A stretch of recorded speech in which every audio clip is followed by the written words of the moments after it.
Yo, yo, yo. What is up?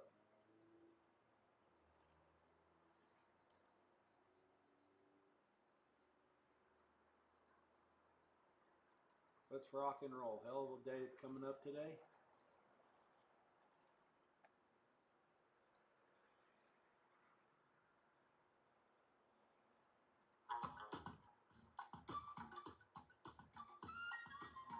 I think this is going to be like the new theme, the new anthem coming in.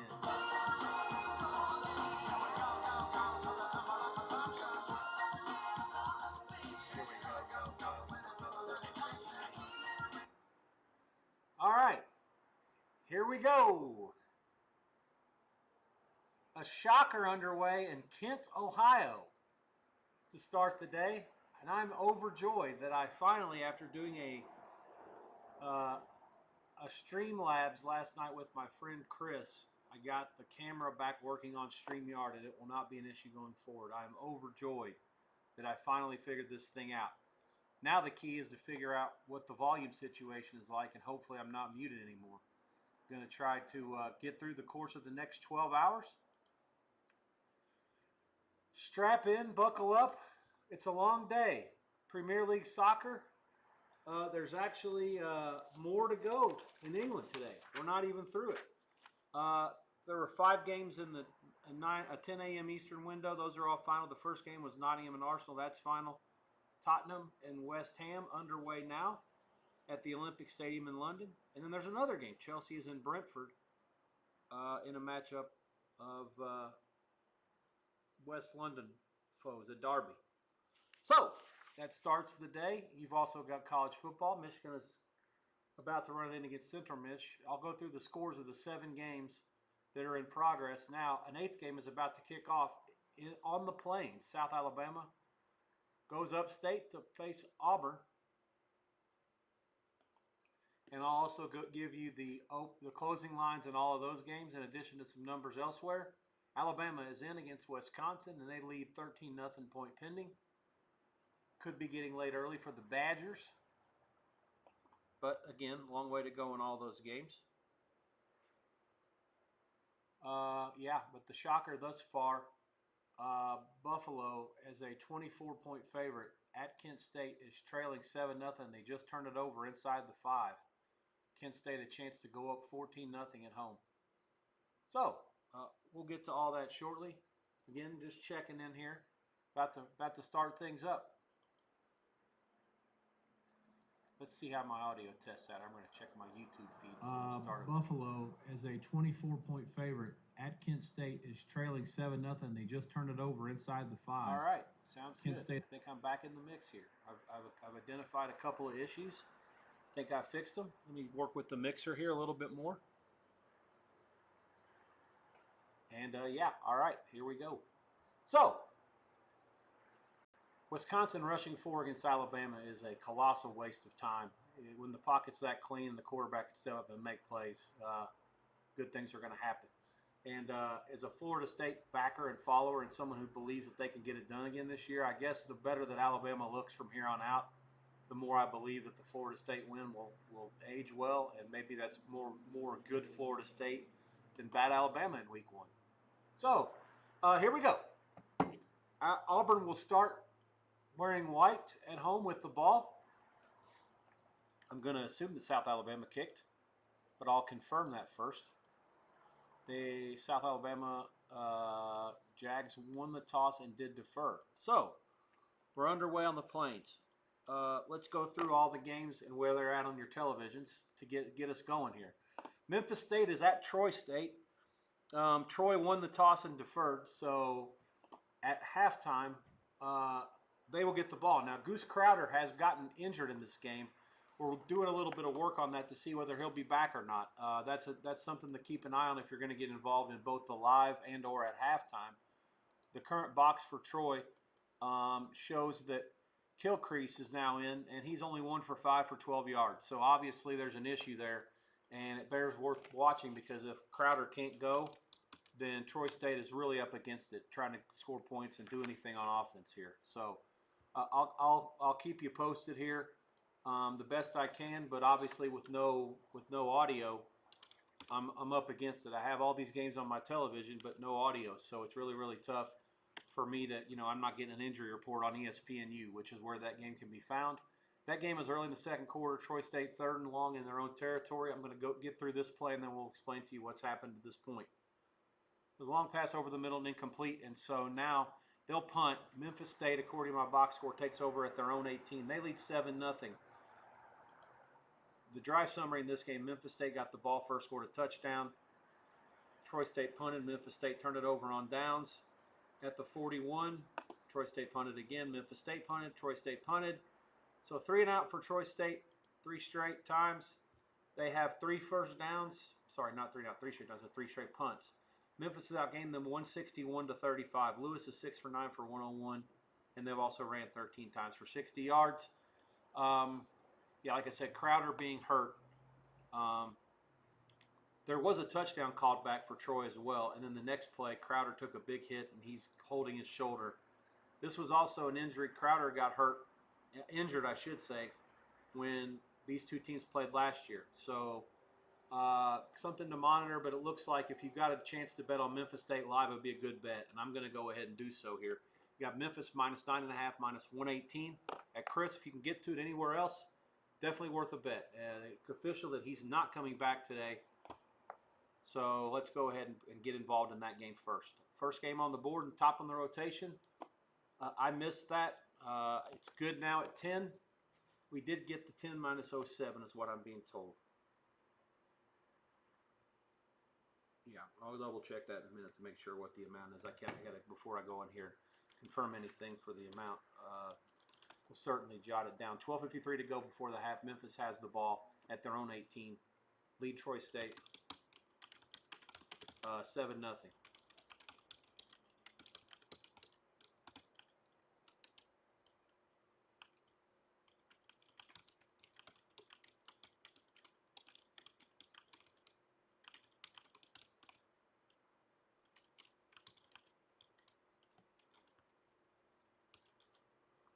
All right, and I'll keep an eye on that one for halftime purposes as well. So top game, we already got to play. Long day, 12 hours long here. We got, like I said, Premiership Soccer, college football, UFC Fight Night, the big Bud Crawford against Canelo Alvarez fight, 4 miles from here to Allegiant Stadium in Las Vegas. You got DP Tour Golf, and then Scotty Scheffler's playing out west this week in a Ryder Cup prep. He won't call it that, but I will. So, let's move on. Oklahoma leads Temple 18-0. A lot of wise guys and pseudo-wise guys all over the Owls there. At Oklahoma, 12 plays, 89 yards, 434. After their first touchdown, they went for 2 and got it. That's why the score's on an oddball number there. That game is on ESPN2. The yards are 181-24. Temple won the toss and took the ball. So this is getting late early. Temple 3 and out, and then 6 plays, 17 yards, and another punt. Oklahoma touchdown, field goal, touchdown. 10 plays, 67 yards, 8 plays, 20 yards, 12 plays, 89 yards. A thorough, systematic beatdown to this point. The question appears to be how much longer will Oklahoma do this before they let off the gas. They do play Auburn next week on the road, and the same question applies for Auburn against South Alabama. That game just started. Let's go work a little bit backwards. No score there. Auburn has the ball at midfield. That's on the SEC channel. Again, South Alabama won the toss and deferred. Point spreads in these 3 games I've mentioned so far. Memphis State opened a 9-point favorite. They were bet down to 4 at post. So it was all Troy State money based off their impressive effort against Clemson. But the quarterback as the backup for Troy looks completely overwhelmed by the Memphis defense, and perhaps just completely overwhelmed by any defense. Crowder, I don't think, is necessarily a great quarterback. But, in the Sun Belt, he's capable. He moves the sticks. He's been there a long time. He's a senior. And I'll even check and see if Phil's got him in the top. No, he doesn't even have him in the top 4. But it doesn't matter. He gets things done for their team, and he's been a steady leader. And this is obviously a loss that's going to be tough for them to take. I don't know how they're going to do much defensively or offensively against Memphis's defense based on what I've seen so far. Moving onward, Oregon leads Northwestern. The point spread in the Oklahoma Temple game, by the way, circa opened 28, 54 and a half. It was bet down to 24 at post.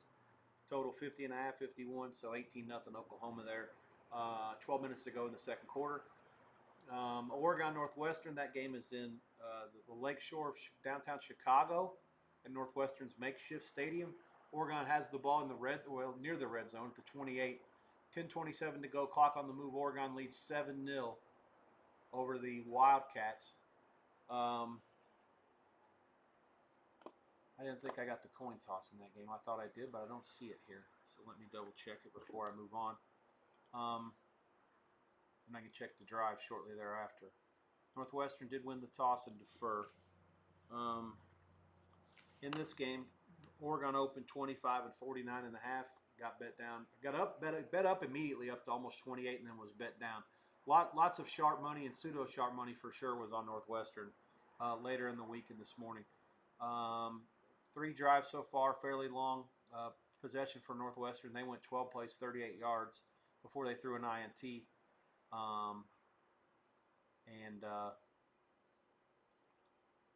Oregon, let's see. What am I looking at here? Punt down to the 10. INT. So they had a big return. That's why Oregon's touchdown drive was just 5 plays, 23 yards. And nice play there by the Northwestern defender. Looks like they're going to have to make them kick a field goal. Yeah, so Northwestern early, the defense looks like it's here to play a little bit at least. Oregon's outgained them 105 to 39, but the average yards per play is only 4.6. So nothing that would lend you to believe that this is a beating. Certainly not like the ones they put on the hands of Oklahoma State last week in that 66 to 3 win.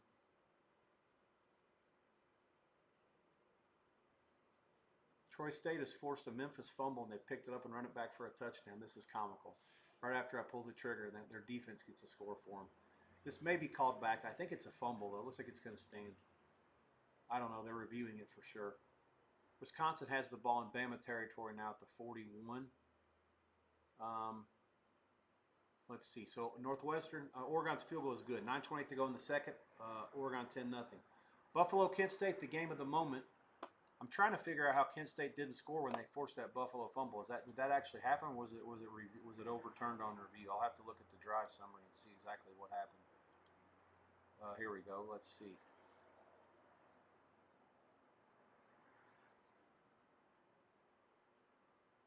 Yeah, I don't know. Looks like I can't see anything that tells me.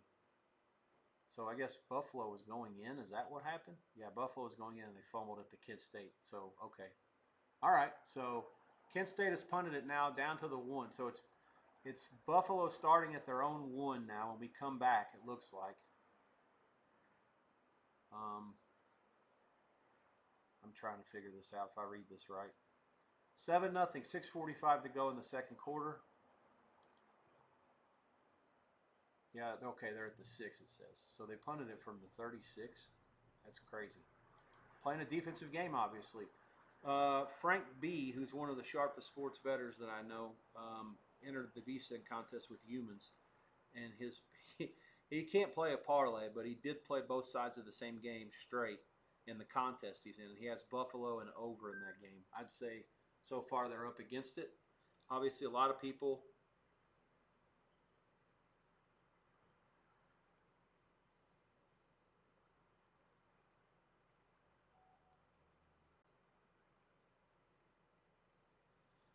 A lot of people, a lot of people had thought that Kent State was one of the worst power-rated teams in the history of college football. And, I don't know if that's going to be true or not. Certainly they were life and death with Merrimack, and they're off a really bad loss earlier, which they were supposed to. The ranking shows so, and the fact that they're a 24-point home dog in the conference game to probably not even the conference favorite tells you that, they obviously leave a lot to be desired in the power rankings, but on the field, I mean, if they can go to 2-1 and beat Buffalo somehow as a 24-point dog, certainly you'd have to reassess what you think about them. And Buffalo, as bad as the losses would be, certainly Pete Limbo is one of my favorite MAC coaches of all time. This would certainly be a shocker just based on that alone. This Temple Oklahoma game is a complete mismatch. One of the things I saw at Oklahoma that's kept me away from Temple, despite the spot, was the fact that Oklahoma was just ferocious on defense last week against Michigan. I mean, it was, and that was a very physical game. Lots of hard hitting and lots of you could hear when I had the volume up a little bit for a few plays. It was really, really loud. Contact was loud. It was just a lot of bumping and heads colliding, and certainly not a game that would be fun to play the week after. A good scheduling spot for Oklahoma. I think this game was scheduled 10 years ago, but the fact that it's here and they give a little bit of a break, a little bit of a sandwich before they go to Auburn, works out quite well for them. They've been very impressive here, very businesslike to this point. Auburn drive against South Alabama continues. There's a long pass into the end zone. I think it's caught for a touchdown. There is a flag. As things stand, I think it's going to be an interference call against South Alabama. It'll be 6-0 Auburn with the point pending. 9:09 to go in the first. Back through the rest of the card. Obviously, Buffalo, I said, closed. It opened 20 and 46.5, closed 24-48.5. Kent State leads 7-0. 6.5 to go in the quarter. Michigan is handling Central Michigan quite easily here, 28-0 over their Mount Pleasant Invaders. This game opened 26 and 45.5. It's bet up to 28 and 43. Central Michigan's offense with the three quarterbacks may have met its match in this one. Too early to tell if they're going to be able to score some points and stay inside the impost. They'll certainly have to get back in a little bit, but they're already punting. 8 minutes to go in the second quarter, and your under bet in this game looks no good either. Michigan appears to have no sense of stopping anytime soon. Central did defer the kick. That game is on the Big Ten channel. Next up, Clemson and Georgia Tech. This game opened Clemson 6 and 53.5 at Circle last weekend. Clemson won the toss and deferred. The game closed Clemson 3, and there were some 2.5 minus money very late. Total bet down from 54-ish at times down to 51. Some 50.5 at the end. 8:28 to go. Second quarter. This game is on ESPN. And Clemson, who did defer, trails Georgia Tech 10-0. Jackets with the ball and on the move again, threatening for more against the Tigers. I got sick of my ice melting over the last few days of this, and I finally decided to tap out and go to the Bubba Mug. I was really happy to keep the Bubba Mug on the bench for a good long while, just because I thought, well, at any point I wanted to make a smoothie, then I could just do it. You know what I mean? What's the point of not having that ability? But yeah, I'm not making any smoothies today, so definitely the Bubba Mug comes in handy for the iced tea situation. There was a time change that I was not aware of. That's Eulala, Missouri. That game is kicking off right now. So I'll have to fix my TV situation, even though I didn't know about it. Let's see if I can get to it from here. I have some adroit skills with this box over here that's on my far left.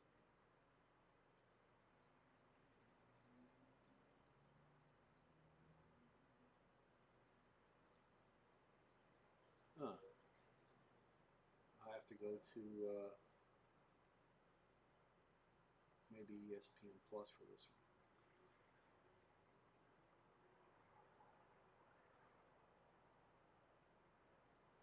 Okay, forgive my small delay here. I'm going to try to see if I can find this Missouri. God damn it.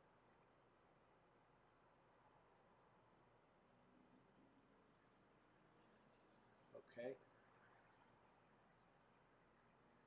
All right, so, oops, we're in business there, but the volume popped on. Looks like Eulala has the ball first. This is a play that I'm involved with here. None of these early games I got anything on, except for this Memphis-Troy live game that suddenly looks like trash because of the Troy State defensive touchdown here. Yeah, Eulala, we took 27, I believe, 27.5 maybe, at Missouri. The thought process, even with Missouri's even with Eulala's quarterback, Howard not playing, I still think that this is enough of an impost that they can be able to slide inside of it. I'm not high on Missouri. They got the money last week, and they were the better team in the box and all that shit. But to say that they were the right side is completely wrong. They were down 15 in the first half. A lot of it was phony. That being said, you know, the Kansas was in position to win the game. Certainly when they got behind, you know, by 5, they had the ball late inside of 2 minutes, and then they would they punt, and you know, Missouri got it back and broke a big play on like 2nd and long, and 61-yard touchdown run. Like I said, all they had to do is get a first down, take a knee, and that's it. So didn't happen that way. Bump, bump, bump. Sad music. Missouri gets the cover. Next week, they have South Carolina coming in. So Mizzou plays each of their first 5 at home. All their non-conference games and South Carolina before the bye. So they're trying to get to 5-0. I don't know. I'll be curious to see South Carolina Vandy today. Obviously, that game will tell me a lot about both those teams. But I would expect Missouri to do what they have to do to get in and out with a W today. Last week's game was fairly physical. Today's may not be so much. Perbella had a good game last time out. He's the unquestioned quarterback now, with the other kid breaking his leg in week 1. So, you know, it's his team, but I'm still not sold on Missouri being good enough to lay these kind of numbers. ULA isn't just going to show up there and not put up some sort of a fight. So, you know, like I say, the dog for me in this game, I'll be monitoring it as well. Thought it was a 4 o'clock start until now, though, so you live and learn. I've now got all my TVs covering all the bases at this point with that game and then the other 8. So it's to reset it for you if you guys are looking for certain games. Memphis State and Troy State are on ESPNU. Ja Tech and Clemson are on ESPN. Central Michigan and Michigan are on the Big Ten channel. Buffalo and Kent State are on CBS College Sports. Wisconsin, Bama on ABC. Oregon, Northwestern are on Big Fox. South Alabama, Auburn are on SEC. Louisiana, Missouri are on ESPN Plus, and or, you know, depending on how you pay for the ESPN Plus fee. But yeah, that's the idea. And then Oklahoma, Temple are on ESPN2. Oklahoma up 25-0. I'm about to tap out on that one and put the West Ham game on. Can't take much more of that. It's not safe for children.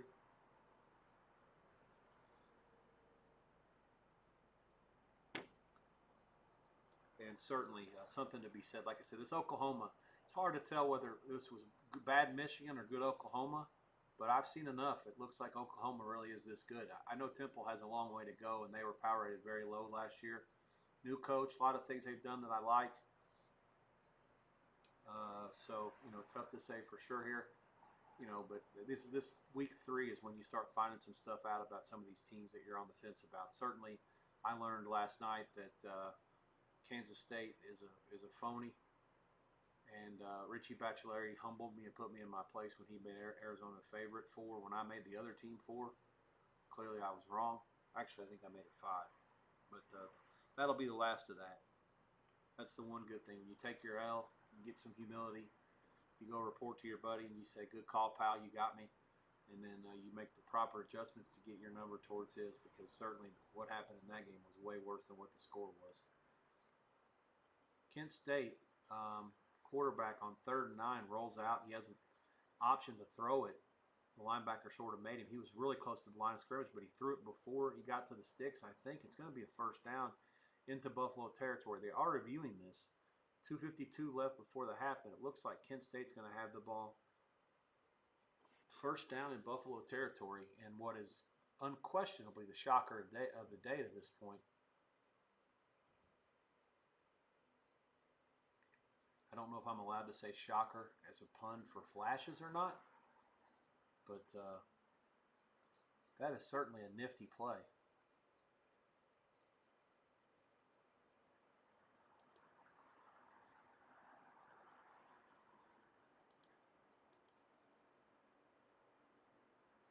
Drew DeShields, 15 yards to the Buffalo 41. So long as it stands.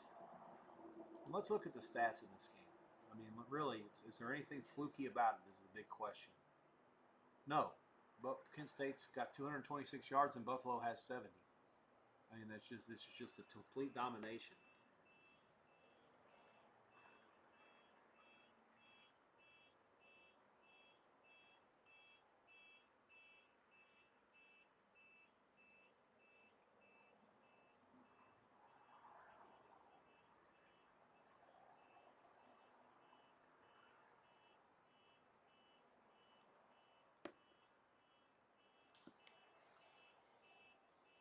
So at the 41, they'll actually call it 2:43 and the clock moving. Like I said, I'm going to keep an eye on this one. This is not the most high-profile game of the day, but this is certainly the biggest shock of the day. Flashes 41-yard touchdown pass to Wolford, wide open. Just great execution here. And Kent to Shields to Wolford, 14-0 after the point. 2:39 to go. Yardage, yeah, 226.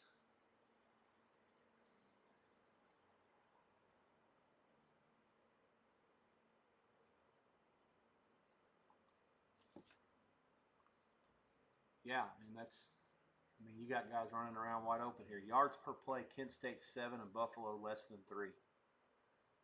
Yeah, this is just one of those things. I mean, I don't know. I'm at a loss if Kent State can do this. I mean, let's look and see here real quick. Buffalo obviously went up in their season opener to Minnesota, and that could bode bad for me later here. I love Minnesota tonight. They didn't do much at all on offense, 145 yards. They were competitive, and I believe they got the money. And yeah, today at Kent State in their conference opener, it's been no good. They have Troy and Kent back-to-back at home before going another home game to Eastern Michigan. So they're out of the conference after today for 3 weeks. But Kent State, yeah, widely picked. And I'm not talking about widely. I'm talking about by everybody. Picked to finish at the bottom of the MAC. Matt Carney took over after an 0-12 season last season. He was the interim coach right before spring practice started. So I don't even know if he's technically the head coach after this year or not. But hell, I mean, if they keep this up, they have no choice but to give it to him, unless somebody else will hire him. Because yeah, this was the Merrimack game in the season opener is widely regarded as a game that might be the only game that they win. Certainly the only game they were going to be favored. Next week they play at Florida State. That will be very ugly. No matter what happens here today, there's a clear talent gap. This is the first time that they've led by 2 touchdowns in a game since November the 1st, 2023. That doesn't count last year's win over Central Connecticut State. Oh my God, Buffalo fumbles the kickoff. They didn't handle it well. It's at the 7-yard line. I think they did fall on it. They'll start at their own 8, 2:30 to go in the second quarter, 14-0 Kent. Like I said, I wouldn't be making a big deal here except for the game opened 21 and got bet to 24, and it's 14-0 the other way. Pete Limbo looks befuddled on the sideline, as much so as his team. And that was just supposed to be a fair catch, and he didn't catch it. Yeah, the last time they led by 2 touchdowns was against Akron in late 2023, and they actually blew that and lost 31-27 at the Rubber Bowl. So, let's do a little reset here. Memphis State has scored, order restored up here. 14-7, 8:21 to go in the second. The beat down back in progress. You can still lay 10 there. Go ahead and do it. You have my blessing. 8:21 to go second. Troy State's offense can't score without the quarterback. Goose Crowder out for the game. Backup has been inept. Again, live play, very good if you can get to it. It's not a lot of people dealing it, but if you can find it, go ahead. Oklahoma 25-0 at Temple. Oregon 10-0, 2:42 over Northwestern. There's a commercial there. Buffalo, Kent State, as I told you, 14-0. We're at the 2-minute warning there. It's going to be 2nd and 2 for Buffalo at about the 18. Michigan 28-0 over Central Michigan. Also the 2-minute warning. Georgia Tech 13-0 over Clemson. Tigers with the ball in Georgia Tech territory. Klubnik fakes, brings it down, runs it to the 30. Clemson is in field goal range, according to the green line they threw on the field. Let's see. Alabama's in again. Yikes. 45 seconds to go to the half, and Bama is already over the number against Wisconsin. 21-0 there. That's a game I did like Wisconsin. I think contest purposes there may have been a 21 that we took, or 20 and a half. Didn't love it. I realized that the Edwards, the quarterback's not playing for Wisconsin. I did not realize the drop-off would be this severe. But there's also a good chance that Alabama's just that much better. And that's something that I didn't know, and certainly I was warned about. 8 plays, 98 yards, 458. The drives in this game, Alabama downs, touchdown, touchdown, touchdown. Wisconsin punt, INT, punt, punt.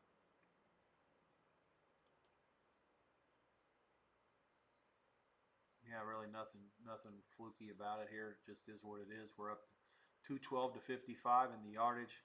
O'Neal is 6 for 7, but only for 44 yards for Wisconsin. The running game is non-existent. He's been, let's see, are there some sacks involved here? Yeah, he got sacked 3 times for 21 yards lost. So take those sacks out. The rushes for Wisconsin are still only 10 for 31 yards. Put the sacks in, and it's 13 for 11. So yeah, clearly a tough situation for Wisconsin here. You figured they'd go in and put a little bit better run in. Certainly there's some pressure on the coach up there, Fickle. This is his 3rd season. They made a little bit of a change to an up-tempo offense that he ran kind of like in Cincinnati. They changed the coordinator last year to get that involved. It didn't work to the way that they wanted it to, so he went back and to the portal and spent some NIL money on some big bruising linemen to try to reestablish the run game this year. But again, when you're switching offenses back and forth, it makes it real tough for your guys to get any sort of a feel or establishment for how you're trying to run your program. So difficult situations all the way around there. Central Michigan is inside the Michigan 10. It was 3rd down. They've got stopped. It'll be 4th and goal.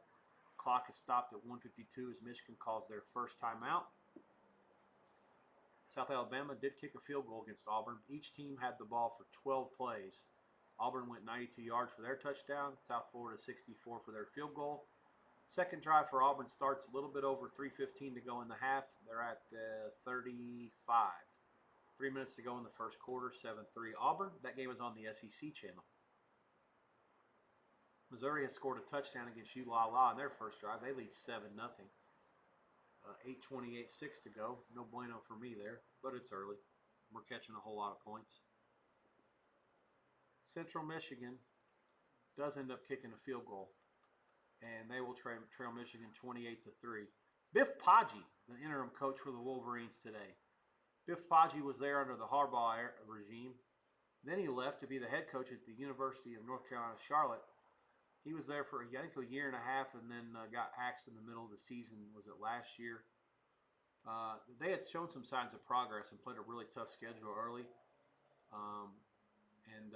At the end of the season, they won. I think they won a few games. Certainly got the money a few times. Field goal is good by the Chips. 28-3 Michigan.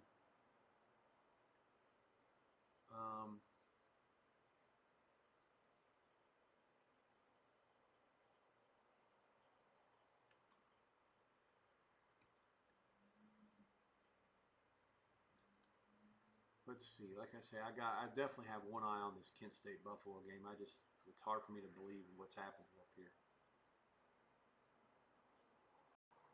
Some of these games are moving extremely rapidly. We're only an hour in Tuscaloosa, and we're almost to the half. The Buffalo games get close to the half. The Oregon Northwestern game is 2-minute warning.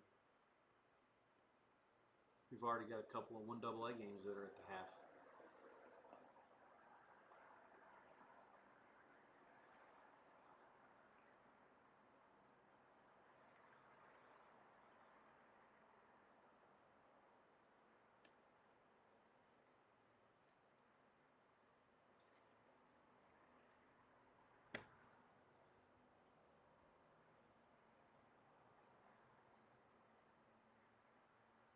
And I'm not sure if Wisconsin's just trying to run the clock out, or they're trying to make sure they run it so Alabama doesn't get the ball back before halftime.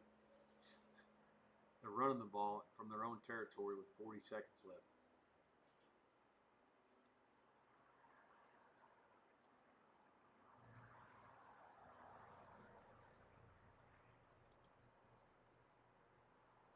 Big move on the USC Purdue total here. 59, 58 and a half, 59, 59 and a half, up to 60 and a half, and I see a 61 popping up. 139 over. Looks like there's some movement also to the under in South Florida and Miami of Florida. To the under. Arkansas, Ole Miss also an under move. 62 down to 60 it looks like in the last few minutes.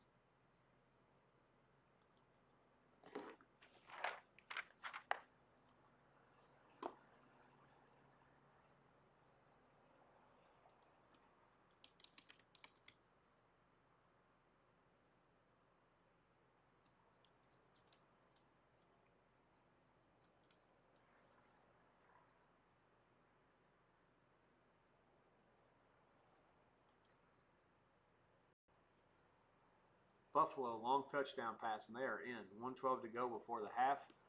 Point will be coming in Kent. 14-6, Toros on the board. That's McMillan from Robertson. UB slices into the lead. The 24-point favorites now trail 14-7. Kent State also deferred, and they get the ball at halftime. Another shocking turn of events. Let's see if they can somehow score before the half.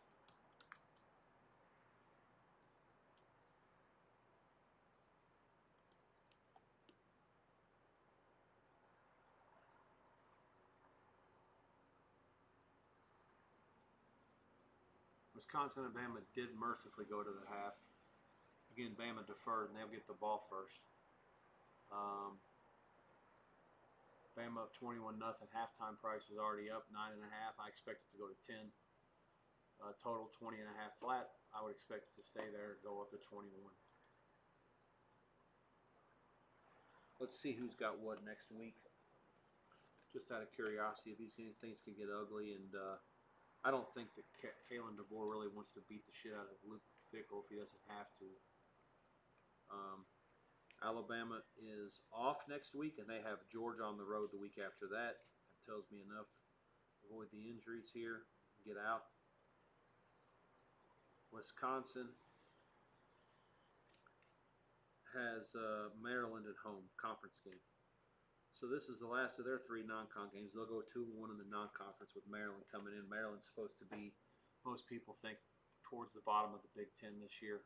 Certainly I would have them above UCLA after what I saw last night, but not much higher than that. Troy State has had 4 drives, and they've punted it 4 times.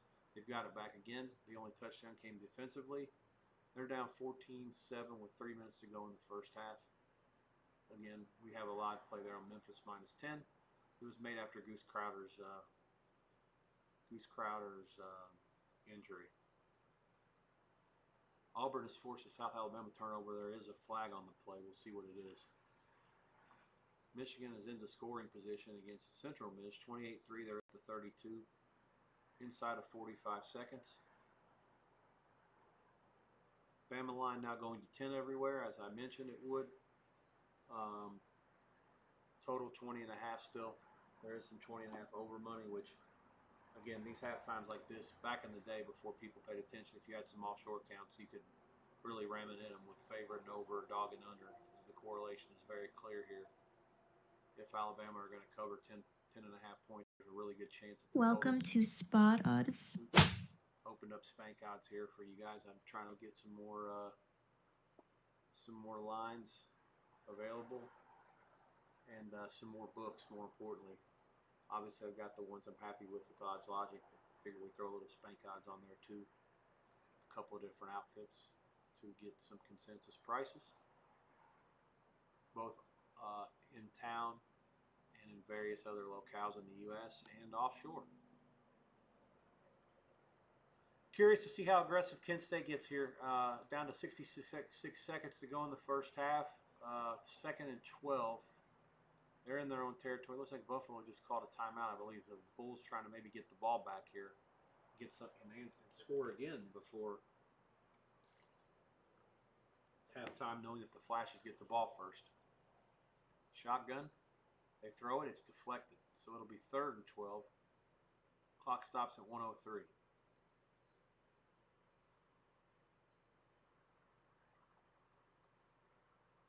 Oregon found the slot man in the seam. He was open. Just put a move on the nickelback. Never had a chance. Assuming that's live, it's 16-0 Oregon. 31 seconds left. Point pending. They weren't lined up for 2. They realigned to go for 1.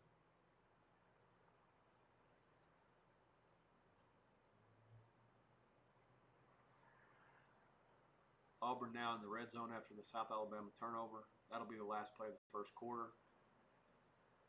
And they lead it 7-3. Point is good in Chicago. Northwestern trails now 17-0 late second quarter. Clemson has 2nd and goal. This has been a long drive.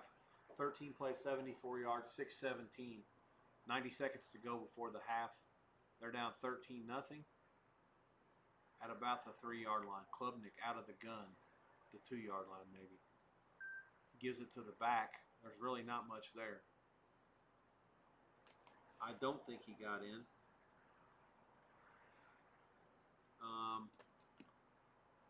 And so that'll set up 3rd and goal.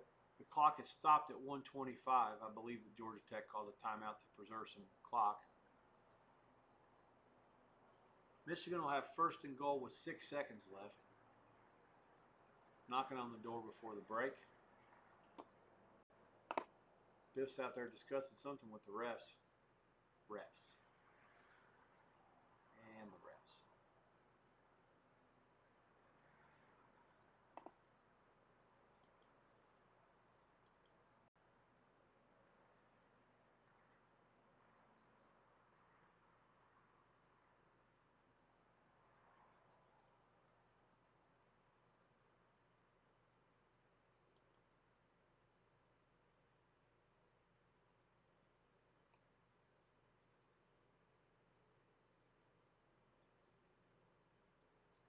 The Wisconsin second half price is parked at 10 now. Total 20.5. Sorry, Alabama's the 10-point favorite. 3rd and goal inside the 1 now for Clemson. 1:25 left before the break. Georgia Tech has exhausted their timeouts. Touchdown here for Clemson would be rather vital, and I believe they've gotten it. The sauntering line judge in from the side. His whole body's 3 feet in the end zone. How can they not call this a touchdown? Are you shitting me? That is amazing. So it's not a touchdown. The clock is at 1:13. It should, in theory, still be running. I guess they're going to review it at some point. Maybe. I don't know.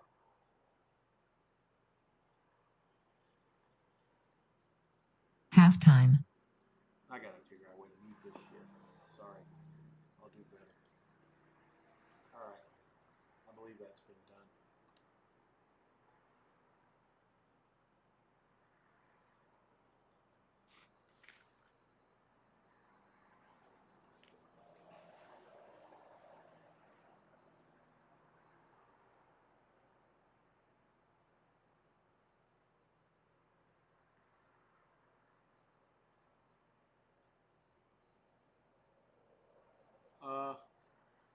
Memphis State on the move again, 21-7 after the point pending. This looks like a long touchdown. So order's been restored up there. Hopefully you guys got some of that -10. There was a brief 9.5 that I thought I was going to get to, but we missed it.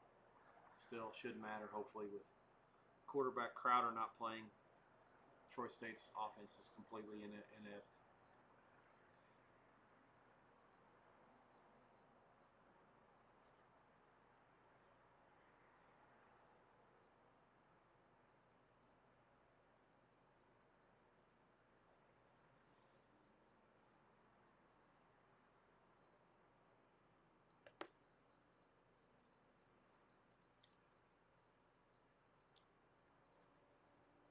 Michigan rams it in right before the break, so they reviewed the last play. 9 seconds left, 35-3 Michigan. That's going to go in at the break. They are reviewing it at Clemson and Georgia Tech to see if he got in or not. Last night there was a review in the Kansas State-Arizona game that was a complete joke.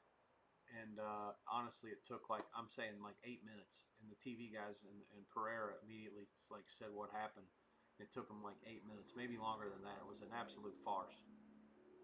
Buffalo gets it back against Kent State. They're at the 20 seconds left. They're down inside the 35 now.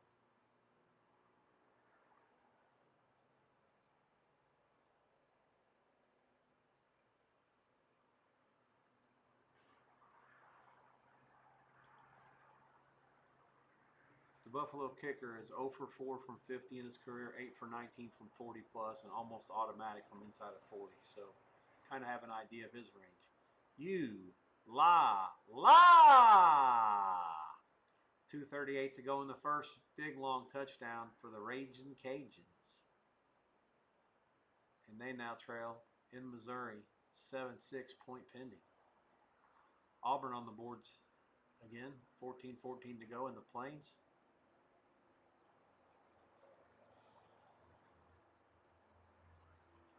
Quarterback read option. In crash down. He keeps it. He scores. Jackson Arnold, pretty simple play there.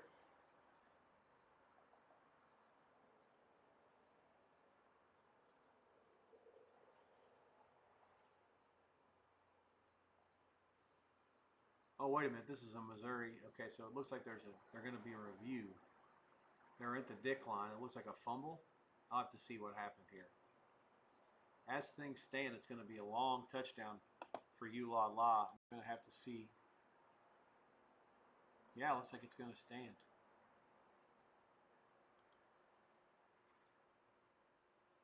Let's see the exact play. Prabula pass up the middle to Johnson, 9 yards, caught. Fumbled at the 2, forced by Clark, recovered by Luis Eliam, Morion Luis Eliam at the 2, 98-yard touchdown. Okay, so Marion Eliam. After review, the ruling was overturned. Son of a bitch. Runner was not down by contact. And they're going to call actually a touchdown. Wait a minute, hang on. I don't know. I got nothing.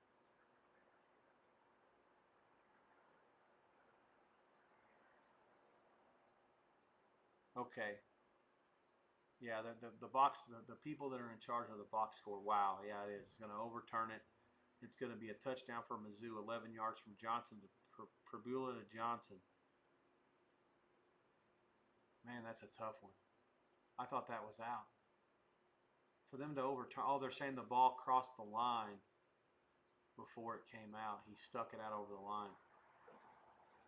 That's literally a 14-point swing. La that I put out there, he has to go away. 14-0 Mizzou after the point. 2:38 to go in the first, not 7-7. Fake news I am. Saw it with my own eyes. Still fake news.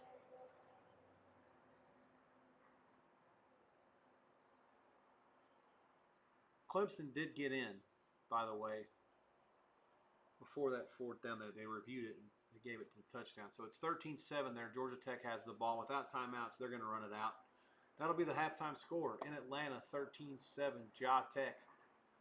They are, when this game started, a 3-point dog, 2.5 minus juice at some places, 50.5, 51 the total.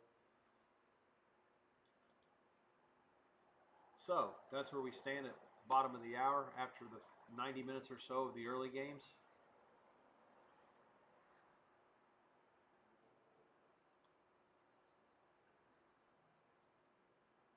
Memphis State leads Troy 21-7. I'll give you the gruesome numbers in that game here in a minute or two.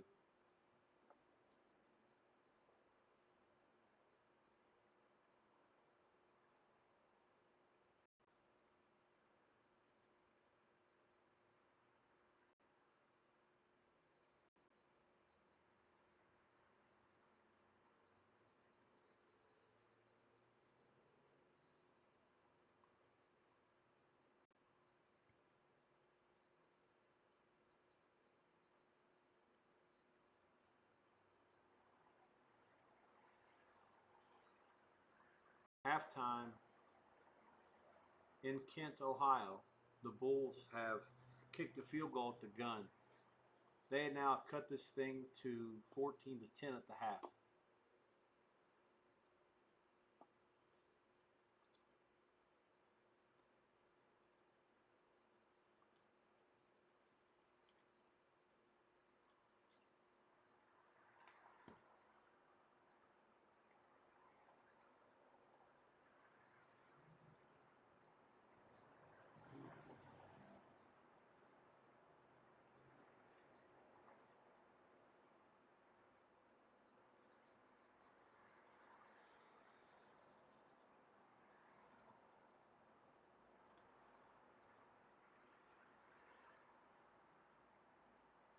Let's look at the drive chart here for Troy State before we go to the half.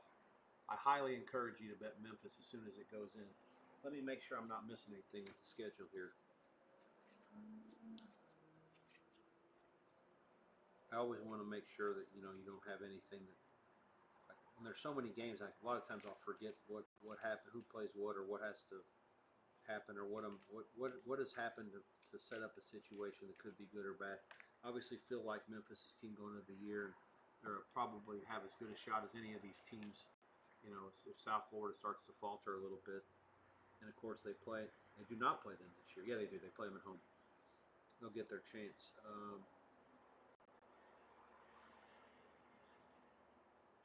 Yeah, they beat Troy State by 21 last year at home, laying 19.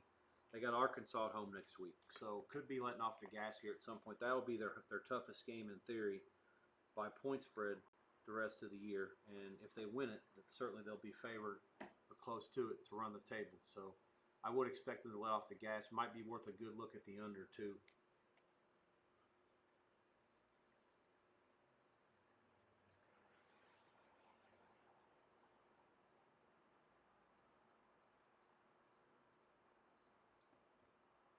So yeah, the 24.5 to me seems entirely too high. I'm going to go under in the second half.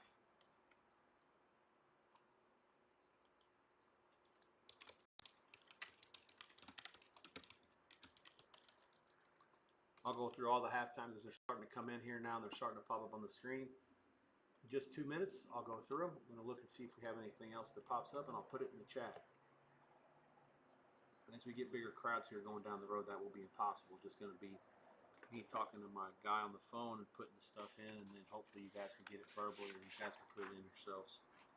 Once we blow up and start making everybody a bunch of money, it'd be real fun.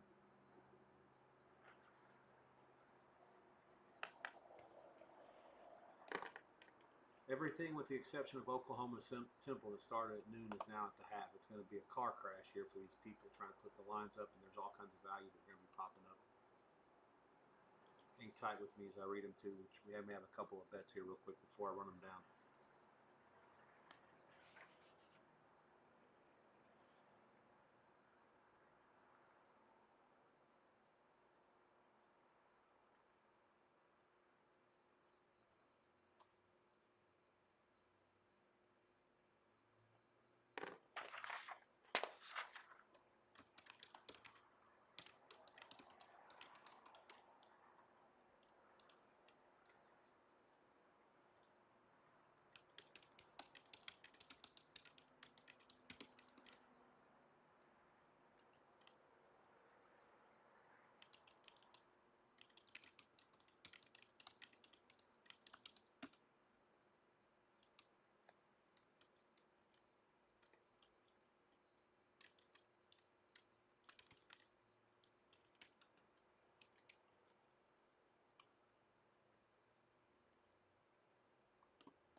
All right. So we're in there. I think it's good to 24. If you can get any 24 flat, also bettable. 24.5 under minus 120. That half point's worth at least 10 cents. So don't mind spending the extra juice for the extra hook there. In this spot, it shouldn't be worth it. I don't think it'll come close to 24, but we've already had one defensive touchdown there, and if it happens again, then you know, you never know. Now I got my watch acting up here. I have no idea what this is all about. All right, so let's run them down. Memphis and Troy State, as I told you, Troy State's quarterback Crowder is out, injured. Troy State's one touchdown came on a defensive score. Trojans, yeah, that was a fumble recovery, 15 yards. The drives, quite simple. Troy State got deferred. Memphis goes touchdown, downs, punt, fumble. That's the touchdown. Then they get the ball back and score a touchdown, a punt, another touchdown. So 3 touchdowns and 7 drives for them with 2 punts and 2 turnovers. Troy State, here, quite simple. Punt, punt, punt, punt, punt, punt. 3, 3, 3, 3, 6, and 6. Total yardage, 316 to 40. Quarterback kill crease is 1 for 9 for 12 yards after Crowder was 2 for 3 for 7 yards. So 3 for 12 for 19 passing, 12 for 21 rushing. I foresee Memphis State doing a whole lot of nothing in the second half. Run the ball every play, get out. Second half under 24.5. Pretty big bet. It's the lines now all but gone. There are a couple of 24.5 unders at Bet War, at Chris, at Pinnacle, under 27. That is probably on the high side. If you could try to find something a little better, maybe look for a little better. Let's see. I'm looking. Got to go back to the top here. Spank odds. In terms of 24 flats, a better price. We can get to it. 24 under 15, also probably about the same. My friend's at the Westgate, 23.5. That was a good opener. 23 also would have been solid. Let's see. Skip a game. Oregon Oklahoma 25-3 over Temple. They're still playing the second quarter. They're Oregon Northwestern 17-0 halftime. Oregon a 10-point favorite at the half. Total 21. Very similar to how they're booking Alabama and Wisconsin. No arguments there one way or the other. Second half about to start in Alabama, Wisconsin. Again, same thing I told you. That was basically 10 Alabama on the bottom and 20.5 on the total. That one will go out first. The rest of them are all in for another 8 minutes. Let's see. Buffalo, Kent State, as I told you, was 14-0 Kent State. They were a 24-point dog. 14-10 at the half. Kent State does get the ball first. The yardage has tightened up a little bit there as we got closer to halftime. It's now 225 to 202. Buffalo with roughly about 150 yards to maybe 10 or 15 for Kent in the last part of the half. Yards per play are now down to 643 and to 6.4 to 5.3. Alabama, Williams on the first play of the second half is in, and Bama leads 27-0 point pending. Hide the women and kids, and if you're a Wisconsin fan, maybe go find something else to do. It's still a nice fall day up there. Go ahead and, well, technically it's still summertime. Go up there and find something else. Drink some beer, eat some cheese curds, watch the Brewers. All kinds of things to do besides watch this game.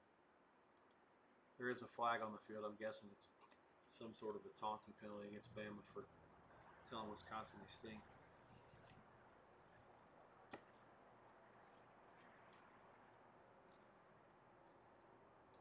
Michigan leads Central Miss 35-3 at the half in Ann Arbor. Central Miss gets the ball to start the second half. Line there somewhere around 4 touchdowns pregame. Halftime line Michigan 13.5 and 17.5. I do believe with Central having scored a field goal that the shutout being not in play anymore, that they're a favorite to score again. So I don't think that 13.5 and 17.5 can be right. I think you're basically saying Central Michigan's team total is like 2. And that to me seems low. I think that they will score. So, Jesus Christ. Missouri's in again, 21-0 against ULA early second quarter. No bueno here.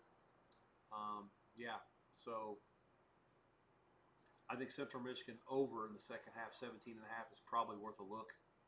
I don't think Michigan's going to completely stop. Let me see who they have next. It always is helpful to see whether the teams are willing to let off the gas. Yeah, they got Nebraska on the road next week. Nebraska certainly looked capable of winning that game, and I think the line would be very close to a pick 'em. Let me look that up.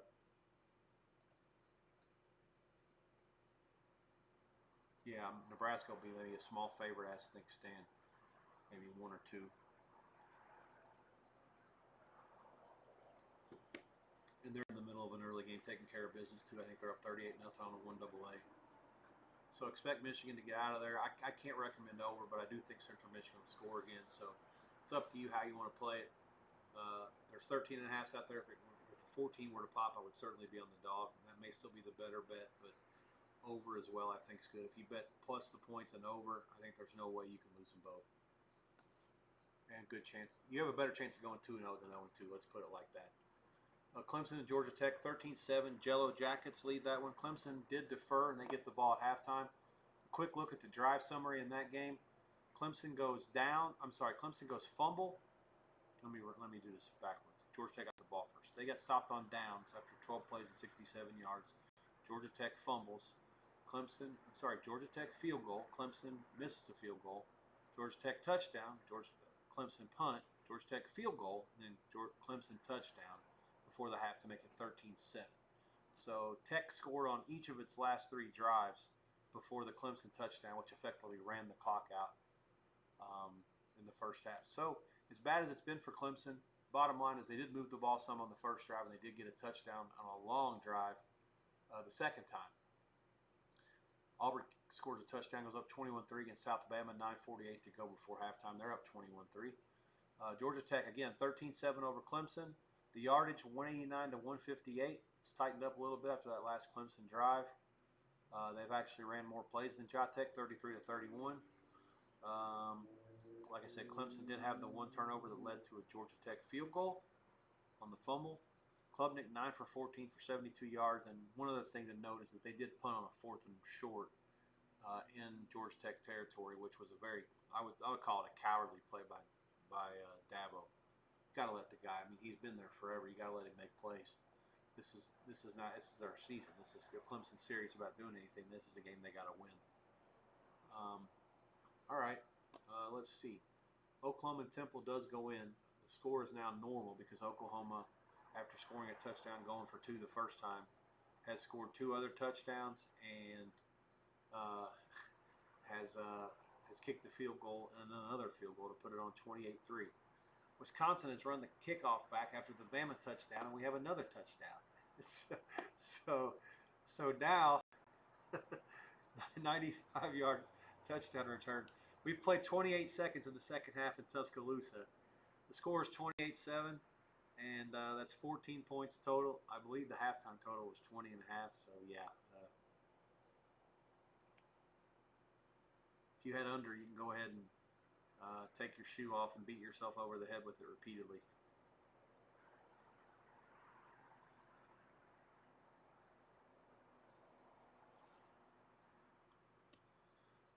All right, what else? I think I've got you up to speed on all the scores. Oklahoma halftime's coming in. There's no price yet. Let's get you up to speed on the rest of the line. Clemson down 13-7. They are a 3-point favorite. There are some 2.5 minus a bunch of money out there at Circa and a couple others. Offshore, mostly threes in town as well, plus money. So dog the favorite minus 20 or so. Total 24. Over money, 24.5. Under money, give or take. There is a 24.5 flat at Pinnacle. Let's see. I think I've given them all, but let's recap it one more time here as they all go in the latter stages. Now we're down inside of two minutes of a couple of the half times. So let's run them right back to you again. Some movement on the UMass Iowa total over. Looks like in town 179. Memphis Troy 3.5 on top. Memphis State the favorite. 24 the total painted. There is a 23.5 out there. It opened 24.5. We're under there minus 120. I think it's still bettable at 24 flat if you want to get involved. 2 units. We also have Memphis 2 units minus 10. Troy State's quarterback Crowder injured early, out. Backup 1 for 9, completely ineffective. Oklahoma 20-3 at Temple. They lead at halftime. Oklahoma does get the ball. They lay 11. There is some 10.5 out there as well. 23 the total. There is a 23.5. I expect that to maybe get down. Bet down given the fact that Oklahoma has Auburn next week on the road and may try to get conservative. Kent State 14-10 over Buffalo. They get the ball first. A 24-point dog going in. They're up 4. Buffalo a 10-point favorite. There is some 10.5 out there starting to get juiced, starting to get a bet to Buffalo's side. As they were down 14-0, sort of a wake up there before the half. A lot of times you want to bet those teams when it gets like that because you feel like, well, maybe they're in it now. They finally, they woke up and they showed up. But the problem is sometimes these games happen where you do that, and then the halftime comes, and then you lose all your momentum. And then it goes back, and Kent State has a good drive here, or maybe they don't do anything, and then they stop Buffalo, or they force a turnover, and then they score again. And then the next thing you know, it's back to 21-10 or 17-10, and the momentum's completely stopped. So I've seen that happen at times as well, and I can't have anything to do with that. I'll just continue to watch it and try to see if maybe Kent State's better than what we all think, because obviously going into the season they were power rated as low as any team that I'd seen by many people in the history of Division I football. I mean, they literally were ranked right in the middle of 1AA, like not even good enough to make the 1AA playoffs. So what they've done to this point today so far is certainly impressive. Michigan 35-3 at the half. Again, 13.5, 17.5. I feel like there's a correlation to Central Michigan scoring more than 2 points. So if you like to get involved in that game, I think the only 2 ways to bet it are second half over and the dog, which are anti-correlated, but in this situation, certainly justified. I think if you bet them both, you can't lose them both. I'd be very surprised if Michigan wins it 14-0 or 16-0.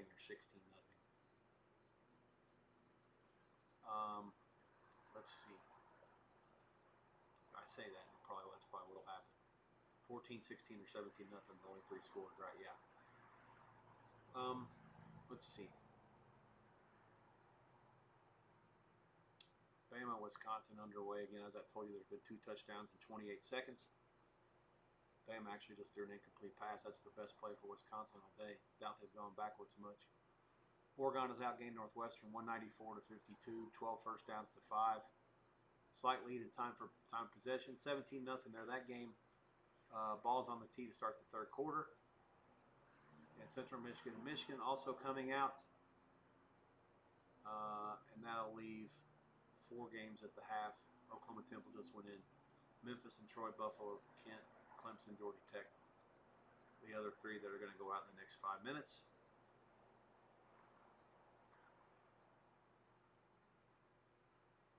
ULala completely inept here against Missouri. I'm about to take a lap for that play.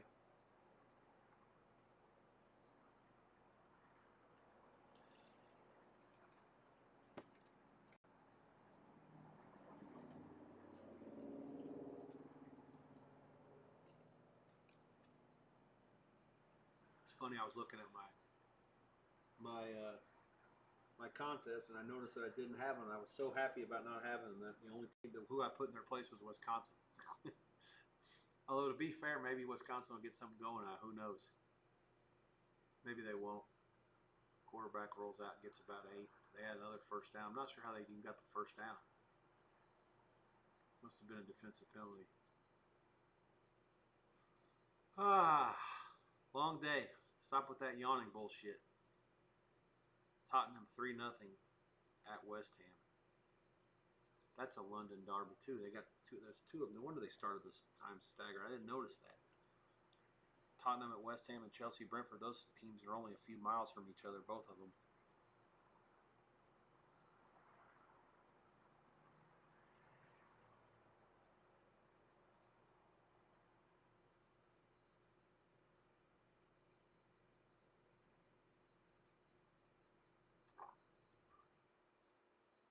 I need to reevaluate my number on Missouri. They're just lining up and bulldozing this team.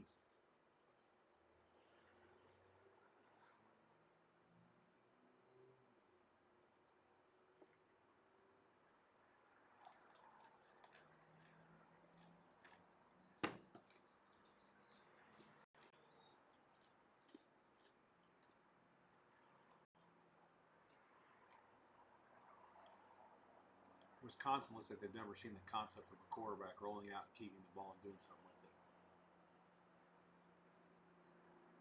They blitzed the house. That was supposed to be a play fake. The blitz is great, except the fact when it doesn't get there, or when it does get there and they don't tackle him.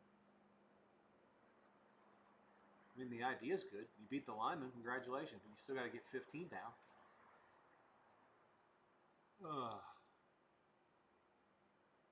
I'm sitting here. I have to actually sweat this game for a little bit because that stupid Superbook contest. They got Randy Cross working the MAC game this week. That's great. So I guess that there's Air Force and Navy. Now, Navy's on the road. And Air Force is probably playing in 1AA. They didn't want to send him out there. I think Army's on a bye. And that's how you get Kent State and Buffalo on CBS College Sports in the noon block instead of an Army-Navy home game. They have the rights to those, and Air Force as well.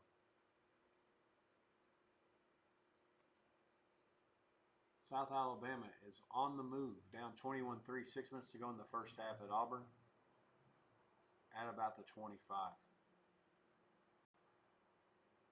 Alabama throwing back shorter throws, and you got guys missing tackles, and he runs in for a touchdown. That play will be on the highlights later on, not because it was anything great that the Bama kid did. Number 2, he is a stud. But the fact that that's Williams for another, that's a second touchdown this half. The fact that the Wisconsin kid just basically said, they said Olay. Back shoulder outran him, and then he just stopped and threw him in the blender.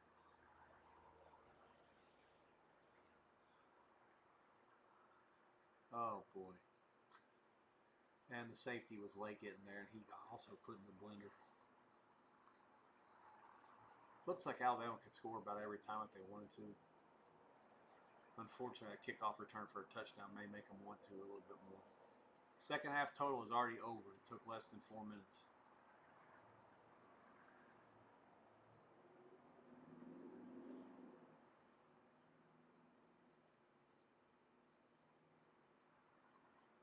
All right, second half underway in Northern Ohio. Kent State play fake, throws to the tight end, smashed. Gain maybe one.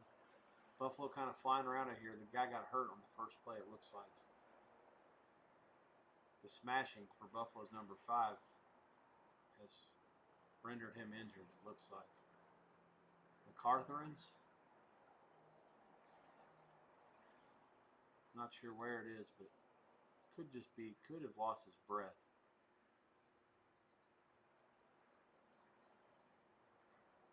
Oh, hit him in the knee. Head and neck area tied to the knee hit.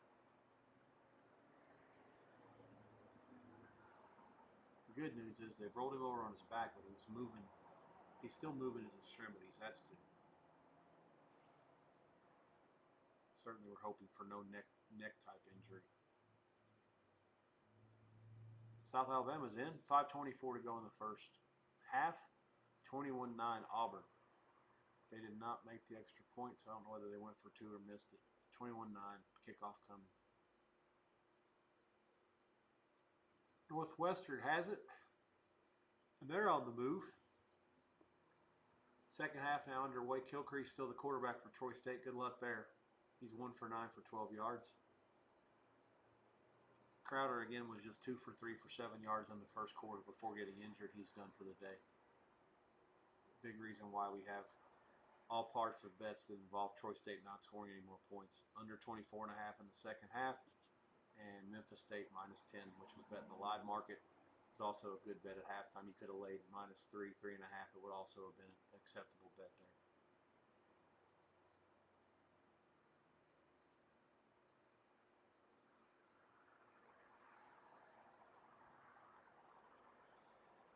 ULA has a guy down, and Missouri's got a stretcher out to go get him.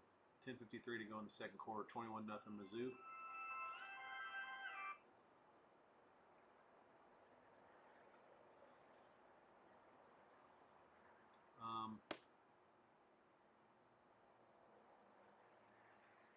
Clemson now down into the red zone. It's first down. 2.5 minutes into the second half. Klubnik gives to the back down to the 7. It'll be second and 7 at about the 8.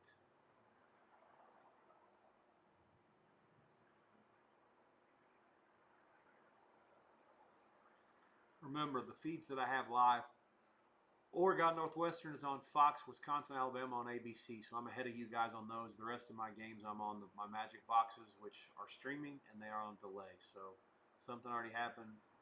Forgive me. I'm not helping you bet those things live except during commercials and the halftimes as well, when there's plenty of time to get it down. Klubnik on the slant. That ball picked off. Oh, boy. Oh, boy. Yikes. Big return, and Georgia Tech is set up again. Not bad. Yeah. Troy State. They did get a first down, I think. What happened here? So Klubnik, it was an RPO. Yeah, the defensive end sniffed it out of the linebacker. Just jumped up and caught it. Klubnik actually did a nice job to go back and do the best he could to rectify his error. He went and made the tackle. I'm not sure if anybody would have caught him. Daniels makes the play.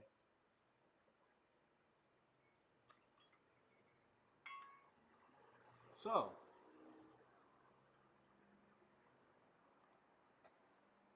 Georgia Tech back in business. 13-7, 11:37 to go. They're out past midfield after the interception return.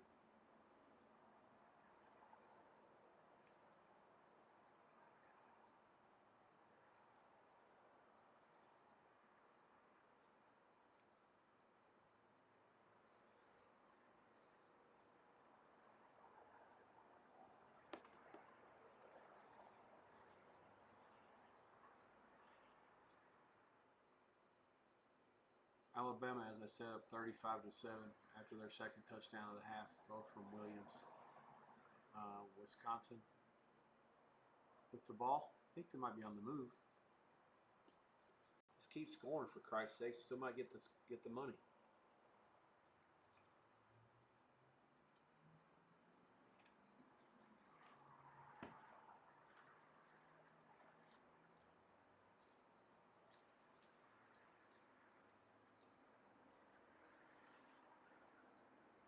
Taking a deep shot. Got a man open. The ball came late and it's incomplete. Let's see if a flag comes in. He was open. He got it behind him by 2 steps and they didn't throw it in time. Just hard to win games when you don't make plays. Simple as that. Missouri scores the play after the injured player for ULA. So 27-0 Missouri now. Early second quarter. I can go ahead and tap out on that one. I might go ahead and put my Ball State Cardinals on and see if they can win a game this year. Their first 2 were bye games against Purdue and Auburn. Now they've got New Hampshire at home in a virtual pick'em. New Hampshire, a 1AA playoff team fairly consistently. But Ball State's done well for the most part in these 1AA games in the past. I think they've lost one of them, maybe only.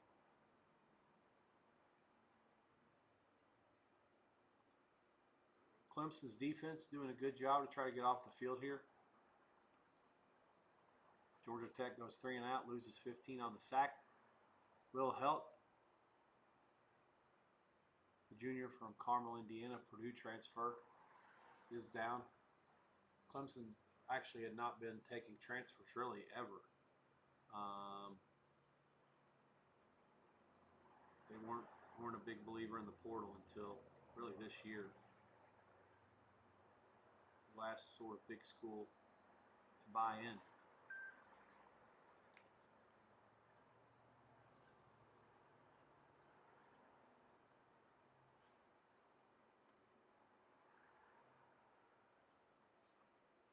Central Michigan, Michigan in again, 8:27 to go in the third, 42-3, Wolves. I think that's got you up to speed on the scores. Everything is out of halftime at this point.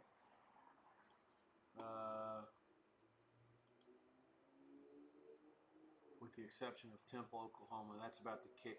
And again, Temple got the ball first after choosing to receive. So the Sooners will have it first. They've outgained Temple 291-63. Oklahoma's drive chart: touchdown, field goal, touchdown, touchdown, punt, INT, field goal. So after the quick start, with 25 points in their first 4 drives, they only got 3 in their last 3. The last one came on the field goal when they got the ball down to the Temple 11.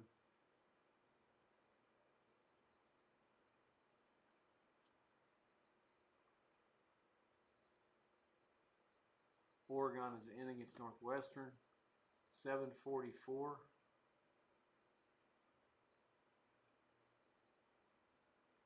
Left in the third, 24-0 Oregon, out ahead of the number now against Northwestern.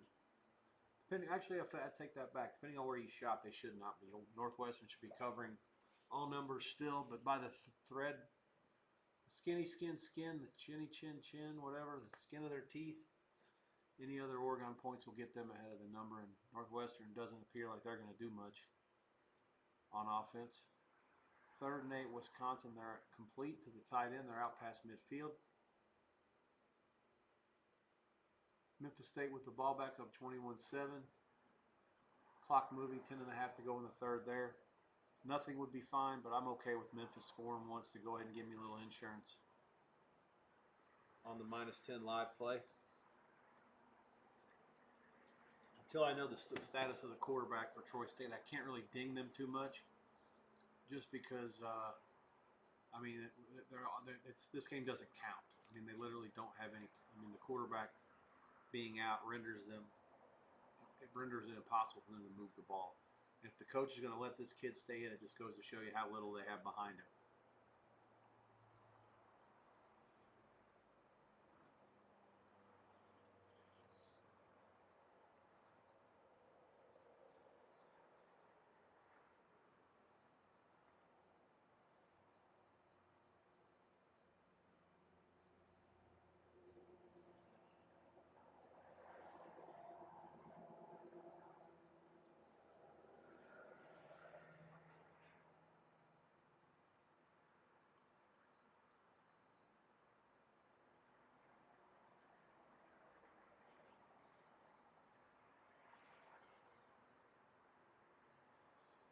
Next set of games starts at the top of the hour, 53 minutes or so from now. Actually, that's fake news. There's one game, UConn and Delaware. Fascinating game. All kinds of sharp and pseudo-sharp money on Delaware. Chuck Edel, who I respect greatly on the totals, is under 53 in that game. That number is still available if anybody wants it. I actually like UConn myself. Numbers does not support a big play, but at -8.5, -9, I made the game 13. It actually opened 9 and 45.5. There was some UConn money briefly, and then it was Delaware. It's sort of been sitting in that 8.5, 9 range. And like I say, it's been a sort of a disguise. But oh, the umpire got trucked in the Bama game. You'll see it here in a minute. First down, Wisconsin. But yeah, that's where things stand there. And then the 3:30 window: 1, 2, 3, 4, 5, 6.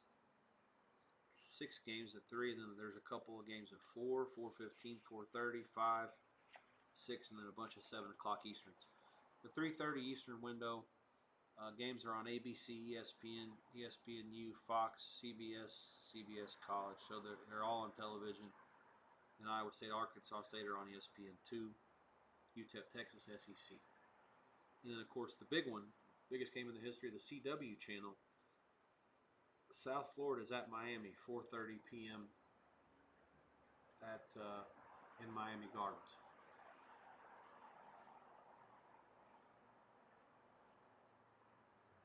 Oh, here we go. Clemson's in the paint.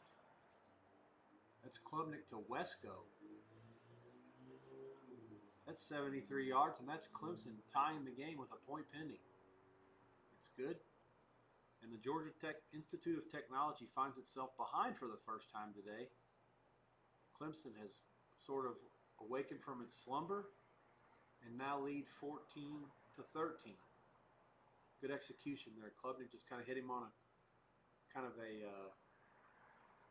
cross there. In stride, got a block downfield and took it to the house. Wisconsin, deep into Alabama territory, has turned it over. And Bama gets it back now up 35-7. Just an ill-advised decision by the Wisconsin quarterback. They brought the blitz on him there. Man coverage behind. Everybody was covered. That play actually had no chance. It doesn't even matter. There was nobody to throw it to.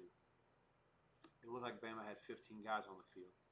35-7 Bama, 4:56 to go. They'll take over again. 14-10 in Kent, Ohio, in the most fascinating game of the day. A few thousand fans are at that game. I'd say the crowd's a little bigger than what I expected, given Buffalo's not very close to Kent to begin with, and Kent State's home crowds I wouldn't think would be anything worth writing home about, given how bad they're supposed to be. 24-point dog going into this one, but they're still up 14-10 as we settle into the middle of the third quarter.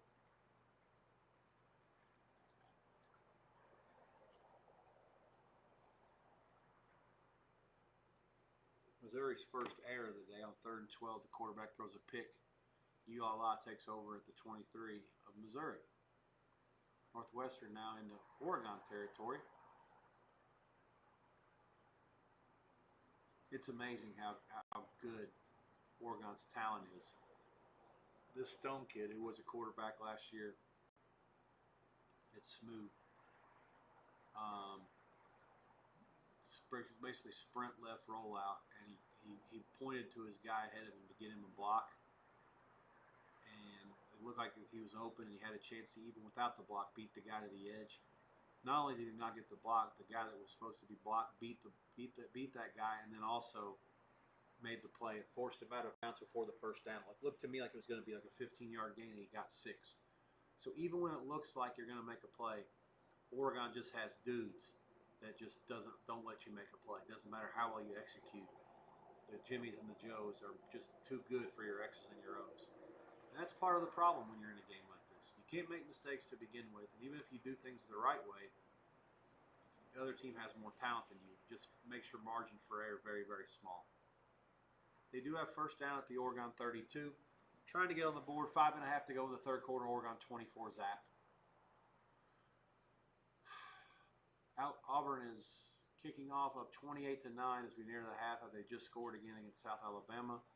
Auburn again a 26.5-point favorite, give or take, close to post. I may have to adjust my Auburn number up a little bit. I'm a little bit lower than most. Buffalo, 4 plays, 55 yards, 401. They take the lead. In Kent, the Flashes were up 14-0 late second quarter. It's gotten away from them here a little bit. Extra point for Buffalo, slides inside the right upright. And they have their first lead of the day.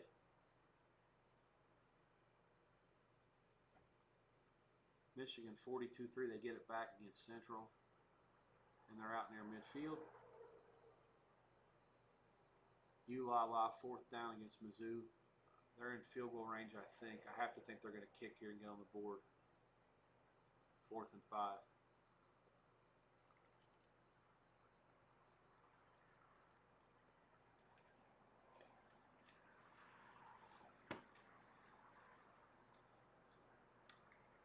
This will be a 35-yarder for the Cajuns.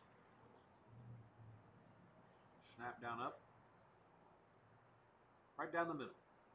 28-3 Mizzou, 6:22 to go in the second quarter.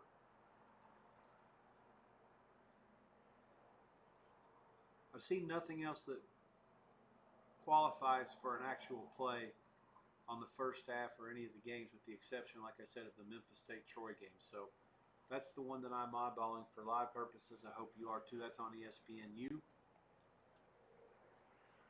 I feel like I should have been involved with Clemson, but it was just so square. I mean, obviously, we've seen them do this. They even did it last week with these slow starts, and then they start to get into the game, and their defense just starts fucking everything up.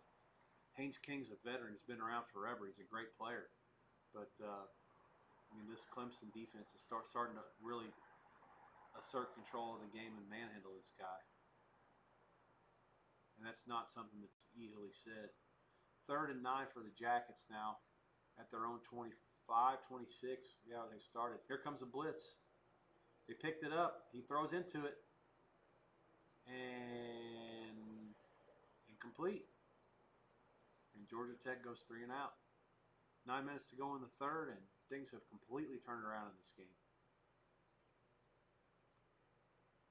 Bama out past midfield to the 45. Auburn and South Alabama are into the break.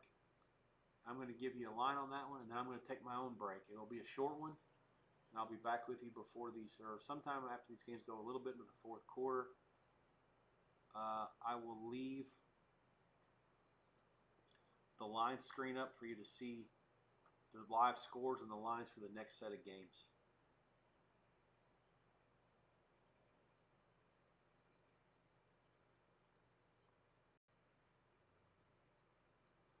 So Ball State was down 7-0 against New Hampshire, and they score on their first possession, and that's their first touchdown of the season. I'll have to keep an eye on that one. I may fix my TVs here in a second. Alma mater situations, nothing to do with gambling. I am curious what the line did in that game, though. I'll have to look at some of these lines in those games.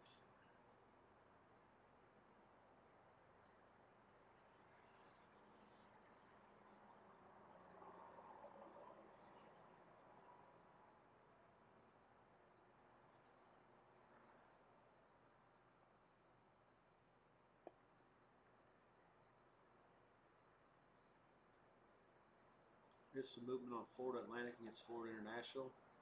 That game opened pick circa. I made the game 3. It got bet all the way down to 2, 2.5. It's getting bet down back to 1 on Florida International, now 1.5. Some totals that are moving a little bit. Purdue Southern Cal, I told you about under a little bit.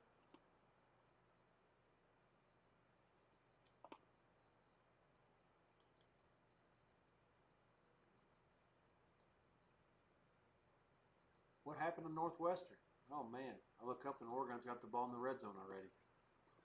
I have to look this up. I feel compelled to. I was excited for you guys talking about what was happening here. Drives. INT. 6 plays, 43 yards, INT. Intercepted by Mixon at the 29. Returned 36 yards to the Northwestern 35. So now Oregon with a chance to score here inside the red zone to get it in front of the number for the first time today. Moore is 14 for 17 for 143 and a touchdown. First and goal, Oregon inside the 5. McClellan did get to the paint, but he was out of bounds first. It does look like a high school stadium, this Northwestern playing at the lakefront like this. There's like 9 rows on the Oregon side.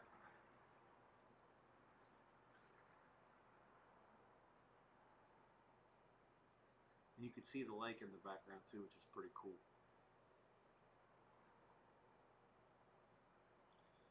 28-9 Auburn at the half. They're laying 11 and the total is 27. I wrote it down those exact same numbers, so no opinion.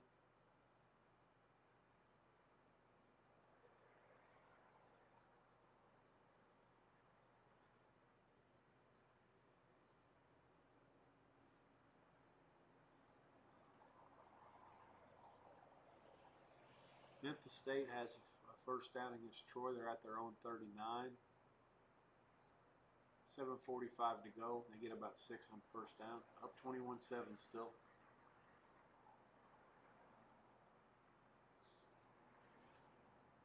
We're near the end of the third quarter in Tuscaloosa. 35-7 Bama.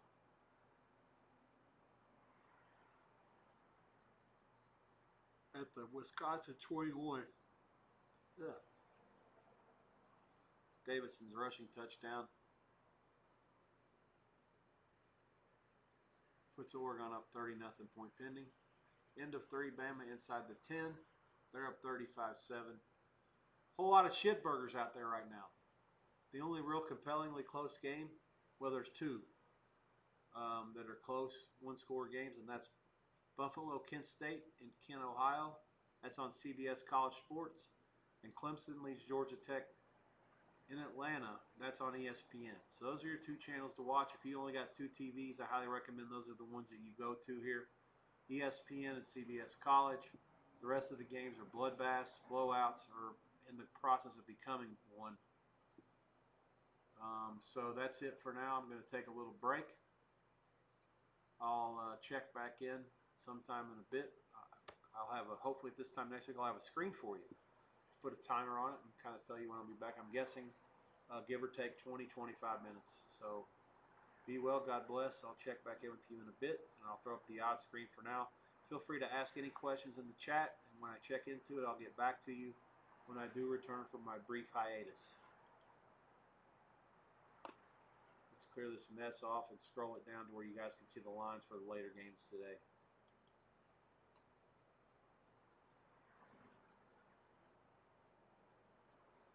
Michigan, as you can see, 49-3. They lead Central, 3:12 to go in the third.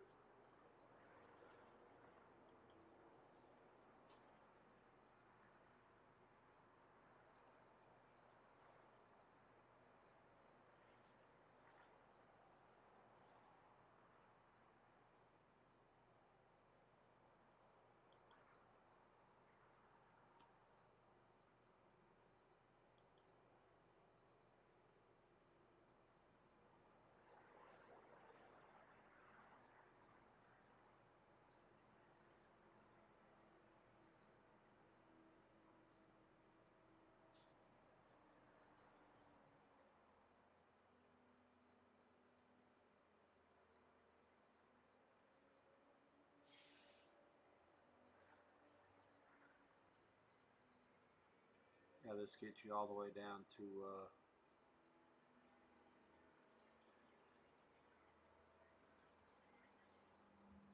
Appalachian State Southern Miss, the first 7 o'clock Eastern game. That'll do for now.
All right, no more art class today, at least for now.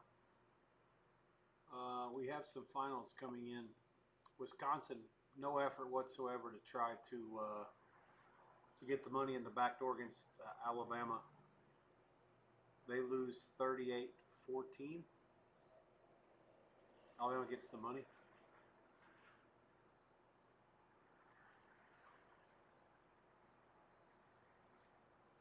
I'm actually going to run some scores down for you now as I get back in the saddle. Don't see anybody in the chat. Memphis State has scored at Troy, making it 28-7. So good news there. Kilcrease is still quarterbacking for Troy, which I don't know if they couldn't find anything better than that. That really surprises me. Anyways, so that's where we stand. And that one looks pretty good. The scores I noticed aren't updating. I don't know about all the games, but at least not in that one. I've tapped out on a couple games, so I can't even tell you what's going on. Clemson, oh my God. Kent State, 22 plays, 93 yards. They took up the entire quarter. And they now lead Buffalo 28-24. Let me confirm that drive summary. I know they had the ball forever. I didn't know it was that long. 22 plays, 93 yards, 12:15 it took up of the fourth quarter. It started 8 seconds into the fourth quarter after Buffalo punted. So now the Golden Flashes lead 28-24. And this is the game of the day for sure so far. 24-point underdog winning outright by 4 with 2 and some change. 2:37 to go in the game.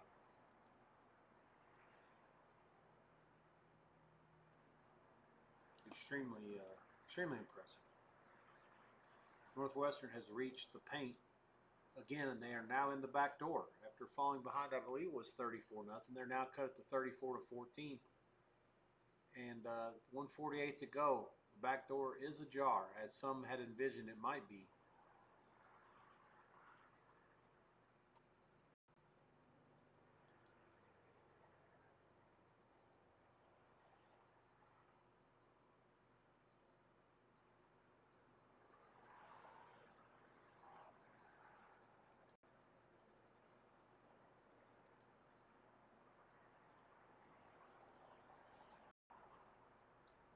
Let's see. So Clemson is in.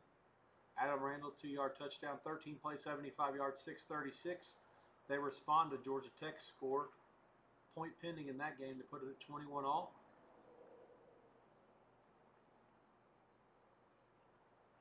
Yeah, my scores have completely stopped updating on at least one of the apps. Let's see how Spanky's doing over here.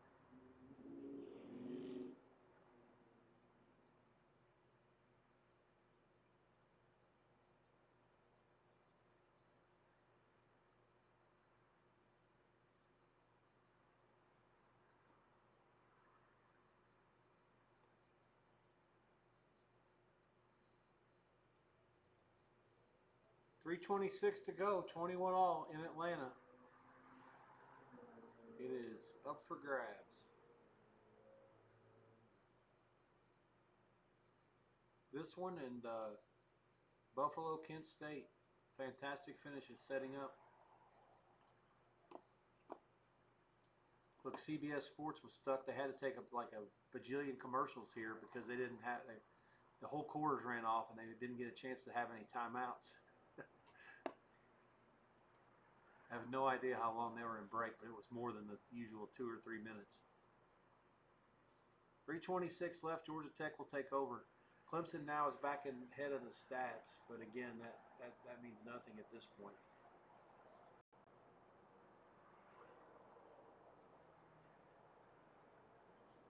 Ball State's had a punt block for a touchdown. They've muffed the punt. At the other end, they're still beating New Hampshire 20-14 now after a long touchdown there. So looks like they may have a chance to do some damage today. Clearly out of class in the first 2 games. Looks like some rain in Lafayette. Ross 8 Stadium people are wearing, they got a chick with a towel on top of her head, and there's some various rain gear. So Kent State's lost 16 MAC games in a row and 23 in a row to all F1A opponents, and that's true. Those streaks date back to 2022 when they beat Buffalo. What an incredible drive. Buffalo has not had the ball the whole quarter. Bulls back out there now. First play, they throw it downfield. Gonna be caught? No, gonna be dropped. I was wondering, the Kent State sideline was given the incomplete signal. Looks like he might have caught it. I don't know. They'll have to review it for sure. I think that's a catch. They're going to have to review that, but I think the receiver for Buffalo makes that play. They're not going to the tape? Boy, I don't understand that. That looks like a catch to me. The MAC review team needs to do a better job than that. 2nd and 10, drops back, fires it to the left side. He's wide open. Going to be a gain of 25 out to midfield. 2:16 to go. They'll stop the clock to move the chains. I think they will. The clock's still moving. Each team has their full allotment of timeouts there. Clemson now. This game is on ABC for me, so I'm ahead of you now. 3:20 to go, clock moving as they start their drive at the 25.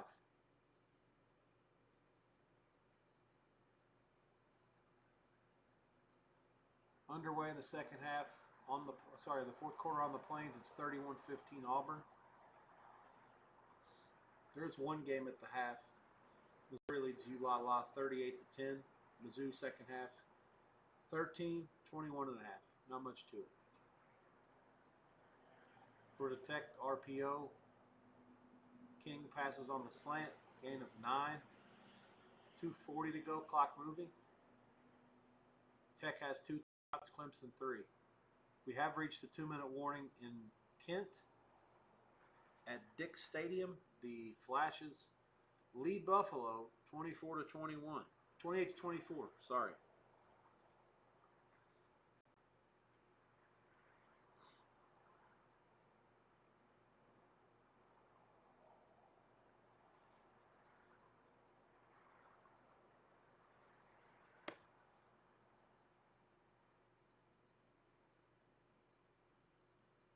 Looks like we're home free in Memphis State and Troy State 28-7 in the fourth. That's going to be 2 wins to start the day. Once Crowder went out for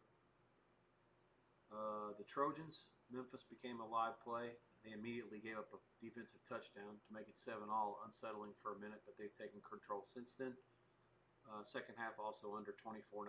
Looks like 7-0 if nothing else happens here. So yeah, going to be 4 units to the good on the day.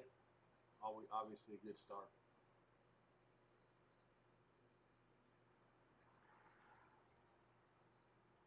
I'm a little surprised that Temple's had so much trouble doing anything. I was also surprised that Mateer was in the game as late as he was. Oregon has beaten Northwestern 34-14. That is a final. The back door was ajar, and they gladly climbed in it.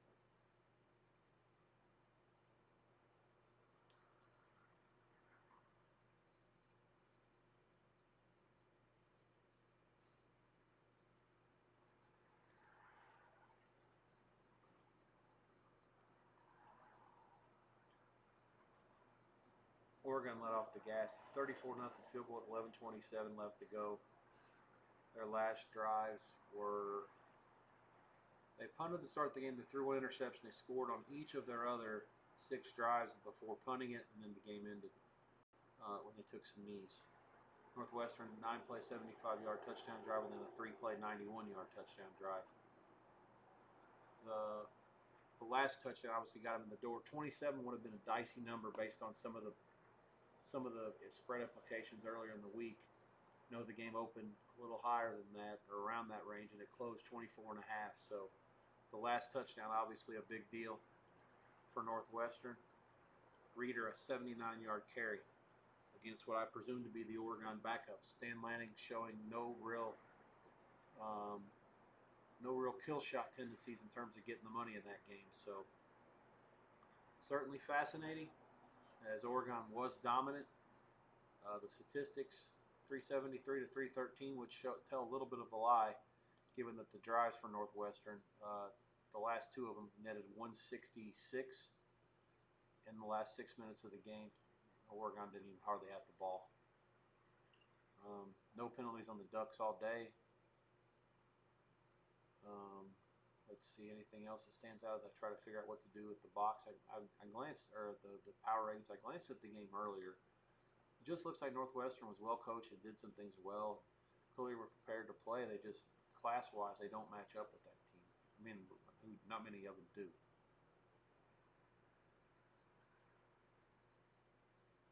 I can understand one of my buddies has this team power rated to the moon. Makes sense. Buffalo, 1:15 to go, clock moving, 2nd and 10 at the Kent State 23. Quarterback drops back, fires it to the end zone. It's going to be out of the end zone. It'll be 3rd and 10.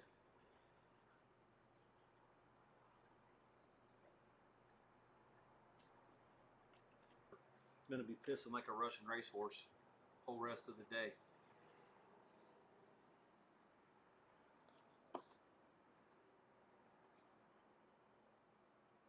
South Alabama's actually played Auburn fairly evenly in terms of first downs and yardage. I think they had a big there was a big play that went against them and a couple of turnovers.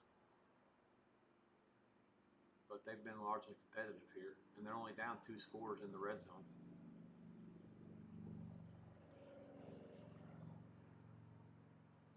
South Alabama clearly a more capable Sun Belt foe than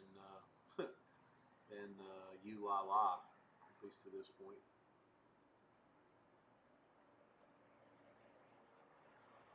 Oh man, the kid for Buffalo had it.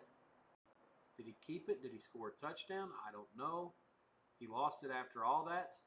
They're going to give him a touchdown. 7 plays, 76 yards, and 129. And Buffalo now leads 30-28 with 1:03 left.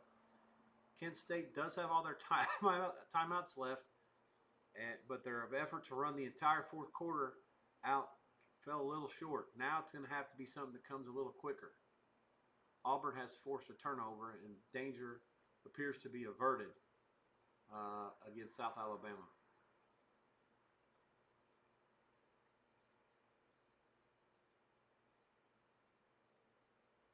Memphis State is going to beat Troy State 28-7. That'll be the final after an interception in the red zone. Troy State's offense gets nothing done today, and certainly the status of their quarterback becomes vitally important. You cannot do anything with them going forward without knowing his status. Goose Crowder injured early in the game. Troy State totally woeful on offense the rest of the way. They have Buffalo on the road next week. Interesting game. Buffalo, life and death with Kent State today. Will certainly be downgraded a little bit, regardless of the end result here. They do lead now, unless they overturn this by the review. It'll be close.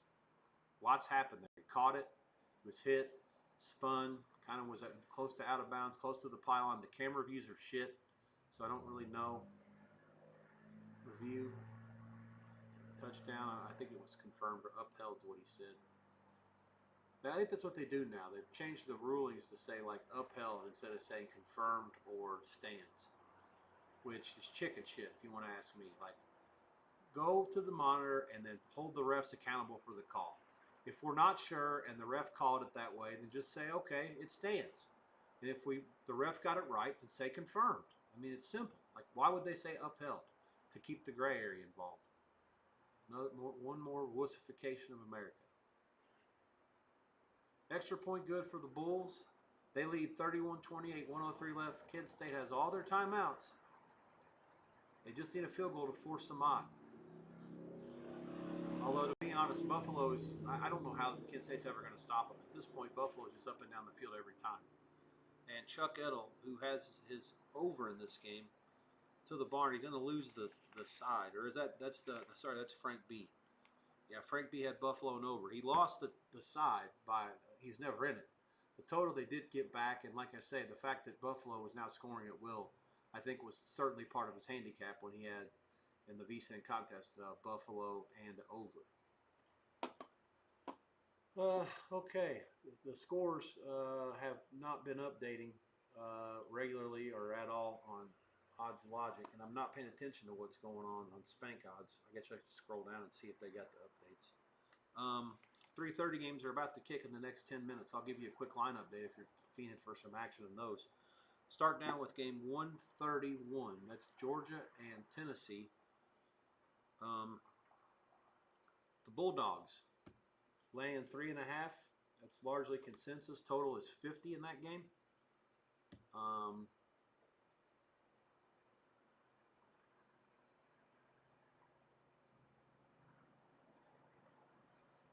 That's on ABC. Pittsburgh and West Virginia. That game is on ESPN after the Clemson-Georgia Tech game goes final. Tech with the ball, 53 seconds to go at midfield. They're driving about 10, 12 yards away from field goal range. And they have 2 timeouts left. So they're set to try to line up a field goal to win it. Washington State, North Texas. That game is on ESPNU. North Texas laying 6.5. They're 57.5, 58. Jeff Whitelaw on the dog in the West Virginia game, plus the 7.5. And he's also on North Texas, the home team, -6 against Washington State. Interesting bet there. I can't say that I'm against it, but Washington State burned me bad last week, so we'll have to see. Oregon State, Texas Tech. That game is on Big Fox. Texas Tech a 24-point favorite. The total is 62. Southern Cal against Purdue. That game is on CBS. The Boilermakers are catching 20.5 at home. That game has gone up some. It's to the point where I'm actually a little bit interested in Purdue if it goes up anymore. I think 21 would be a small take out of principle. Total is 59, 59.5. And SMU is at Missouri State. That's on CBS College Sports immediately after this MAC game. I don't know. I guess it's Missouri State's in Conference USA, and they have the TV rights as the home team. So SMU at Missouri State, an oddball matchup. Missouri State, their first home game as a team out of the Missouri Valley Conference and into the Conference USA and upgrading from Division I AA up to Division I. Missouri SMU is a 30-point favorite, as high as 28.5, 29.5 elsewhere, 60.5 on the total. There is some 61 out there as well.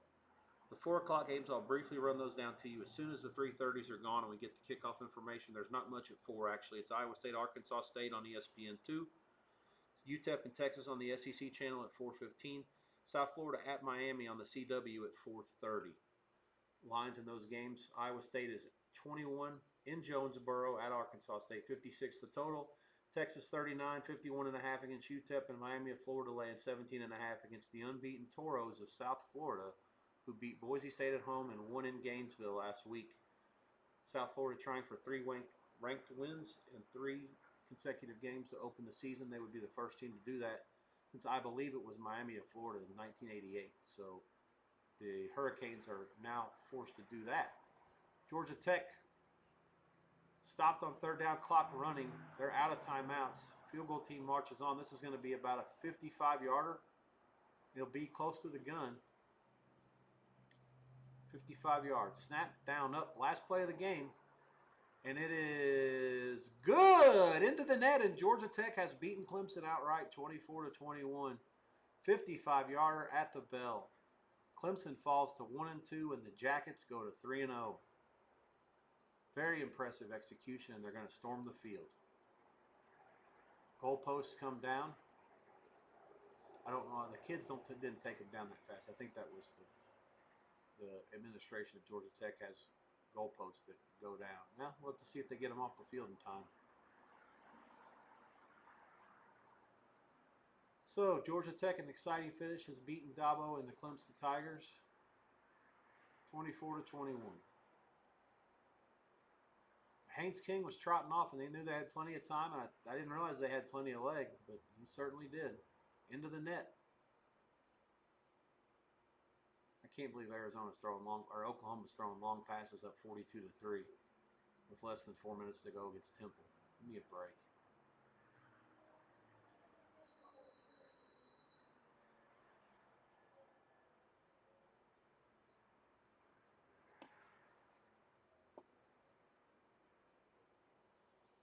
Incredible finish.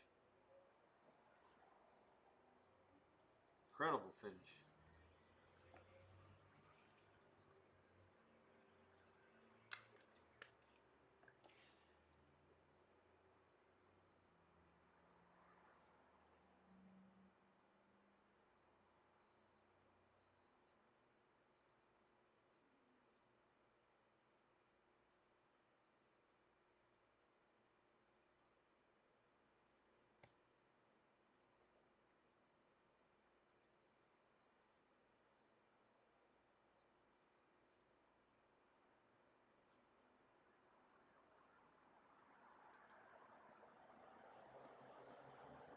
Wow, that was something else. Kent State, I don't know what happened. I turned my head, no volume, and that's it. It's going to be the final. 31-28, Buffalo, 41 seconds.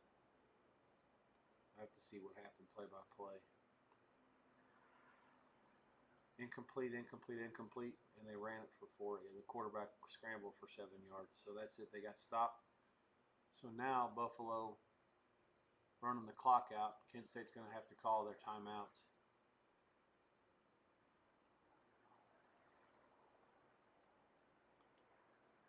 "35 seconds left, second and short, maybe 4 or 5. This actually matters for the second half line. Buffalo was laying 9.5 and 10, and they're up 21-14 in the second half.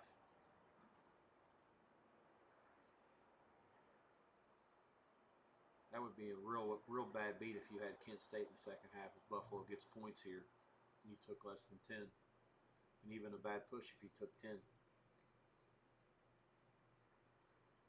So the finals are rolling in here from this early slate. Memphis State 28-7 over Troy. They get the money. The game stays under. Oregon 34-14 over Northwestern. Backdoor ajar there. Northwestern gets the cash, catching 24-25 and more. Total 50. Does stay under, not by a lot. Michigan 63-3 over Central Michigan. As I correctly predicted, the game was not going to stay under, and Central Michigan not to cover. 17.5 in the second half. Michigan gets the cash for the game and second half, and game goes over. Second half also goes over.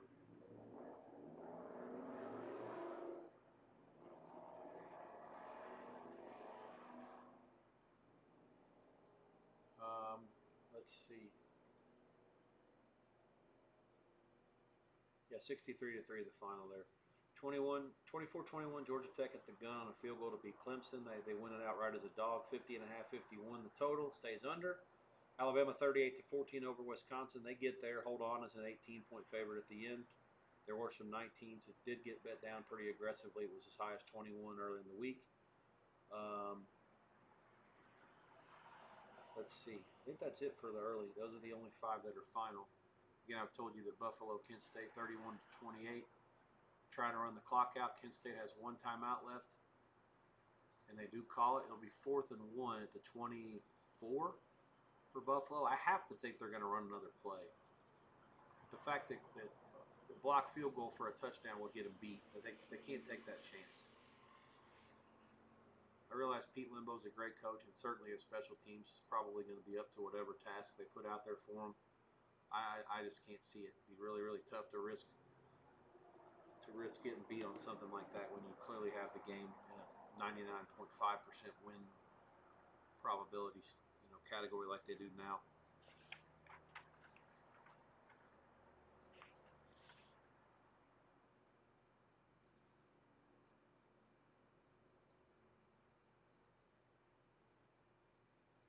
Yeah, they're out of the gun, out of the pistol actually.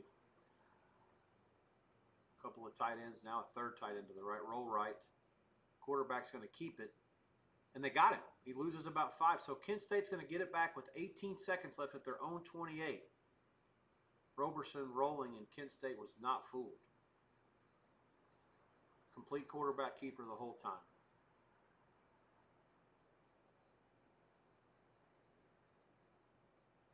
Just a complete boot right behind all those big dudes, and there was never an option to throw the ball, which really doesn't make sense on 4th down. I mean, you're allowed to throw it. If it's incomplete, the clock stops anyways. The clock stopped when they tackled him behind the line. And certainly, the only direction is don't throw an interception no matter what. But incompletion wouldn't have hurt him at that point. They're saying that the kicker has to get to the 33 for a 50-yarder or a 4. I don't know what it said. We'll find out. Shotgun, drops back, fires it downfield. It is complete. He does stay in bounds. So clock at 13 seconds. It stops to move the chains. Now it's moving again, 12, 11, 10. It's snap it, spike it down at the 37. 10 seconds left. They figure to need about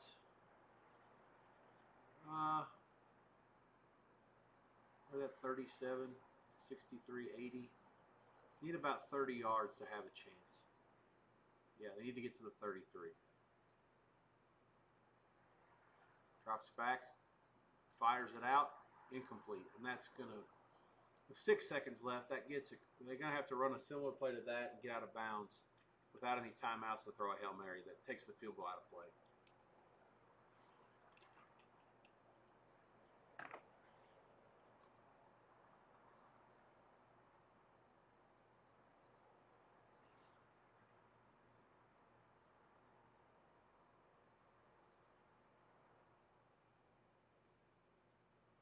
Bottom of the hour.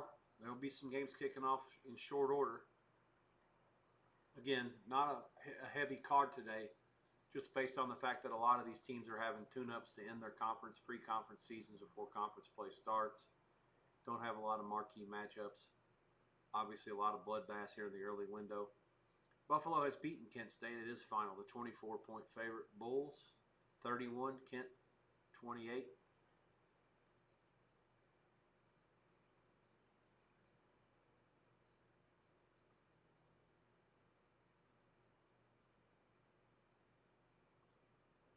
South Alabama down 31-15. They are back on the move again against Auburn.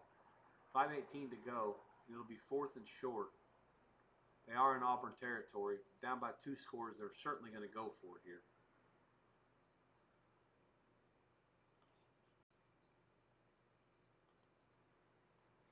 Missouri leads ULA Monroe 45-10. That game is late in the third quarter. Missouri all but off the gas at this point, I would assume. Yeah, Zollers is now in at QB for Missouri. 512 yards for the Tigers. Drive summary for them. Touchdown, touchdown, touchdown, touchdown, pick, touchdown, punt, field goal, touchdown, missed field goal. So that's that so far. ULA, all punts, 1 field goal, 1 touchdown. Otherwise, no turnovers. Otherwise, the game would be much worse than what it is.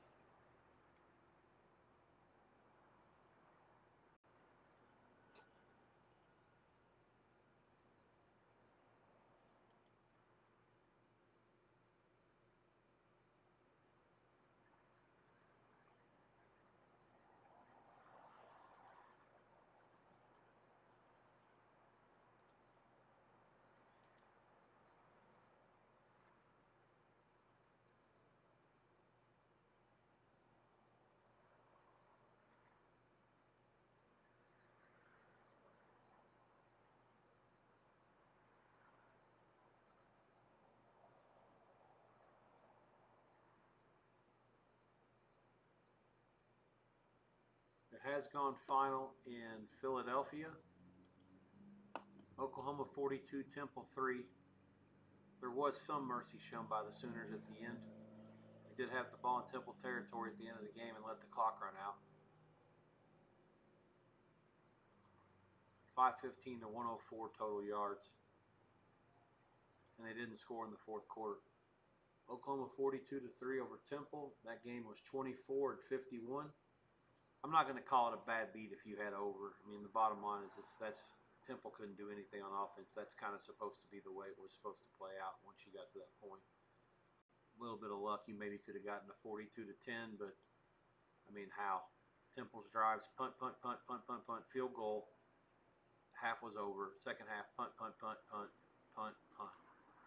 All the drives for Temple in the second half were 3 and out except for one that was 11 plays and 27 yards. The first half, they had all 3 and outs except for 2 that had 6 plays.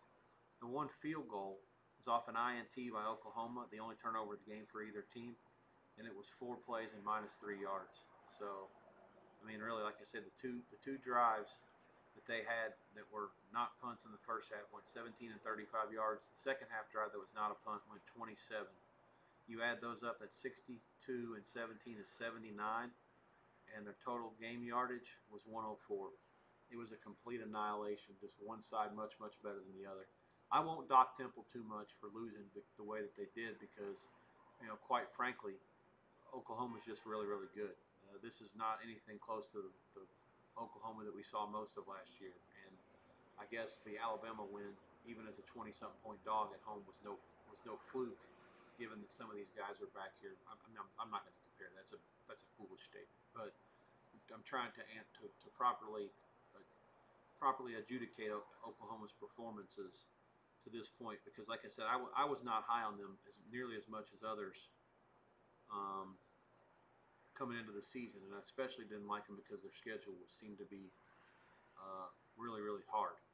But they're prepared for it, that's for sure. The wins the last 2 weeks have been ultra impressive. The week 1 win over Illinois State will probably age well too, as they're going to be most likely a playoff team this year. So in the 1AA. So we'll see how it plays out next week. Fascinating game setting up on the Plains. Oklahoma, as well as they've been the last 2 weeks, I expect will probably end up being the favorite there. Let me look at a power ratings, kind of give myself an idea. Yeah, I think so, but not by much. I mean, it'll be close. I think they'll be laying a field goal maybe. We'll see. I make it maybe around that. Maybe it'll come just a smidge higher. My number on Oregon may not be good yet. We'll see. Or Oklahoma, may not be good yet. All right. So the 3:30s obviously don't start at 3:30. We have a weather delay in Lafayette. Let me look at the radar and see what's going on there. Seeing the time changes, backing this thing up an hour on the big CBS. Okay by me. No reason to start all those games at the same time. There's nothing else on CBS today. Let me scroll out. I haven't used my WeatherWise app this week. Oh, there is actually some severe weather up that way today. And there's actually a storm that's tracking for Lafayette. It's under Logansport's under a warning. Yeah, so they went ahead and went to a delay before it even started. I think that's White County, that's to the north of West Lafayette on I-65.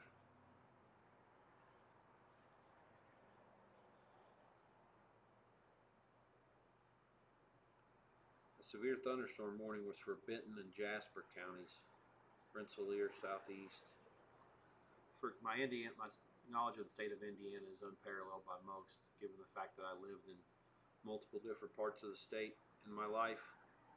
Born in Crawfordsville, lived in Muncie, went to Ball State, lived in Clarksville, down by the Louisville area. Grew up there, went to high school there, so yeah, it's easy for me to see this. It looks like this storm is going to be, what's the speed on this thing?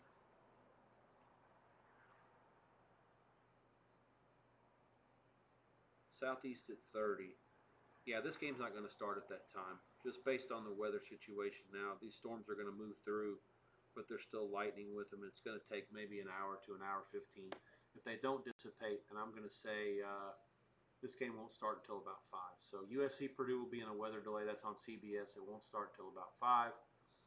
The other games that were supposed to start at 3:30, all are fixing to go here pretty soon. It looks like North Texas and Washington State on ESPNU has kicked.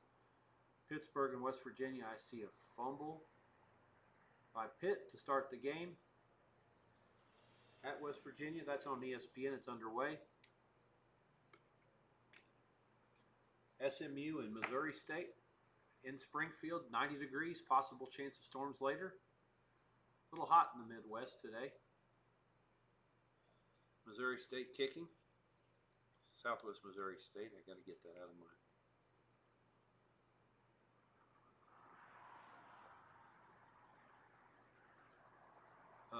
Let's see what else we got going on here.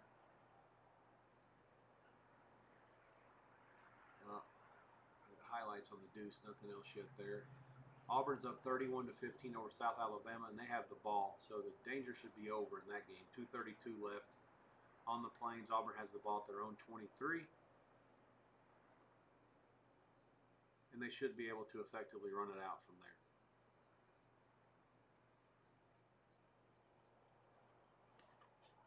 Missouri, as I told you a little bit ago, they lead ULA 45-10. 14 minutes to go in that one. Missouri on the move. Look at this. 47 carries for 361 yards. Hardy has 22 for 250 today and 3 touchdowns. He had a 71-yarder in there. Certainly will help the cause.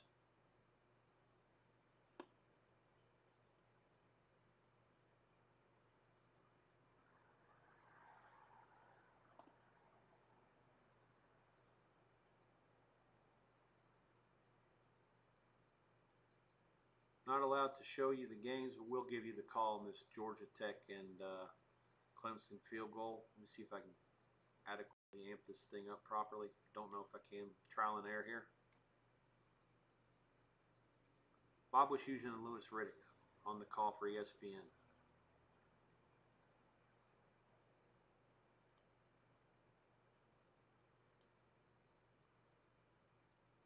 I don't think it's going to let me. I was trying to play around with it. I had a little bit of an echo yesterday. Yeah, it's not going to. That's okay. No big deal. No concerns. You live and you learn. I'll have to work on that. That's something that I want to be able to use going forward. At the same time, I can't afford to have it be in an echo. Let me see if I can figure something out here. No, I don't think it'll work. I'll try to play around with it tomorrow. This is something you live and you learn. Like I said, this is the last week of spring training for me. I'll live and I learn as I continue to go along here and try to figure this all out. Tennessee Marching Band USA on the field. Pretty cool. As the ball set to come out of the tunnel. North Texas right down the field, 1st and goal against Washington State. That's about as easy as it comes. Tailback gets it, goes off the right side, untouched. They're up 6-0. Man, I'm sick of myself. This is Washington State. How bad is San Diego State? If North Texas runs this team off the field, I'm going to be really sick. I knew I could have had a chance to get them. I just picked the wrong team. We are underway in Lubbock. Oregon State has the ball first against Texas Tech. They'll start at their own 20. First play from scrimmage. Run up the middle, give them a yard.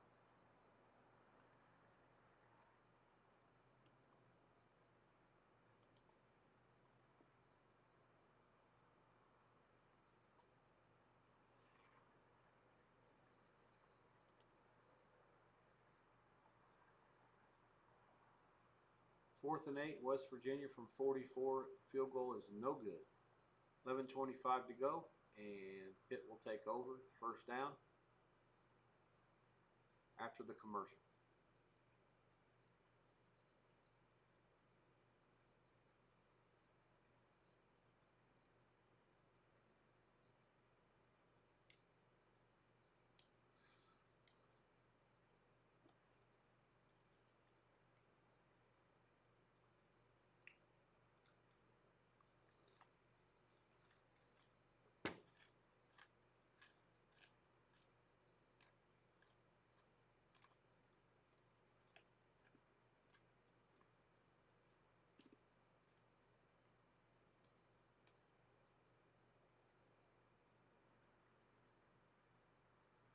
Southwest Missouri is on the move. One thing I'll say credit, I think Clark's the quarterback's name. He had some, he's done some decent stuff for them on offense. They moved the ball against USC. They had some big plays. Obviously, the defense is woefully overmatched, which, you know, that happens. I mean, it's Missouri State against Southern Cal. You're playing at the Coliseum. Going to give up 70 in your first year.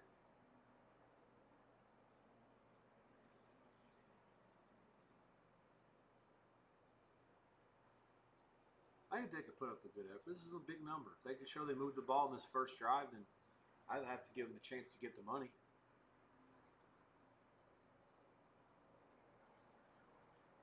Just about to kick it off in Knoxville. Both teams are on the field.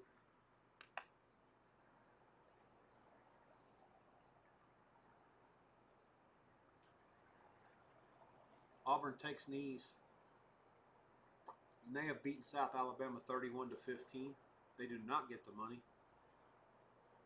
25.5, 26.5 point favorite total. 56 total stays under.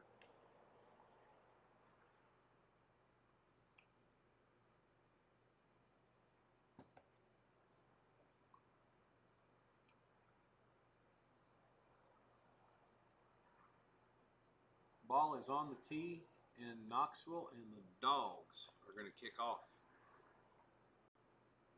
I'll get all the coin toss information for those games in just a minute. As a matter of fact, I'm going to take an audio break here very shortly.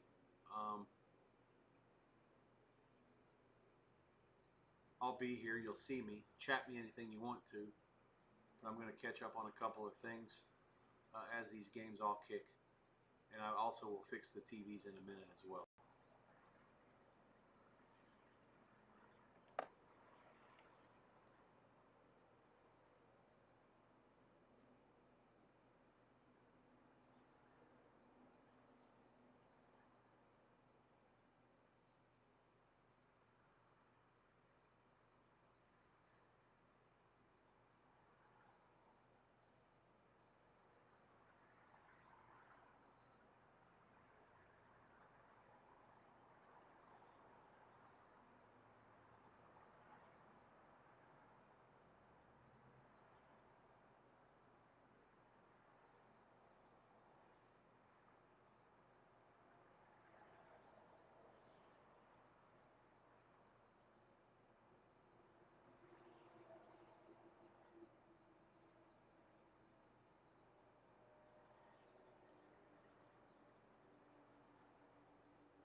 All right, let me see if I missed anything else before I mute myself. I didn't mute myself on purpose there. Okay, let's see. Looks like Oregon State's. What's happening here? Is there weather? Everybody's coming off the field. I'm going to assume there's a weather situation in Lubbock. Yeah, hang on. Let me go to the radar down there. Got through the early games unscathed. Not so much here. Ooh, that's a tough beat. There's only one lone storm in that area, and it's to the south of the stadium. It's not severe, but there is lightning southwest of the area, and it's heading northeast. Yeah, that's a tough one. Can't handicap that. There's not even a severe weather watch or anything in that area. They expect there to be some severe potential in Colorado and New Mexico, especially in the western parts of those states, but not in West Texas. It's just hot and there's storms. It happens. Same things happen in Indiana. Same thing could happen in Missouri later. Tennessee right down the field against the Dogs. Inside the 5, 1st and goal. Pitt is now cross midfield against West Virginia for the first time. They dump it out. They're down to the 40. With those other 2 games in delay, and not much else has happened with Southwest Missouri State and SMU. As I said, I'm going to take just a quick break here. Hit the reset button. Check my TV situation out. Aguilar runs for the touchdown. Vols up 6-0. Point pending.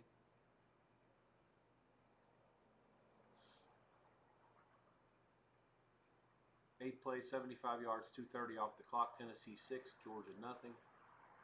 Impressive start by Tennessee. Certainly one that I did not expect. But let's see what Georgia's offense has in retaliation here. They haven't looked very shabby in the first couple weeks, but also I was told that they were sort of in a position where they were not going to try to show much. Somewhat intentional to prepare for this one, knowing where it came on the schedule.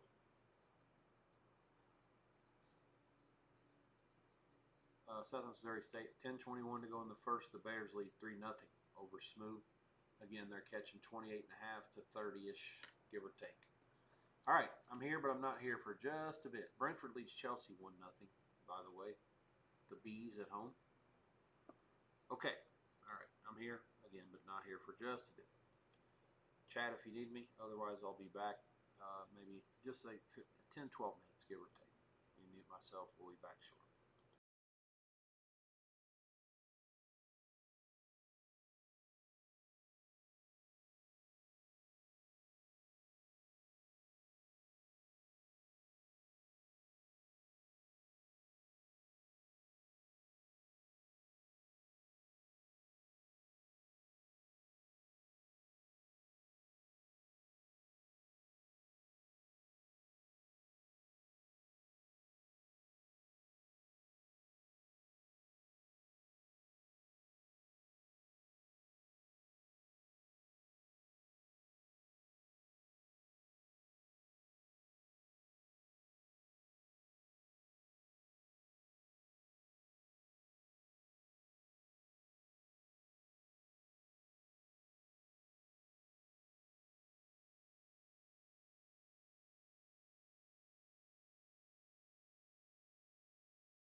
I'm gonna say one thing. You could say what you want about SEC football. The fight songs are unmatched in this game.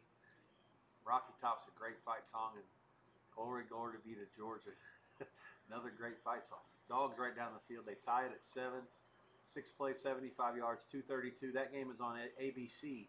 And with weather delays on CBS and Fox, I have no other games that are live. The rest of my games are all on the boxes with delay. 14-0 North Texas over Washington State on ESPNU. The ESPN game is Pittsburgh, West Virginia on a commercial. Missouri State 3-0 over SMU. And let's see. That's it for now. Everything else is in a weather delay or delay period. Oregon, yeah, everything else is in a delay. So light window for now.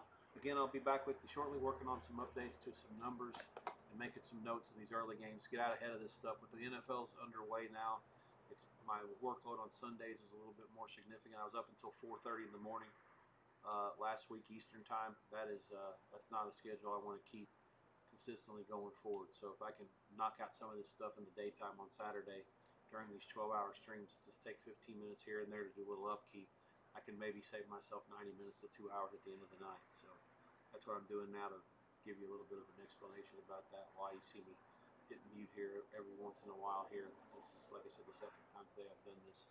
Probably do it 3 or 4 more over the course of the next 8 or 9 hours.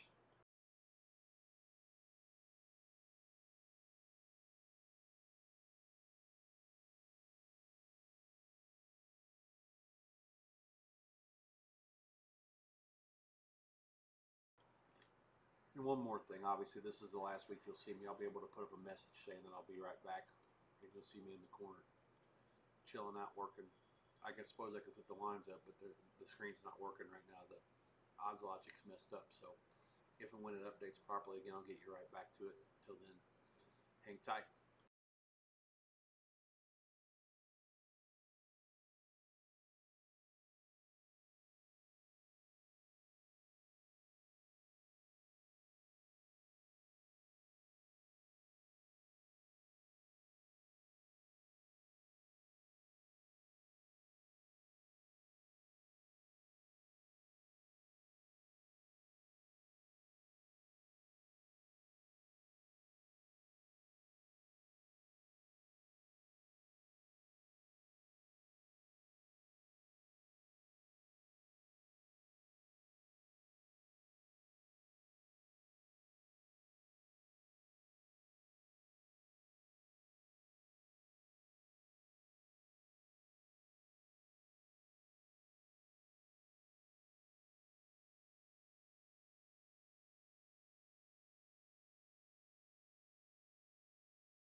For those of you just checking in, I'm here, but I'm not here. Working on a few things to keep myself in position to stay ahead of everything and not go to bed at 5 in the morning with all the stuff going on today. It's kind of a slow part of the day with some of the games in a weather delay.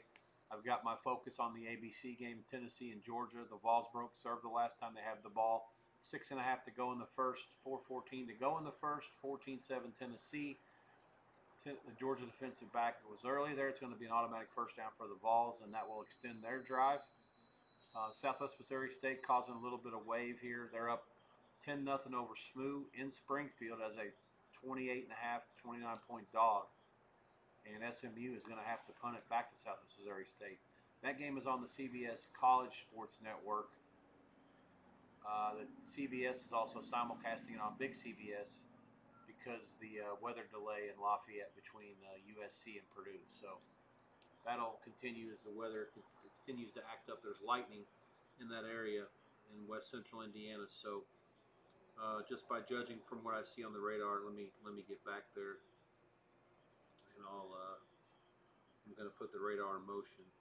Yeah, it looks like Lafayette's under siege as we speak. Heavy rain moving through Ross-Ade Stadium. Strong thunderstorm, actually. Lots of rain, not a whole lot of lightning, but enough to where they have to keep the players and the fans safe. And there's another one behind it. This is back building, so bad news. There's going to be a lot of rain. They may not start this game for 90 more minutes. So it's the only CBS game of the day, and it's going to be on a little bit of a delay with the storms in Indiana. Tennessee now moving the ball again. There's no score. 12:40 to go in the first half. Pitt, West Virginia. 14-3 North Texas leads Washington State. They're on the move again. That game, the second quarter just started. Arkansas State and Iowa State are underway in Jonesboro. And Texas about to kick off against UTEP in the next couple minutes. I am here, but I'm not here. I'll keep you posted. Certainly be back before all the halftimes, but with only a few games going on right now, none of them are super compelling other than Georgia and Tennessee. Just put on your ABC affiliate. You could sweat that for a while. Aguilar's 11 for 11 for 185. Midway through the first, having a great start so far. First down Vols, and they are in field goal range, up 14-7, trying to go up a break of serve, as we say in tennis parlance. As the way that this game started, there appears to be a lot of points in the offing. I'm here again. Ask questions on the chat. Otherwise, be looking for me again. What is it, 4:20 Eastern time?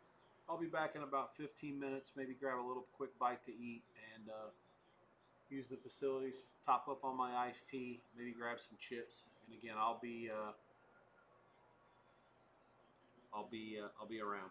But guessing I'll check back in, like I said, before the half times, maybe in the next 20-25 minutes tops. I'll be here, but not here.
Central Connecticut 31-7 over St. Francis.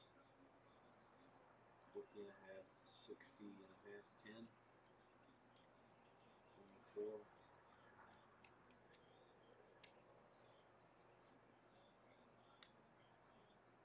Lehigh 14 over Duquesne. 71 and a half to 63, 8 and a half. By 14.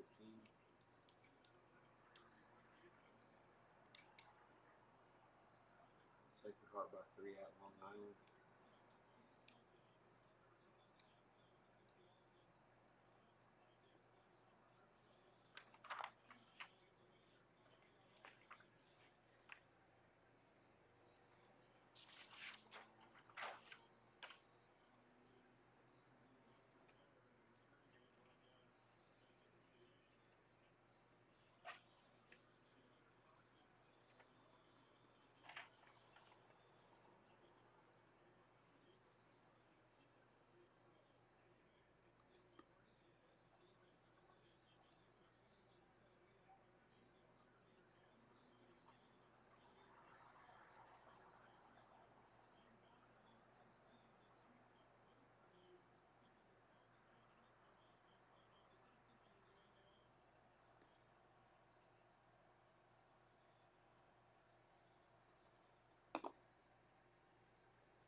By 3 at Long Island, 12 and a half.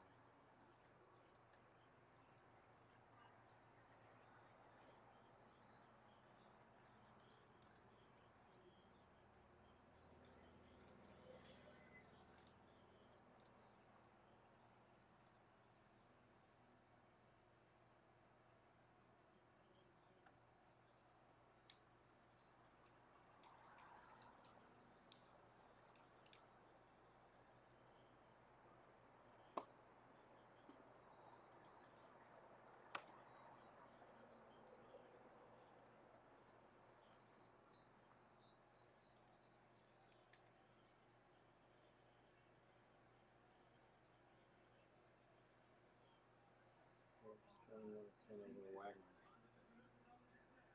There's 21-10 at Wagner.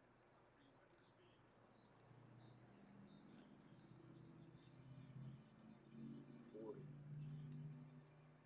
51. I have a bad number on there.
Real quick, checking in with stuff that's happening. Georgia down 21-7 late first quarter, 4th and 3 near midfield. Slant over the middle complete. The umpire was kind of in the way. First down, Dogs. At the Vol 38. Tennessee touchdowns on each of their first 3 trips. Georgia scored a touchdown, had to punt, and they have their 3rd possession now as we're late in the first quarter. Missouri State up 10-0 against SMU. That game is into the second quarter in Springfield, and SMU's offense is yet to get really untracked. They did have a completion for a first down there, and they are into Bear territory, I do believe. Brinson the catch. That's the big game in terms of the upset potential.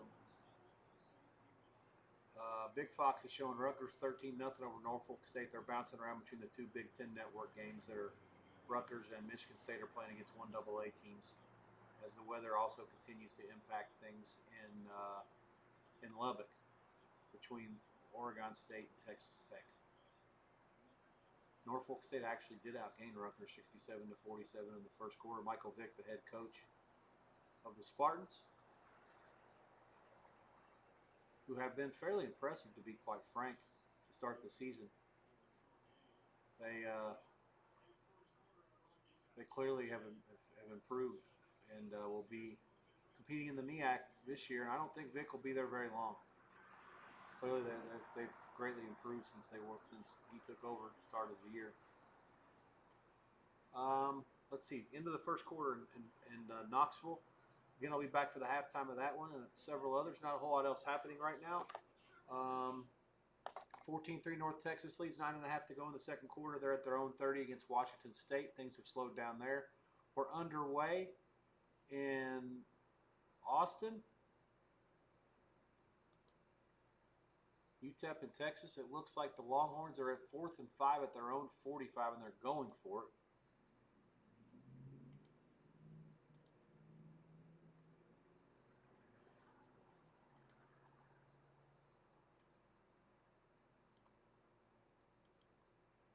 Manning drops back, fires over the middle. It's behind him. Bad pass, bad mechanics, everything. He was wide open. And the Longhorns will turn it over.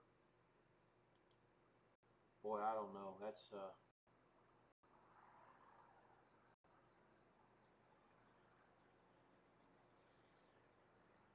tough one. I mean, he slings his sidearm, but he had some duress. I don't think he even saw the guy. Norfolk State is on the board against Rutgers, 13-3 early second quarter there.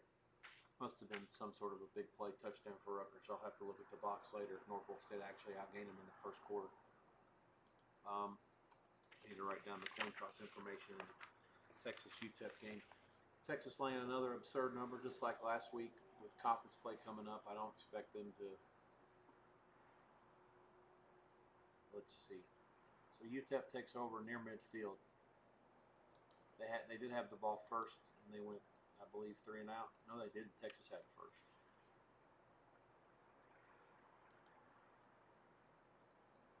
So both teams lost it on downs. How about that? What happened here? Why did UTEP defer? Now I have to look. Texas drive. Oh, okay, I see. So they did defer, and then I'm on a super delay up here. 9-yard completion, up the middle, no gain, up the middle, no gain, up the middle, no gain. You know, if at first you don't succeed, try again, I guess. So UTEP going to lose it on downs as well. Michigan State against Youngstown. Down 3-0 early. They've scored 2 touchdowns in succession. They lead 14-3. 8 minutes to go in the second quarter there. We have, again, weather delays in Lubbock and Lafayette. They have not started yet in Lafayette. Lubbock, they're just about 5 minutes in. With that, I'm also going to take a quick break before the halftimes pop for these 3:30 games, particularly Georgia, Tennessee. We got our eye on, especially, as well as West Virginia, who leads Pittsburgh 7-0. 10 minutes to go in the second quarter. We'll certainly have eyeballs on the halftime there, in addition to Springfield, where SMU went in as about a 30-point favorite, give or take a point or two, and they're losing 10-0 against Missouri State. Something to keep an eyeball on.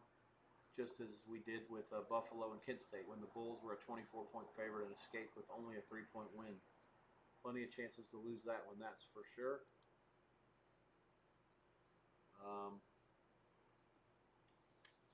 Let's see. And the UFC is underway. I should probably try to get my TV situation in order to accommodate that. So while I do, I'm going to work on everything here with the weather delays and the TVs, and yeah, let's accommodate this. These in the September, you're going to get this. I mean, there's going to be some tropical systems that are going to play a factor at some point, you know, in the season. Unfortunately, you got hot weather still at the end of summer fighting its best to not give up. So yeah, when you combine all these things, this is when you get these things. Zechariah Branch, 36-yard touchdown, and that's going to put Georgia within 21-13 point pending. So the Bulldogs fight back. First fourth down conversion, and 3 plays later, they're in. 9 plays, 72 yards, 345. 14:52 to go before half.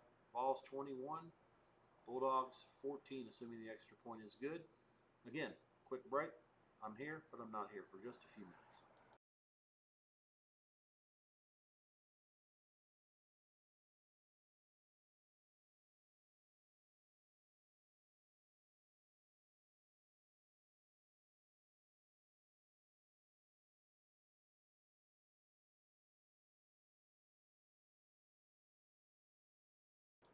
Quickly, for those of you curious about the weather in Springfield, they did show the camera briefly at SMU and Missouri State, and it looked like there were some clouds in the sky in addition to the sun, and those clouds are coming from the south. There's a slow-moving thunderstorm over Ozark, Missouri. I mean, really slow. Right now, there's no lightning with that. There is one to the northeast of Ozark, more southeast of Springfield, that's moving also fairly so, right over Sparta. I don't know where the university is in the town. It looks like right downtown, a little bit to the southeast of it. The stadium's right there. I know where JQH Arena is. I would assume that the Betty and Bobby Allison South Stadium, is that what it is? I guess I'll learn. I know all the names of the football stadiums. That's a new Division I school. Cut me some slack. Yeah, so there's just no real rain there yet. There's radar echoes around, but yeah, that's still, I would say, I don't know how many miles, but it's not close to town. A full county and a half to the southeast. Keep an eye on it though, for sure. So that's the weather situation there. Tennessee with it back now. They'll start at their own 25 against the Dogs. 14:52 to go in the half. I've run you through all these games that started at 3:30 and 4-ish. So again, back shortly when I handle a couple of things here, and let's get through the next set of half times. Go from there.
Here but not here.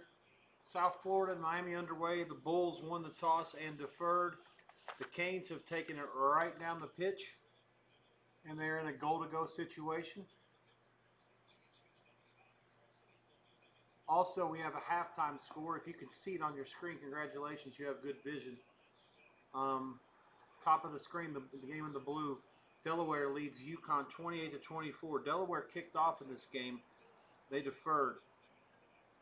Chuck Edel, one of the best college totals guys I've seen, he's having a little bit of his share of struggles.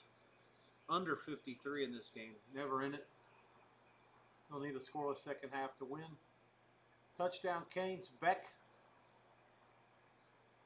has found his target. Raucous crowd at the Miami Gardens Stadium. 9:34 to go in the first. 5:26 off the clock. Point pending, 6-0. Miami closed this game as a 17-point favorite, 56 the total. Bulls off 2 wins over Boise and Florida. We'll see what happens today. Not a good start. Delaware, again, this game they closed, give or take, I think that was it 7-ish? I'll check it when it comes back up. 28-24 at the half. The defense is optional in this game. 325 to 303 is the yardage. UConn has the edge. Drives, UConn punted first, and then Delaware. Just do it in order of scoring. UConn went punt, touchdown, field goal, touchdown, touchdown, punt. And they ran out of time at the half. Delaware went touchdown, touchdown, touchdown, punt, touchdown, punt. So each team had 6 fair drives in the half. The Hens, in their first home game, just like Southwest Missouri State today, fascinating start to all these games. SMU down inside the 5. Certainly some things to be concerned about if you're SMU. This Southwest Missouri State defense just gave up 72 to Southern Cal, and they still have kept SMU off the board. 27, the running back for SMU, Arden, I think, is down. Appears to be maybe a knee. These guys wear their knee pads above their thighs. I mean, it's a joke. What's the point of even having pants? Oh, God, that hurt me to even see that.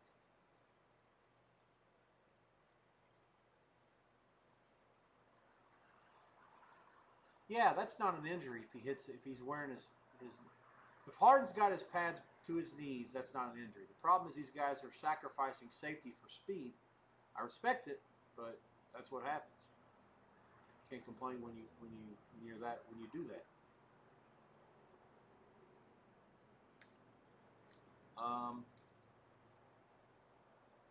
Let's see. Okay, that's it for now. The line in that halftime, by the way, UConn is laying 7. Dog money. Surprises to me. I thought it would be lower than that. Maybe 6.5 at the most, or maybe even 6. But with them down by 4, I guess that's what they deem to be appropriate. UConn to win the game by 3 would be the best price on the live market. I don't necessarily agree. Halftime total 27.5 and 28 are out there. Again, no opinion. My only play so far has been a fairly easy win. Aguilar and Gurul are fighting in UFC Noche. That card is in San Antonio. That is the, let's see,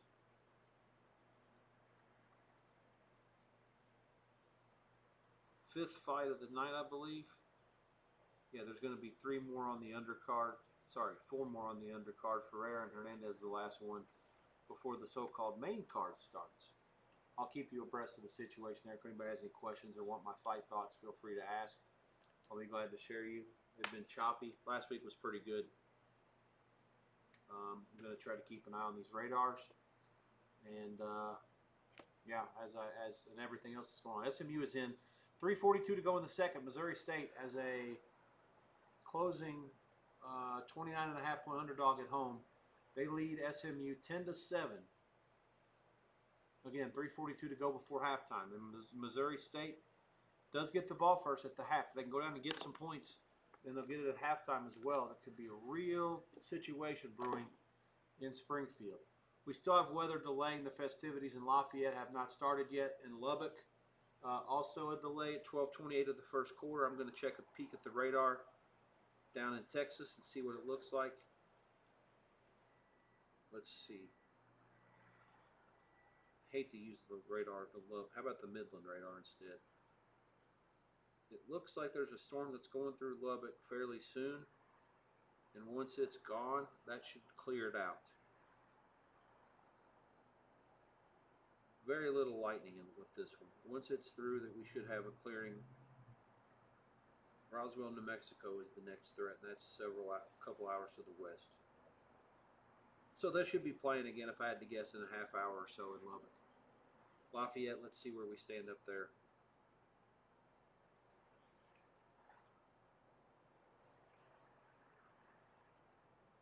Yeah, the worst of the storms are going right over the stadium right now. It is absolutely pissing and pouring.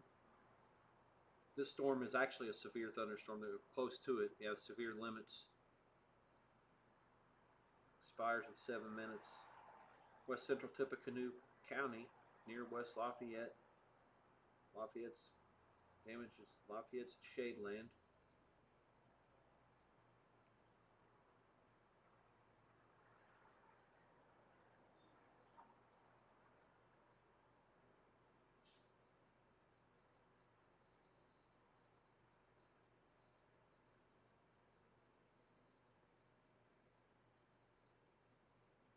Yeah, we moved right over the university.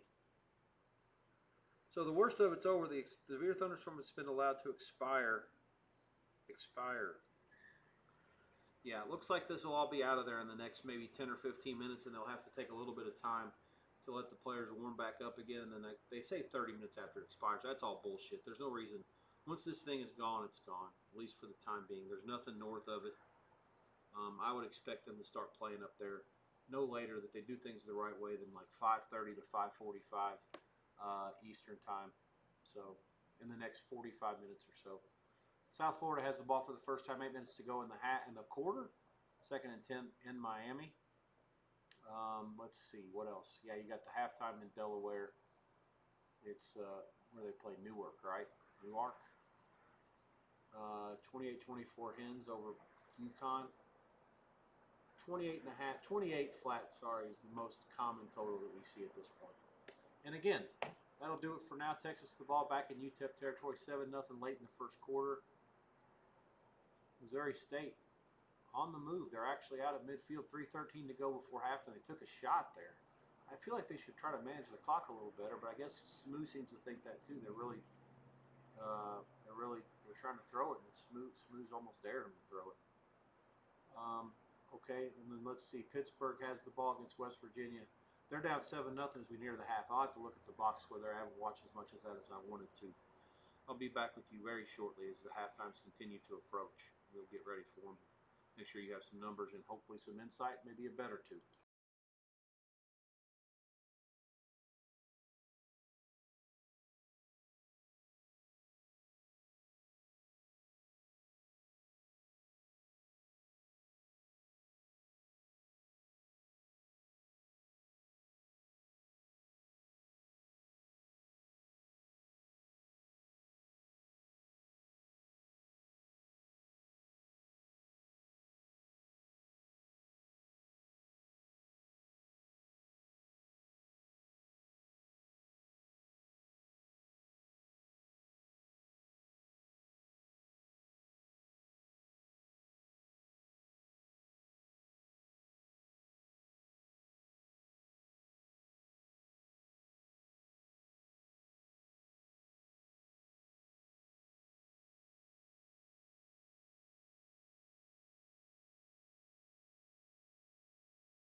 All right.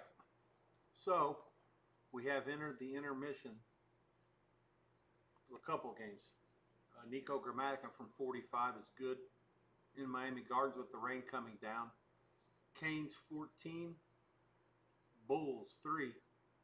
That is their first point scored in the first quarter this season, despite going 2-0 with wins against Boise and in the swamp against Florida. 14-3 Miami, 26 seconds to go in the first. We have a halftime in Denton, Texas, where North Texas is pasting Washington State in a game that I am sick that I'm not involved in. Absolutely sick. I saw Washington State look like shit against Idaho. Then I was told after the fact that they showed nothing. Well, I didn't think that they showed nothing because they sucked. I realized they just didn't show anything. And it's San Diego State who actually fucking sucks. They thumped them last week. I'm confused about my power rating. I made North Texas 7. It was close to 7. They laid Jeff Whitelaw, one of the sharpest professional bettors of the last 30 years, laid 6 in this game and never going to be a sweat. They've turned 5 Wazoo turnovers into 28 points. 42-7, 42-3 at the half. Halftime price, North Texas a half, and 24 and a half. I can't in any good faith think that North Texas is going to continue to pile on. I don't know what the relationship is between the coaches. North Texas has a conference game at Army next week, which is far more important in the grand scheme of things than anything else that they'll do,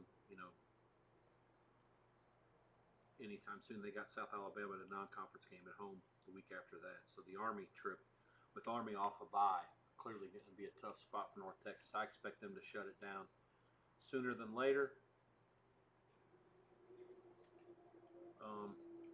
Washington State has Washington at home in the Apple Cup. Washington off a bye. Once again, another sooner than later. Second half under seems too good to be true. And yet, yeah, you got to go under 24 and a half. That's the number.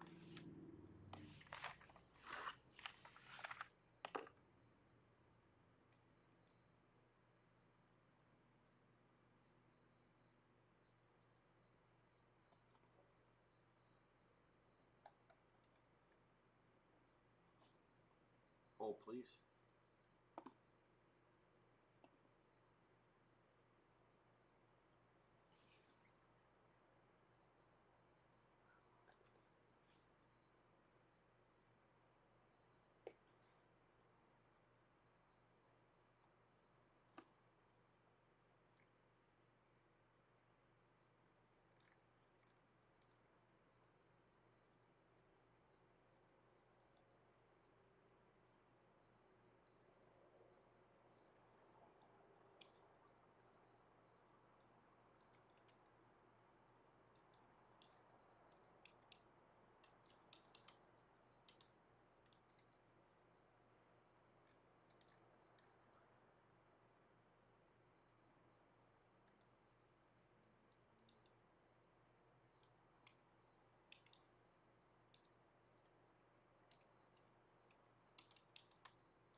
Got it. Buckeye. Looks like it's 24 over 15 in town. If you want to bet under 24 at -05 or better, you have my blessing there as well. 136 second half under. 24 -05 or better. We did get under 24 and a half. Flat. I'm going to go ahead and fire it in the chat. That way everybody will see it.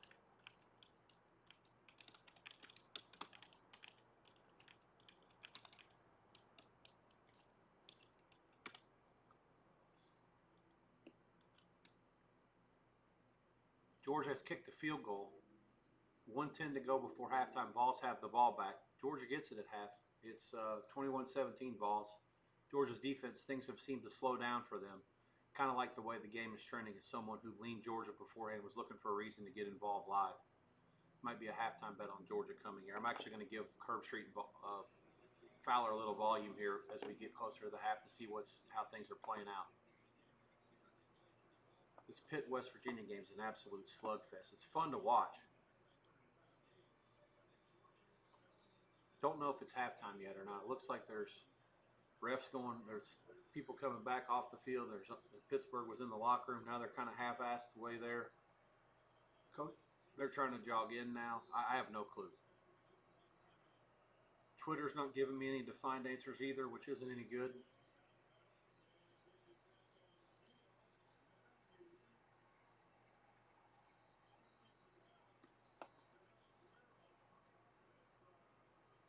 Aguilar's thrown a pick for Tennessee. 102 left into double coverage. Not a wise decision, and Georgia takes over with one timeout left and a chance to score before the half, if they choose. SMU leads Missouri State 14-10 at halftime. Here's the drive summary there. They're a 30-point favorite up by 4. INT fumble, field goal, punt, touchdown, touchdown. The 2 touchdown drives, 12 for 73, 8 for 80. The second one a pretty quick one, obviously. Missouri State kicked the field goal. They threw a pick. Then they scored a touchdown to go up 10-0. Punt. And then the last drive, they did have a field goal attempt, but it was a bomb, and he missed it. So the score at the half, 14-10, SMU leads at Southwest Missouri State. 281 to 202 SMU in yardage. The average yards per play is 6.5 to 6.3. Plenty of pace. The scoring isn't as high as you would expect. I would think that'll pick up in the second half. I do like second half over. The unfortunate thing is you wanted 28. It's not there. It's 29 and a half, 29. I still think it's good. They only scored 24 in the first half. I think Missouri State's defense will continue to struggle after halftime, and SMU sort of came out slow. I don't expect that to continue. So we're going to try SMU over. Let me go ahead and fire it in there right quick.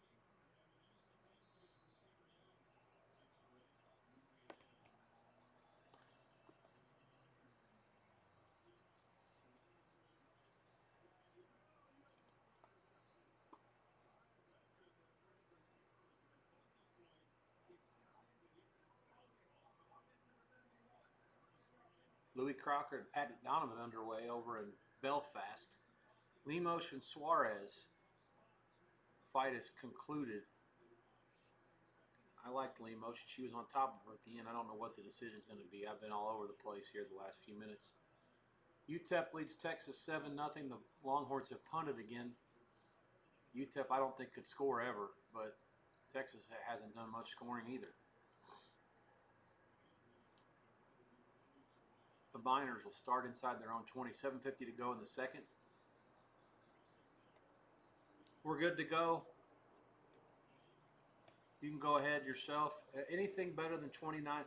Actually, Chris's price is great. 29.5 even money. 29 over minus 110 is what I'm going to put it on the chart as. Pinnacle just went to the low side, but that's okay. They're still 28.5. All this stuff's the same. If you can find cheap juice on over, that's more important than anything else. I'd rather go over 29.5 even money or minus 05 than over 29 flat or 29.5 minus 1, or sorry, 28.5 minus 105.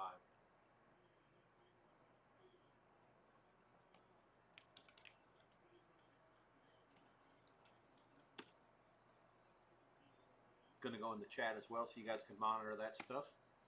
2 plays thus far. West Virginia, Pittsburgh. Also in, it's, oh my God. Tennessee, there's a flag. Hang tight here. That's going to likely go in 21-17 balls, but not done yet. Let's see. Pittsburgh and West Virginia. That game. West Virginia won the toss and deferred. Did go to the half finally. 205 to 171 is the yardage in favor of Pitt. West Virginia had the short field. After the punt, they had the missed field goal. They had the long field. 9 plays, 75 yards for a touchdown, and their last 4 drives were all punts. Pitt had threw one interception and missed a field goal. They did make a field goal. So yeah, the scoring plays are quite simple here. A 23-yard field goal for Pitt, and they had goal to go. And the West Virginia touchdown earlier in the second quarter, 11:51 left. So 7-3 in the backyard brawl, first edition in about 17 years.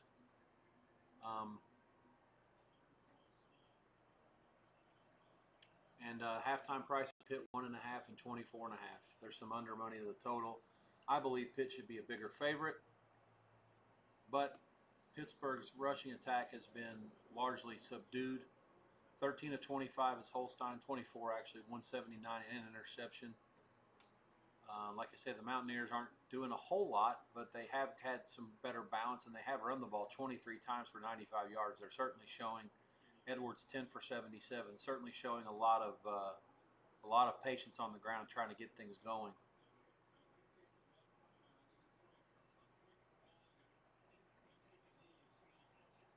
Mary Child's been sacked a couple of times, and so has Holstein.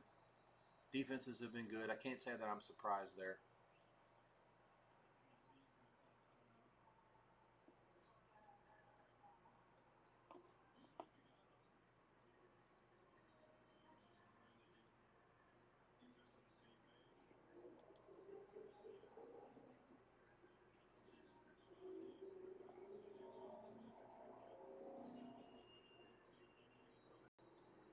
Suarez won the girl fight, huh? I need to start paying attention to what's going on.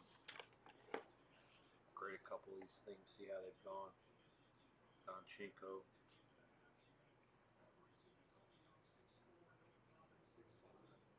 Rendon. Korea.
Georgia throws a pick on the last play of the half.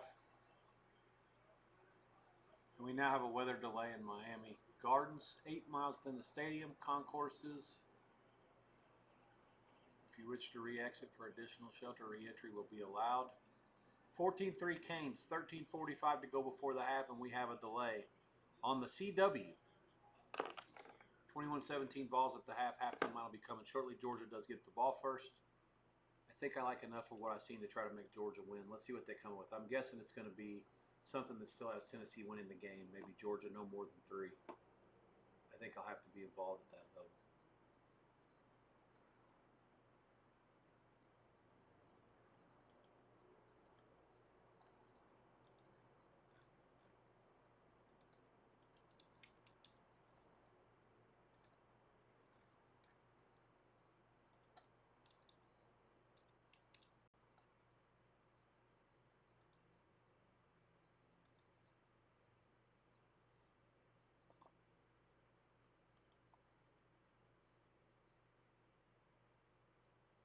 SMU price in the second half is up to 14, total 29. Obviously a correlated parlay there if you're allowed to bet it. I don't have any opinion on the side. I really think that the line 14 seems a little high. I think Missouri State will continue to score some. They have struggled some. Interesting development at Jonesboro. Arkansas State 16 plays, 67 yards, 8:07 off the clock here late in the second quarter. They haven't even bothered to use a timeout. Iowa State still has 2 of their timeouts left. Second and goal at the 4. And they're in. The line pushes them in. What a shocking development there as the Jonesboro Redhawks have tied it at 9. Point Penny to take the lead. They are also a 21-point dog.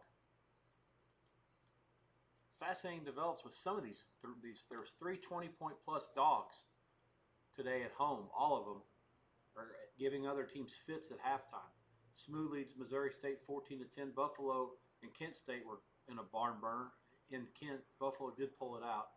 And in this game, it looks like Arkansas State's going to take a lead into the halftime locker room against Iowa State, and they're catching 21. So keep an eye on that one as well when it goes in. Halftime price In the backyard brawl, again, Pittsburgh is 1.5. I lean Pitt. I can't get behind a bet just because it seems like the offense has sort of sputtered in the times that I watch. When it comes down to make a play, they just haven't been able to do it. Not surprisingly, West Virginia got caught looking ahead probably last week when they were getting beat in Athens, Ohio by the Bobcats. Certainly it makes Ohio's win looks a little bit better going into tonight if you're on the fence about a game. And you want to maybe consider Ohio. You know there's some sharp money on the Bobcats. The game got up to 31 early in the week. It's been bet down to 28.5 now. May close a little bit lower, so don't be surprised. We'll see how it plays itself out. Silva and Puelas is underway in San Antonio. 3 more undercard fights they got to cram in here in the last half hour before the main card starts. They're running them in and out as fast as they can. God bless them. It's not much they can do when they go to decision, though. Let's see. Okay. Halftime price in Knoxville. Dogs, 3.28. Right what I expected. Second half bet's going to be on Georgia -3, which I've already told my guy, put it in. We got 3 -05 queued up. I'll let you know. Good up to 3 flat.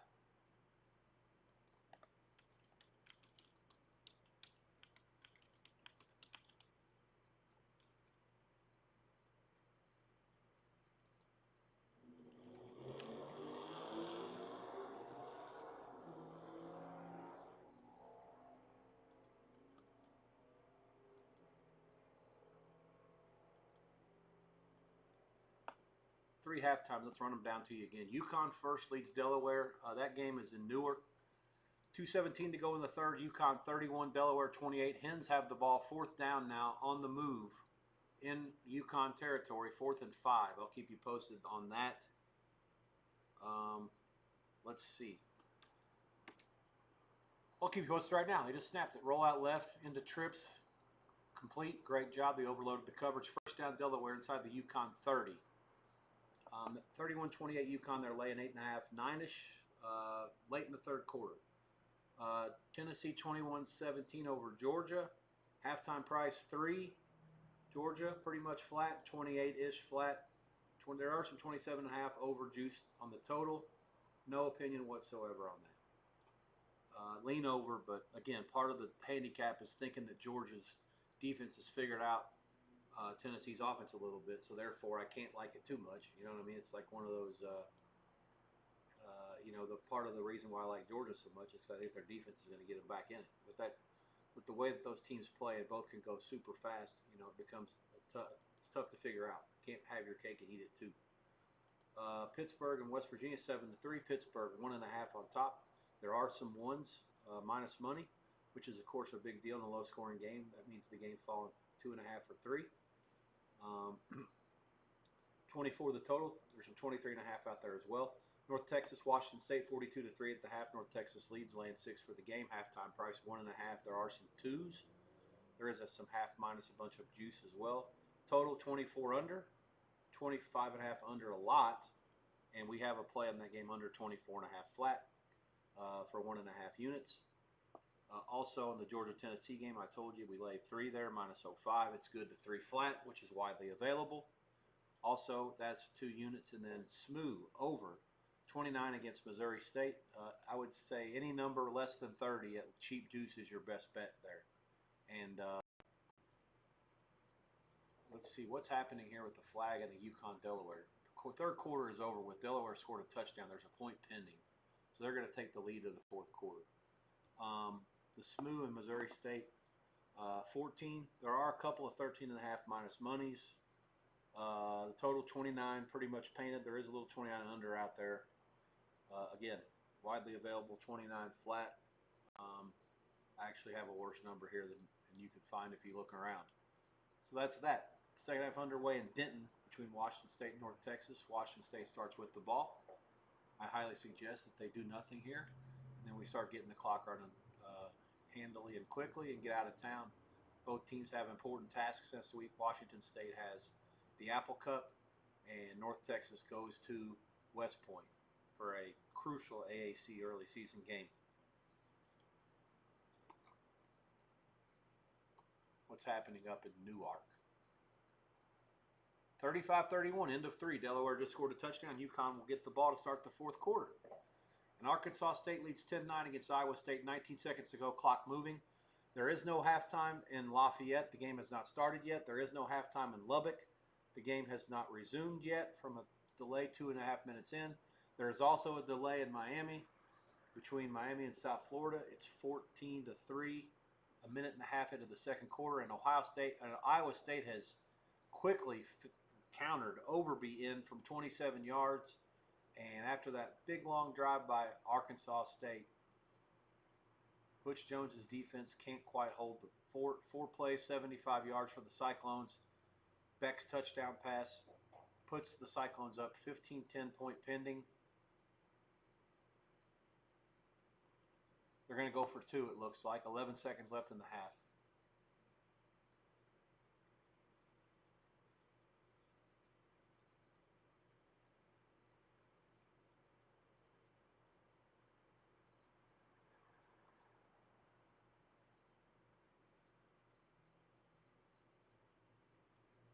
Jesus Christ, did they get the ball back already? Listen to these next 5 TD drives. A total of 13 plays and 93 yards for North Texas. What a sieve this Washington State is. I am sick about this game. UTEP has the ball 4th and 3 at the Texas 23. They're going for it at the 2-minute warning. And they're going to call a timeout after the 2-minute warning. I'm not sure what the coach is trying to accomplish here. Surely they're not going to kick a field goal now, are they? That just makes no sense.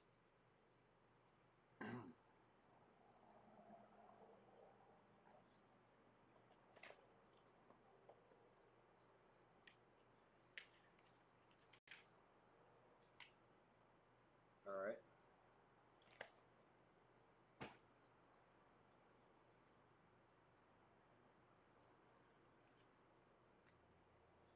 I'll have to keep an eye on what's happening with these weather delays. I've got my eye on the radar on and off.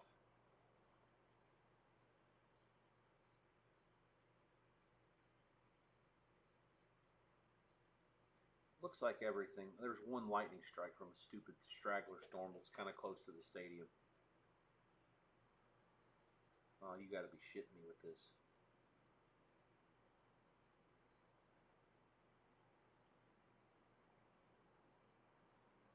That beats me. I'll look for it. I'm actually going to look for it now. I'm a little bit sick. It's going to affect the way that I handle my TV situation. I'm not necessarily worried about the boxing just yet. It'll start from Allegiant Stadium fairly soon. There's a big undercard. There's like 9 fights, maybe 10. Obviously, they won't be in any hurry there. The main event won't start for probably another 6 hours. I shouldn't say that. It might start by 11 o'clock Eastern.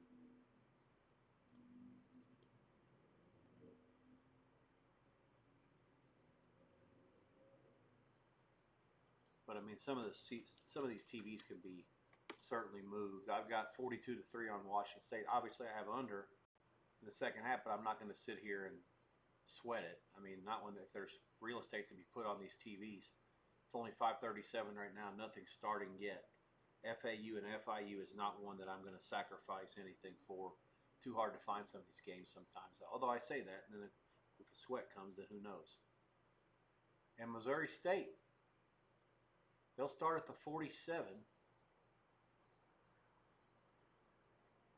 First play of the half was a little razzle-dazzle. They over pursuit by Smoo, 22-yard gain. Got it to the receiver on a double reverse.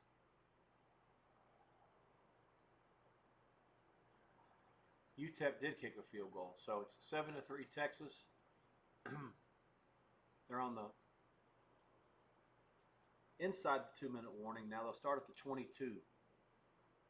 And UTEP did defer, so they'll get the ball at halftime. Second straight week that Texas has been caught playing with their food, or it just might not be very good. We'll find out a little bit more soon enough. We don't know how good Ohio State is just yet.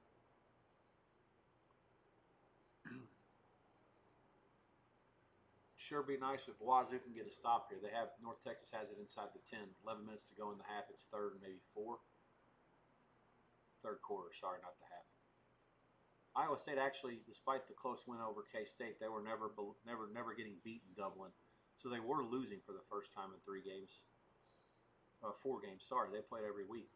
They had the 1AA, that they thumped, and then they were ahead against Iowa the whole half.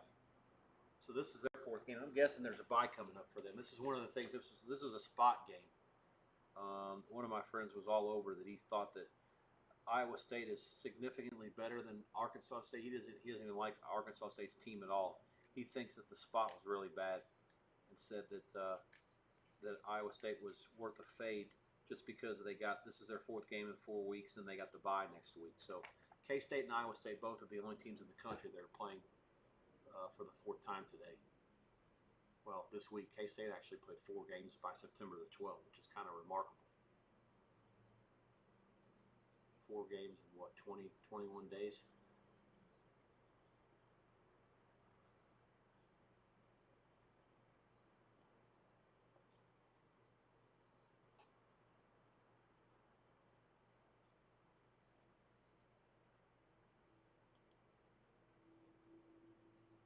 Bad job by the Purdue Twitter account. No updates here from Ross H. Stadium.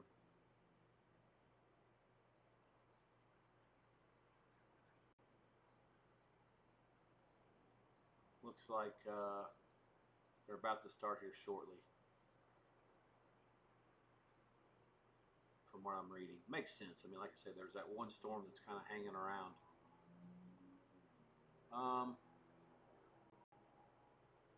Okay, what else is happening here? Delaware 35-31 at the end of 3. I told you about that. Georgia, Tennessee second half top 3 and 27.5 on the total. Arkansas State and Iowa State, I just told you about that. Sorry, 17-10, they did get the 2-point conversion, and they're going into the break. I'll give you a quick summation of what's going on with the box. I told you about the situation already. 263 to 165 on the yardage. Because of the long drive for Arkansas State, basically the game went as follows. Iowa State got the ball first punt, field goal, touchdown, missed field goal, and touchdown. So after the first 3 and out, Iowa State did not punt, and their drives were 52, 91, 45, and 75. Arkansas State, 3 and out, did another punt on the second drive, field goal, touchdown, half. So they really only had 4 drives. 17 plays, 70 yards, 8-13 was the touchdown drive to give them a brief lead, set 10-9. First time Iowa State had trailed in 3.5 quarters this year. Bowling Green leads Liberty 3-0 at the end of the 1. Bowling Green has the ball 2nd and 7 at their own 47. I'll keep you abreast of that one as well. That's the one that just started at 5 Eastern. Miami of Florida and South Florida, early second quarter, 14-3 Canes. That game is in a weather delay as well, with lightning in or around Miami Gardens. And UTEP in Texas, 7-3. Horns have it. I'm sorry, Horns gave it back, so UTEP has it at the 32. Down 7-3, 127 to go before half. UTEP is out of timeouts, so not sure how aggressive they'll be here, given that they get the ball at halftime. Let's see. So those 3 games are in the first half. Everything else is beyond halftime or final. I'll go through those finals right now real quick while we have a little bit of time. Memphis State 28-7 over Troy. That's favorite and under. Oklahoma 42, Temple 3. Oklahoma gets the money, stays under. Oregon 34-14 at Northwestern. Backdoor ajar for the Wildcats to cover the 24.5. Game stays under 50. Buffalo 31-28 at Kent State. That's underdog and over for the covers. Michigan and Central Michigan 63-3 at home against the Chippewas. Over 42.5 and minus 28 are winners. Clemson loses 24-21 at Georgia Tech. They were a 3-point favorite. Dog gets the money. Game stays under 50 and a half. 38-14 Bama over Wisconsin. They cover the 18 at the end. It was 20-21. They cover all numbers. Total fell 52 over the 45-46s that we saw at the end. Auburn 31-15 over South Alabama. Dog gets the money there at 25.5, 26.5. Total was 56. It stays comfortably under.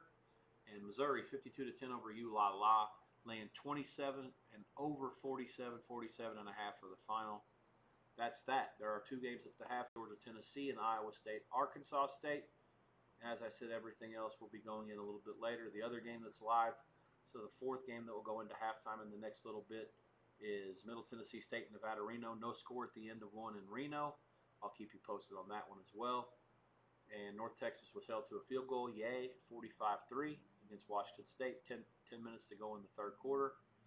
And let's see, the games that are in a delay: Oregon State, Texas Tech. USC and Purdue has not started yet. They're looking for 6:30 Eastern time in Lafayette, so 45 more minutes from now. I thought it would start maybe around now or close to now, but a storm kind of backbuilded and a little bit more lightning came close enough to the area. And I guess there's some lefties that are running things in Lafayette, and they don't want to do anything that would cause anything that's whatever. I'm not going to get into it, but we're clearly used to play through thunderstorms back in the day, and now we don't anymore.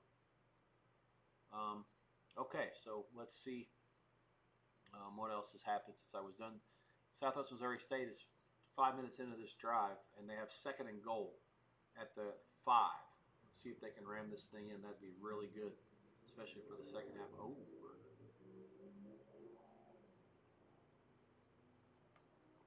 I'm going to cheat and go to the box because I want to see what happens. Really need this touchdown, especially if you can get the other team to score and you take it right down the field.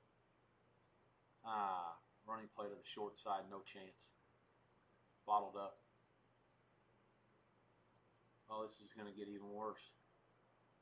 Clark's pass intercepted for Hayden. Touchback. And so, SMU holds them out of the end zone to start the second half. They'll take over at 9:27 after the touchback at the 20.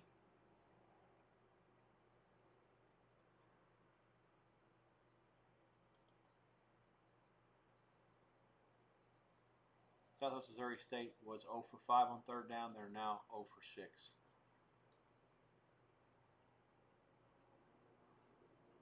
Arch Manning had thrown 9 straight incompletions. And there are boos at Darrell K. Royal Stadium.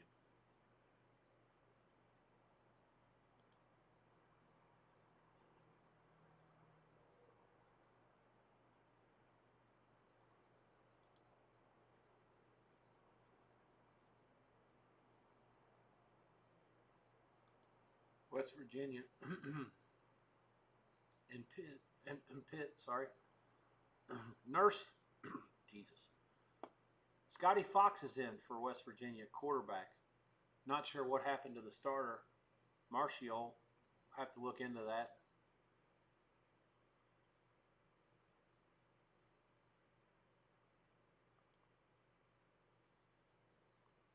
North Texas, is this another turnover? Jesus Christ almighty, what is happening up there?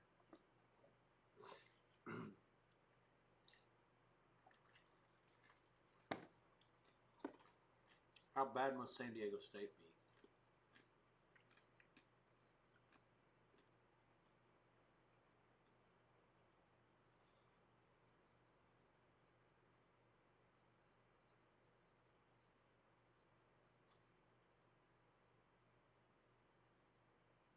Let's see what's going on down in Lubbock with the weather.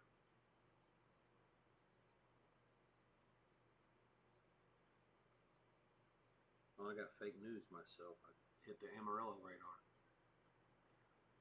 All right, so the storm is now past Lubbock, and it looks like the lightning is no longer a threat. This game should be starting at sometime in the fairly near future. It was a slow mover, that's for sure, but there's nothing else that's near anytime soon.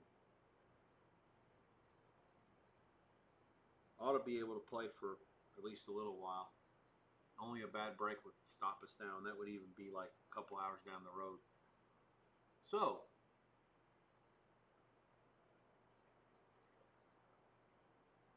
let's see where things stand. UConn and Delaware, hell of a football game. 38-35, and the Hens have the ball down by 10 minutes to go. Ball is on the tee and in the air in Knoxville. My Dogs get the ball first to start the second half. Please go out and win the game, boys. Thank you. Drive through. Iowa State second half, 8.5. There are 9s out there as well. Total 26.5 against Arkansas State in the second half. Again, Arkansas State gets the ball first with the situation, the spot. I don't know what I think. I feel like that the dog has to be right as hard as they played. The coach has been in these spots before. Yardage, Jesus. Yardage is 263 to 165, as I said earlier. Yards per play, 8.8 to 4.9. Get the feeling they'll be able to continue to move the ball as they wish.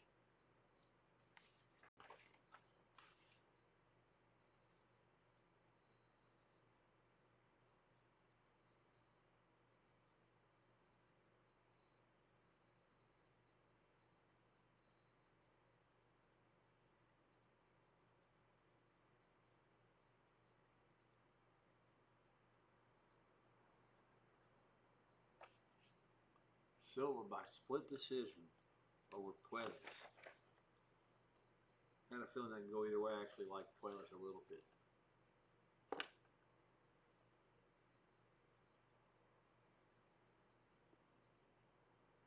North Texas now has 11 different receivers who have caught at least one ball. This is their 16th straight game with at least 8 players catching one ball. Certainly you can't say they don't spread it around.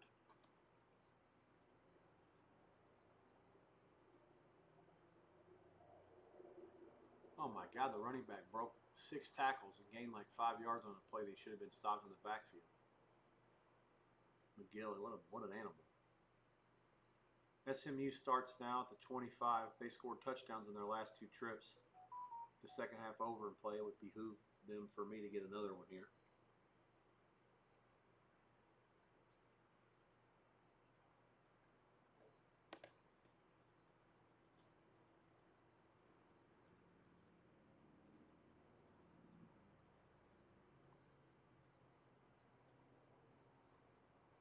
Puelas was 600 live. Silva hurts him with the body shot in the last 10 seconds. Probably got him round 3 and the decision.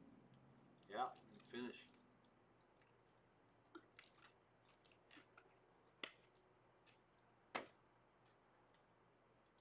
Multiple people on Twitter saying the same thing. All right, let me focus on my Georgia Bulldogs here.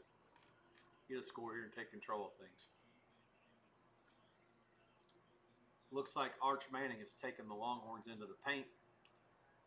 1 second to go. Is that true? Before the half? Yep. 1 second left. Texas 13, 3-point pending from Shipley. Down, up. Good. Georgia into UT territory here. 12:30 to go in the half. Third down conversion there.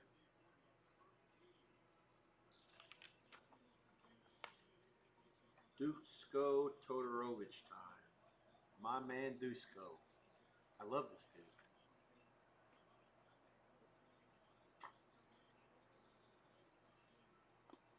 North Texas finally is adhering to the plan of running the clock here.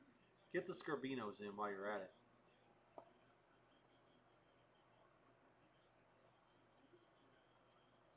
Toronto with 3 in the night to beat Baltimore 5-4.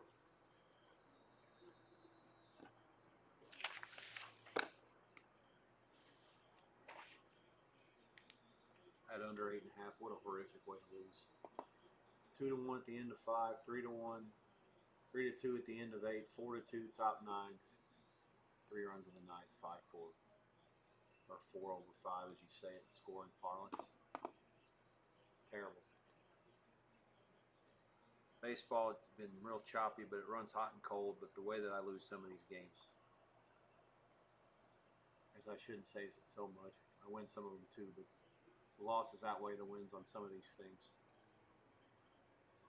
Over the course of the year, I promise you it's supposed to even out. It's not. It's not there.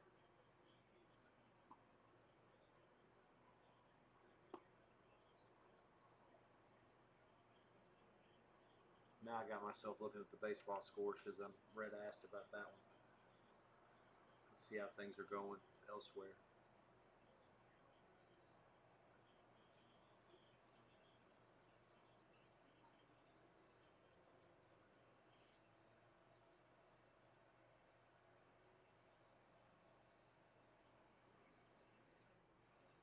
Georgia, another third down conversion on 3rd and 4 up the middle. They're near the Tennessee red zone.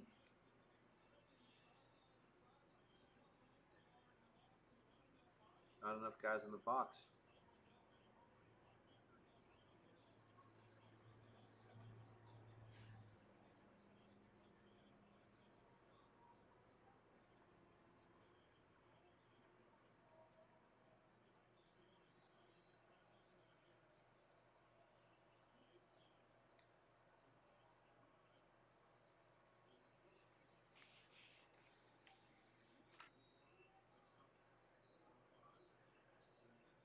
It would be nice if North Texas kicks another field goal. No, they're not going to do that. 1st and goal at the 2. Texas 14-3 over UTEP at the half. as we've discussed, anybody who's been watching, it's been a, well, speaking of discuss, it's been a disgusting half for the Horns. Drive summary is as follows. They got the ball first. Downs, touchdown, downs, downs, punt, punt, punt, and then a touchdown. UTEP, downs, punt, punt, INT, punt, field goal.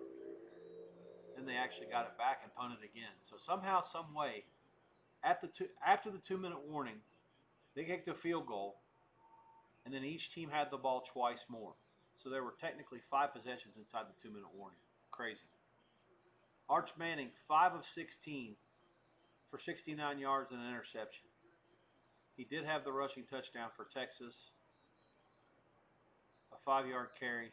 1 second was left on the clock. 7 plays, 40 yards, 53 seconds. After Texas won the field position battle on the punt, the back and forth punts.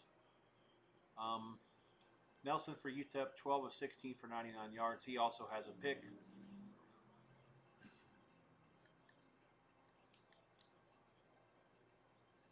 UTEP basically on their 125 yards, they have a 33-yard completion and a 30-yard carry. And they've ran a total of 28 plays. The other 26 have netted 62 yards. Meanwhile, like I say, Texas is not doing a whole lot better. They're actually averaging fewer yards per play. 46 plays to 28 for Texas, 4.5 to 4.1 in favor of UTEP. Every analytical function of this game is not shining brightly on the Longhorns, despite them leading 14-3 at the half. I would expect a little bit better in the second half, but this wasn't even the game I had my eye on. I knew that it was a bad spot for Texas off the loss. I knew Louisiana Tech would play hard. Again, Texas was, by some people, ranked the best team in the country, and Phil Steele had them winning the SEC. Or no, I'm sorry, right behind Georgia in the SEC. And they have another patsy next week. They got Sam Houston coming in. So Ohio State on the road and 3 straight layups to start the season for the Longhorns. Then they have a bye. And to be quite frank, their SEC schedule sucks compared to Oklahoma. I mean, on paper, they've got the easiest road by far. Georgia, 3rd and goal, inside the 1, shotgun, everybody to the left, the back end trips. Give it to the back, powers through up the middle, he's in. The line is giving a good push. And the Dogs run off 7:41, and they are in the end zone. Great drive to start the second half, and they have their first lead of the game and have scored 16 straight with the point pending.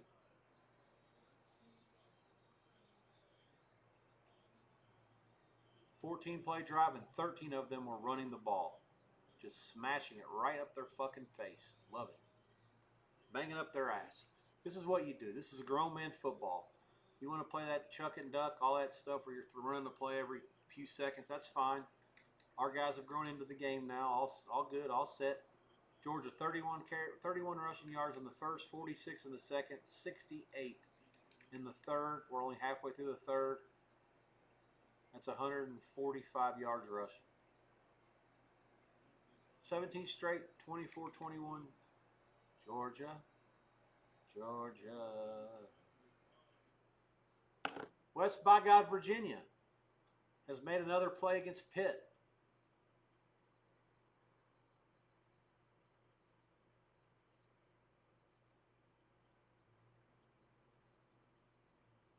Touchdown, Mountaineers. 8:27 to go in the third.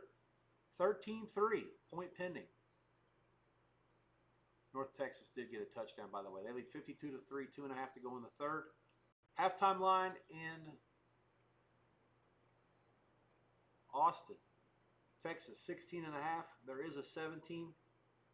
Total 22.5. There are some 23.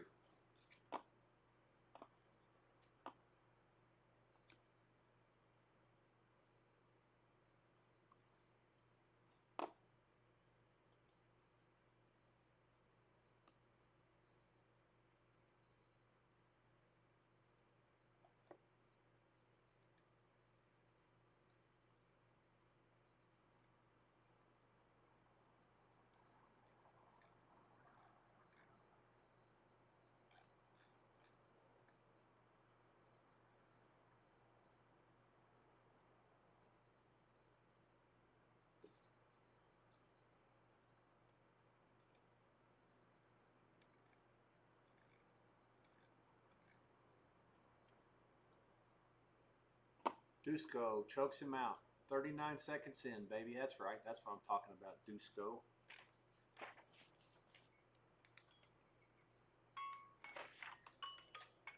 Hang tight, boys and girls.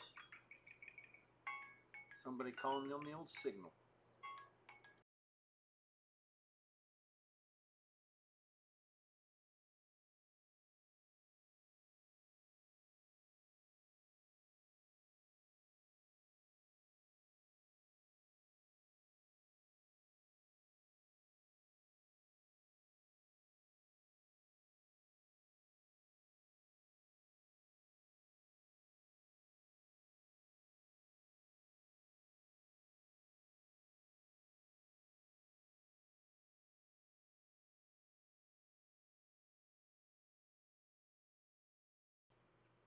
Still one USC undercard fight to go, even though the main card's supposed to start. I think it's close enough. There's technically Hernandez was on the main card to begin with. So 6 fights left in Austin, and of course the boxing is underway. UConn up 38-35. Delaware has the ball around midfield. Certainly will keep you posted there. Second half underway in Jonesboro. 17-10 Iowa State is in the lead. Again, halftime in Austin, 16.5, 17 Texas. That's the only half currently. Delays in Miami Gardens, West Lafayette, they have not started, in Lubbock, which I think they'll start playing that game pretty soon. I'm actually going to go to the Texas Tech. I'm going to go to the Texas Tech Twitter feed and see if I can find anything there. I really don't, like I said, my TV situation is being held hostage by weather today, which is okay. That's part of life. Happens every year at this time of year. But when there's 12, 13 games and you only got 9 TVs plus the fights and everything.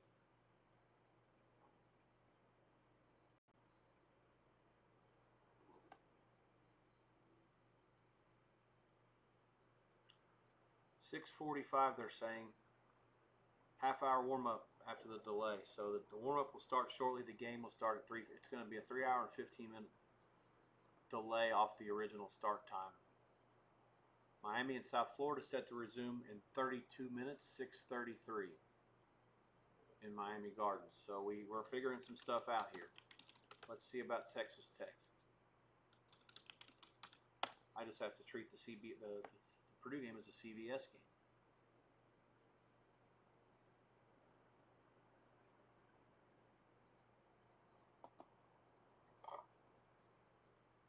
Viewership, this is an interesting tweet. Georgia, Tennessee for viewership is already going to be big, likely the most watched game of the week. With the other 3 games currently delayed, it might even be bigger. Yeah, Fox, CBS, and CW. Yeah.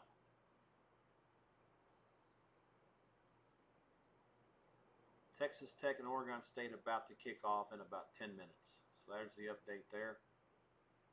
Again, that game is just started. Two drives. Each team is punted.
All right, end of the third quarter, North Texas 52-3. Not a bad quarter, but I'd sure like to slow down a little bit more. Have the whole big nothing burger would be great. Some movement on this Western Michigan-Illinois game. I see some 27, 27.5, and Bet Online just popped to 26.5. So With Illinois playing in Bloomington next week, and the Hoosiers already in the barn with the 73-0 win over Pitt. Big long pass.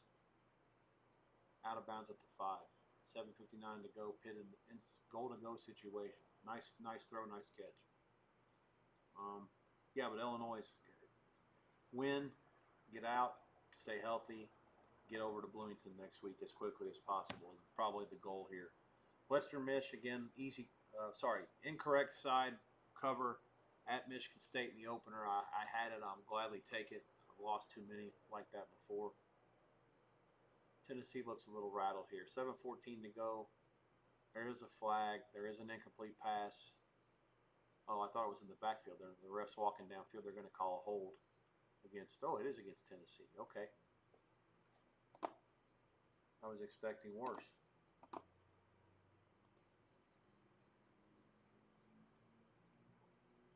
Pittsburgh was in the red zone twice, and they only have a total of 3 points on the first 2. They are in there again. Curious to see if they can cut this deficit from 14 to 3 down a little bit. Brendan Fitzgerald, Dominic Cruz, and DC calling the fights in San Antonio. Not sure who the boxing team is. I would assume Jim Gray's involved. I did run into him at Fontainebleau at his exhibit. By the way, if you're in Las Vegas and haven't checked that out yet, Tom Brady, a lot of Muhammad Ali stuff. Jim Gray has a bunch of the stuff he's donated to the hotel to have this exhibit go on through at least the end of this year. Highly recommend you check it out if you're a sports fan, or there is some stuff that involves records and Emmys and stuff like that too. But yeah, it's pretty cool stuff. Aguilar smash at the line of scrimmage as he rolls right. It'll be 3rd and 13. Again, they're fixing to start playing again on Big Fox. That's the Oregon State Texas Tech game again. Texas Tech a 24-point favorite. Give or take 62 the total, I believe. Yeah. So that's fixing to go again.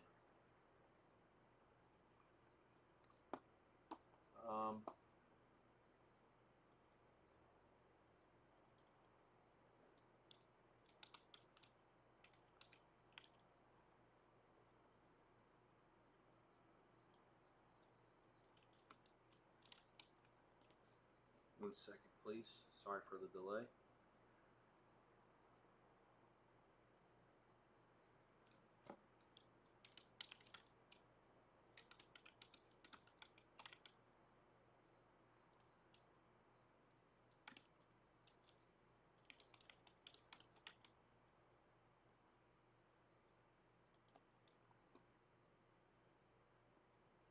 Balls punted. Dogs. Ketted at the 29 out to the 40-41. 6 minutes to go. Georgia, having scored 17 straight, seems to be in control of things up here in Knoxville, but you better stay on the gas, boys. You better stay on the gas. I do like the way the game is trending. Raiko Santana and Steven Nelson in the boxing. Let's double check a couple of things there to sift through the paperwork. There's a lot going on today, boys and girls. Apologies in advance. I'll actually be happy tomorrow when we get back to the refs. No competition. Nobody wants to go against the refs. Although the girls basketball starting their playoffs tomorrow. Give them credit. They're playing a quadruple header against the refs tomorrow. Let's see how their ratings do there. Over-under is about 200,000 people watching each game. Let's see. Yeah, the Santana-Nelson fight is the first one that's actually being offered as a bettable event on most places in town. Nelson was laying between $2.45 and $3, depending on where you're at and what time you bought it. I haven't looked at that one recently. Santana was the side that I preferred there from just a little bit of brief work.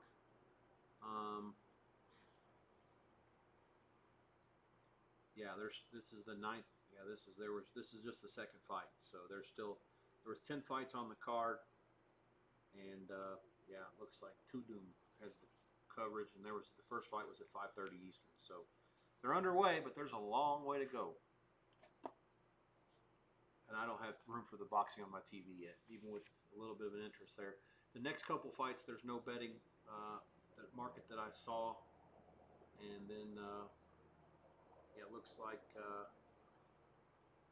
You've got Daishiko against Franklin. A heavyweight 10-round bout is the sixth to last fight, 249.71. At that point, everything will be on the card and bettable for the rest of the night. I'll try to find a spot for it on my TVs. The late game situation gives me the ability to roam some. I think the 7 o'clock schedule, I've got SEC, ABC, ESPNU, NBC, ESPN, ACC, and ESPN2 with 2 roaming channels for the UFC, the boxing, and whatever else football game that's deemed to be worthy to watch. The problem is with these delays on CBS, Big Fox, and the CW, that's going to run these games over their allotted time frame. It's going to put them into that 7 o'clock window or beyond, and that's going to muddle up the situation. Let me see what they're going to have to make some decisions. Big Fox is out of the football picture after this game, so they might stick with it. I don't know what they're going to do. They can't go to FS1 because that's Western Michigan, Illinois, which I have as one of my games to put on maybe one of the roaming channels if it's close. ACC Network, yeah, that's the Old Dome Virginia Tech game, which may be sacrificed for boxing. Ohio State and Ohio U are on Peacock.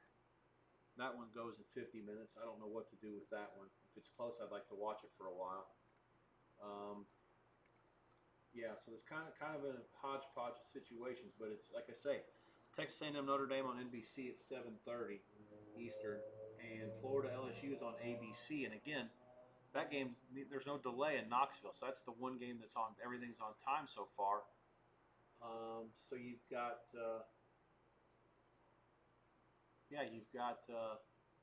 ABC, NBC are the games on late, and there's no problems with the weather. Whereas Fox and CBS have no late games, and they are problems with the weather. So in theory, if they show those games, they stick with their games and not put them somewhere else. I mean, the CBS College Sports Channel has Utah, Wyoming at 8. I don't think there's any chance. I mean, I guess they could after this Missouri State and SMU game goes final. They could move Purdue and USC over there for a while. But at 8 o'clock, I don't know. I don't know if CBS plans to go to primetime programming or whether they'll stick with it. A lot of questions to be asked given the fact that the delay comes so late to begin with. It's literally supposed to start at 3:30 Eastern. It's not going to start till 6:45. So.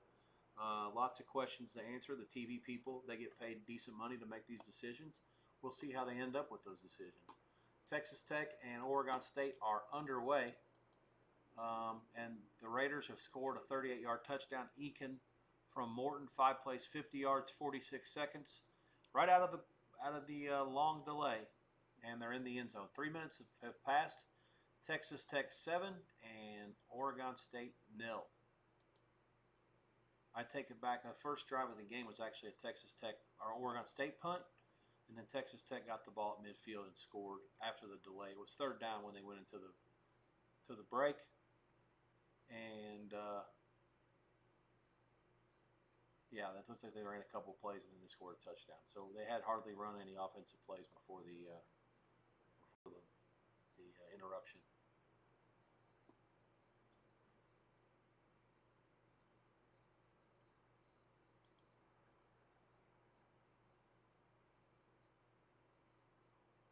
Let's see what's happening with Georgia. They're going to have to punt, it looks like. 4:40 left in the third, and Tennessee's gotten a stop for the first time in about 2 hours of real time. Going down to the wire in Delaware, UConn leads 38-35. There is a review up there. 1:17 left. I'm not sure what happened. The ref is looking at something. Georgia punts it from the plus side of midfield. It's a 33-yarder down to the 16. Tennessee takes over there. Down by 4.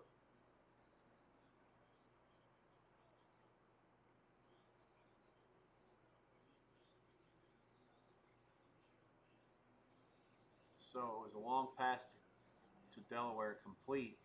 The review, I don't think it was for targeting. I think it was just make sure he held on. So first down Delaware, 1:17 to go. Looks like they're already in field goal range. Pittsburgh did score a touchdown. They did get the 2-point conversion. They've chopped West Virginia's lead to 14-11. 6:16 to go in the third. Tom Brenneman back on my TV on the CW. Looks like they're going to start in Miami Gardens in about 20 more minutes, if I read right earlier. Smooth leads Southwest Missouri 21-10, 2:56 to go in the third. I need a lot more offense there. Missouri State taking it down the field and not scoring was a crippling start to that half. They now have 3rd and 11 at their own 45, 2:56 left. Yeah. Looks like Smooth has sort of made things a lot more difficult this half here. That last Smooth drive was their 3rd scoring drive. Actually, they did punt to start the half. 3 plays, 46 yards, and 118. Was there a fumble? It had to be a fumble.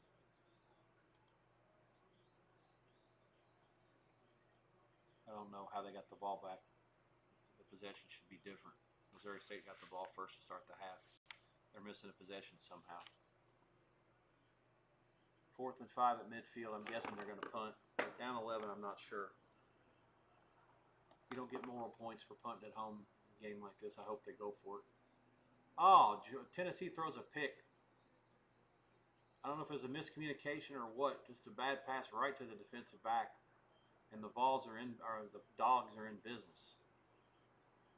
Delaware going the wrong way now. They're back near midfield, 3rd and 13.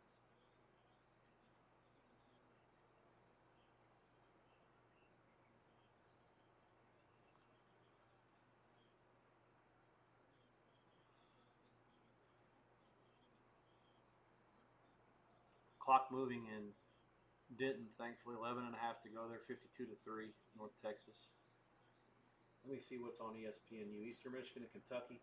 I'll have a quick trigger finger on that one if Kentucky does what they're supposed to do. Eastern Michigan got beat last week by Long Island. Ron Cooper coaches there, former coach at Eastern Michigan and Louisville. They got beat today by a different 1AA as a favorite. I'll tell you who they lost to. Hang on. Sacred Heart. Doesn't even have a conference anymore. 24-21 at home, laying 12 and a half. I'm convinced Eastern Michigan's just not very good. This coach has been there forever. I think this is his 12th year. Great coach for the MAC, but they were low on talent this year, I think. And I think Kentucky will handle them pretty good. Maybe clear up the TV later.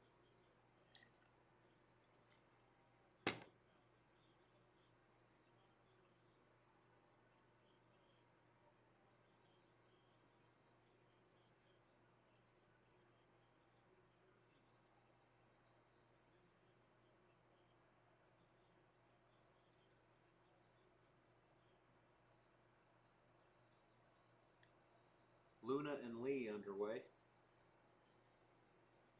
Santana beat Nelson by TKO in the boxing.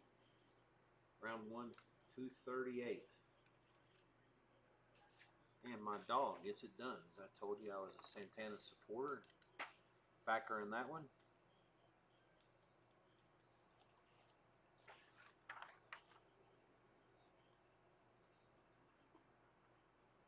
Purdue start time against Southern Cal officially now 6:45 Eastern. Anybody who was booking earlier and wasn't smart enough to put it back up, you've been getting some guidance at least from the line services to help you book it again. The game's been sitting at 20 and a half and 59 and a half the whole time. I don't really know what to do. If you have a chance to bet it, my advice would go under, just for the simple fact that there was a lot of rain there, a lot. I don't know how good the drainage is at Ross Hayes Stadium. I know at one point it was really bad when I covered some games there for some newspapers back around the turn of the century. The field was always in good shape as long as it didn't rain. But the rain, at Purdue was always an issue if it was in excess. Until about 15 years ago, they sort of did some things to restructure the drainage system, rebuild some stuff, and Georgia long field goal from 48 is good.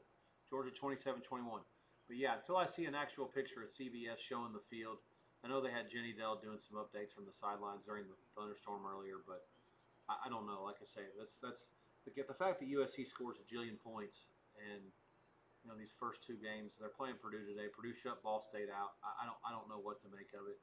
I don't think Purdue will do a whole lot, but USC's defense has been habitually mediocre under this coaching staff. So I don't know. North Texas leads 59-3 now over Washington State. That puts it on 17. Well, we got one more touchdown to work with, and those who have 24 can only push if that happens, depending on 2-point conversion. Luna and Kwong Lee are underway. in the fights in Austin after the Todorovic KO. 5 fights left up there. Frost Bank Center in San Antonio. That one's already done with.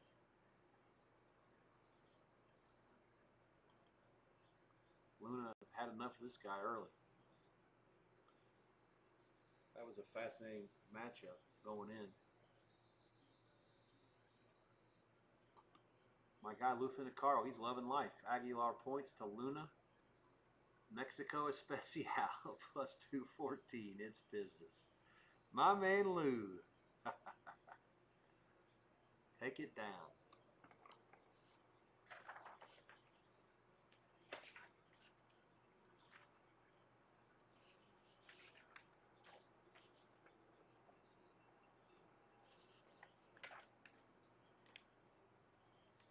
All right, boys. Delaware's kicked the field goal at the gun. They tie UConn at 38. For the second week in a row, the Huskies are in OT. Each team trying to get to 2-1. It was a decently long field goal by Delaware. Left hash. Some degree of difficulty. Bangs it through. Gonna have to do a reset on the televisions, as I told you a little bit earlier. This was a bit speculative. Liberty has taken the lead in Bowling Green.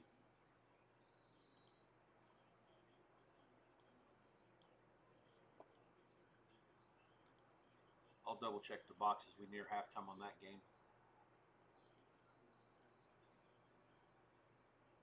I don't see it. The score on the screen doesn't jive with what I'm getting on the Bowling Green box.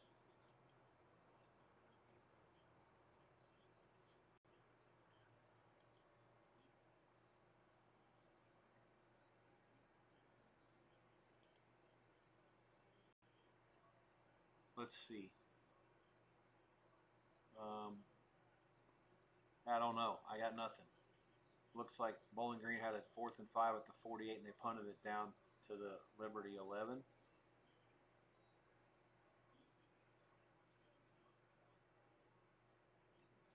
$48, $52, $41, $11. Yeah. Yeah, I don't know. I'm going to call fake news on this. Looks like 3-0 Bowling Green. Do not have a visual on that one. Didn't plan on watching it. Still don't. Long pass Tennessee. Oh my God, the defensive back was in position and the receiver stole it. Aguilar, 50-something yard touchdown pass. Brazel, 56 yards. Tennessee ties it with a point pending for the lead.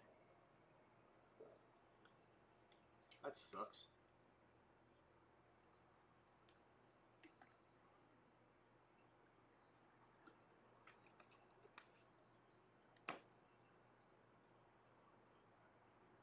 Arkansas State kicks a field goal. 6 minutes into the second half, they trail Iowa State 17-13. Pittsburgh has kicked the field goal. 3:30 to go in the third. 14-all in that one. And that's it. Score-wise, you're all caught up at this point. Let's see. I'm going to take care of a couple of things clerically here, and then I'm going to take care of putting some food away. Maybe getting a refill of my iced tea, throwing a little ice in the tea, actually. The Bubba mug's doing its job, but I still need a little bit more ice. The day goes along here. The heat's going to start pounding me to death with my apartment's facing towards the west, and the sun's going to start coming down and giving me some damage. It's 90-something degrees out there. 3 hours of this shit I'll have to put up with, give or take.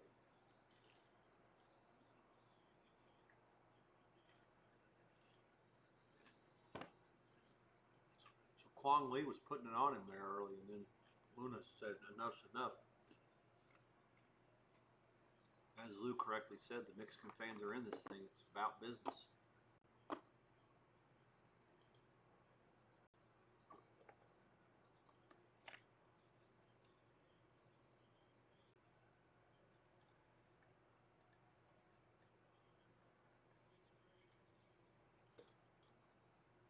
Elon 37, Western Carolina 31. 68.75.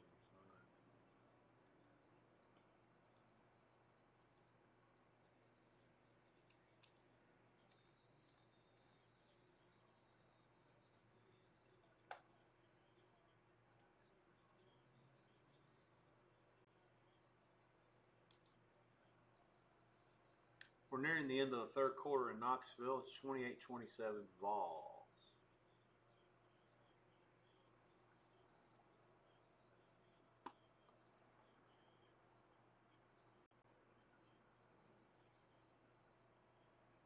UConn has the ball first in the overtime.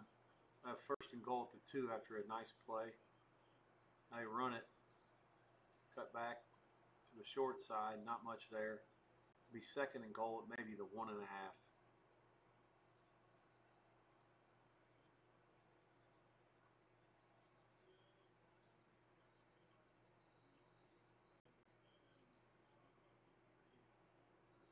Arkansas State has held a broken serve against Iowa State. They got it back. Looks like it may be a turnover the way they're celebrating over there. I'm not sure.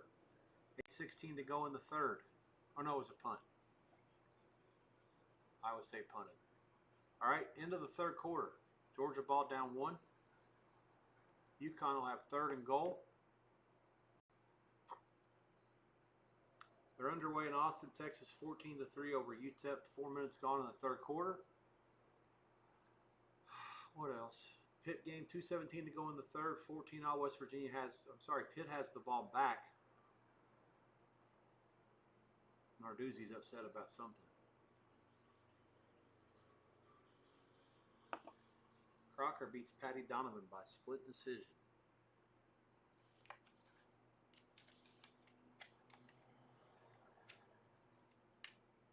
Wow, shocking upset there. Shocking upset.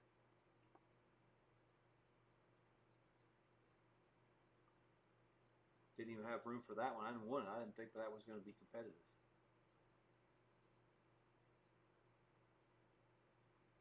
Patty lost on home turf.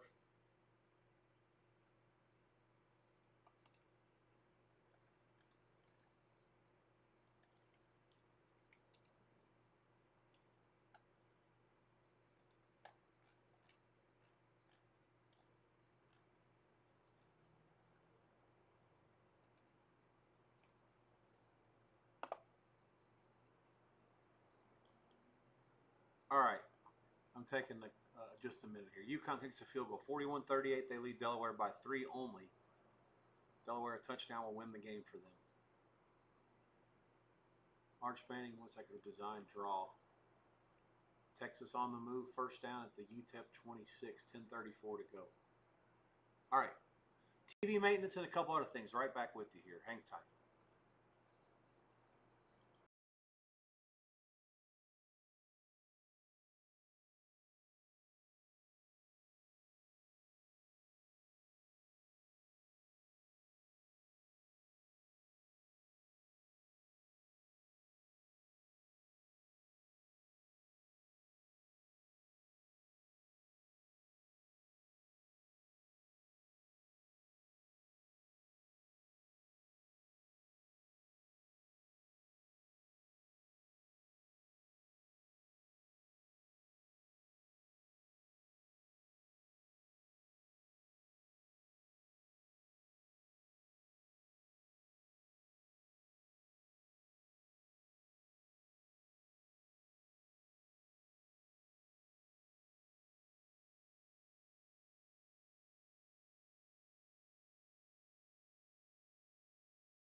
All right, so I was able to watch the end of that first half. I didn't keep it on the TV just because there's not enough real estate, but I did see that Liberty and Bowling Green. I guess Liberty turned it over. Bowling Green had a short field, 25 yards, and a touchdown to go up 10-0. Georgia now 3rd and goal at the Tennessee 6. Touchdown would be really nice here.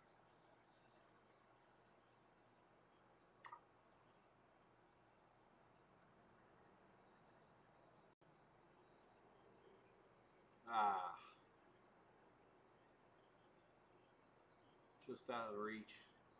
He wasn't. I wouldn't call him open, but he certainly wasn't that guarded. Delaware also, after the UConn field goal, scores a touchdown in overtime. And for the second week in a row, UConn has lost in overtime. They were laying 9 at post, as high as 10 earlier in the week. 44-41, Delaware wins it. Final score at home is an outright dog over the total.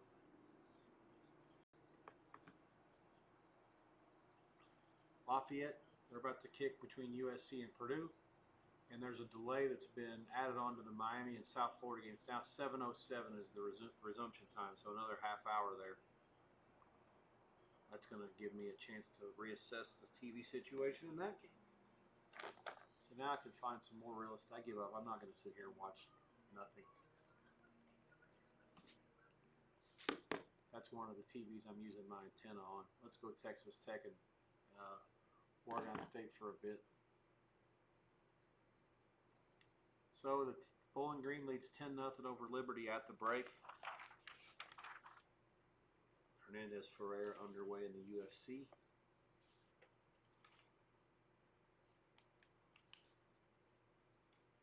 Got 5 more to go there.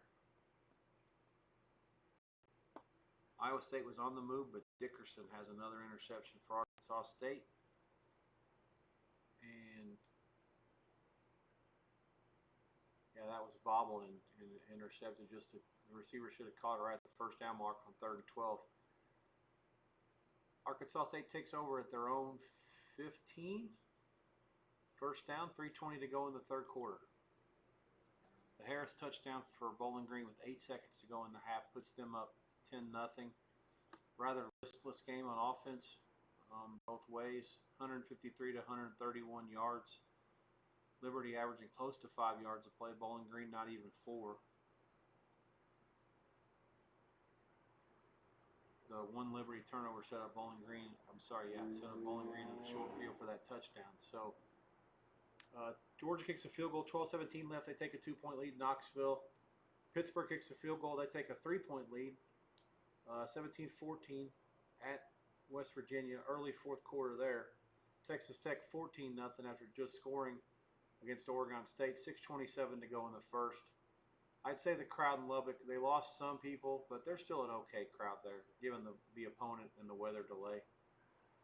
Texas 17-3, they get the ball back. 6:41 to go in the 3rd at home against UTEP. And the Liberty Bowling Green second half price, Liberty 3.5 and 23.5. There is a 24 out there as well. In what world can it be that high? I don't know, but that's the way that this stuff works. Sometimes they turn into track meets on you. I personally haven't seen anything that lets me to believe that it can be that. Liberty has 21 carries for 68 yards. Bowling Green 17 for 74.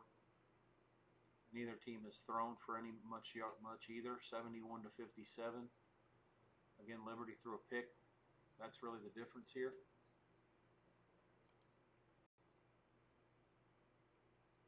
Yeah, I got nothing.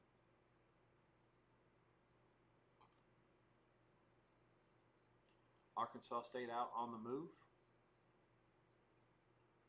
After a penalty, they got the whole 15 back, or 14 of it. It'd be second short. They're inside of 3 minutes.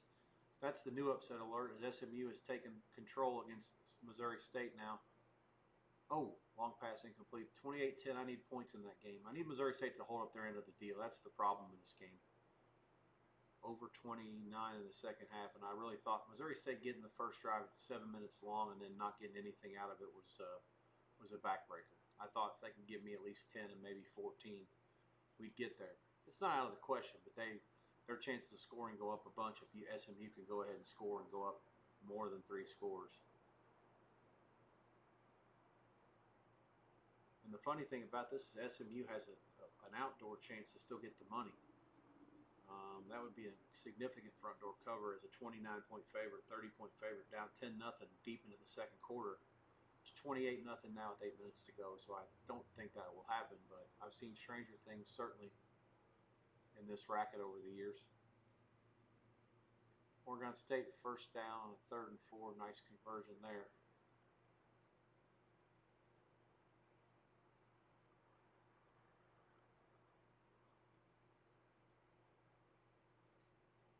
First and 10, somebody did something wrong. 7 minutes to kick in Lafayette. Skies have brightened. The rain is over. The field looks like it's a little bit chewed up. Again, we'll know more. The warm-up is about over. Don't think they've even tossed the coin yet, so nothing has been done there. There's not much movement in the line. Again, everybody thinks it's over with, so they let it go down or they just stop betting it. Again, USC a 20.5-point favorite, 59, 59.5 the total. Pretty consensus. Where did I put my iced tea? What a mess I am. Did I take it with me? Hold on, mutuals.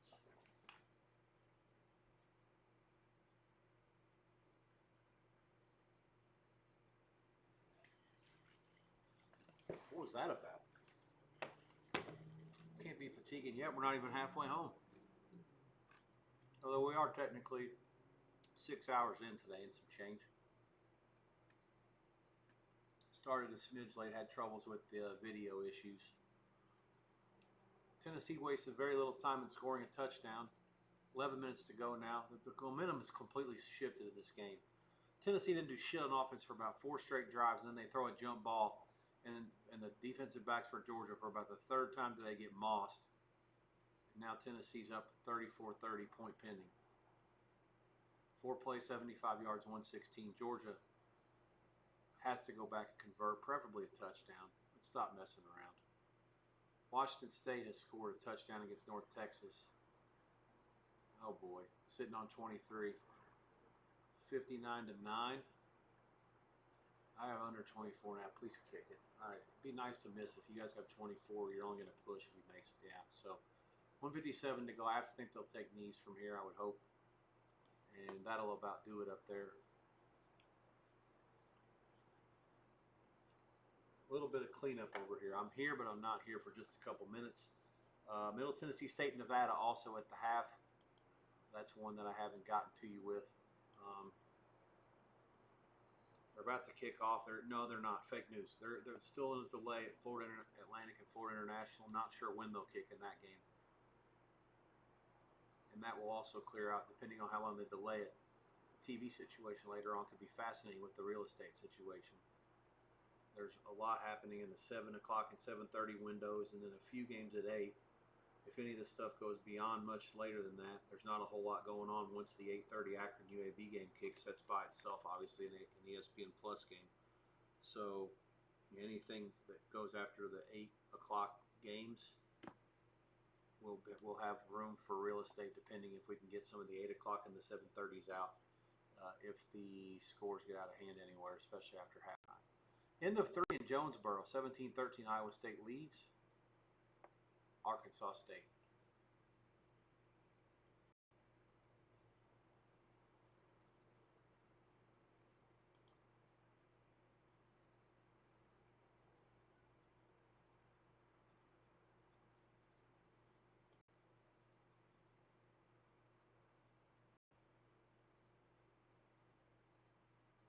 .900 lightning strikes in 3 hours, 1 1/4 to 1.3 inches of rain.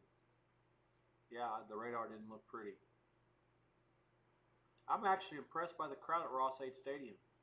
The end zone's completely full. Most of the seats, all the rich people that are sitting kind of up high underneath the press box, some of those seats are empty. Nestler and Danielson will be on the call.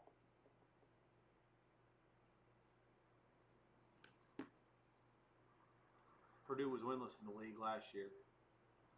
Oregon State on 3rd and 8, incomplete by Murphy. 4th and 8. I'm actually going to sacrifice that miss. There's no reason to watch that with the other game getting ready to start. I think it'll be at least somewhat competitive. Texas Tech and Oregon State will not be competitive.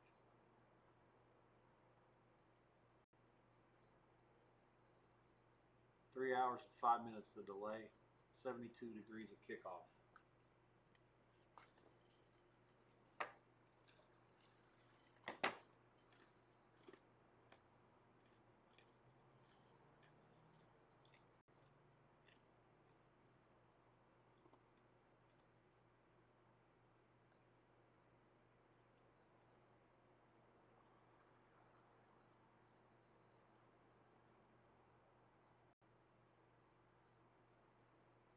First and goal, Texas. 3 minutes to go in the third. They're up 17-3.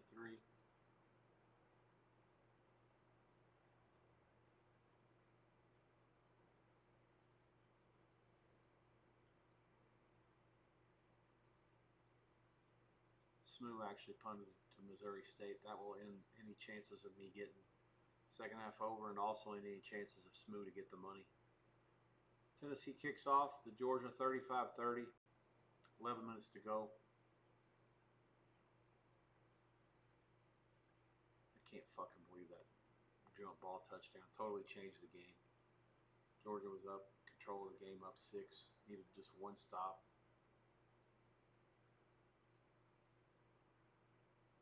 I'm going to say that I think Ross-Ade Stadium seats about 67,000. I'm going to say probably 50 are still there. Not bad after a 3-hour delay.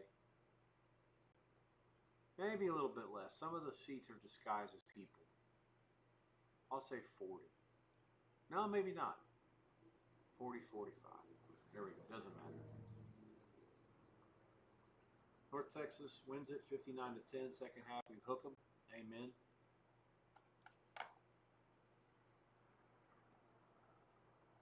Another stoppage in the UFC. All right, I gotta do a little maintenance work. Again, I'm here, but I'm not here for just a bit. Let me get a little volume on this second half Georgia sweat.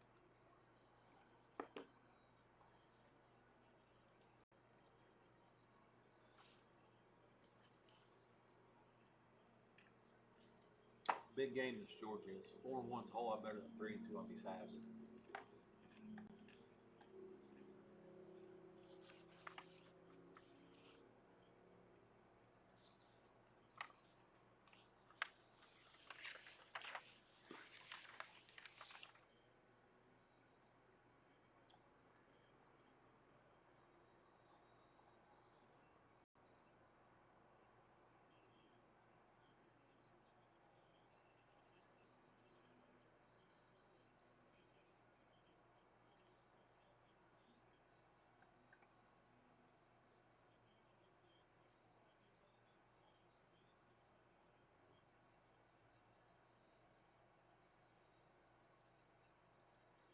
$13 minutes to kick. Big move on under in Appalachian State and Southern Miss. Game 155 and 156. LSU down to 4 in some spots and some 4.5 against Florida. It's all one-way traffic there. I could see the money for Florida. I just don't think I could be involved with it at this level. It'd have to be 7 and maybe a gun to my head 6. But anything inside of that, I think I have to say LSU just out of principle. Nevada Reno leads Middle Tennessee State 13-0. That game is about 10 minutes to go until the second half starts. I know nothing about it. I'm not watching it. I'll dutifully read you the box score. I cannot be involved in the second half, but I can recommend you if I see something worth it. Let's see. Drives. 195 to 117 is the yardage. Middle got the ball first. Punt, punt, punt. Field goal missed. Punt, INT, punt. Nevada Reno, punt, punt, touchdown, 47 yards, 1 play. Field goal, punt, field goal, and they punted to end the half.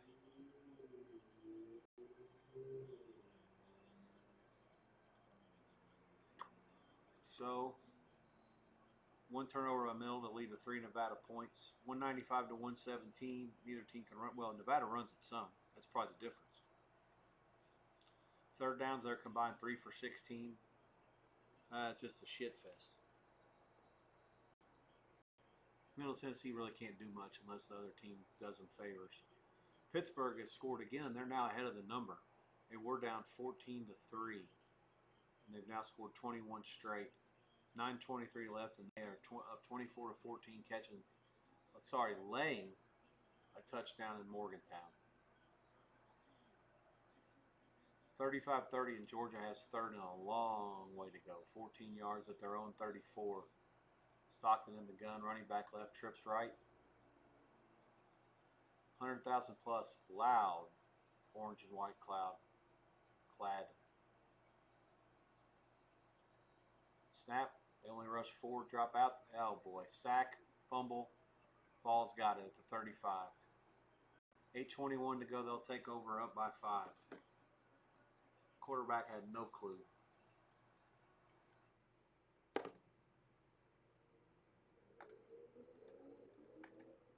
That sucks. 4-1's a whole lot better than 3-2.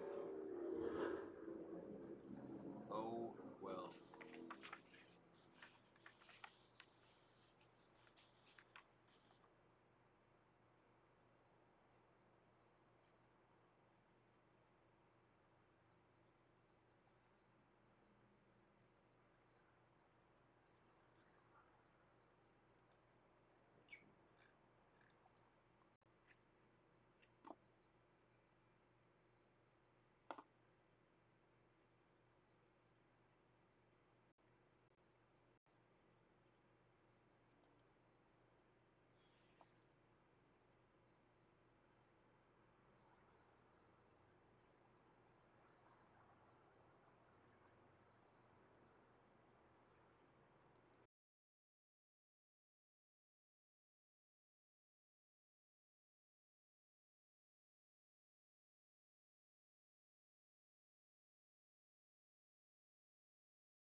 let's give you a quick rundown here of the prices on these 7 o'clock games before they go, in case anybody's interested in getting involved. Appalachian State is at Southern Miss. The Invaders from Boone are a 3-point favorite. The total has been bet down to 55.5. There is some 56 out there. Chris just went to 55, so clearly they respect the under money. 157 and 158. Ohio U is at Ohio State. That's on Peacock. The App State Southern Miss game is on. It's an ESPN Plus game. Ohio U and Ohio State. The Buckeyes at Circa opened 33 and 55.5. The closing line is right at 28, which is very close to where I made it, and 49. There is a 49.5. Old Dome and Virginia Tech 5.5, 51 on Va Tech. The sky is falling in Blacksburg. I hope they're not playing Enter Sandman tonight against Old Dominion. Come on. After the 4-touchdown loss to Vandy last week. That game opened 10 and 50.5. It's now down to 5.5. So clearly, not many. The bandwagon for Va Tech is completely empty at this point. Western Michigan is at Illinois. That Va Tech game is on ACC channel. Western Michigan at Illinois. FS1 there. Open 24 and 49.5. It's been bet now to 27.5 and 50.5 on the total. Jacksonville State, Georgia Southern. That's an ESPN Plus game. The opener was Georgia Southern 4 and 50.5. It's now 3.5 and 57. There is some 57.5. There is 158 I see still out there, both offshore and in town. Sorry, 2. 165 and 66 on ESPN is Arkansas and Ole Miss. They're going to have to find somewhere to put that because Pitt and West Virginia still got 8 minutes to go. Ole Miss opened as a 10-point favorite, 60.5. A little bit of an asterisk because Simmons, the quarterback, is not playing for Ole Miss. Therefore, the game's been bet down through 7, and then it kept going when the news became official. 3.5, basically the median price at this point looks like. There is some 4 out there as well. Total down to 60. There is some 60.5 as well. That game again, ESPN, but they're going to find somewhere to put it. I'm sorry, yeah, that ESPN. And then the last one that starts at that 7 o'clock SEC channel, Vandy at South Carolina. That's 7:45. That's a typo on my part. My schedule's wrong, and it's a self-inflicted wound. So yeah, that's all the 7 o'clocks. 1, 2, 3, 4, 5, 6 games at 7:30. We'll go through those games exactly in a half hour from now, as there won't be anything going into the half. So keep an eye on your. Oh, we have Florida LSU. Is that 7:30? They say on ABC. Okay, so ESPN. Yeah, they're going to have to do something with that game. 6:40 to go for Georgia. They started their own 25 down by 8 in Knoxville. 3rd and goal for Arkansas State. 17-3. They trail Iowa State, trying to pull an upset. They're all the way back at the 26. Penalty yards have doomed this drive.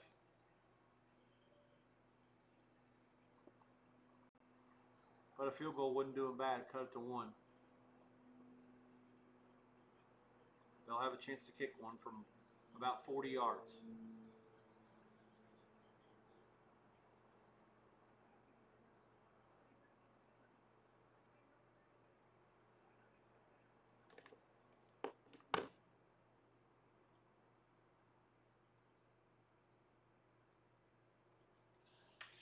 Stolfus against Gastelum.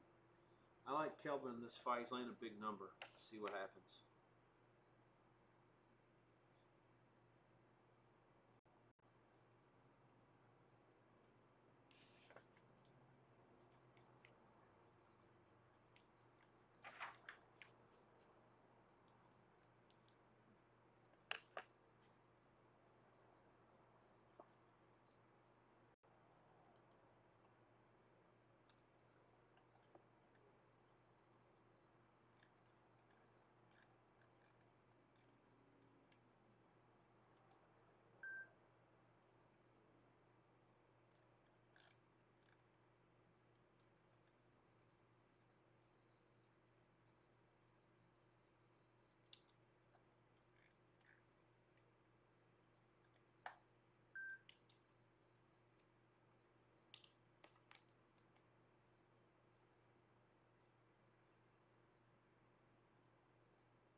some possible injury information. I'm going to keep it under my hat here just before I can confirm anything. Not doing anything with it betting-wise either. Let's see. USC, kind of a bullshit pass interference against Purdue. The guy was on the move and he tossed it up, and the receiver stopped, let the defensive back slam into him, and then that's what happened. Stopped the play. USC now goal to go. Quarterback's going to keep it. He's down inside the 5. It'll be 3rd and goal at the 4. Georgia 2nd and 8 at the Tennessee 43. 4:44 to go. Clock moving. These running plays that ran, they smashed it up and down the field for a good part of the late 2nd quarter, early 3rd, and they've struggled a lot the last couple drives with the run. Maybe Tennessee looks like it's put another guy in the box, and Georgia's not doing a good job of realizing that there's a better chance to try to stretch it by throwing the ball some here.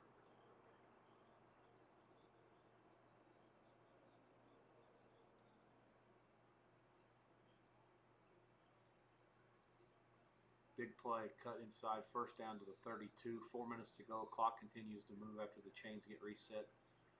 Pitch left by USC. Stopped for a loss. Actually, looks like a little bit of a swing pass. It kind of is behind line of scrimmage. Technically a screen because they get the blockers out. Lost yardage. And USC will set up for a 24-yard field goal kick.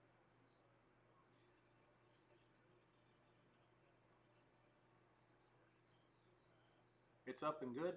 7:40 to go, 1st quarter. USC 3, Purdue nothing.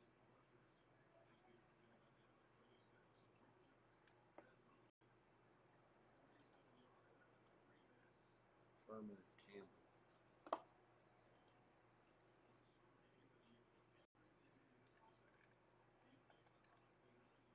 66 and a half.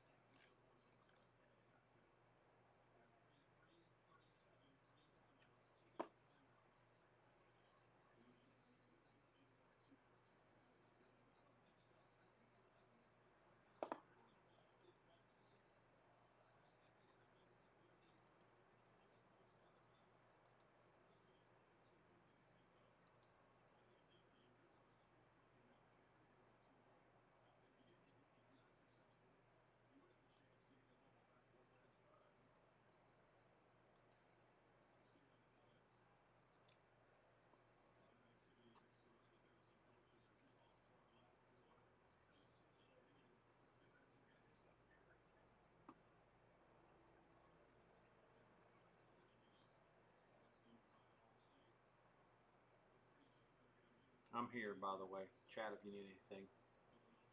Just middle of a lot of maintenance work as we get ready to start the 7 o'clock window. They're going to delay this Arkansas Ole Miss, and they don't have anywhere to put it.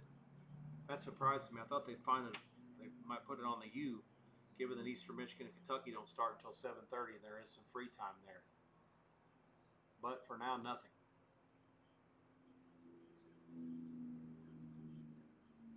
17-16, Iowa State, 11 and a half to go. They've got the ball at their own 30. Upset alert still on in Jonesboro.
Touchdown, Georgia. 4th and 6, 2:32 to go.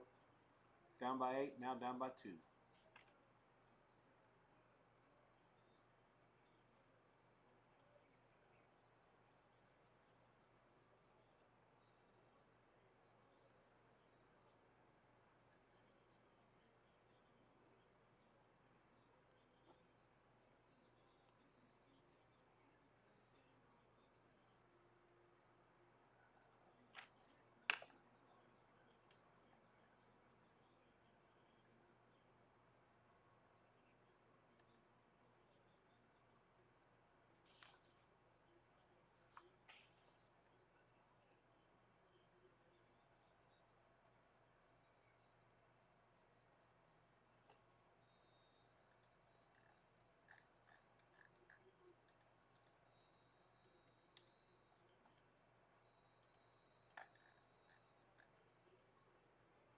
Two-point conversion is good by the Dogs. 38 all, 2:32 to go.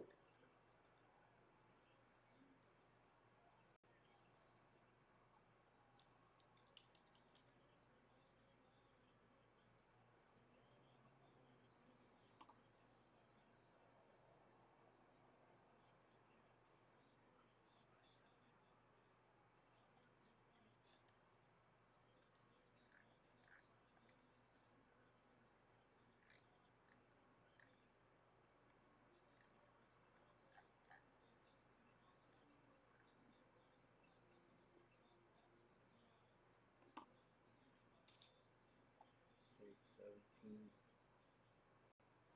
24,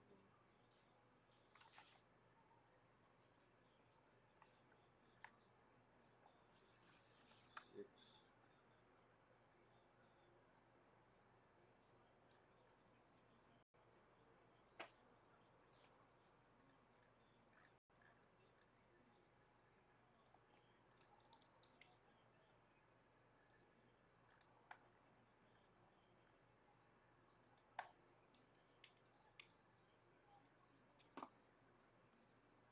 Smooth 28 to 10, second half loser.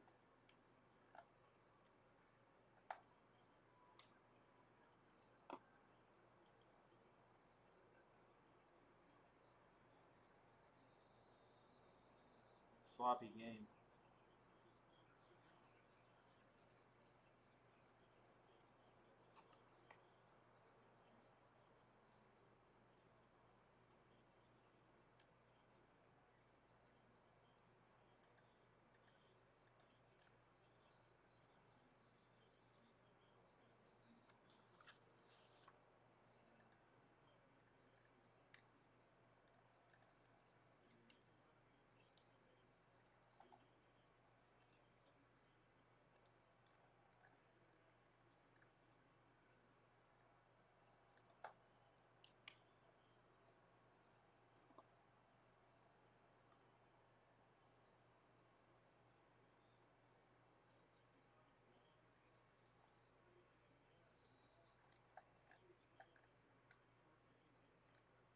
Six, 58 and a half, 20, 13.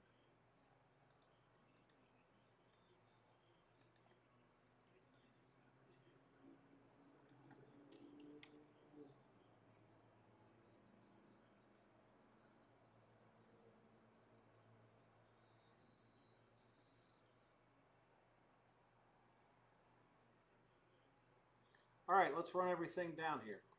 Now, obviously, the game of the hour, ABC, 38-38, Georgia, Tennessee. It's 2nd and 8 for the Vols. 7 plays, 71 yards, 319 for Iowa State, and they now lead A-State. 24-16 on the road. I'm going to check my time there. 8:34 to go in the game. 21-point favorite. Not going to get the job done today unless they can find a way to score twice more before the end of this thing.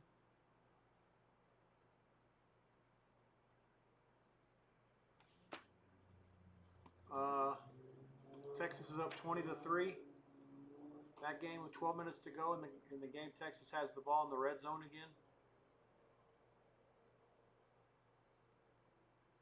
Arch Manning's still in the game.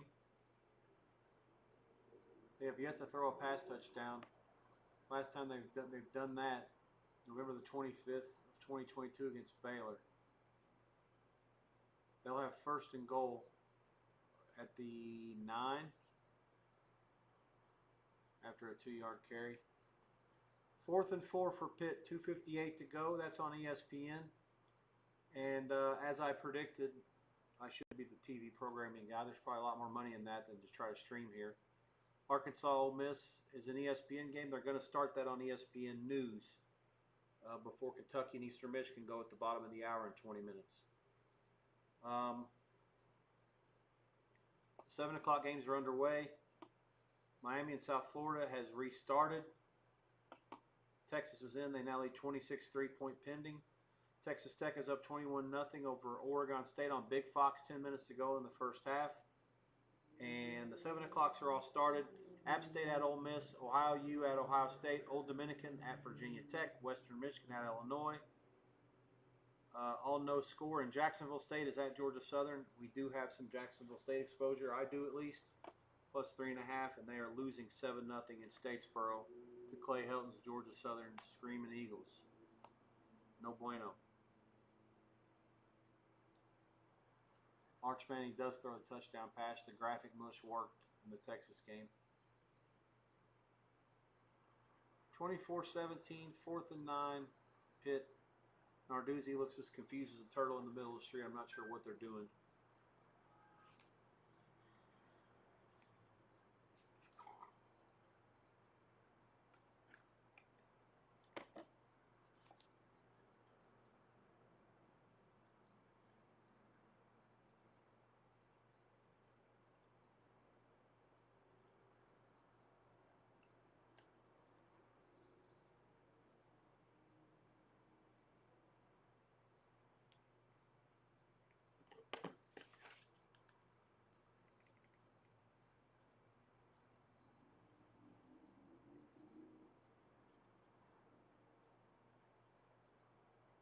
Texas 27-3, 10:32 to go. They will not cover the inflated number.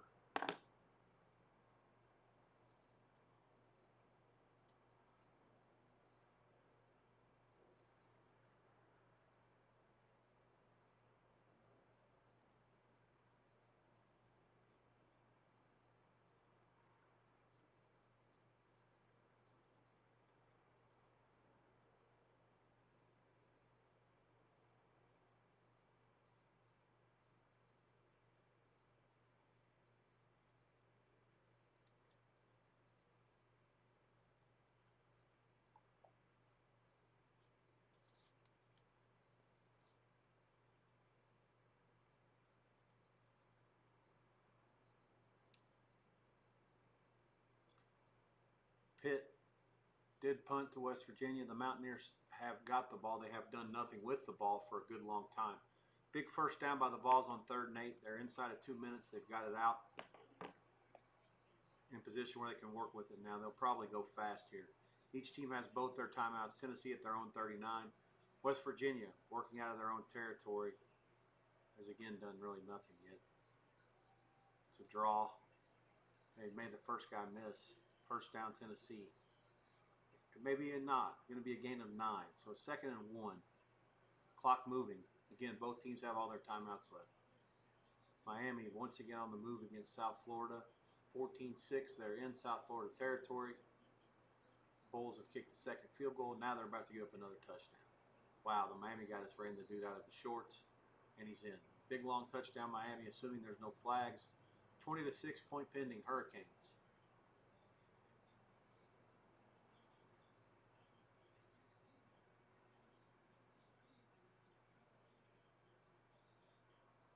Oh, ESPN News. I said ESPN2 they'd put that on. Or ESPNU, sorry. So I'm fake news. I got it wrong. I thought they'd put it on ESPN2 with the Kentucky not starting until the bottom of the hour. I call a bad job by them. Use ESPNU for Christ's sakes. What are you doing? I'm not changing my TV to see that for 4 minutes. USC a 3rd and long conversion, and now they've taken it past midfield. 3-0 Trojans. Late first quarter.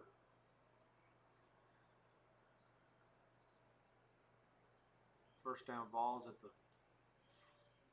He air mails this one. Second. So that's 3rd and 4. 48 seconds left. They are into Georgia territory. They are not in field goal range. I got to find out who this dude is from Miami. He just literally juked 3 dudes out of their shorts. I think it's the same guy that did that last week against Notre Dame. Yeah, Mark Fletcher. That guy's a beast. You'll see him on Sundays.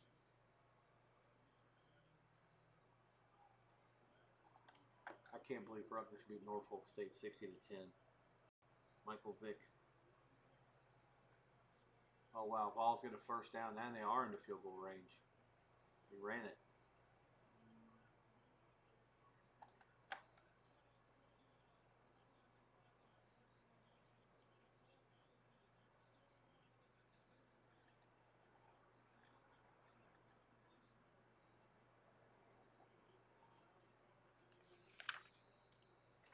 They're gonna kick a fucking field goal, win by 3. Crazy. There's a flag down. Arkansas State is in the end zone for a touchdown. Let's see what the flag is.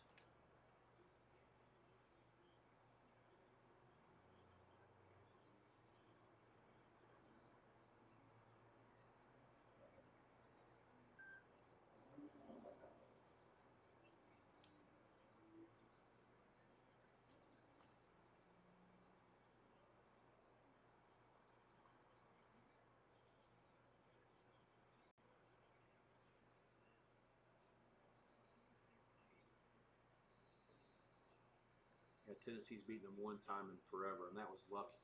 Remember that game.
This is exhausting with all this paperwork, guys. I'm sorry. I'm here. There's so much going on.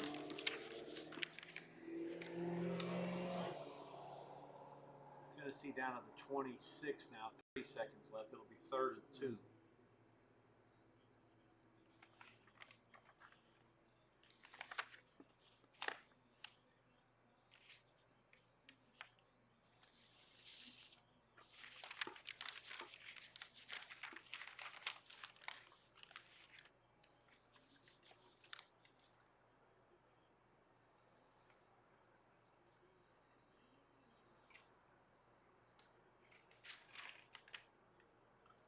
Aha! I knew I had to find that somewhere.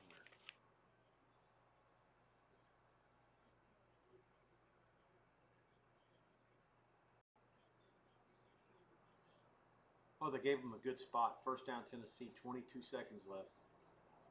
At the 25, clock moving. Draw. No gain.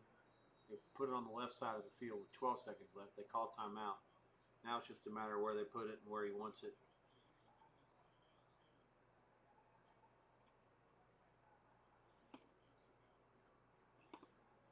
Georgia calls it. Gastelum wins by decision.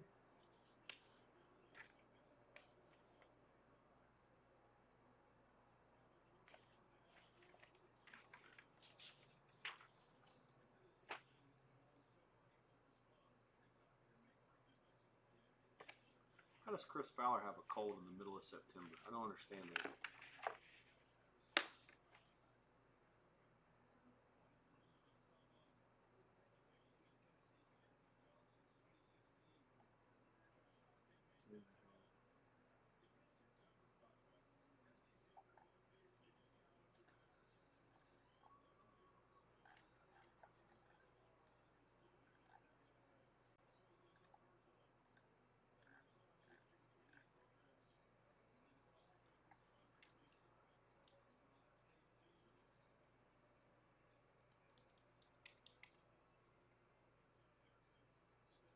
36, 47, 46 and a half.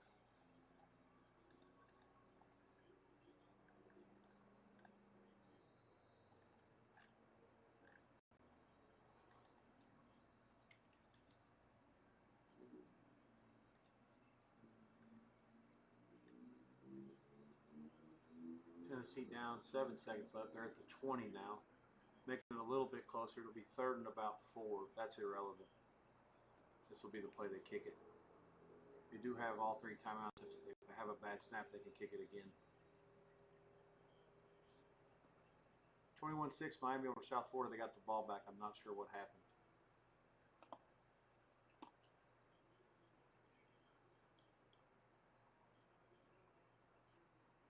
Texas Tech 27-0 over Oregon State. They're already ahead of the money. I should have known that. When they went into the break, it's like Oregon State's already worried about getting home, when they're going to get back. Texas Tech's got business to attend to.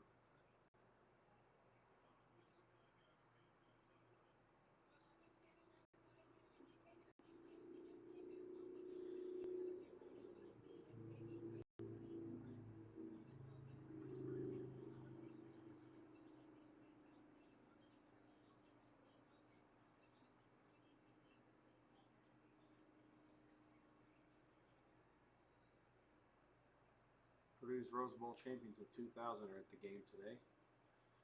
3-0 start of the second quarter for USC at the 3-yard line.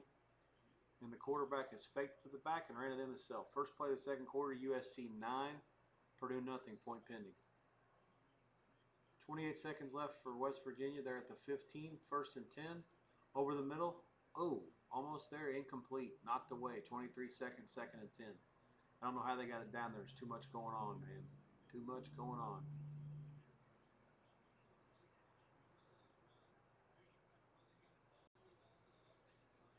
Jacksonville State in. Very good. 7-7. Illinois leads Michigan. Western Michigan 3-0. 8:31 to go in the first. No score at the Horseshoe. Ohio U, Ohio State. No score Old Dome. 8:53 in the first against Virginia Tech. App State is in. 7-0 over Southern Miss. 7 minutes to go in the first. Line move. Navy and Tulsa getting bet to 14. There is some 13.5 out there. Chris. Dog money towards the end. Tulsa's quarterback is not going to play. That's yeah, the starting quarterback's not playing for Tulsa.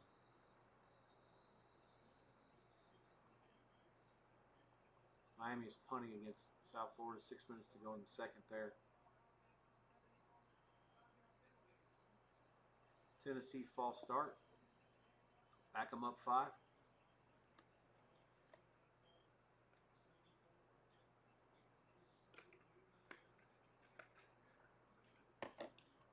They're actually trying to move this thing back to the middle of the field. That was the intent there on the quarterback draw.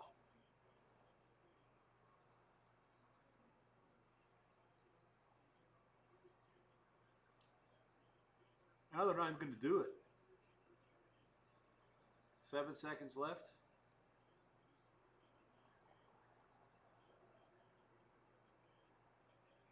Gilbert made from 48 earlier today. This one's from a little bit less than that. I think it's from about 43.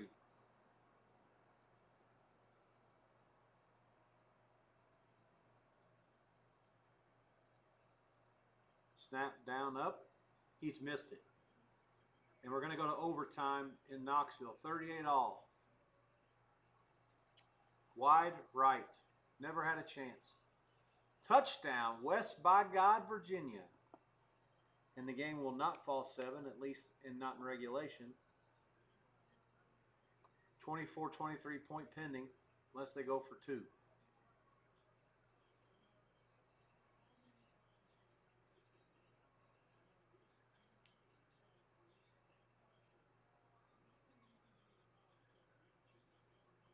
Never had a chance. Good snap, good hold. Just as soon as he hit it, it was wide right.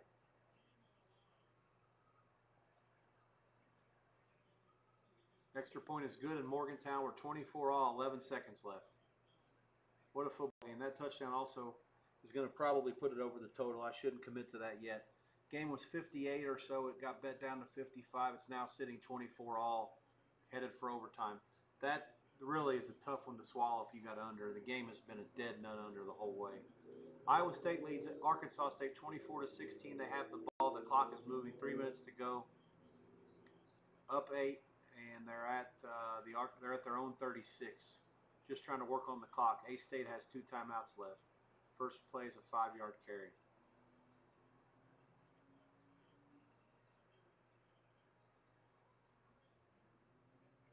South Florida turnover. Here comes that stupid chain, probably.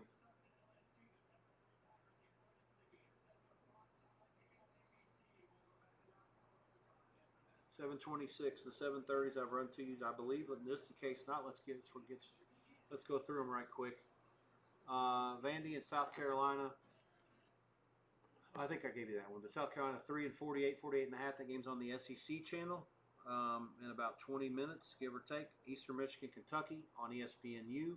26.5, 27. The Cats 49.5, 50. The total.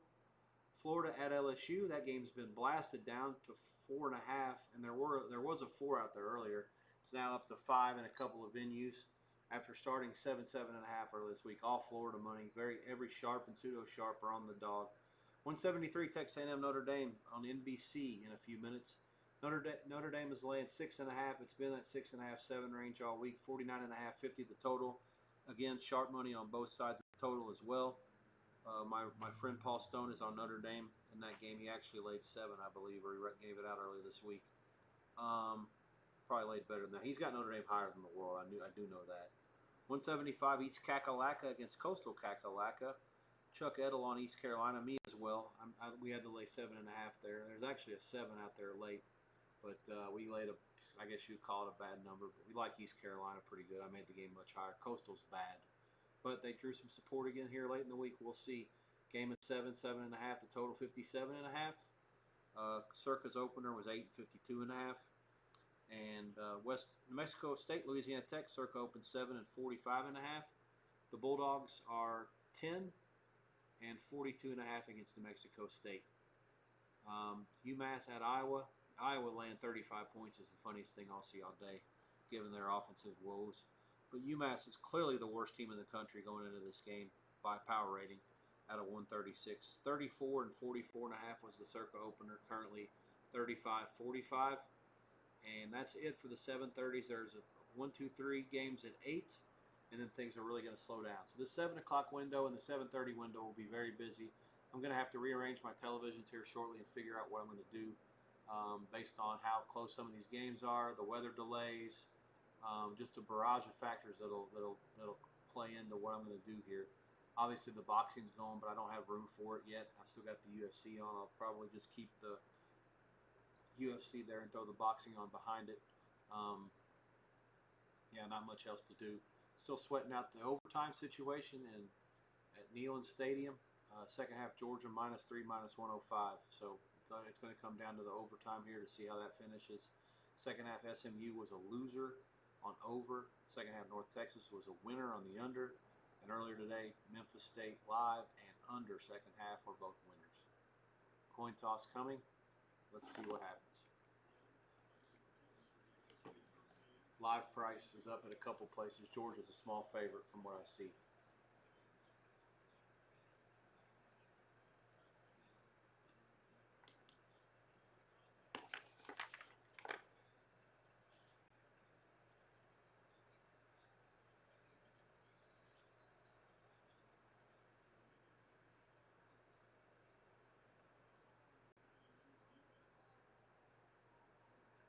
I don't understand the thought process behind choosing defense first.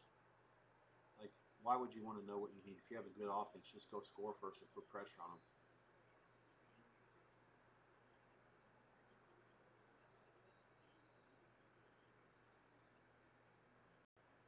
I think at one point that actually was the way things went. The pendulum sort of swung around.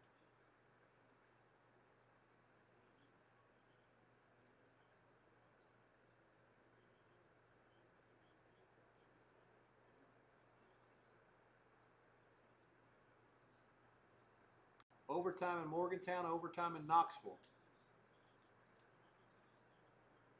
And Miami is in again there. pounding South Florida. 27-6 point pending up there. That's actually good for me. I can go ahead and tap out and get that TV out of there. I'm not going to worry about the halftime in that game, given the situations. South Florida's had a grueling stretch here in these first 3 weeks. Really hard to ask them to get up and ring the bell for this one. I give them a lot of credit for winning the first two. I'm sure that if you had told Alex Galesh before the season started that they were going to start 2-1 with that schedule of Boise State, Florida, and Florida at Miami, they'd have taken it. They got a 1AA next week and then a bye, so I would expect them to try to get out of this thing healthy and just understand that the playoff bid is for the group of 5 is still certainly going to be in play for them if they win their conference, because they have banked 2 really, really good wins. Obviously, it'll be important for Boise and Florida to play well, or play decent at least, for them in the last half of the season to sort of make those wins look better. But as things stand, I think South Florida, even with this loss today, is in a comfortable spot just based on the committees talking about how important it is to play a good top-notch schedule. So Miami has Florida at home next week. I would expect this to be a situation where there's not a whole lot of offense in the second half. Maybe? I don't know. Alex Galesh wants to play fast, but I feel like in this situation they haven't done a whole lot. Maybe it's just it's easier to try to let off. Let's see, the closing price was 56 and it's sitting 34 as we get close to half. If nothing happens there, I'm going to hope for a 28 at least and maybe look to go under. If anything more than that, certainly would be an under. Kentucky and Eastern, the ball's on the tee. That'll be the first game to go in this window. All kinds of fireworks happening in Statesboro. Georgia Southern leads Jacksonville State 14-13, 3:42 to go in the first. Mississippi has scored a touchdown against Arkansas, and they've gotten the conversion. They lead 8-0.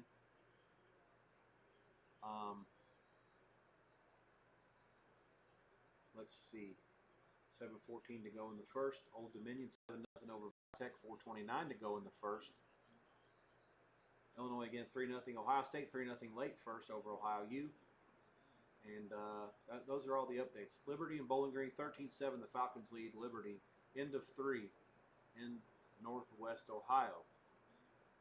Let me clear everything off here. There's a whole lot happening right now.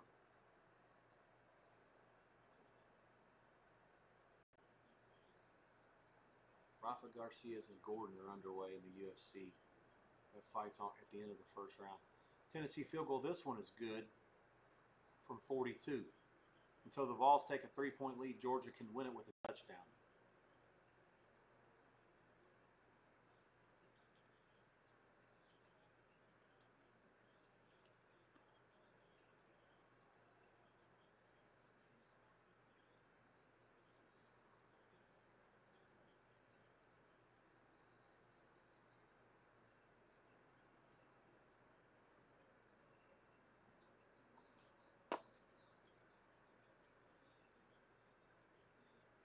Notre Dame, some 6.5 minus money starting to pop up. Maybe some move to the favorite here at the very end.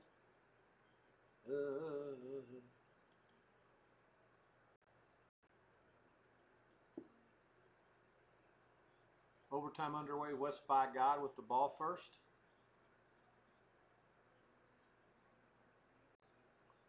Purdue in the red zone, 3rd and 5 against Southern Cal. 11 minutes to go in the second. They're down 10-0. Quarterback hit as he throws, incomplete. Georgia, 10-15-5. He's down at the 3. First and goal for the Dogs. Florida LSU, they've said on the ABC they're going to start that thing at 7:44. So 10 minutes from now, right after this one goes final. There's nowhere else to put that game except for ESPN News. I don't know. Arkansas Ole Miss is on ESPN News. There's nowhere to put it. This is what happens when you screw up. They should have put Arkansas Ole Miss on ESPNU and told Kentucky and Eastern Michigan to go stick it up their ass. Then they could have put Florida and LSU on ESPN News. Got to prepare for these overtimes, man. What the fuck are they doing? UTEP has scored against Texas. It's 27-10. 1:57 to go in Austin. Another lackluster, dull effort by the Longhorns. Last week, if it wasn't for the fact that they scored 4 touchdowns in 5 minutes against San Jose State, that game would have been much closer than the final score as well. They're going to have to show a little more coming up here in the coming weeks, but they still don't have to do it yet. Sam Houston's another layup next week, and then they got to bye. So it'll be 2 weeks before they have to show anything. Georgia first and goal to Tennessee fourth, a chance to win it. And West Virginia first and goal against Pitt, 24 all, with a chance to make Pitt score a touchdown to stay in it. Looks like there's a timeout. I'm not sure who called it in Knoxville.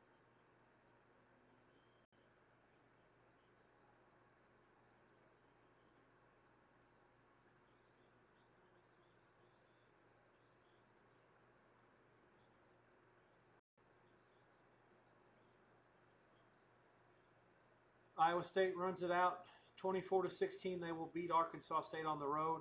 They do not cover any of the numbers, and the total stays under comfortably. Purdue kicks a field goal, 10:49 to go in Lafayette, 10-3 USC. Second quarter, up 7.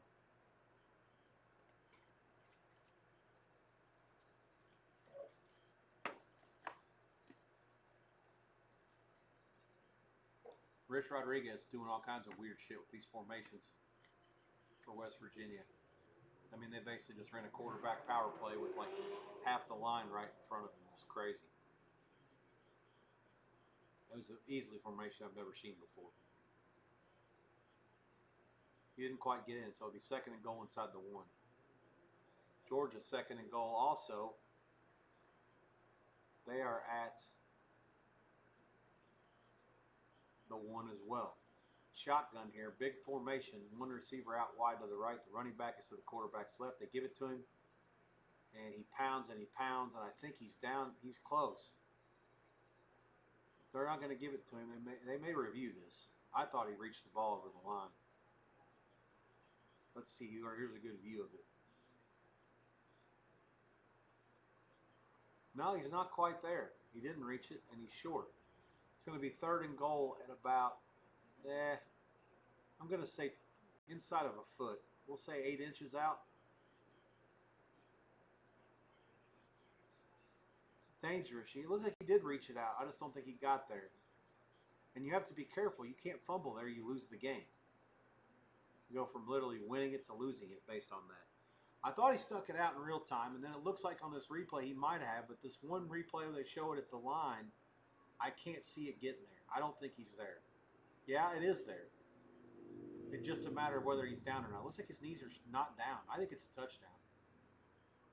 If they look at the replay, I think they're going to give a touchdown here for Georgia, and this will be all over with. West Virginia is in. They've scored. They lead 30-24, and the cover is now safe. The win, not so much so just yet, but they will cover. All numbers. Anything as good as 6 or more ain't going to be that. That's it. Georgia's won the game. Final score, Georgia 44, Tennessee 41.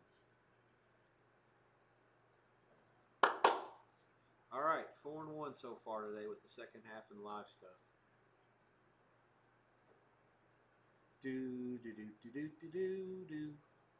Kentucky 6-0 over Eastern Miss, 49 seconds in. Didn't see what happened there.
Daichiko and Franklin underway.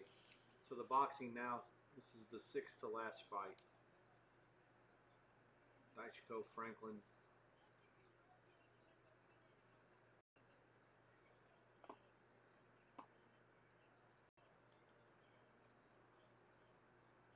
Pitt needs a touchdown to stay alive in overtime in Morgantown. 2nd and 11 there at the 26. Texas has beaten Texas El Paso 27-10. Not close to the money, dead under. Georgia wins by 3. They do not get the money as a 4+ point favorite. Or some 3.5s at 1 point, but never less than that. Total flies over all numbers at 44-41.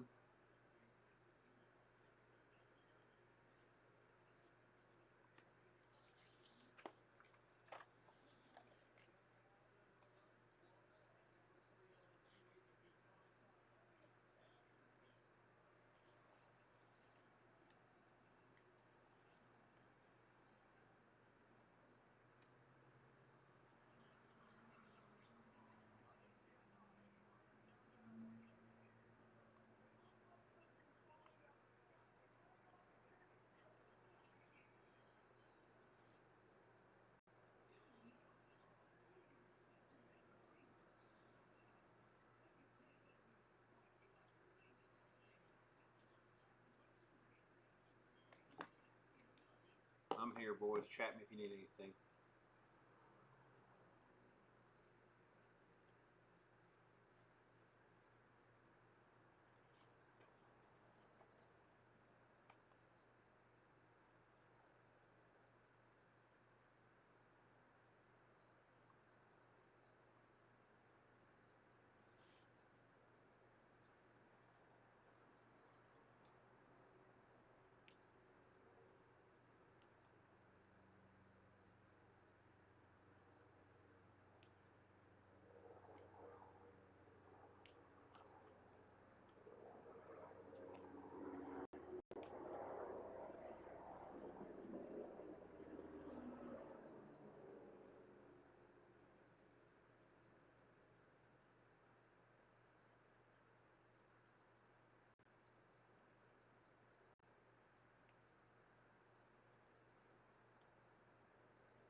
Oh, getting hot in here, boys.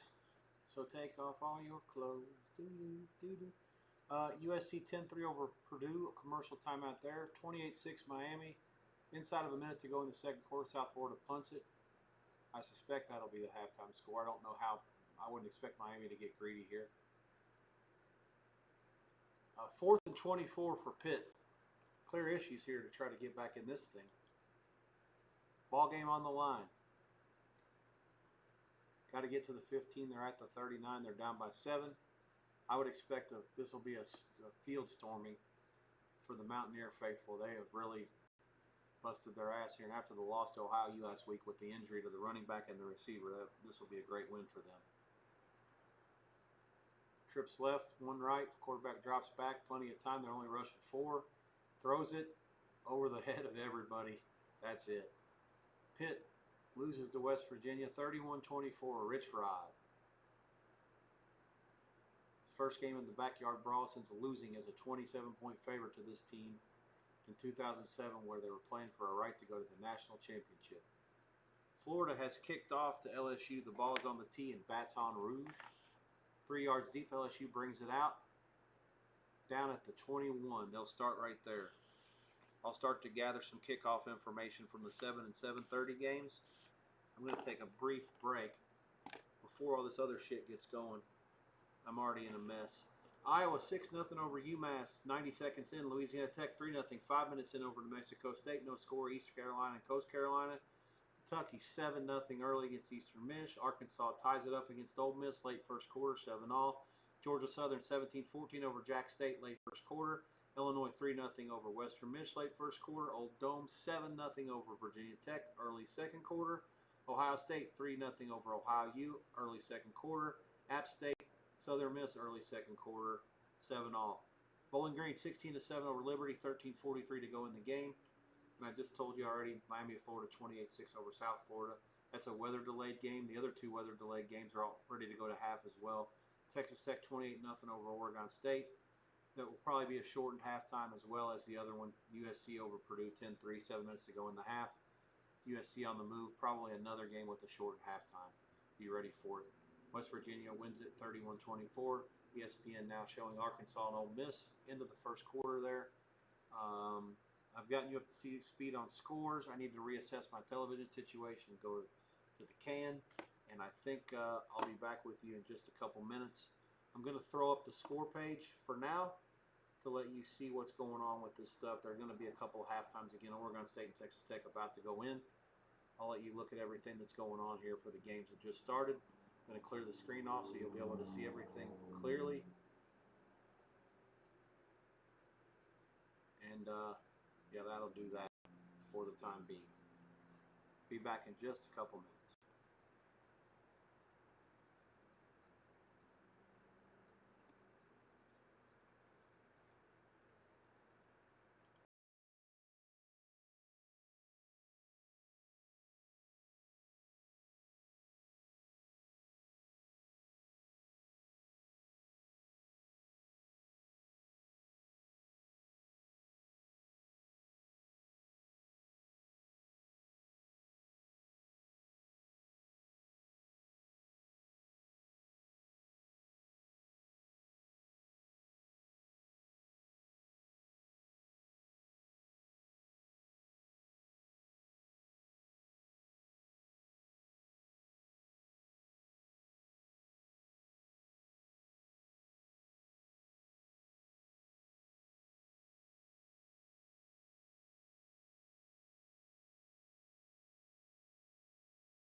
Sometimes, this is one of them, at this time of day, there's just not enough TVs. We were going to run into this at some point today. Old Dominion leads Virginia Tech 14-0. I'm going to put that on for a minute. I'm about ready to turn it off. I've already tapped out on Kentucky and Eastern Michigan. Too much to watch. If something pops up there, so be it. We are involved second half. Miami of Florida, South Florida. I hate the fact that the number wasn't what I wanted here. We have just a very small bet. I'm not even going to put it on the chat. Under 24.5.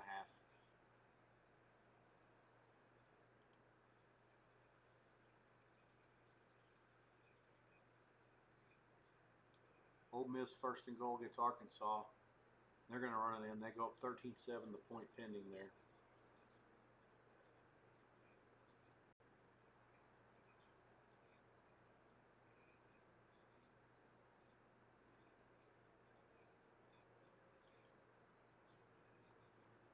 Yeah, we're under 24.5. Minus 105, just a small play. If you want something to sweat, go ahead and get it.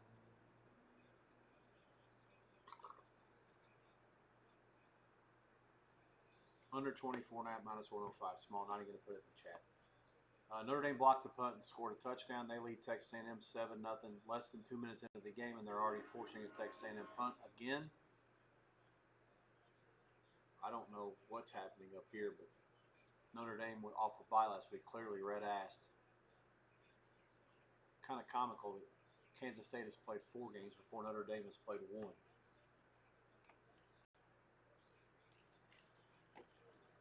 Sorry, before they played 2. Florida 45-yarder against LSU. It's good. 11:34 to go in the first. Florida 3, LSU nothing. These are the games Sunbelt Billy just loves. Right off that bad loss, come out here and beat LSU.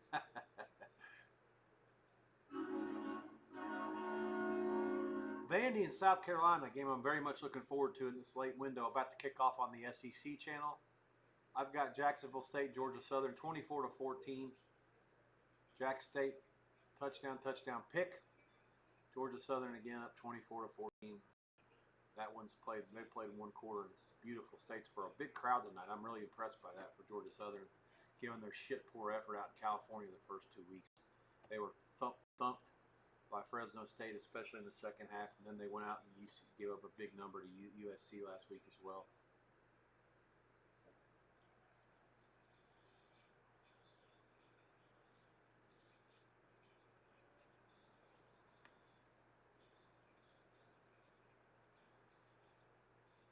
I'll go through the TVs here in a minute with what I'm watching everywhere else.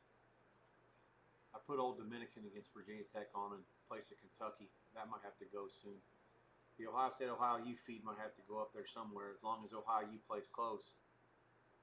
The defense gave up a shitload of points to Rutgers, 31 in week 1, middle of the third quarter. Ended up getting beat 34-31 after trailing 31-14.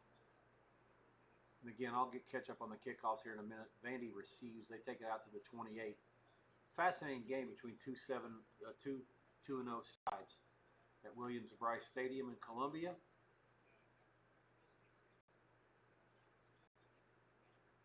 Jesus, Georgia Southern. Okay, no, so yeah, Jack State has it now. Okay.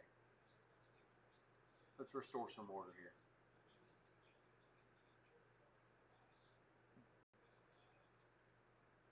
Okay. All right, I'm here, but I'm going to keep the other view on as I work on some box score. A couple of box scores I needed to check out, and also I need to get kickoffs and box scores pulled up, kickoffs put on for the games that started at 7 and 7:30.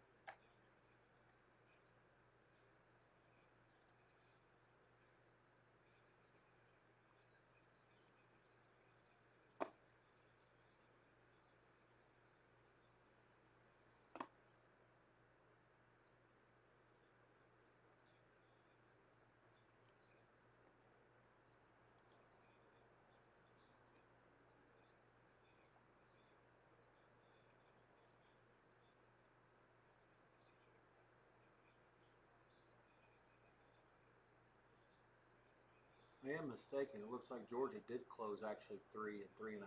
There was a couple of 3.5s, but lots of 3 minus money out there.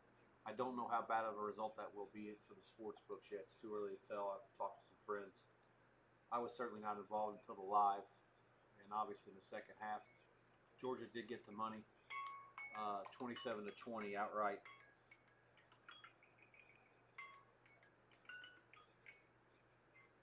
One second, please. Yeah. Yeah. Yeah. Small.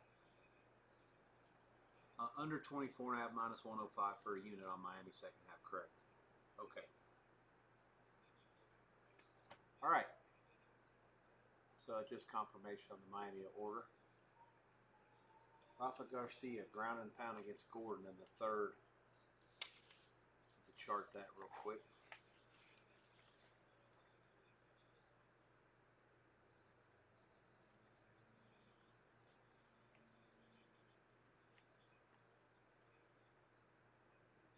Under by 3 seconds. Garcia, the dog, takes it down. Martinez and Font underway, and that's the second to last fight. Lopes and Silva in the finale. I do like Lopes as a dog against Silva. We'll see what I'm missing here in a few minutes, I guess. This is a fiasco. Way too much going on.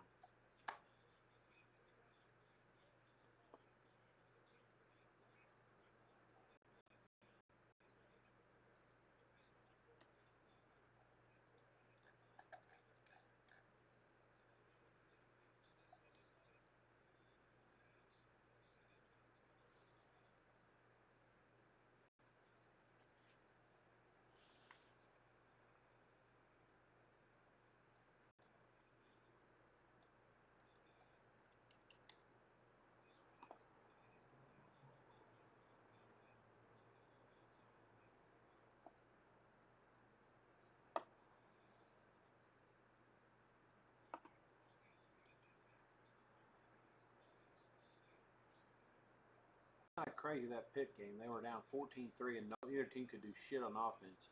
And then Pitt comes back and scores 3 times in a row, and then West Virginia couldn't do shit. Then they take it right down the field, and the drive they had to get a touchdown, they scored it. And that was a great play. I mean, the throw wasn't that great. The tight end made a hell of a catch. I thought maybe they'd go for 2 and try to win it right there. Nope.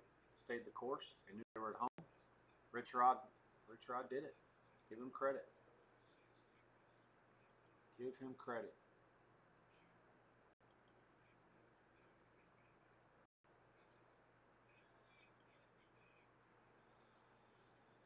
Mike Washington, 47-yard touchdown rush for the Hogs. Ohio State leads Ohio U 6-0.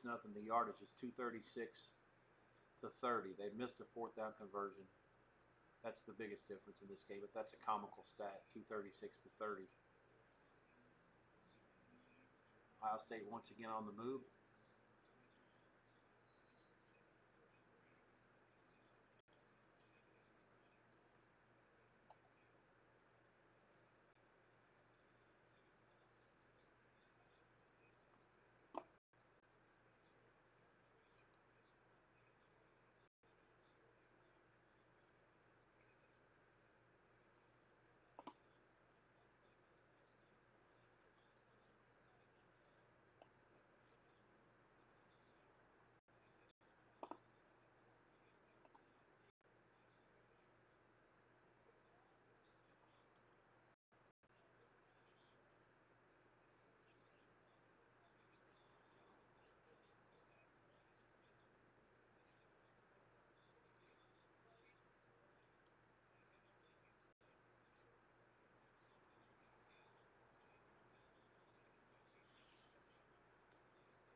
Old Dominican 21, Virginia Tech nothing. 6:44 to go in the second quarter.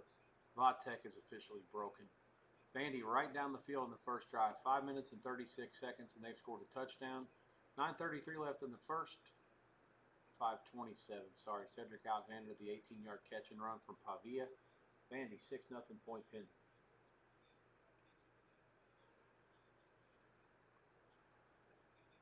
Texas A&M's defense looked good on the first drive. Looks like under appears to be right in this Notre Dame game so far. Like I said, a conflicting total. Money on both sides of that one.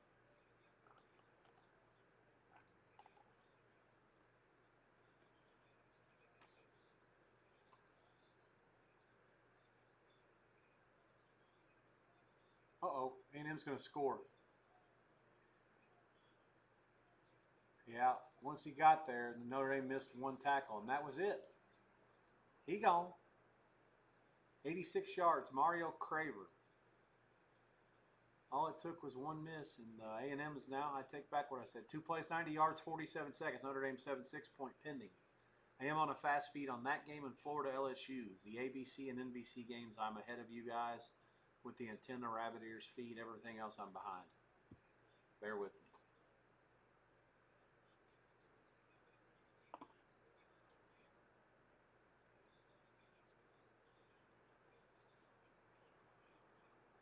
I'll put myself back up here. I'm not going anywhere. I'll be talking to you about what's happening everywhere.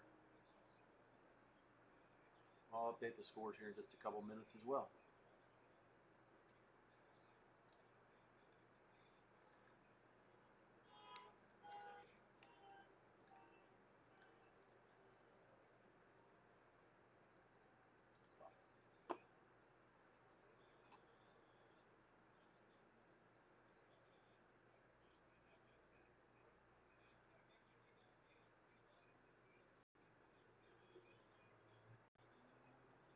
Jacksonville State was held to a field goal by Georgia Southern, 24-17, 10 minutes to go in the second quarter. Georgia Southern has been nothing resembling getting stopped so far. Let's see what happens on this drive.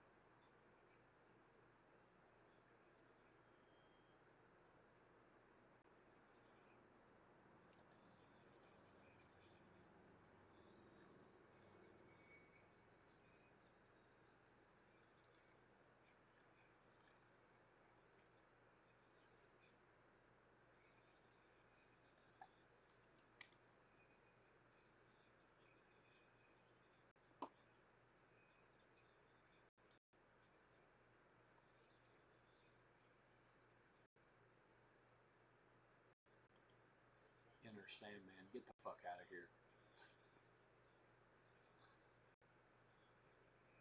How about exit 5?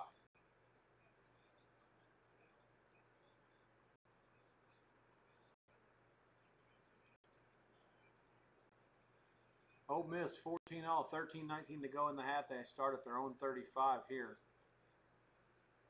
Track meet breaking out against the Hogs.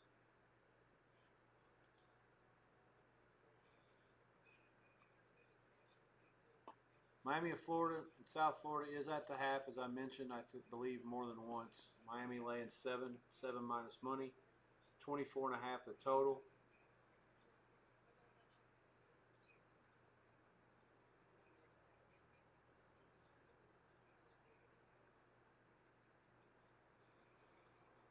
Texas Tech is up 28-0 over Oregon State at the half. 12 and 27 and a half on the total. What was I talking about with that game? Doesn't Texas Tech have something big to fry next week, or am I thinking of somebody else? Yeah, Texas Tech is at Utah next week. Huge game.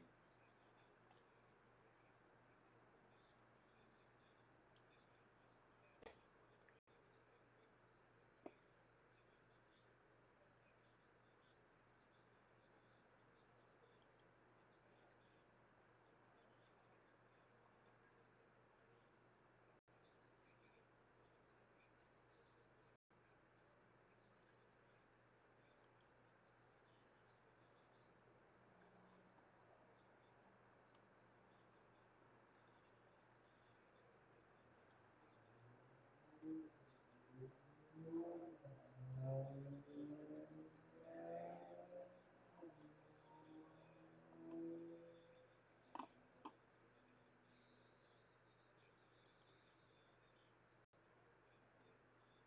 can't. I'm going to look back on that North Texas game and be sick about it for a long time. Ed made it 11-2. That makes it worse.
Utah, Wyoming underway in Laramie, no score. That's on CBS College Sports. Duke and Tulane underway in New Orleans, no score there. Just started. Looks like Duke has the ball, 3rd and 9. Mensah drops back the Tulane transfer, rolling around, scramble, stop, lobs it out of bounds, incomplete. They'll go 3 and out. Tulane crowd is amped. I get so amped.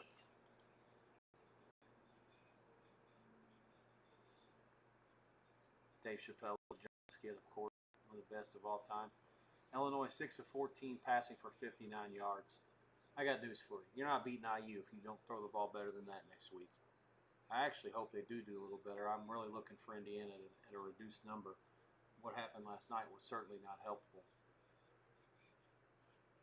And this result here so far, Illinois is up 10-0, 7:13 to go in the second, is not good either.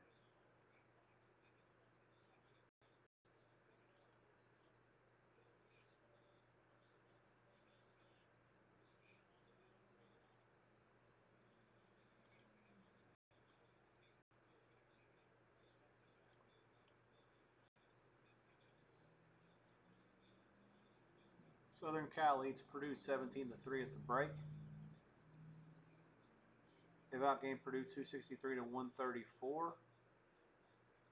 Both teams have converted on 4th down a couple of times. Purdue with 1 turnover leading directly to a touchdown.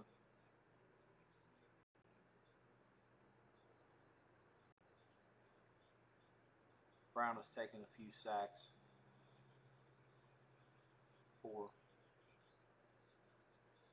Now, Jacksonville State's defense today, I don't get it. I mean, it's been good all year against teams that are far superior to Georgia Southern, and today they're getting gashed. 31-17 bad guys. Let's see. I gotta find that box score too.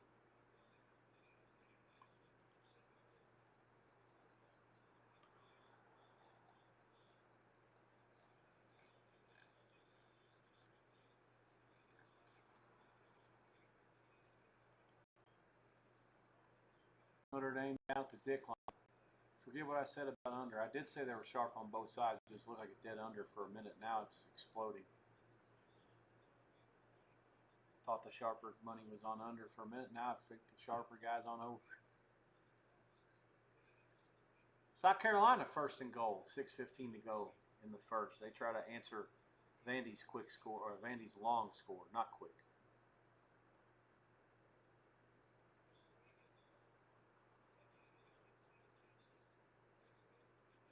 Second half underway in Miami Gardens.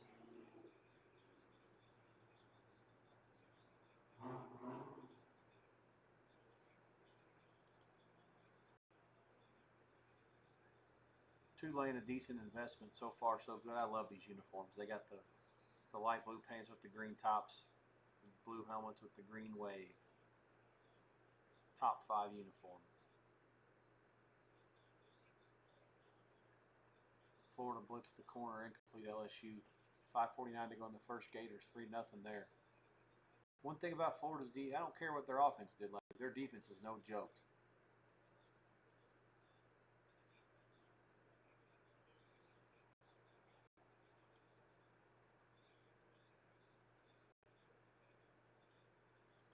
Lots of silly mistakes for A&M here.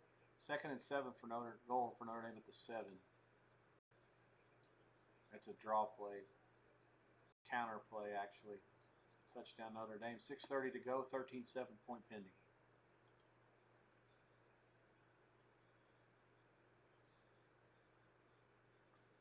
Liberty scores. Bowling Green 23-13 over Liberty. 2:46 to go. MAC team looking for an outright upset against Conference USA side. Tulane, 6 play, 64 yards. Retzlaff runs it in from 19. Right down the field against the Dukies. 7-0 good guys.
I don't believe what I just saw in this Appalachian State Southern Miss game. App State guy was running in untouched for a touchdown. He fell down as the ball was hitting him. Southern Miss guy just picked it up and ran it all the way back for a touchdown. So that game is now 17-7 Southern Miss. 5:03 to go in the second quarter. Again, I don't know what I just saw there. Southern Miss was a big play for us in the opener against Mississippi State. Thought they were right, especially at halftime. Went back for more. We're not right. That's when the day started to go sideways in week 1. Can't believe that's only been 2 weeks ago. It feels like it's been 2 years ago. Let's see, Arkansas State and Iowa State.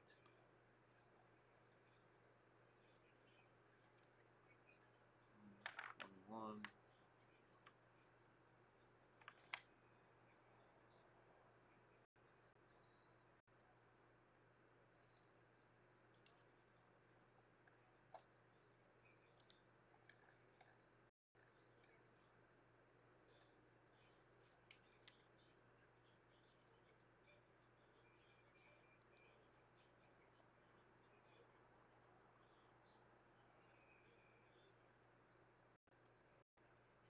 Big play by Notre Dame was set up by a flea flick for 46 yards. Jadarian Price with a touchdown run.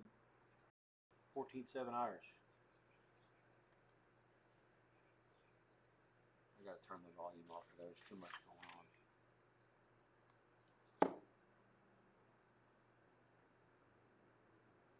This Arkansas quarterback does a whole lot of things well, especially with his legs. 7:44 left. 21-14 Ole Miss Hogs about to try to hold serve and tie it up.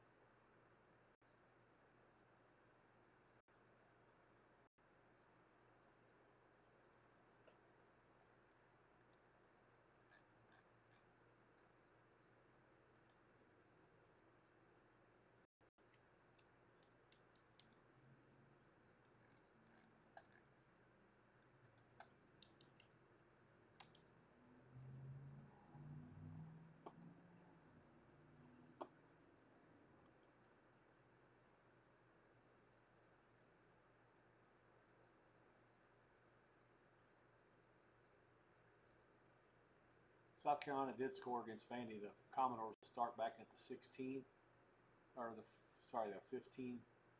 5 minutes to go in the first, 7-all at South Carolina. Texas A&M back with the ball, 14-7 down, 6:25 to go. Florida forced an LSU punt. 3-0 they lead. They are down inside their own 10, 3rd and 9. The Death Valley crowd in Baton Rouge really getting into it here, as you would expect.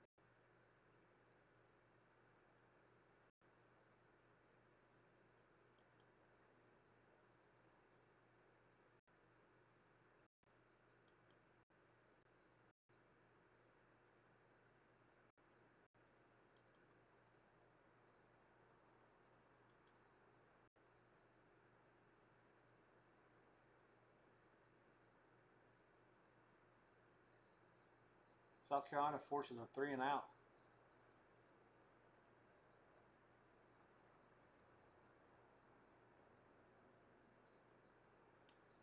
Martinez beats Rob Font by decision. Not a shock.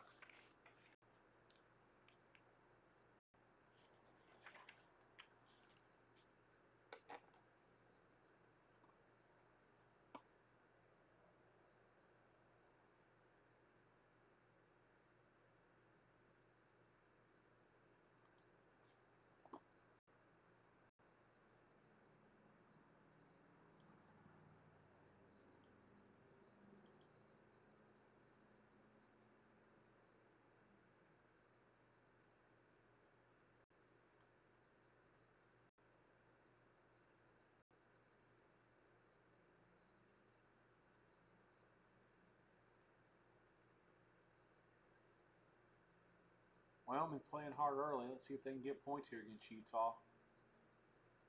Taking a shot to the end zone. God, that quarterback's got a fucking cannon. He threw that from the 23. It was all the way through the back of the end zone. It was going about 70 miles an hour. And that was a really tight spiral, too. What a throw. I mean, in terms of strength and speed, it wasn't over his head by a lot. It almost was catchable.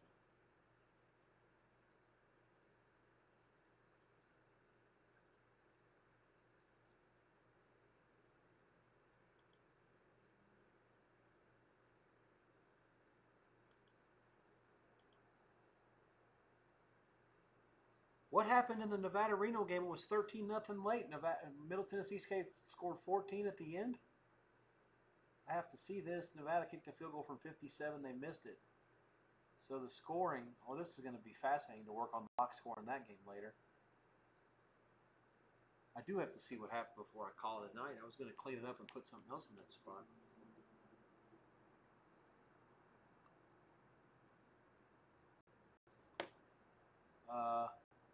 Two touchdowns in the last 6:30. One of them with 21 seconds left. Vadios, 11 plays, 76 yards, 154. And that one follows a 10-play, 76-yard drive. They just stole the game.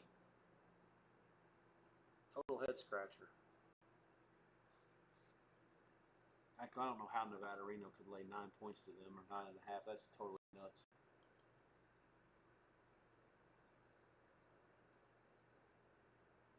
Price again for Notre Dame on 3rd and 9, runs for a first down. They're inside the Texas A&M 15. That guy's a beast.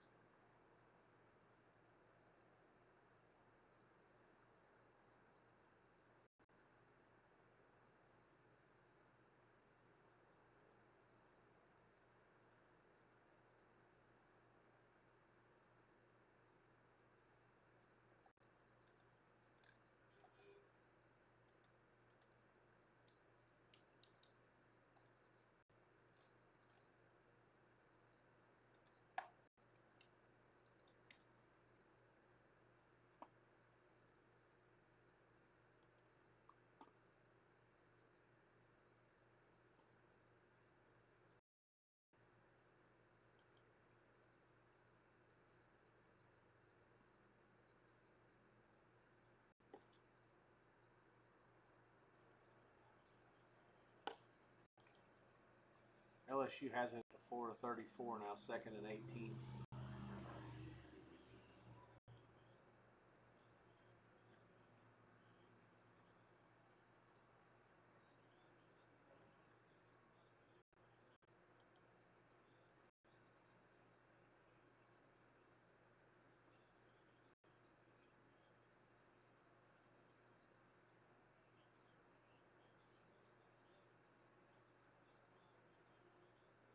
Duke is taking it down the field here. Mensa rolls right, throws it out of bounds. It's 4th and 6 for Duke at about the 18 maybe.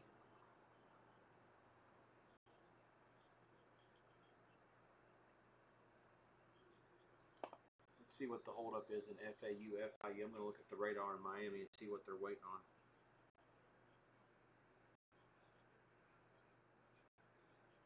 They're playing in Miami Gardens, but not at Florida International. Oh, there is a storm right on top of them. Wow, that's a tough beat.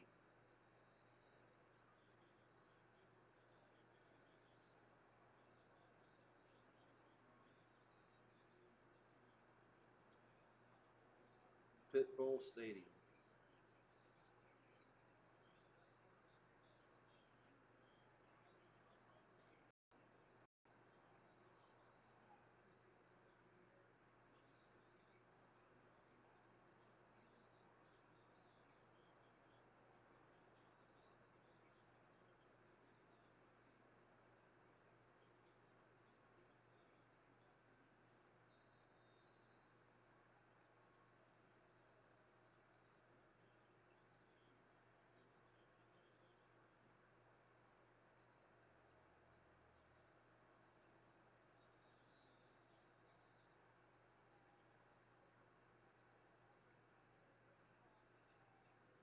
I don't quite understand this. There's rain, but there's no thunder or lightning. Play the fucking game. What are they doing?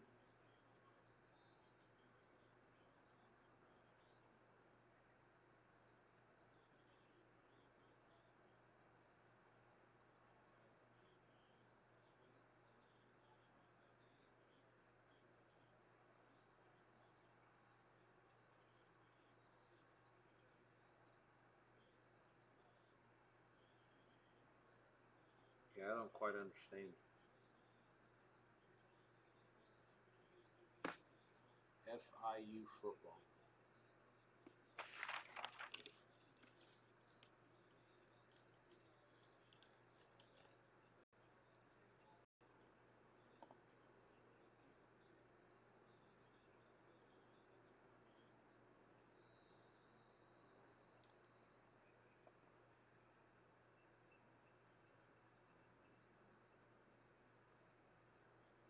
$8:33 they say, so it's about 10 minutes from now. Makes sense? All right, good to know.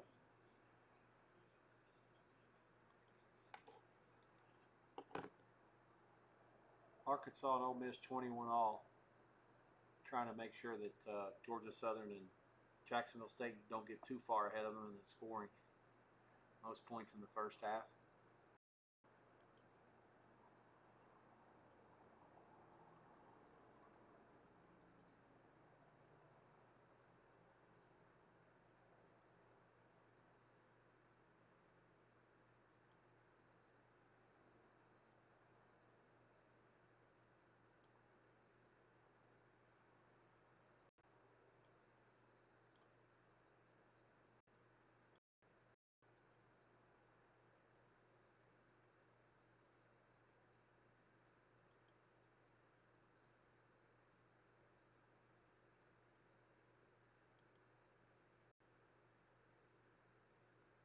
I don't know what happened. Wyoming didn't get any points down there. They had to be really close to field goal range. They must have missed a field goal.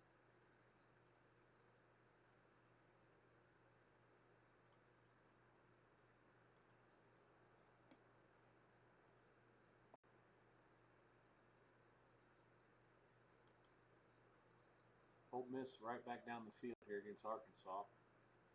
1st and 10 at the 14.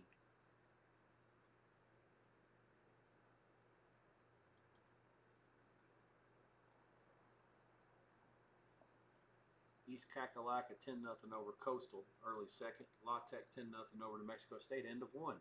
Iowa 20-0 over UMass, end of one. Tulsa 7-0 over Navy, 8:38 to go in the first. Tulane 7-0 over Duke, 10:14 to go in the first. Utah 3-0 over Wyoming. 4 minutes to go in the first. I haven't seen any score updates in a couple of these games, so forgive me. I'm going to stop with the updates until I see something more definitive here. Last fight of the UFC about to go. Vandy broke serve again against South Carolina, so each team scored a touchdown their first drive, and they got a stop on the second. 7 minutes to go. Sorry, 43 seconds to go. 7-all. Vandy at their own 38. Pavia. Jet sweep. Get about 5 yards on first down.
LSU lining up for a field goal here.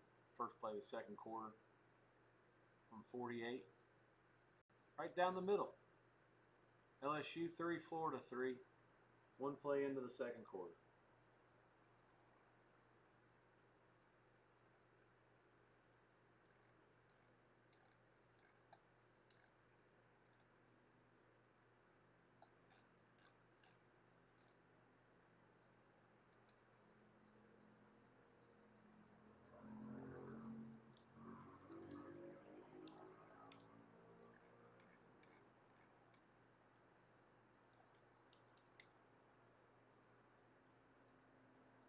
This Virginia Tech, they're broken.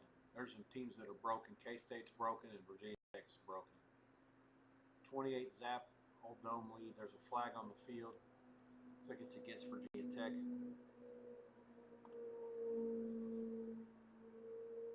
I have to fix that TV. There's too much going on, not enough real estate.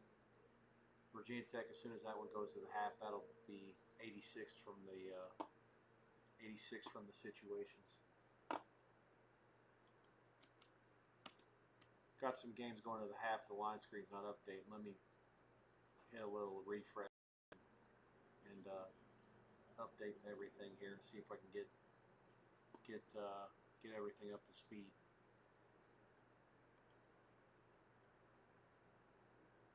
Tulane did end up with a stop against Duke. They 7-0 middle of the first quarter. They got it back.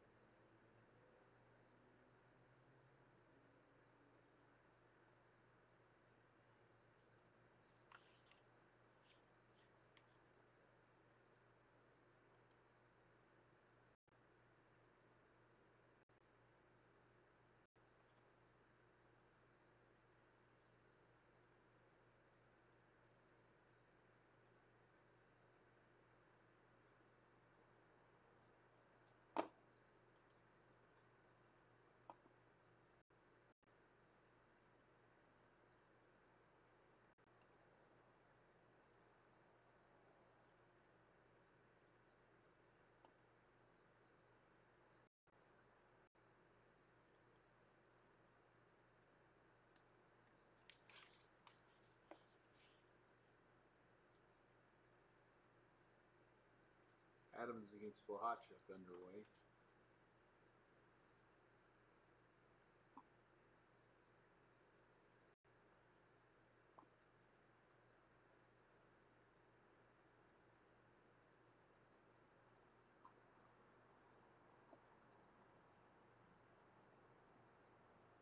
Southern Miss, App State at the half.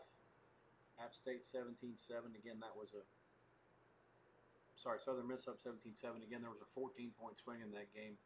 App State should have scored a touchdown. The kid bobbles it and drops it, and Southern Miss runs it back 100 yards for a touchdown. Tulane on the move. Retzlaff 4 for 4, 53 yards there in the red zone.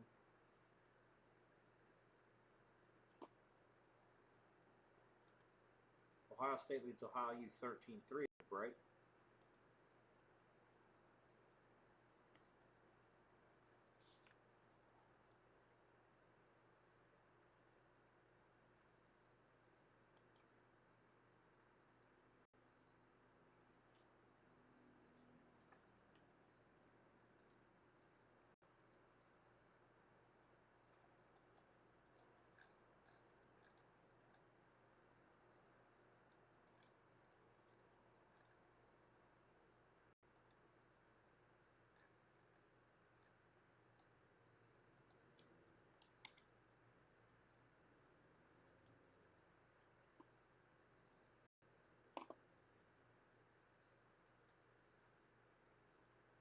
Jacksonville State has scored. They cut the lead to 31-24, 22 seconds left. And I think they're going to get a chance to double dip.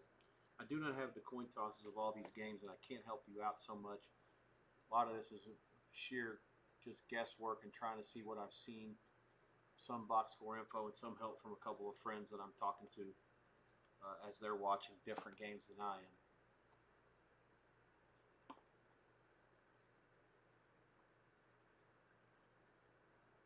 Arkansas on the move again, 28-21. They trail Ole Miss. They're down to the 25. Now it becomes a question of how Arkansas wants to manage the clock here. Do they want to try to maybe milk it a little bit and score late?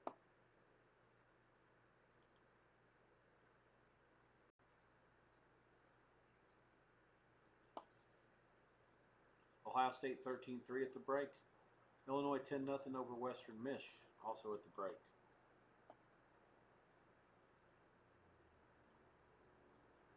I'll have to reset these TVs when I get just a minute, but I'm not doing it yet. Like I say, all these halftimes are going to go in.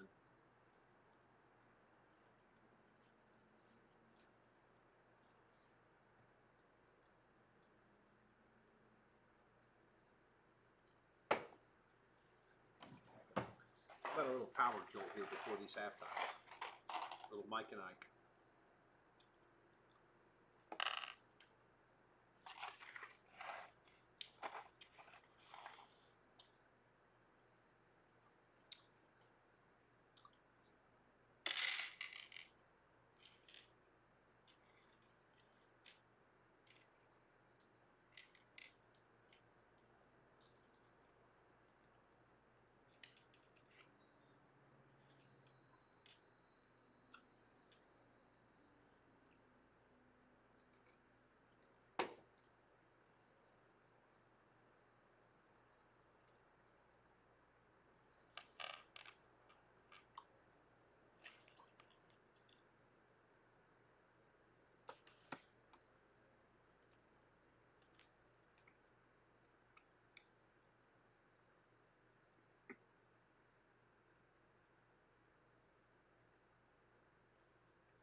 Tulane, 3rd and goal at the 6. 3 minutes to go. Clock moving. Retzlaff. He's going to do it on his own. Let's go. Run them out. Fuck all these idiots that bet Duke. Let's go. Beat their ass. Come on. Let's go.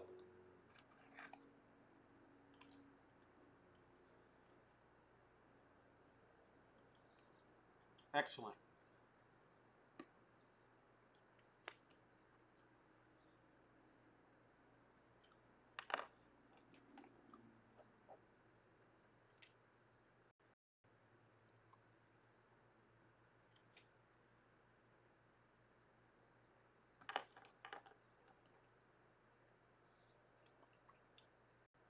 Oh shit! I forgot the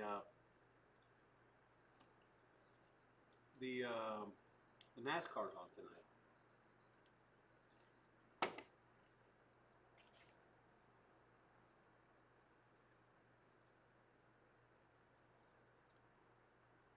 Knew there was something going on here, damn it.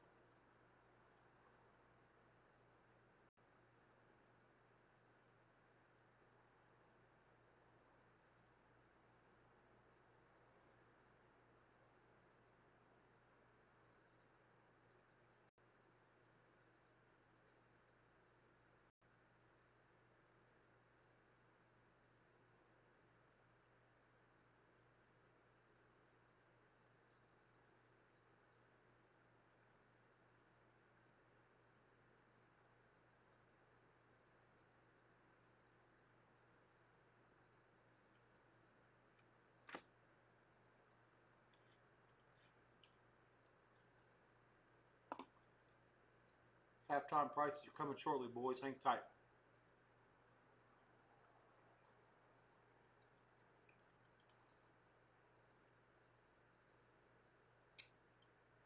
Wow.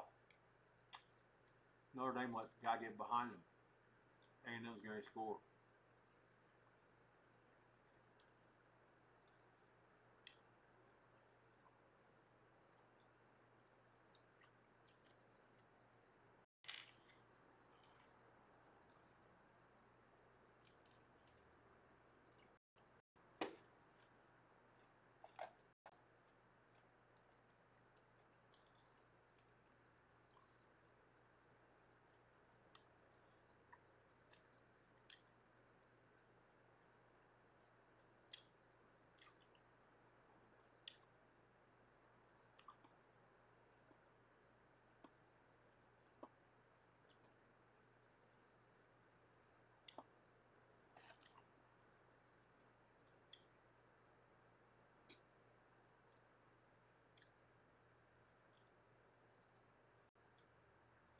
The last 4 quarters for Virginia Tech going back to halftime at Vandy. Second half Vandy, first half Old Dominion. 62-0. Virginia Tech's been outscored at home. 62-0. Outgained like 145.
All right. Let's regroup here. Halftime score's coming. Deep breath. Underway first in Miami, Florida International and Florida Atlantic. No score. 11 minutes to go in the first. 7 o'clock games are all in. What's going on with Western Michigan and Illinois? I do not have a visual on that. As Western Michigan keeps it close, I probably will pretty soon. I'll have to see what's going on. Okay, so Western Michigan has the ball first and 10 at the Illinois 1. Did they not get in? I'm confused. Oh, they turned it over on downs at the Illinois 1. So they tried to get in at the goal line. The clock ran out. They didn't score. Okay, so that's that. Illinois 10 and 21 and a half, it looks like, give or take. Hasn't popped up yet. We'll see. All the 7 o'clocks are in except for Arkansas and Ole Miss. The Hogs have tied it 28-all, 118 to go before halftime, so there is time for Ole Miss to retort.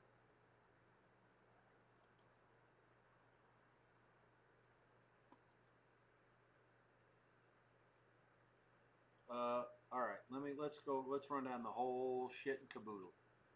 First, App State and Southern Miss. 17-7 Southern Miss leads. App State, a 3-point favorite now, 3.5 at halftime, 27.5 the total. Ohio State 13-3 over Ohio U. The yardage is much worse than the actual score. Ohio State 14.5 and 15. One quick thing here. Who do the Buckeyes have next? Yes, bye. Then at Washington. All right, so they should have the full attention. Bobcats is the full attention here. It's the second half. I see 15, 15.5. There is a 16 at Buckeye or Buckeye Sports. What do you know? Shocker. 21.5 the total. That seems ridiculous to me. Ohio U has scored. I think they'll score again. Their offense has been pretty good this year. Not done a whole lot tonight, but enough to be competitive. Old Dominican 28-0 over Virginia Tech. I really don't have anything to say about that. The yardage is there's nothing lying about the box score. It's just a total one-way beatdown. Vatech 4, 23.5. You figure it out. I don't know. Let's see. Vatech basically closed an 8, 9, 10-point favorite, give or take, somewhere in that ballpark all week.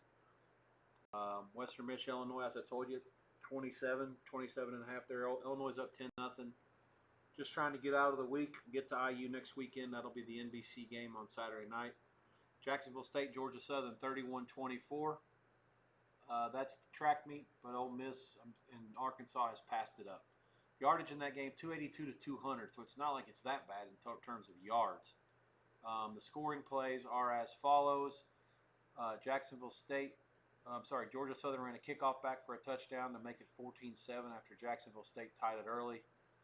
Everything else is on the up and up in terms of the field goals and touchdowns. Everything, let's see, I'll go to the drives here. Wonder how they only have 200 yards and 31 points. That's kind of nuts. 60-yard drive, 15-yard drive for a field goal. A 39-yard drive and a 75-yard. So Georgia Southern scored points on each of their first 4 drives plus the kick return. No points in the last 10:38 of the half. And, the last 4:44. Okay, they punted. Jacksonville State touchdown, pick, field goal, punt, touchdown. And again, that was right before the half. So they did win the toss and defer. So they're down 31-24, but right in it.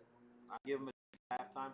The line is 3.5. They're actually favored in the second half. So I'm surprised by that, given that they were not the favorite before the game. I feel like that should have been a little bit lower than that, unless I'm missing something. And I have that game on, so I'm not sure what I was missing.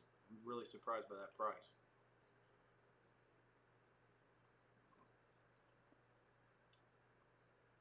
Everything else is in the 7:30 window and beyond. I'll go in rotation order from these games that are not into the half yet.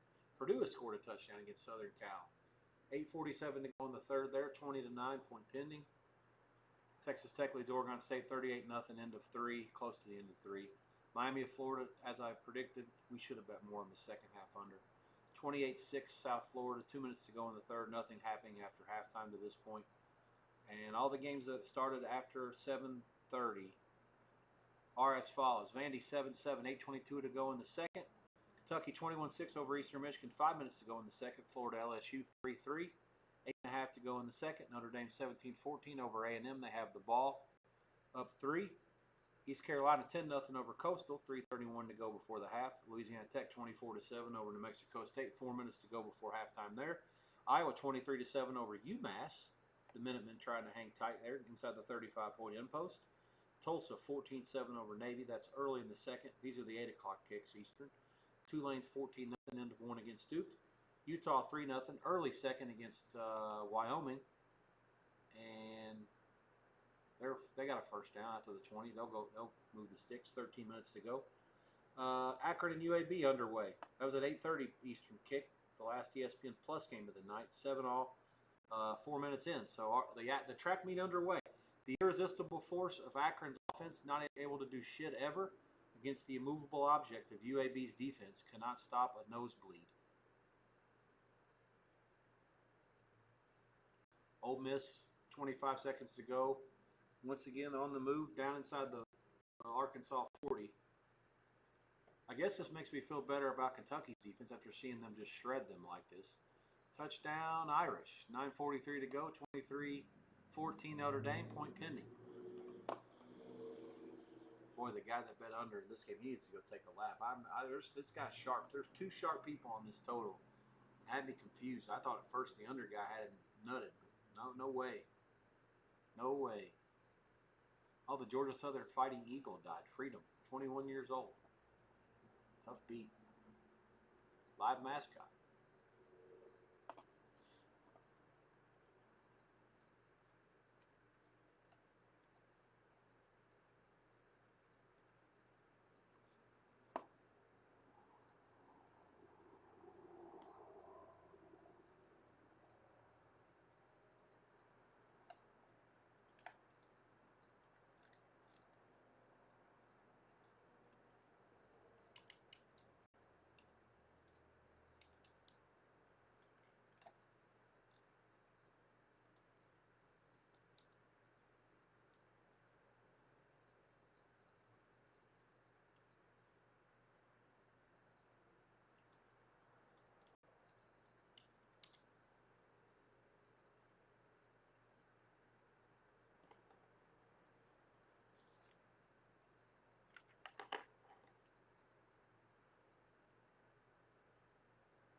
LSU is in. I didn't see what happened. 7:33 to go before the half. They lead Florida 10-3 now. Looks like they're fixing to start the second half before too long in Statesboro. Surprisingly enough, that's of the 7 o'clock games. Oh no, I'm fake news. I just looked at some. There were some people on the field. It wasn't the players. It was some sort of halftime show.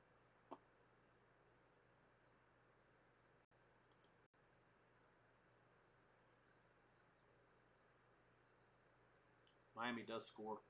They'll lead 34-6, point pending against South Florida. That's 35 seconds to go in the third. Jeremiah Love completely uncovered on the wheel route. Carr's pass almost overthrown. Love makes a fantastic snag, 36-yard TD. 24-14, 9:43 to go in the second. 6 plays, 75 yards, 240. Manny Diaz's Duke Blue Devils are on the move. He's talking to the girl from ESPN2, or ESPN2 right now. Tulane leads 14-0. Duke on the move, as I said. Vandy has gotten a first down on a 3rd and 6 plays. That Pavia running around? No, he gave it up. Back. First down, 6:15 to go. That's in the second quarter. Ole Miss kicks a field goal on the last play of the first half. They lead Arkansas 31-28.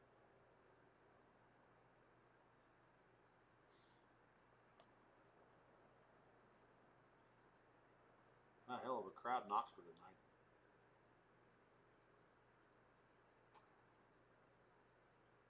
And Ole Miss does get the ball first.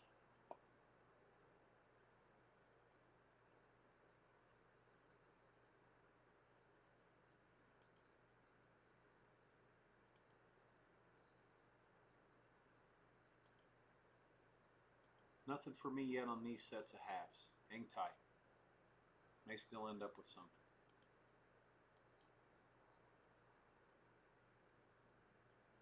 Wild finish to the half in Hattiesburg. App State has thrown 3 picks. The one at the goal line was completely not the fault of the quarterback. All those interceptions were inside the Southern Miss 10. They're just a total freak of everything. I mean, App State laying 3 seems like it has to be cheap. I really don't know. That's one of those where I really wish I was watching what was going on. The yardage is 280 to 192. Southern Miss gets the ball first in the second half, and they're up by 10. It is underway, second half. A couple of line services don't have it gone yet.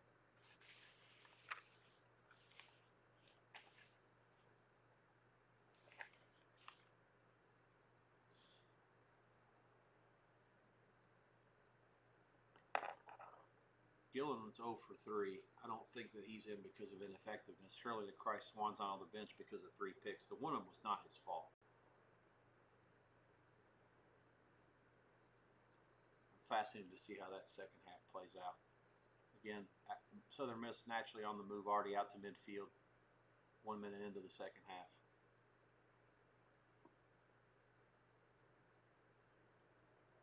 Seven and a half to go. Florida starts at their own 25 after the touchback.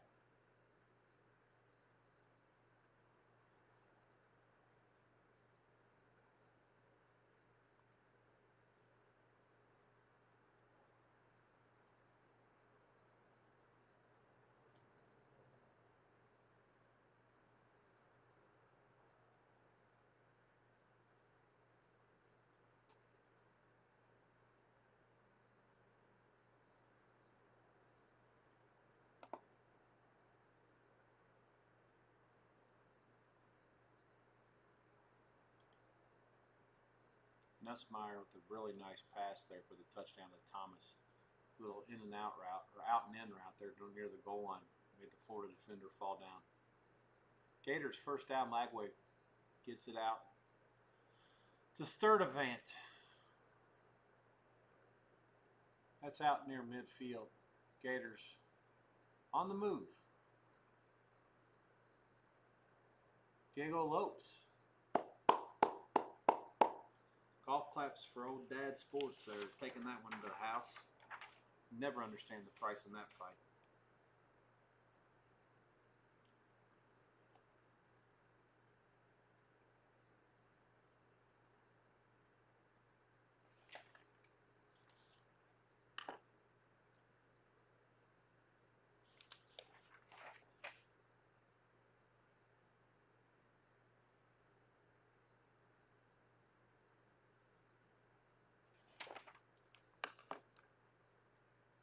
Florida Internacional, 7-0 over FAU, 5:43 to go in the first.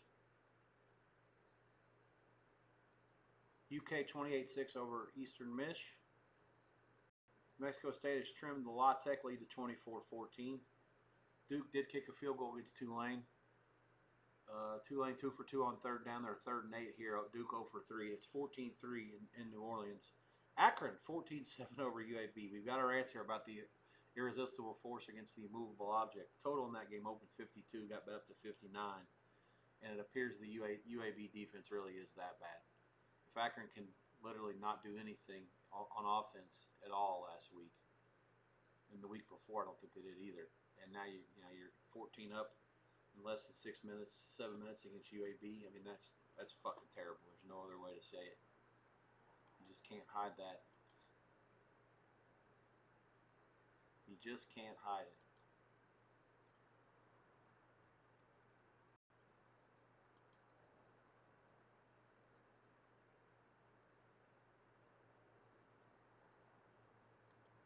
Second half underway at the Shoe. Second half also underway at Champaign.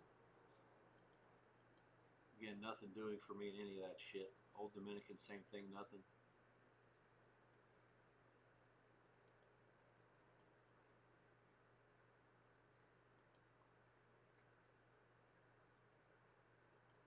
The 7:30s are about to head in. A couple of them are at least. I'm going to have to take this moment to take a maintenance break on the television situation. Reassessing everything that I know here shortly. Vandy has a goal-to-go situation against South Carolina. They've converted a few third downs on this drive. 2-minute timeout, 7-all in Columbia. Each team scored on their first drive, and there's been nothing since. Neither team is in particular rush to run to go fast, so you've had a really quickly played half here. That game started almost at 8 o'clock. So, yeah, we're not even an hour old in that game, and it's already 2-minute warning. Ole Miss second half, 2.5, the total 34. I would never have under, but I could see there'd be sharp money for it at some point. I think they were probably hoping for 35.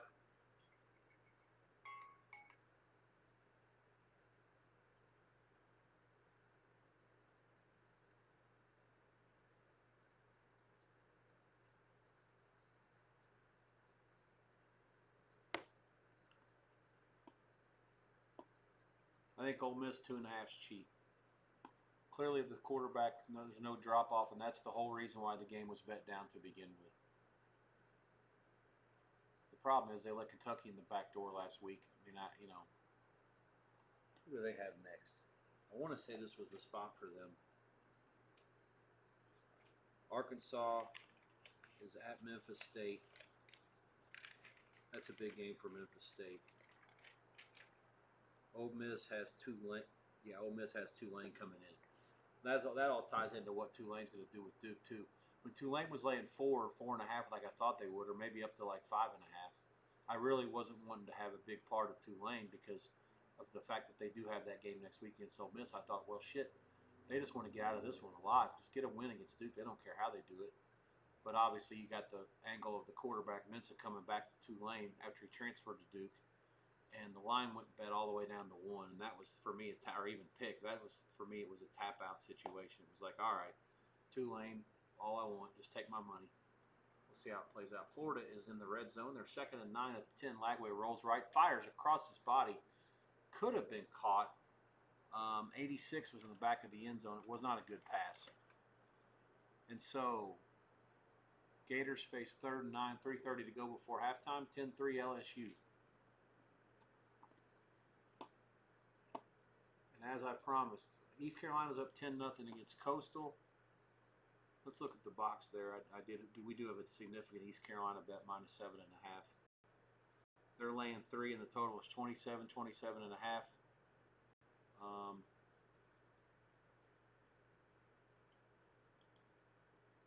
Coastal has 2 turnovers. East Carolina turned it over once on downs. East Carolina did take the ball to start the game.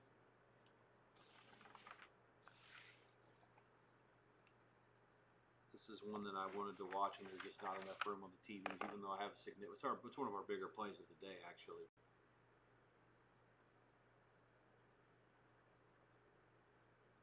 Coastal's they had one drive that was 57 yards. They also missed a field goal. And East Carolina also missed a chip shot. They got it down to the Coastal 7.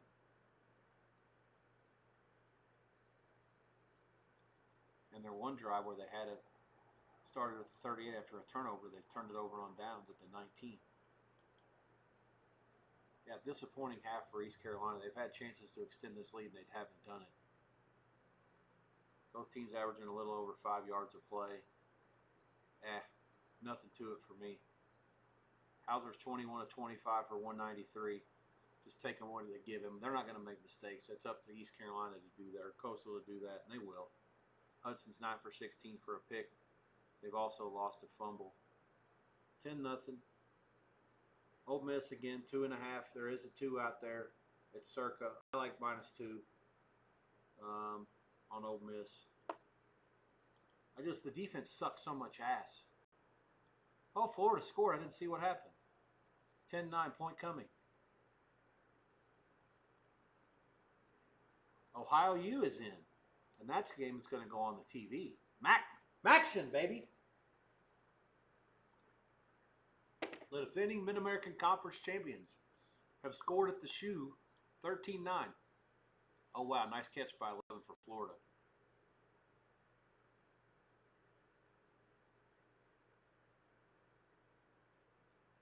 Mizell. Lagway put it right in there. Yeah, great throw, DJ. All right. Sunbelt Billy. Give us a fist bump, baby. That's right. We're here. 3:25 to go before the break, and the Gators, the sharpest and the pseudo-sharpest side in the world this week. Everybody and their mom on Florida in this game. 10-all. I have by the way, nothing to it. I would only have had LSU at the closing line. Okay. With that said, we got halftimes coming for a couple other games. Before they do, I have to do a recon mission on my television. I'll be right back. Scoreboard update coming shortly thereafter.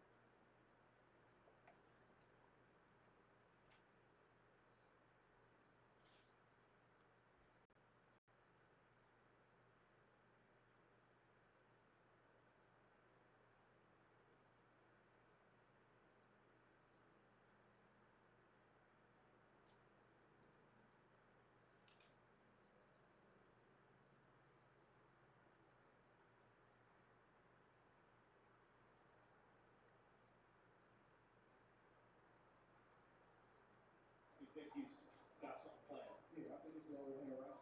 The shot he's been landing, but he wants to land it right and land it harder than he has thus far. If I can rock you to sleep with this cadence, then I hit you with a shot that shocks you. There's the big left hook. And he may not, Brandon Adams may not be looking for any particular shot. He may just be looking for a shot to open up, and he'll take it.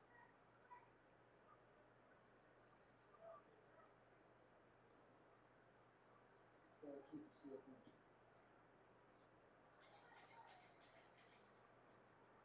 Adams gets that right hand home over the top late in the round. On the body. Oh, and a late left hook to Adams. That's some shit. Boy, Truth said, you're not going to get me twice in the same round. I don't care what you hit me with.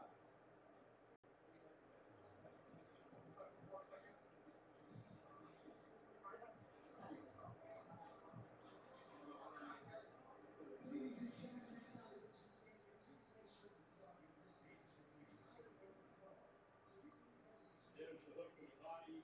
Adams ducks the left hook and the left hook upstairs.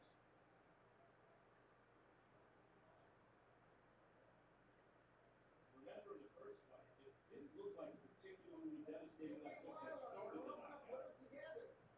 You understand? Put your combinations together. Right? And put the combinations and look at step and turn and then jump on his ass. You understand?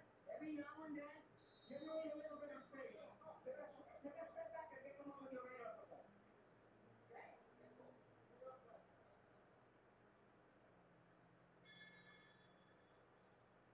All right, here we go. Round 9. If you call it round 17 between Bowman and Adams. Here's clever match regardless of result tonight. The question is, can Boa shoot? And maybe not. We'll see how this happens. By the way, he dropped Virgil Ortiz twice. This is round 17. No knockdowns against them. Right. Nothing even close. Dropped Ortiz in round 1 and round 8 of their fight last year. Body shot. Lands grabs. Oh! That's the shot we were just talking about a round and a half ago. Touch, touch, touch, touch, and then all of a sudden, throw it like you mean it. Boy, Truth, still not going. This fight had all the makings of a knockout fight, one way or another, from the opening bell. And both guys are still here in the ninth round.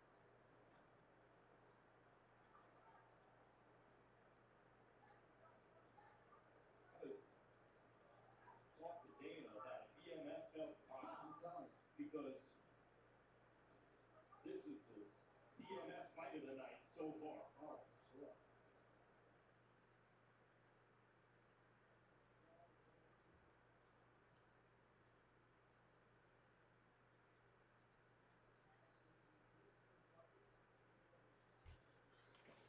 Good stuff for the boxing. Whoever's watching that so far, the pay-per-view later on, you've got John Anik and Max Kellerman on the call. I don't. The only thing that would beat that is if Jim Lampley were working. Jacksonville State is in field goal range. 33-yarder to start the second half here. Disappointing that they couldn't do a little better than that. It's up and good. 31-27 Georgia Southern. 9:34 to go in the third.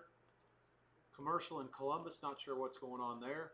Oh, I know what's going on. Ohio State just scored. 19-9 Buckeyes. 11-19 to go. I don't see the extra point. Don't know what happened there.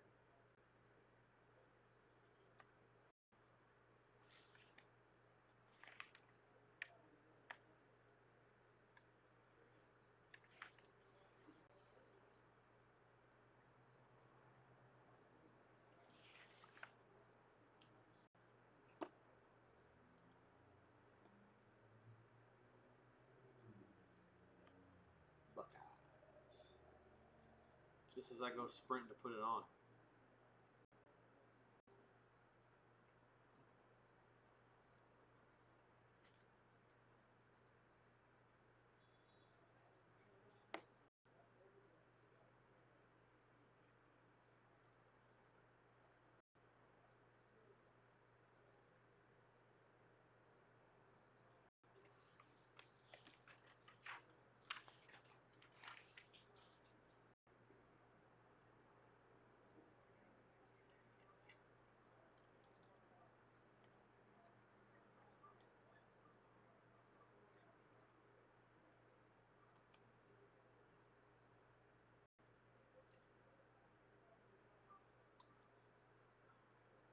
So Ohio's last drive was a 75-yarder, but 67-yard touchdown.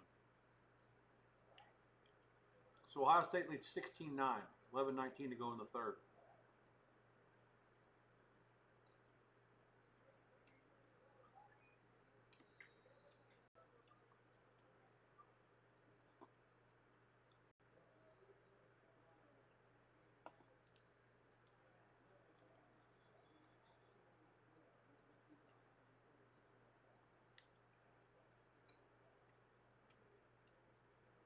Last round between Bolichuk and Adams. Adams is comfortably ahead on the cards. You guys probably don't care about that one. Still got 4 fights to go after this one. Well, 3 more till the main event.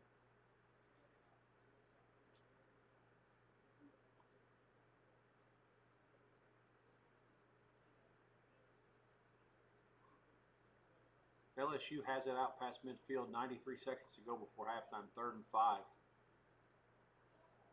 A&M has first and goal, down 24 to 21. Notre Dame leads. I don't know what happened, but they somehow broke serve. 2-minute warning in South Bend. Vandy 14-7 over South Carolina. I'd like to see how long that drive lasted. It seems like Vandy converted every 3rd down on earth. South Carolina out near midfield, 1:48 to go, 2nd down. The Vandy touchdown drive was 12 plays, 76 yards. So it's been, each team's had the ball for a few minutes on each drive. Vandy touchdown, punt, touchdown. South Carolina touchdown, INT, punt.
Couple halftimes coming in. I gave you the East Carolina Coastal. East Carolina laying 3 minus money at halftime. The total is 27 over money. There is a 27 under 15 at Circa. I don't have any thoughts there. I would only have under. I don't know if Coastal can score. Tulane is in. We don't know how much time's left. There's a clock outage. They're keeping it on the field. I'll tell you what, I'm going to look at the box. That'll help me out a little bit.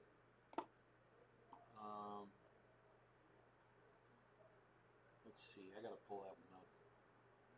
Man, the computer's starting to really, I'm really wearing that computer down, man. But there's a lot going on up here. What's happening in the Notre Dame game? This is brutal. You have no antenna. They got sunspots up here.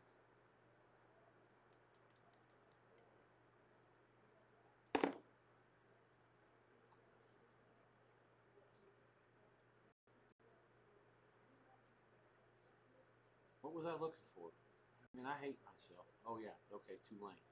21-3. It says 5:33. I don't know what that means.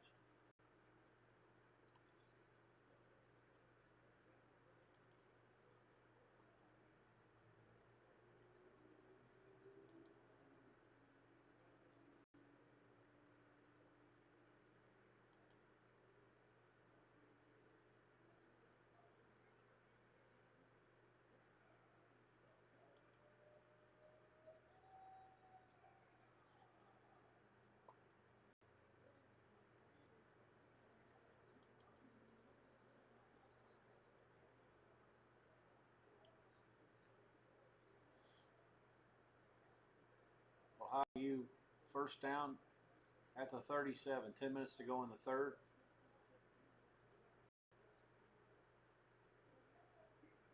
I'll give them credit. They're really trying to stay patient with the run, even though they're getting up front, they seem woefully outclassed.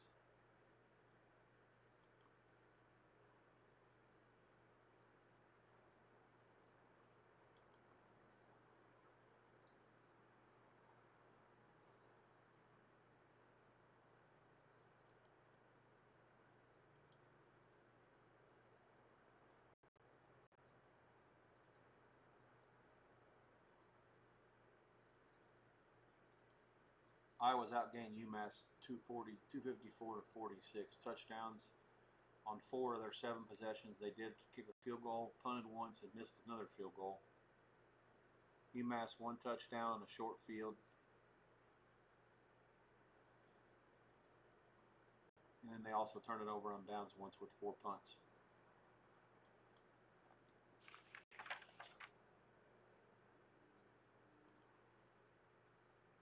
Iowa laying 14 minus money in the second half. Up by 23. That sounds about right. 20 and a half the total.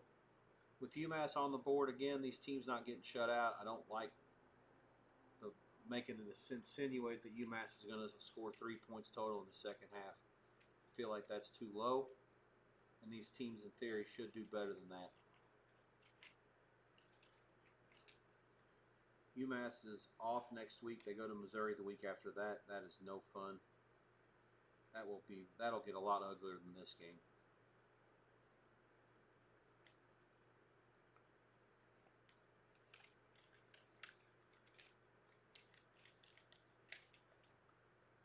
Iowa's at Rutgers next week. I would expect them to try to run this thing out.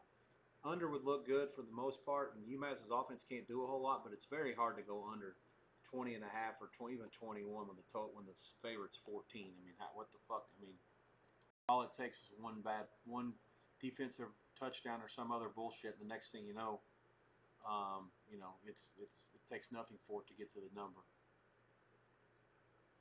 Defensive touchdown for USC. They go up 30 to 10 against Purdue. That one has long been kicked to the can. Not enough real estate up there. They would have had a chance in the 3:30 window.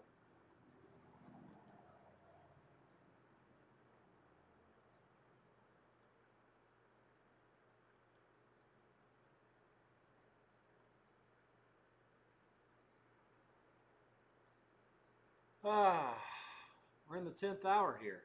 It's hard to believe 9 hours old today, but hey, time flies when you're having fun, boys and girls. The stream itself is a little bit less than that due to the technical issues I had early. Ohio U punts to the Buckeyes. Oh, they made the first guy miss, and there he goes. No flags out to the 42. 8:14 to go in the third. Ohio State has it 16-9. They'll start their drive with the touchdown lead. Eastern Michigan has scored against Kentucky again. Cut the Kentucky lead to 28-16 at the half. That's unsettling. I actually liked over in that game. I didn't know how much Eastern Michigan would contribute, but I thought the Cats would do well on offense. They have a significant upgrade at quarterback from everybody that I've talked to back there. So hopefully that he'll get to keep the job after the other kid, Calzada, comes back. Jacksonville State, I have no clue what this fucking guy's doing. They forced a punt. Now they're going to have to punt it themselves.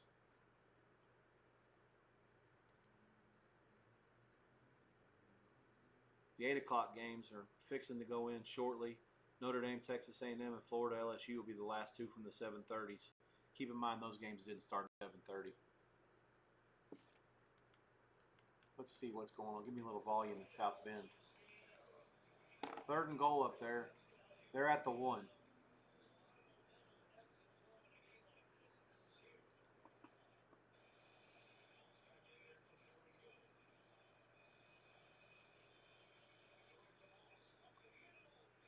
Moss in.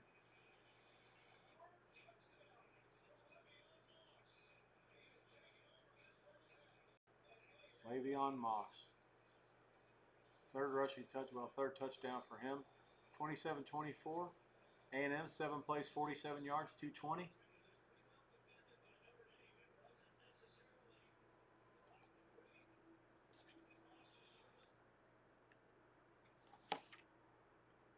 Wyoming.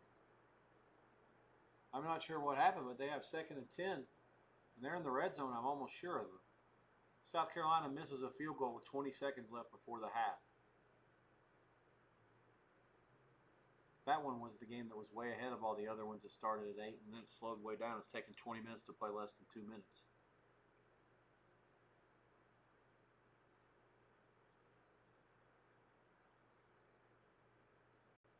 Florida and LSU are going to go to the half. Nope, not yet. There's a field goal attempt coming for the Tigers. Oh, wow. What we got going on here?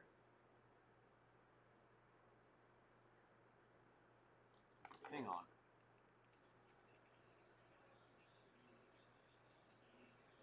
It's got to be a penalty against LSU. 75 shoved the guy all the way out of bounds.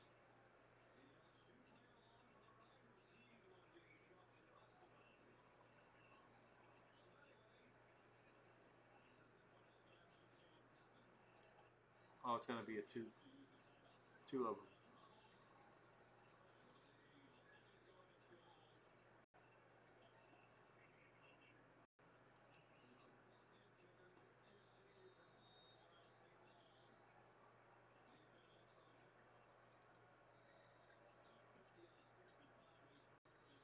Let's see if the box score even tries to guess the clock. No, they don't. They're not even. They only have a clock up in the two-lane game.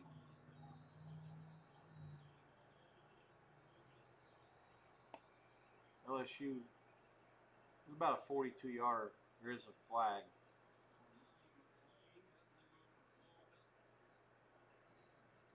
This is actually going to first half cash is in play here with all this late movement.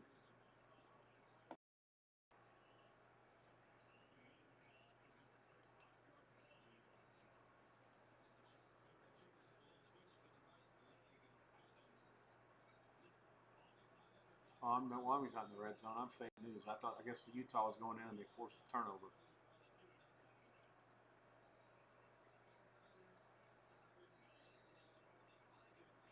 I'll get it all figured out, I promise. Vandy's looking for points here at the end of the half. They're out of timeouts. Avia's scrambling around, gets out of bounds at midfield. 7 seconds left.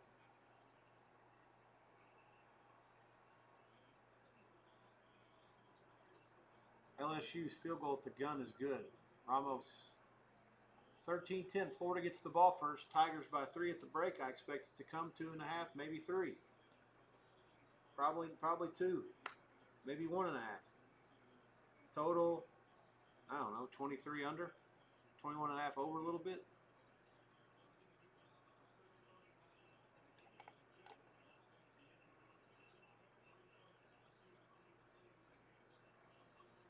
Yeah, they just gifted them 3 at the break, huh? Should have easily gone into 10 all.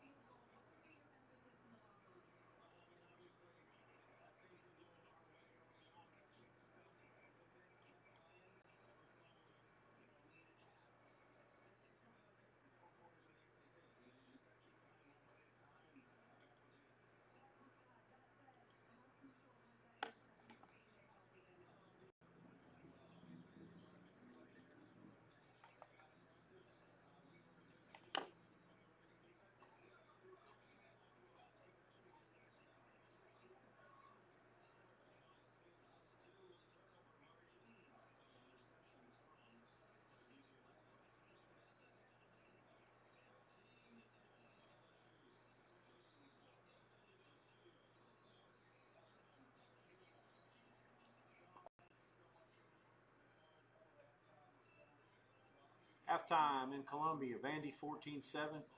The Gamecocks get the ball first. I have a number for you here shortly in that one. Kentucky up 28-16 over Eastern Mich. Cats 11.5-point favorite. 23 the total there.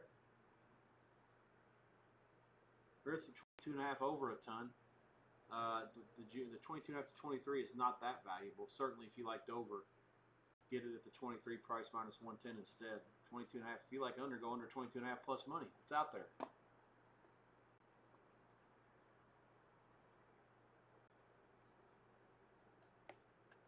Hang tight. A little bit of work to do here. May have something coming. 2 games we were looking at here.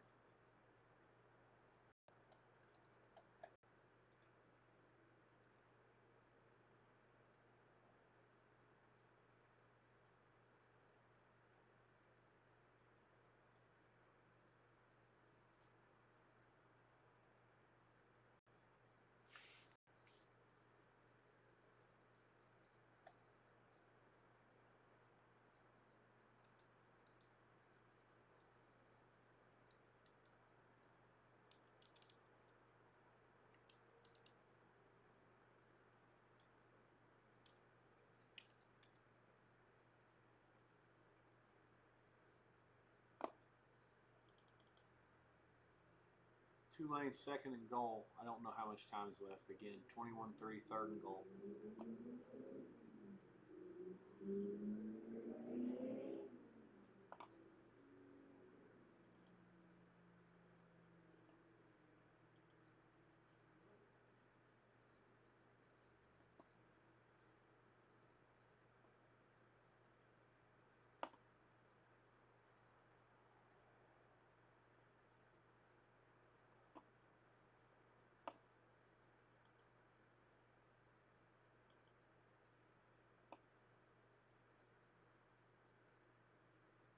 A&M 28-24, Notre Dame 58 seconds to go before the half. That's the last one of the 7:30s-ish games that have not gone to the half yet.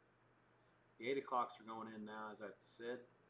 Evidently, Tulane didn't score. What the fuck happened up there? They ran out of time? Surely to Christ they would have told them. Now I have to look this up.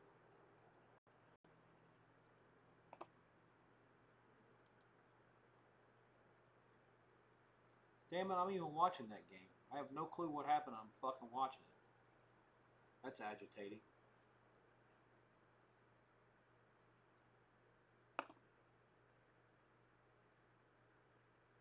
Wrong halftime up in New Mexico State and La Tech. 14-27 they've corrected it to.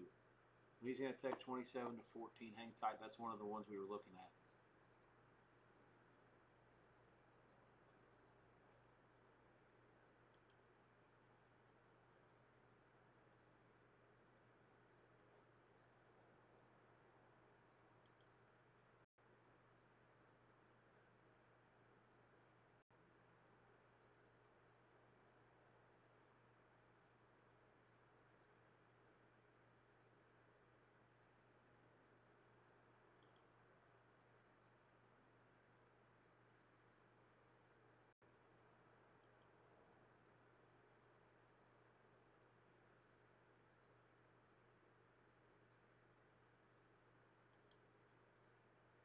Yeah, the box is all fucked up in this game. I'm not watching it either. There's just not enough ammo. Not enough real estate. 9 TVs doesn't cut it. Piss poor games in the first 2 windows, and then there's way too fucking many of them at 7, 7:30, and 8. Bad situation. Ohio State now taking control against Ohio U, 23-9. I'm about to pull the plug on that one if Ohio U doesn't score here. Free up some more real estate for myself. Jacksonville State, Georgia Southern, 31-27. Evidently, Georgia Southern has stopped them on downs, and somebody turned off the offense in that game.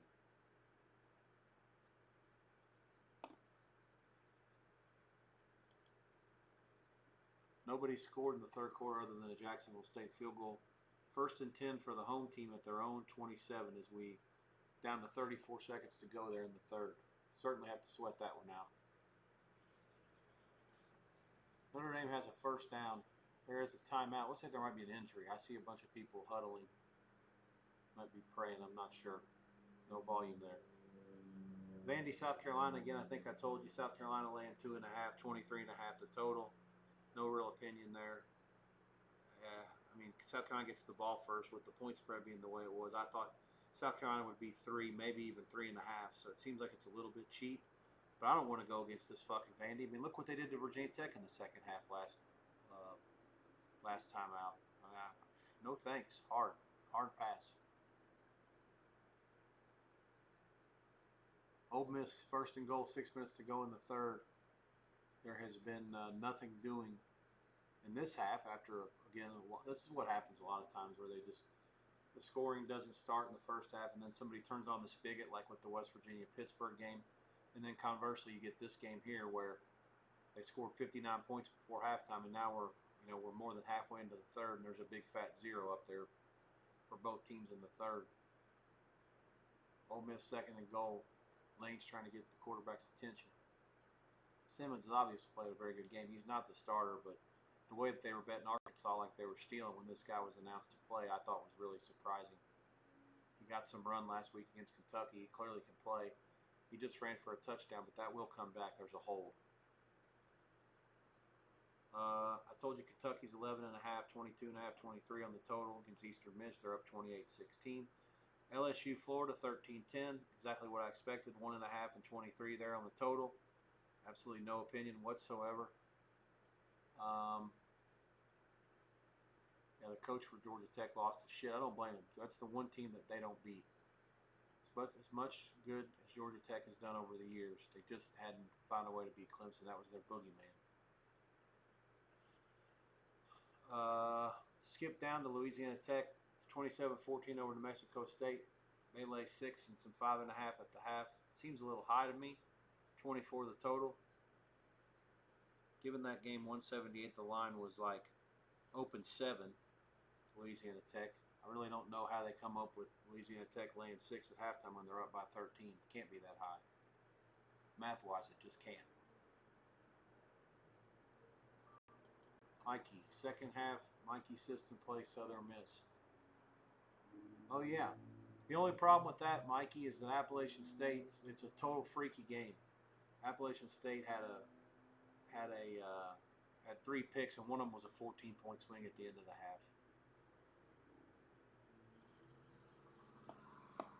We'll see. Akron and UAB underway in the second quarter. UAB scores are tied at 17. Both teams kicked a field goal the last time somehow, so maybe the offense is shutting down already in Birmingham. Tulsa leads Navy 17-14. That's about to go in. Tulsa's quarterback's not playing. I see nothing wrong with the other guy. Navy, a 14-point favorite in this game. Clearly, either Tulsa's better than that or Navy's not. It's probably a combination of both. I can't wait to make the adjustments. I will watch this. I'm going to put the second half of that game on. Need to know more about Tulsa. I haven't seen them play yet. Ole Miss is in on 3rd and goal at the 6. Trips right here. The back is offset to the left of the quarterback out of the gun. Here comes the blitz. They did not get there. Slant, touchdown, Ole Miss. Hotty toddy. 4:56 to go in the third. I do want Ole Miss to get the money in this game. All these people betting against them because of the quarterback, they deserve to lose. That's not a good enough reason to bet on Arkansas in my mind. 46-yard field goal for Utah as we near the half. It's down up, and I think it might be blocked. Yeah, Wyoming's claiming blocked. The big fat guy, number 90, got it.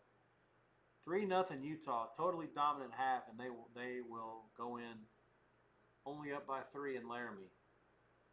Pitfall situation, House of Horrors. They have Texas Tech coming in next week. Clearly an awful spot there.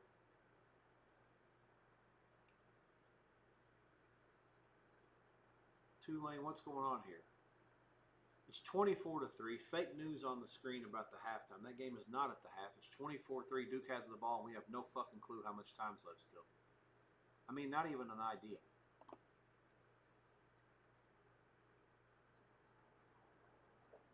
Hey, Jacksonville State's in. I don't know how they got the fucking ball back, but they did.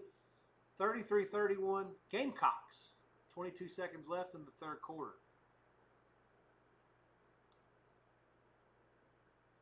I don't know what happened here. How did they get it back? Was there a turnover that I missed?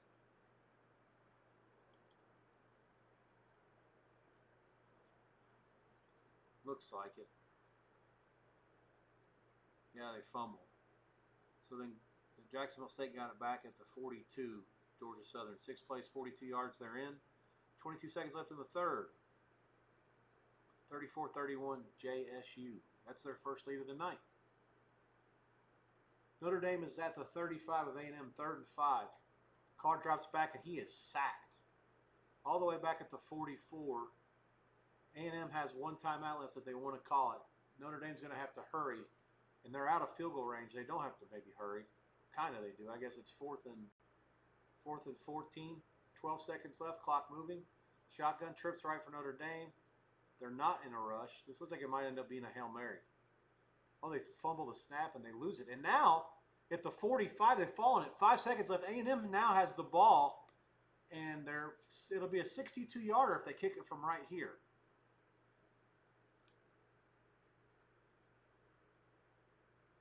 They just snapped it, and the quarterback nor the center was ready.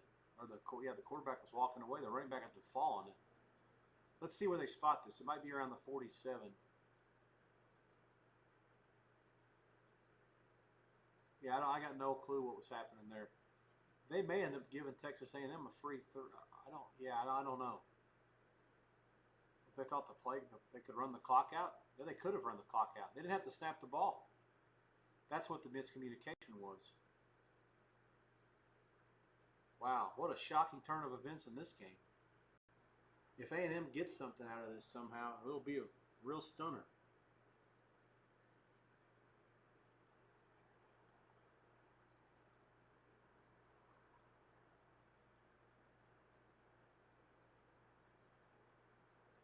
Alakal against Crawford.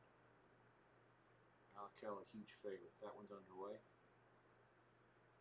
USC 30-17 over Purdue. Boilers in the back door now with the last score. Nope. Elko's wanting something. I think he wants 1 second. They're begging for 1 second. And they're going to get it.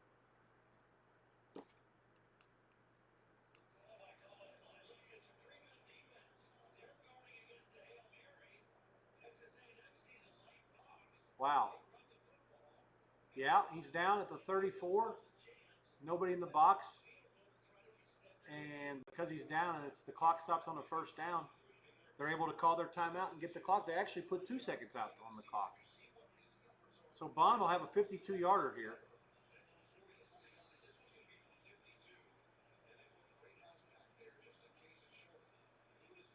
Snap down up. Plenty of leg. He's wide left. A&M 28-24 at the half over Notre Dame. We'll see what this comes at the half. I think they'll make Notre Dame maybe as high as 6. I can't see it being as high as 7.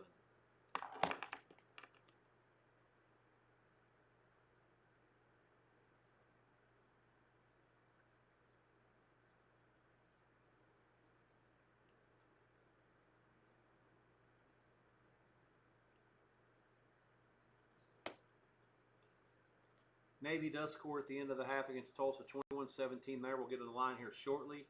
Duke Tulane, I still don't know what the fuck's going on in this game. The screen's got it at halftime. Let me see what Spanky says.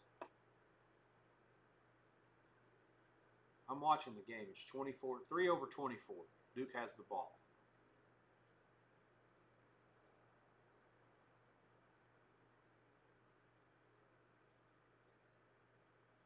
Spanky says 101 before halftime. I mean, how the fuck do we possibly know when there's no clock?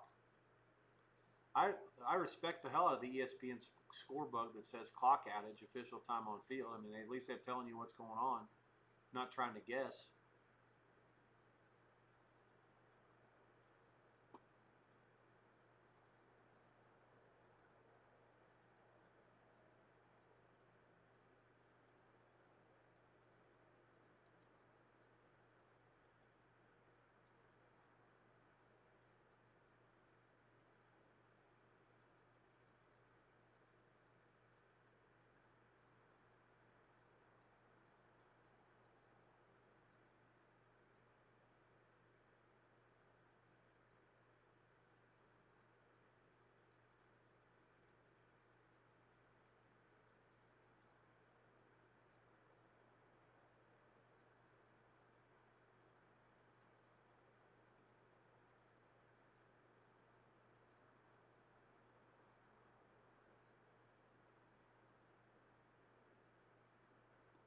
Old Dominion 37-7 over Virginia Tech. App State has scored to cut the Southern Miss lead to 24-14. Florida Atlantic, Florida International, 14-all, 7:18 to go in the second. Entertaining spot there. Miami of Florida, oh my goodness, it goes over in the second half. All kinds of offense in the fourth quarter. 21-6. Yeah, 49-12. Miami of Florida gets the money. There was some really sharp money on Miami, and I understood the spot. The line for me didn't agree, but it didn't disagree either. It was just an easy pass.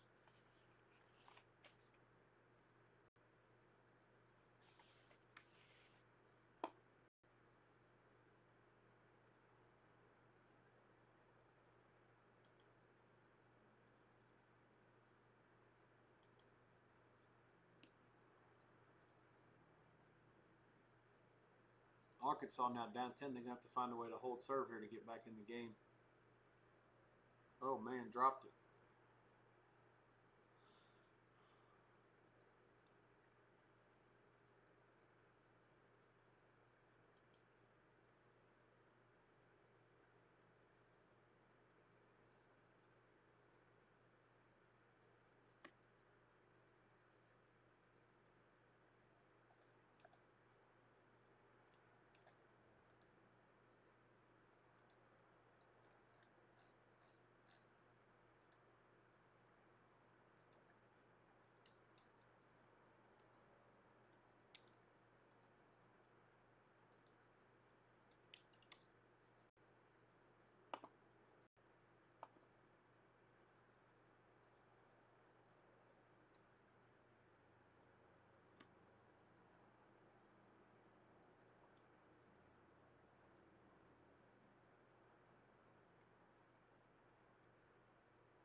Halftime Notre Dame is 4, and there is actually a 5 out there at Paradise Wager.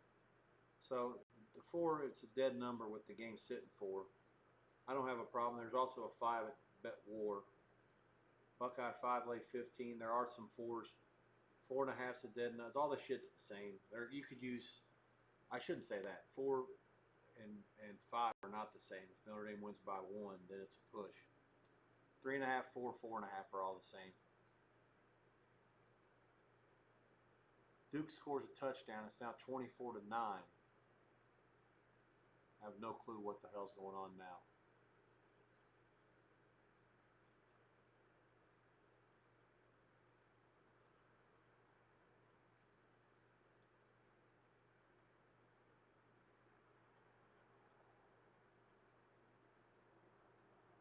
Georgia Southern has it back. They're taking shots. Incomplete. 3rd and 10 at midfield. Did Ohio State score again? No. End of the quarter. Old Dome 38-7. Illinois 31 zap over Western Mish. No surprise there. They'll probably shut it down pretty soon. Cover will be a sweat. Second half underway in Lexington. East Carolina 17-0 over Coastal. Muy bueno. La Tech 27-14 over New Mexico State. Second half is underway. Nothing doing. Iowa 36-7 over UMass. Early third quarter. Navy Tulsa 21-17. U.S. Naval Academy up by 4. This is the game I'm supposed to look at. Hang tight for possible halftime investments here. I'm going to put that one on TV too. I told you already.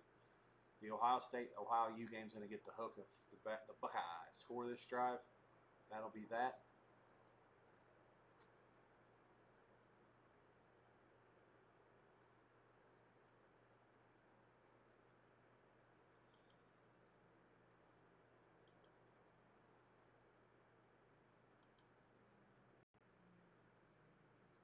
Southern Cal is at their own 35, up 30-17 against Purdue.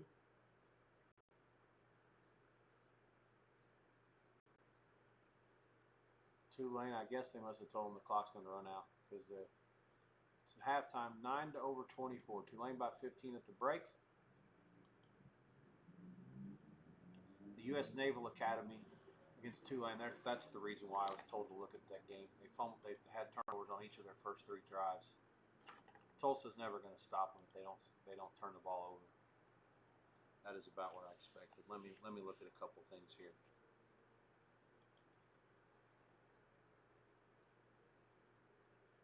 Navy laying 5, some 6, total 24.5. Hang tight for a possible second half play.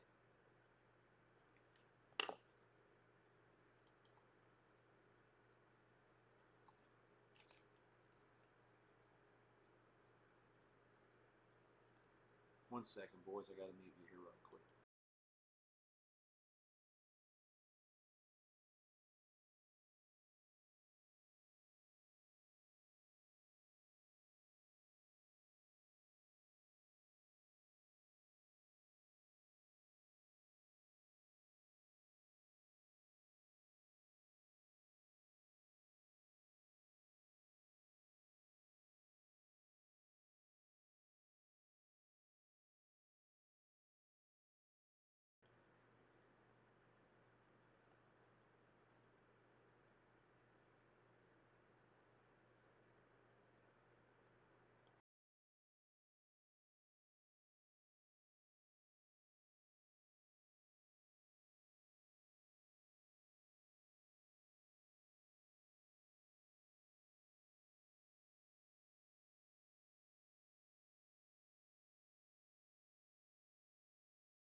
All right, so sorry, I thought I turned myself back on, but I missed it. A couple of friends just told me I didn't see the chat a minute ago.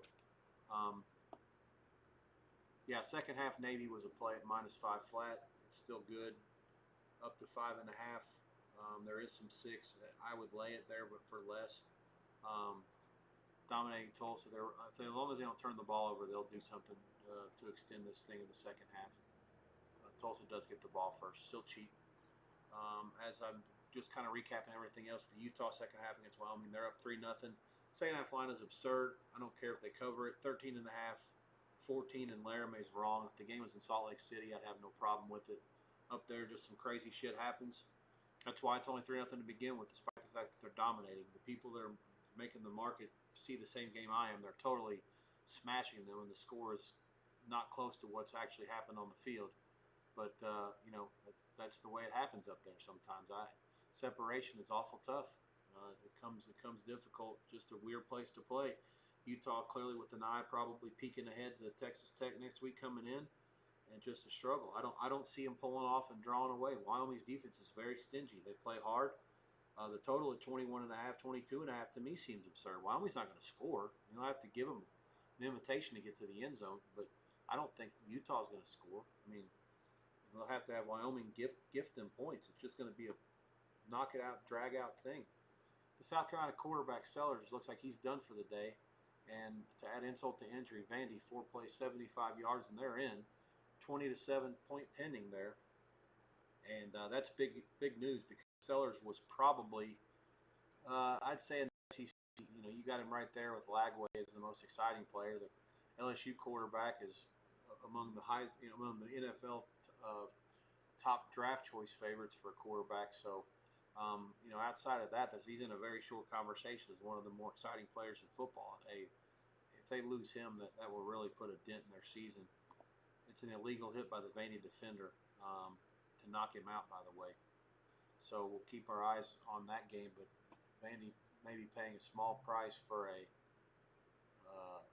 win. Well, they're making South Carolina pay a big price to try to go in there and steal the game. Certainly they're in good shape to do so now. 10:48 to go in the third. 21-7 Vanderbilt.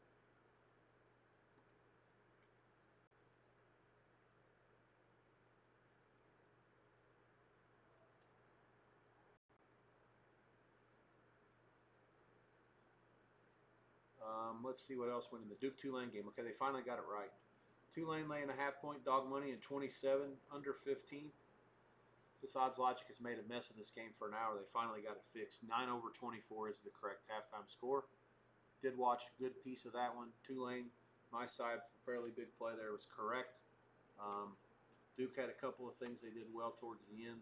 I'll see if they can continue to correct. Let's see. Tulane did win the toss and defer. That's why they're probably still favored at halftime. I actually leaned Duke in the second half, given the position of the game. And with Tulane having a big game next week at Ole Miss, I would expect them to do whatever they can to get out of this thing alive and exert as little energy as possible to do so.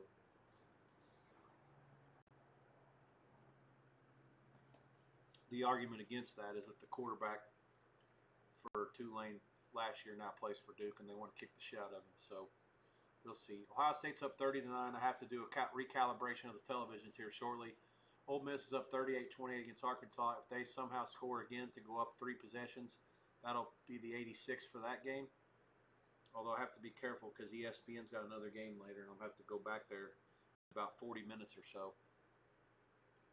Don't want to change channels too much on stuff that I have to come back to. That's always disappointing. You're rooting for channels that are going to die when these games go final to have a stinker of a game, not the ones that you're going to use again in the next session. I'm just about to the point where I can call it on Vandy. If South Carolina doesn't do anything on this drive without Sellers, I don't see them having much of a way back. This Vandy defense is a motherfucker. They were awful in the first half against Virginia Tech, and since then they've been really, really good. LSU's going to have to punt it against Florida. 10:54 to go. Gator defense very stingy. The Gators got greedy at the end of the first half and basically gifted LSU a field goal at the end there. This game's tighter than a duck's ass. Really not much separation at all. Not a great pass that time to Hilton, knocked down by Florida's defensive back. He had overran the play, or would have been an interception. Jacksonville State, 3rd and 8 at their own 22, 34 all in Statesboro. Hell of a game there between CUSA front runner and possible Sun Belt contender. Too early to say after the 2 big losses in California. Florida punt return set up. It's a good one all the way up to the 46, and they may throw a flag there. No, they're not going to. Browns out to the 46. It was on the LSU sideline, which probably helped. Jacksonville State will punt.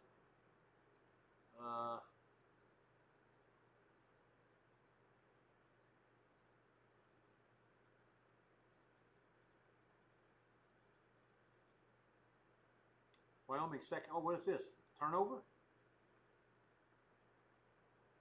No. Okay. So Dampier's out there. That's the bad return. So Utah's going to have bad field position to start the second half.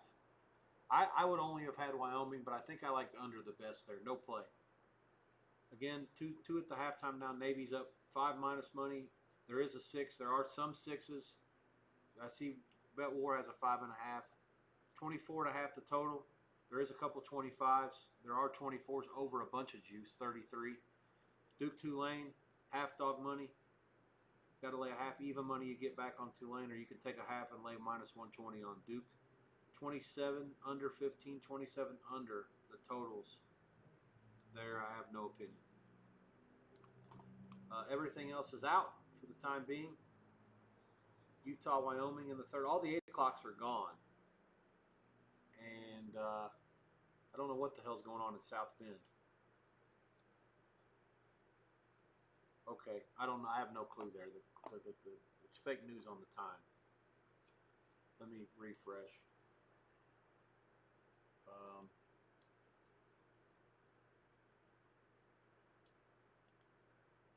And there's a commercial in that. It's got to still be half. But then let's see. Also, Akron and UAB is the last game in that 8:30 window. And once that one goes, there are 4 games left. Air Force and Utah State's about to kick.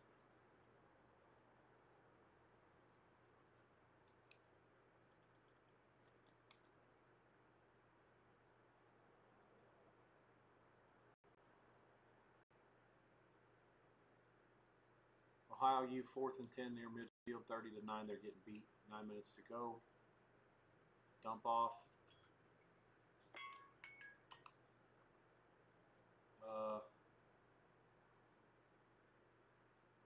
Short. Ohio State takes over. All right. I'll be right back. I got to reset the TVs. I'm going to fire up the screen for you with the odds up there. Just because, USC, they kick a field goal. 33-17 Southern Cal, 1:10 to go. Yeah. All right. I have to check. I don't know what the hell they're doing with Notre Dame.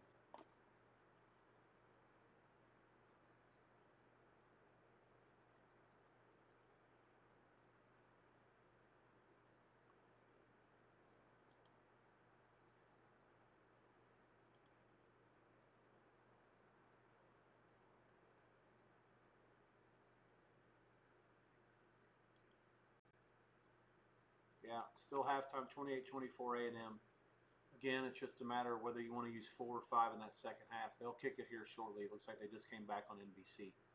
All right, so I'll leave the mic on. I'm going to go to the odds screen here, let you watch the scoreboards and sweat these things out. Florida Atlantic and Florida International after the big delay to start that game a little over 2 hours.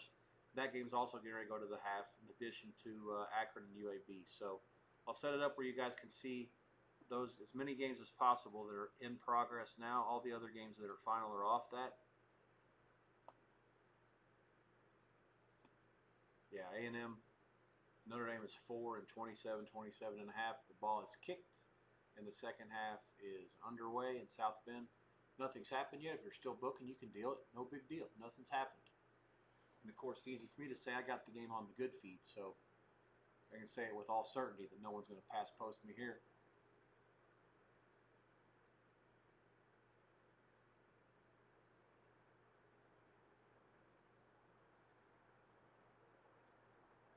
Serious injury in this Arkansas Ole Miss game, they got the stretcher out there. Players are on knees, and LSU scores a touchdown. That'll stretch the lead for the Tigers.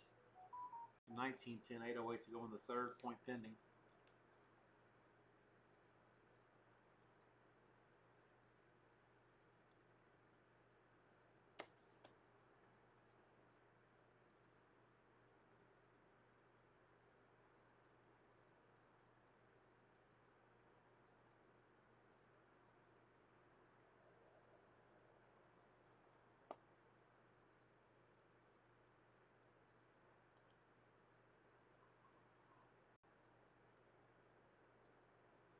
Wow.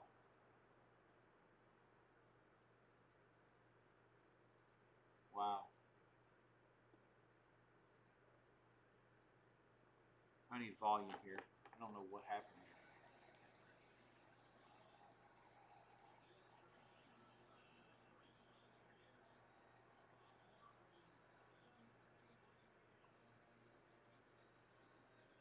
Pick six.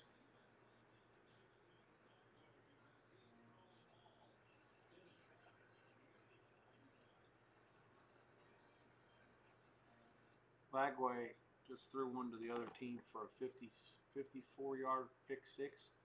LSU now 20-10. Their last 10 have all come off of Florida. Well, this one was directly coming off of Florida mistake. That's his third pick, and all three were really, really bad ones.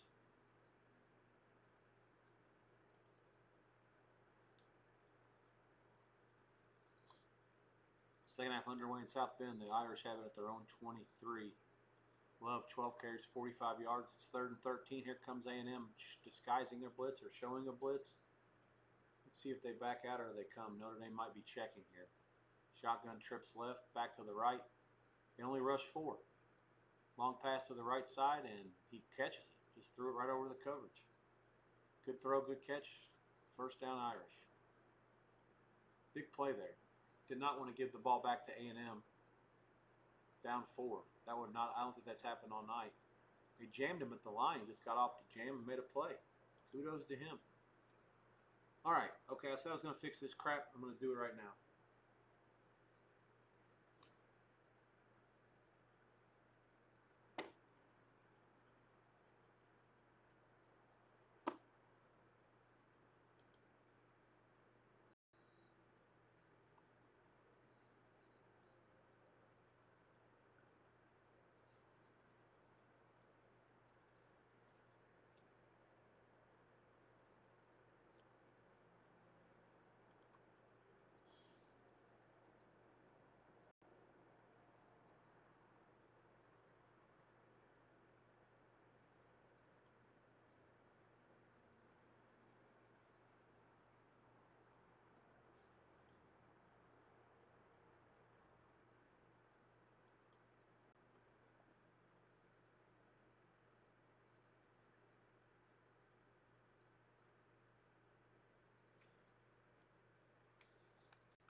too much adjusting to do, boys and girls. There's just not enough TVs.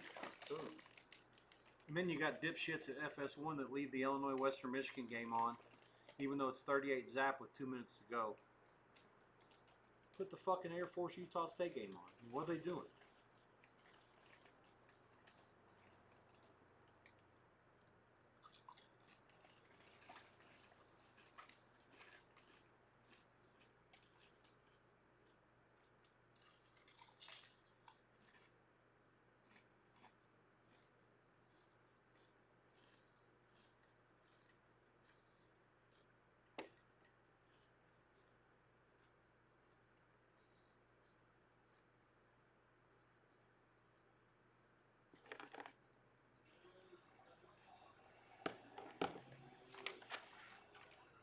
Diego Pavia threw a really ill-advised pass for Vandy out the goal line. They had third and long. I mean, all I had to do is throw it away, and they got a field goal out of it, and they go up 3 scores. Instead, you give South Carolina the ball a little bit of life. Down 21-7, all the sellers. I don't know what they're going to be able to do.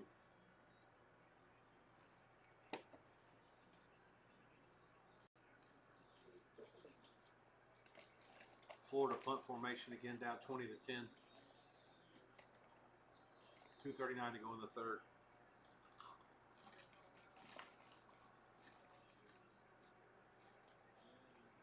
Timeout LSU, I'm not sure what that's about. Brian Kelly's certainly not happy about.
Got some games in this 7:30 window going final.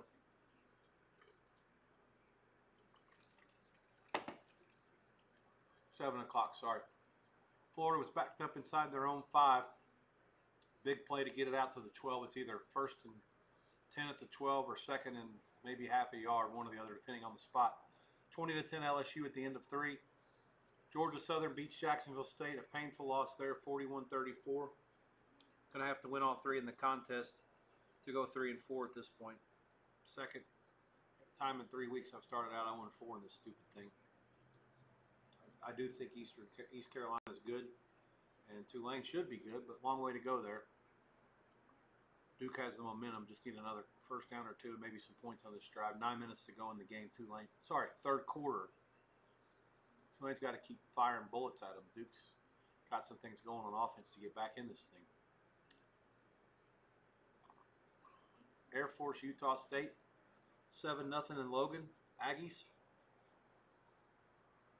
Air Force has only played 1 game so far. Hard to know what you've got there. They beat up on a 1AA. Supposed to be improved. Curious to watch them tonight, see them against a team with the pulse. I think Utah State's maybe a little better than advertised.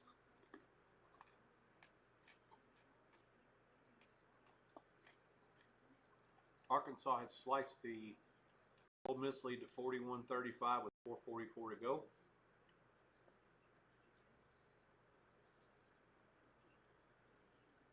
I've got to go up there and make another TV correction here. What are we looking for next?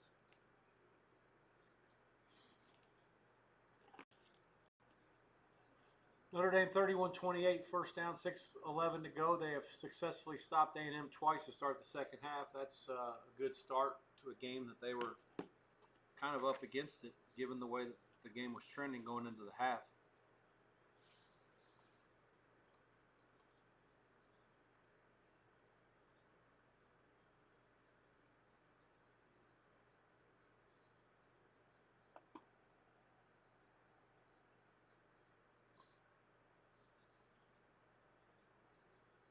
So it is 2nd and 1 for Florida as the fourth quarter starts.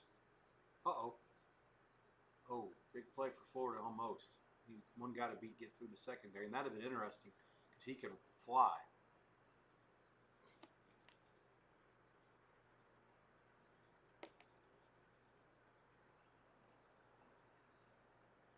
Diabolus 2673. Streamer is fire. I'm a promoter with a passion for helping creators like you succeed. Love to chat with you, collaborate to grow your channel, reach new viewers. Thanks. Don't have a username on Discord yet. That's something I'm working on.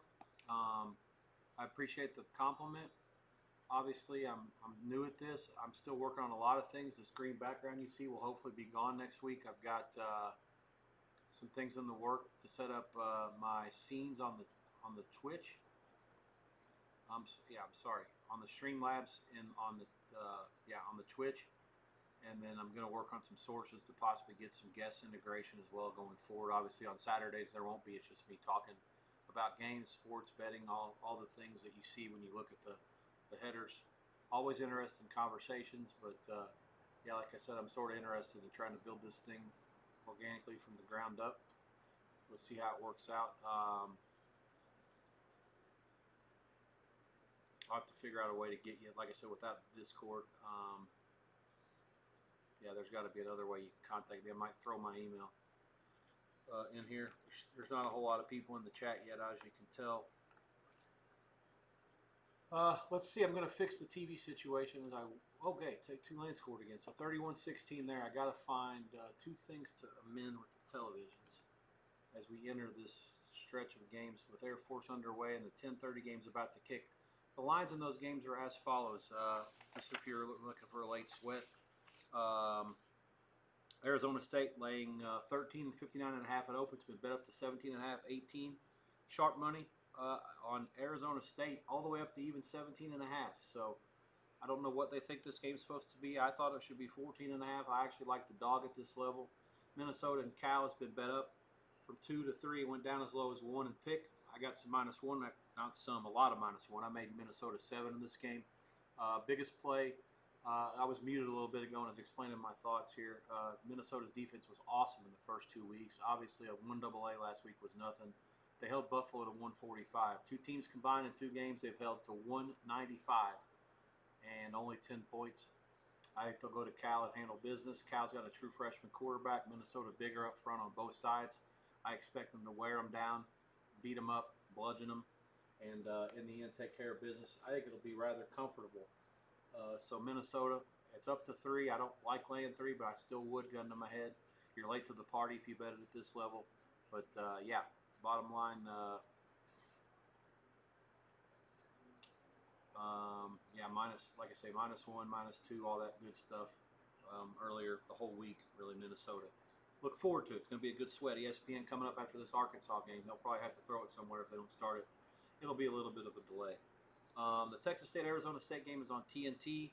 Minnesota-Cal is going to be on ESPN, as I said. Boston College-Stanford, the last game on the ACC channel. That starts also in a few minutes. It's kind of funny to say that. Stanford hosting a game on the ACC channel, just like UCLA hosted a game on the Big Ten channel last night. Boston College was laying 9 and 44.5. The game's been bet up to 14 and 45 over money. I actually like Stanford at this level. I made it 9.5. I thought that Boston College was better than Michigan State last week. I also think that that's a tough loss, and this is a tough road trip. You go from Lansing to back home and then all the way out to the West Coast. Tough spot. Boston College covers that number tonight, more than 3 scores. I will be very impressed, and I'll tip my cap to them. That'll be a hell of a win. All right, TV situation needs to be rectified. I'll be right back.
I didn't really accomplish a whole lot other than getting the ACC channel fired up there. I forgot almost about that. Let's see. Yeah, I just think it's funny to see that ACC. I was totally caught off guard. I knew that Boston College Stanford game was on that channel. I just totally forgot about it until once we were getting ready to start here. Texas State, Arizona State's on TNT. I'm also going to have to find room for that. But we're still sweating this Duke and Tulane. There's way too much time left to be counting our money in this Tulane game yet. I've seen all kinds of crazy shit happen. Mobili and Martinez are about to go in the next undercard fight. That's the last fight before the co-main event. This one's a super middleweight fight. It's supposed to go 12 rounds. The line not too high. Mobili was a favorite, close to $1.60, $1.70. I kind of liked Martinez some, and he got bet all the way down about 2 hours ago. It was -125. I haven't looked at it recently. I would not bet the dog at this price.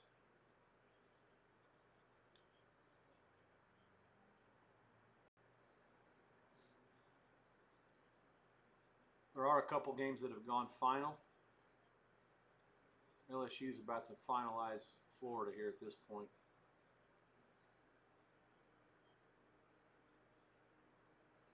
Nussmeier, Castell.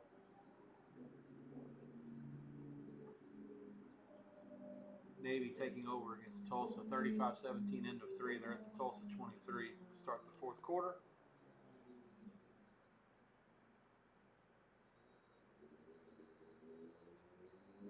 Old Dominion, Virginia Tech is actually still going on. The ACC channel made the right call to pull the plug there. I pulled the plug on that game a long time ago. Old Dominican, it's actually final. Old Dominican 45, Virginia Tech 26. That's about as bad as it gets.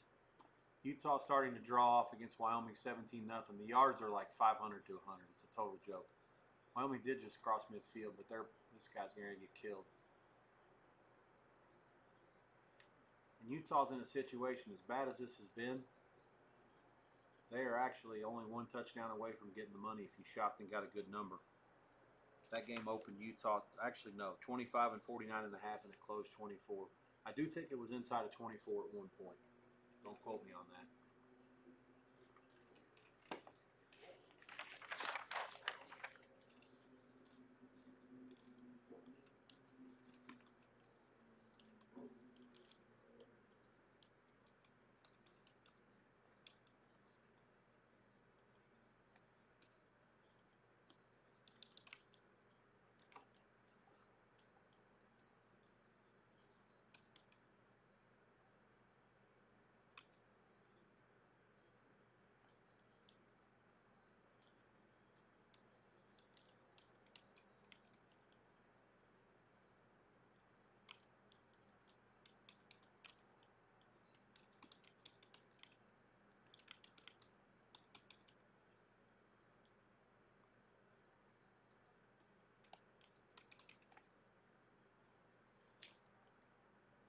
A lot going on here around post. Forgive me here. I promise you I'll be back. I'm still here.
Kentucky has scored to go up 41-16 against Eastern Miss. That game is sitting all over the numbers depending on where you shopped. Kentucky closed 26, 26 half, 27 half, it opened 23. Another game where you have to get to the party early. Big play by Ole Miss. They're up 6 with 152 to go. Looks like they're going to escape, and that's another game. 6, I believe, might be a disaster. Hang tight here. Let me check this out. I had a couple of buddies that were sending me numbers that were no good earlier. Yeah, Ole Miss opened 10 at 60.5. This game went all one way because of the quarterback information. I think if Ole Miss wins by 6, it'll be good. And for anybody that took Arkansas on game day or a little bit before and numbers that were bad, I know it was 6 later in the week, not early. So if you bet Arkansas like 2 days ago, you got a better number than that. You're able to take more than 6, but anything here in the last 36, 48 hours, I'm quite convinced that it wasn't that good, and you're probably going to be on the ass end of it at less than 6 with the game falling Ole Miss 6. Well, Arkansas does have 2 timeouts left, so I'll hold all mutuals here. Minnesota Cal has kicked on ESPN News, and once again, I'm out of TVs, can't do anything about it. A&M kicks a field goal. We're near the end of the third quarter. Notre Dame now throws a flag route. The guy's wide open. Number 1, he's a fucking beak. He's a big dude. All right, Notre Dame 31 all, 31 seconds to go in the third, and they're down at maybe the Texas A&M 31-yard line. It'd be kind of funny if 31s are wild.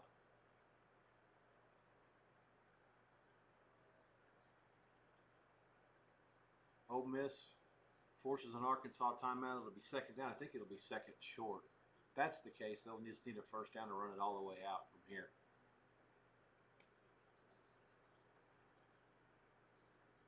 Tulane, first and goal. Retzlaff. An honor code violation at BYU is Tulane's gain. Some of these teams have lucked into a good situation at quarterback by accident. Tulane lost their quarterback to Duke, and then they get this guy because he broke the honor code at BYU. You got the Tennessee guy was wanting too much money. He goes to UCLA. So the UCLA guy leaves and goes to Tennessee. And what a situation he stumbled into. Win-win for him and Tennessee. Big lose for the guy that went to UCLA.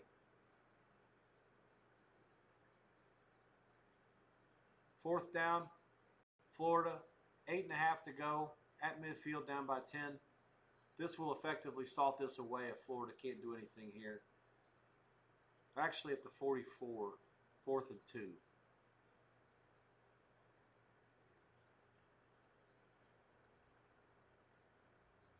Lagway trips left, bunch formation. Got time, he's going to try to fake the run. Now he dumps it.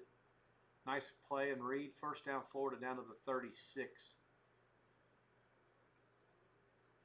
Big play there to keep it alive. They're going to have to get something here. I'm sure that they probably want 7. Utah looks like there's an interception on 3rd and forever, and they've run it all the way back into the red zone. Inside of 10 minutes to go, Utah 17-0. It's getting late in that one.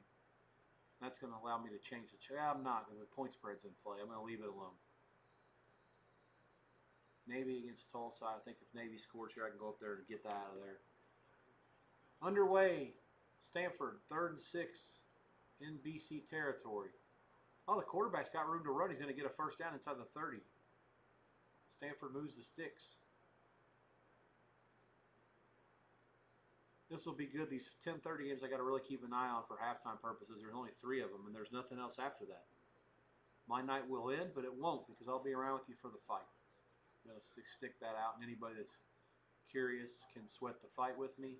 Bud Crawford is my side against Canelo Alvarez.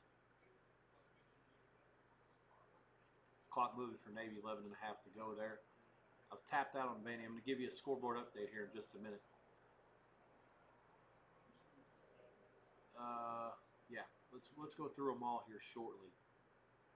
Florida Atlantic, Florida National out of the half. There's no other halftimes coming from these early games, including the ones that were in a delay. Everything's all set in terms of where we stand on the halves. There's nothing else coming until Air Force Utah State, which is now 14-3 Utah State. That's 13 minutes to go in the second quarter. Like I say, I'll have the other 3 games are all underway in Tempe, Berkeley, and Palo Alto. I'll have to make my TVs adjusted to those shortly. If Tulane scores another touchdown, I may tap out on that. I'm apprehensive to do so, given the fact that the line was, I got a hell of a number. Pick them in -1. But they're up 15 if the touchdown here would not salted. Long way to go still. Quarterback kept it. That's too bad. The running back was wide open. That was a selfish play. Ole Miss runs it out. It's final 41-35. Rebels get they get the money at the end price. You get the money if you're Arkansas if you get the start price. Bottom line is it should be a bad game for the bookmakers.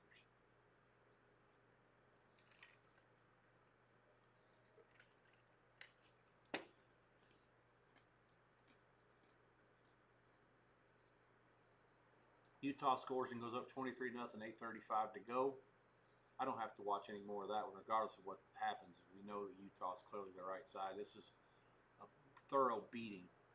It was much worse than the score, and they still haven't technically covered all the numbers yet, so we'll see what happens, but I don't have to watch anymore. Wow, Notre Dame threw a wheel route to the guy wide open. It was just dropped by the A&M defender. It was a horrible pass.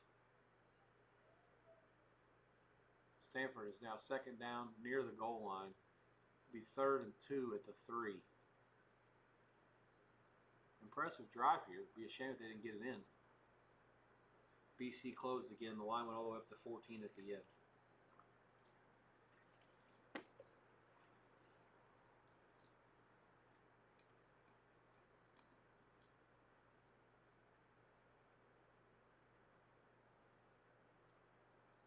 Notre Dame now 3rd and 11.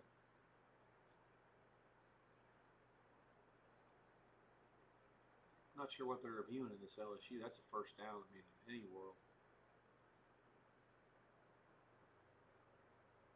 Navy gets stuck up at the goal line. They're not in yet. It's 4th and goal at about the 2.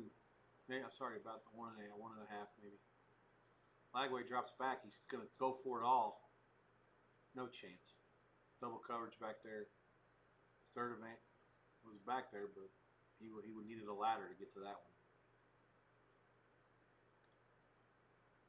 Frank Reich has called him his field goal kicker on 4th and 4 here for Stanford from the left hash. Snap down up. And I believe he bangs it through. 3-0 Stanford. Navy does score the touchdown on 4th down. No penalties. 9:07 left. They'll go up 41-17. Point pending. That'll allow me to change that game as well. What else do I need? Hang on. I got Navy. I got Minnesota. Air Force. I need Texas State. No problem. I'll go to it right now. Hang on.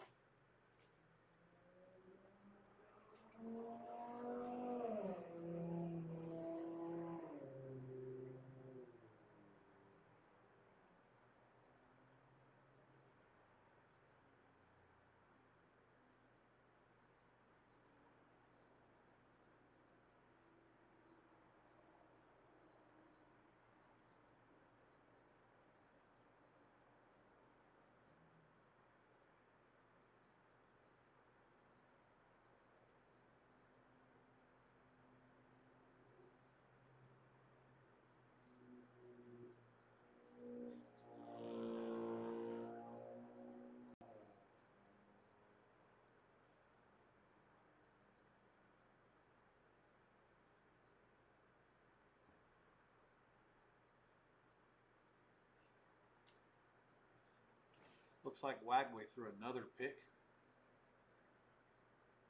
Yeah, that wasn't even close. Yeah, there's, I mean, is this Anthony Richardson part 2?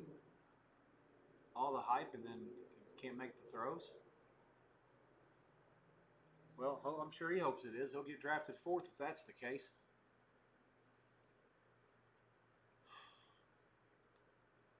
Air Force has it at the Utah State 6. 2nd and goal. 10:19 to go. They've been down there twice. They did not score once. They kicked the field goal the other time. It'll be 3rd and goal at about the 3 here.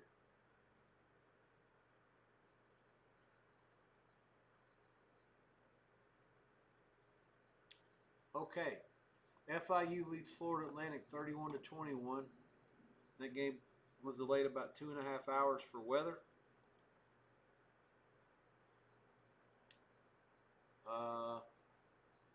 It closed 1.5 to 2, 2.5 at open pick, 56 the total. That bet down for 57.5. Again, FIU leads by 10, mid-3rd quarter in Miami. Tulane 2nd and goal, first snap of the 4th quarter against Duke. Retzlaff fires it way out of the end zone, 3rd and goal. They should have run the read option again. Give it to the back this time, you selfish prick. Should be 30. Should already scored a touchdown.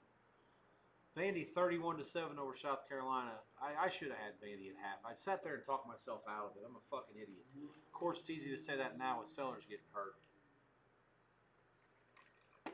I wonder how much bad blood there'd be. They're saying this was an intentional injury. If they did that on purpose, I would think the South Carolina players and coaches will be a little pissed. Notre Dame ends up kicking a field goal, 34-31 Irish. 14 minutes left there. Kentucky's up 48-16 against Eastern Michigan. They did leave the back door open in week 1 against the MAC team, and Toledo bars right through it. That was a horrible beat for me. Eastern Michigan will need to score to do the same thing here, which they could. LSU 20-10 over Florida. They take over after the interception. 6:26 to go there. It's getting late early for the Gators. 34-31 Irish. As I mentioned, that game 6.5. It closed. The live price is currently 3 and 77 over money for the total. I actually like over. I think there'll be 2 more touchdowns scored in this game. Louisiana Tech 49-14 over New Mexico State. That's in the 4th quarter. La Tech laid 10 and 42.5. Actually, good spot there. New Mexico State off the win over Tulsa. last week, I thought that New Mexico State was probably not in the best of spirits. This is a tough travel all the way. Basically, have to go from middle of New Mexico to the middle of Louisiana. The flight situations are impossible. I don't know how you get there in less than 2 flights, almost maybe 3 flights. You almost have to. It's almost better to just say fuck it and ride the bus. La Tech, I made 13. The opener at Circa was 7 and 45 and a half. I sure would have liked to have gotten involved at 7. Iowa leads UMass 47-7. I haven't watched one play. I know nothing about it. I do know that if UMass scores, they'll get in the back door. Navy Tulsa 42-17. As I say, 8 minutes to go in that one. Second half bet -5 looks pretty good. Let's see here. Tulane 34-16. 14 minutes to go in this one. Duke had cut it down to a 1-possession game a little bit ago. Not anymore. Utah 24-0, 6:44 to go at Wyoming. I tapped out on that one. Utah, the box score is not safe for children. It's an absolute bloodbath. Akron and UAB 31-20. Second half's underway. Akron has done nothing on offense. I don't know. I refuse to give UAB credit for anything defensively. I need to put that on. 11 minutes to go in the third quarter. Utah State 14-3. 9 minutes to go in the second against Air Force. There's a commercial there. I think it's 3rd and goal from the 3. I'm going to sweat that here in a second. And then the other 3 games are all just started. Stanford 3-0, Minnesota Cal no score, Texas State Arizona State no score. Both those games are middle of the first quarter, about 7-8 minutes in. So you're up to speed on all the games that are in progress now. The boxing, Mobili and Martinez are in the 4th round of 10. That fight is at Allegiant Stadium. It's the last of the undercard. Well, the non-main events. Vargas Jr. against Callum Walsh, a decent dog in the co-main for the junior middleweight at 10 rounds. And then you've got Alvarez fighting against Bud Crawford in a battle of guys that have never been knocked down before. Liam Zarka keeps it for Air Force, and he gets in on the right side. They'll cut the lead to 14-9, point pending.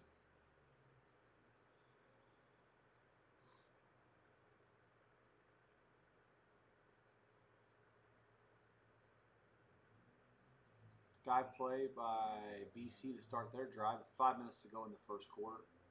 I'll have to go over the box score stuff in that game to see who gets the ball first and all that good stuff. Arizona State had a 3rd and 7. The guy was wide open. The quarterback, Levitt, just overshot the receiver. It would have been either a walk-in touchdown or an easy first down, one or the other. Texas State was in kind of a zone. He bought extra time. Oh, yeah, he got open. Should have been a catch and at least a first down at the very least. But he overshot him. This field goal is going to be from 47 maybe?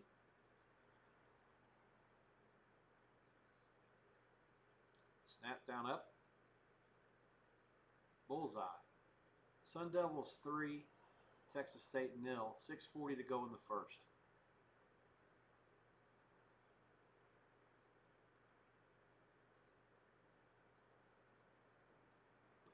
I'm going to try to make a change from back here. Let's see. Wish me luck.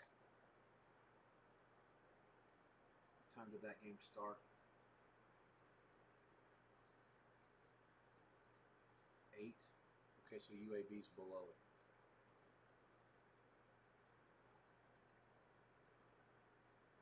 Here it is. No, no, no. Damn it.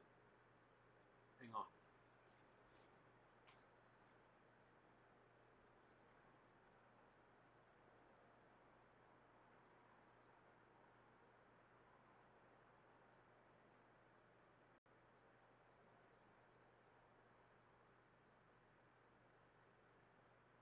The good news, I think I might actually be done with the televisions at this point. I might be done. Akron's got to kick a long field goal here against UAB. This game is still early in the third quarter. We've been playing almost 2.5 hours. 49-yard kick for Akron. Look, it was from like 90 yards. Camera angle at Legion Field's all fucked up. No good. Is that where UAB still plays their home games? I think it is. Short. So UAB takes over 31-20. Oh, not short by much. Maybe 2 yards. Lagway throws rolling to his right, complete for a first down. Clock moving, 4:13 to go. It stops when the chains move here. I thought it did. It's not stopped somehow. Vernell Brown, 8 catches for 62 yards. I think he's the leading Florida receiver for sure by catches. They're at the 30. The clock is inside of 4 minutes, down by 10. Obviously, if they score a touchdown, the back door will be ajar and they will have banged it in. Whether it's the right side or not, it's up to you. They basically is gifted LSU 10 points minimum on turnovers. The Air Force scoring drive was 8 plays, 75 yards, 4 minutes. Saka pounds it in on 4th down. They ran the ball in all 8 plays. Wyoming has scored a touchdown, and they are inside of all numbers at this point. 24-6, 4:23 to go. I didn't see it because I've already tapped out on that game. I don't particularly care. I told you already. I don't care if they cover or not. I'm certainly going to raise Utah up a little bit more. And clearly the market was impressed by that. And that also cost them the second half cover too, I believe. Certainly put the second half over the total. I don't know if we're not. Is that 21-6? Maybe it doesn't. Yeah. They went for 2. That's certainly not going to get them there. Duke's going to have 4th and short, 12 minutes to go at the Tulane 45. And there it is. Eastern Michigan just backdoored their ass. 48-22. It depends on what they do. There's all kinds of numbers that are in play in this game too. If whether they go for 2 or not, it's all important. I don't know whether the 26 is worse than the 25 or the 24. I really don't know. I'm not booking anything right now, so I really don't know what you're trying to dodge. I have a feeling those are all bad numbers in there.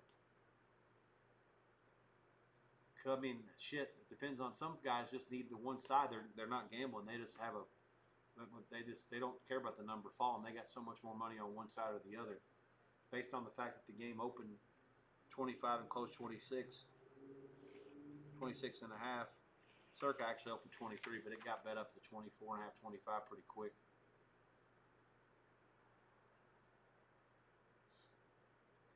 Has LSU got another interception against Lagway? Is that 5? Wow.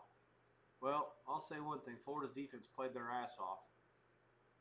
That was kind of the case last week, too. You'll hear all the people that bet on Florida crying about all the turnovers. They should have got the money, this, that, and other. Bullshit. LSU's defense is for real. I mean, that's just fucking stupid. And that's a terrible pass. It's a bad decision. And they played a lot of good teams this year. He ain't going to get away with that shit. He won't be able to play. He'll be benched before the end of the month.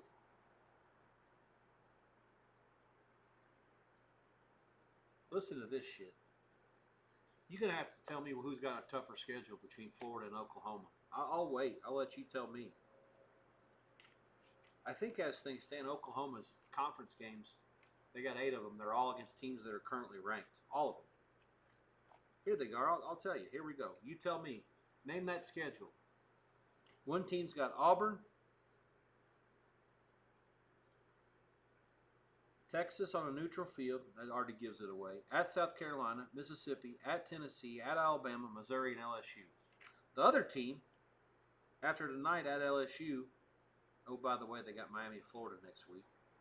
Texas, at Texas A&M, Mississippi State, Georgia on a neutral, at Kentucky, at Mississippi, Tennessee, and Florida State. Jesus. And they already lost to South Florida. Yeah, man, I got news for you. I don't think anybody's ever going to play a schedule like that again.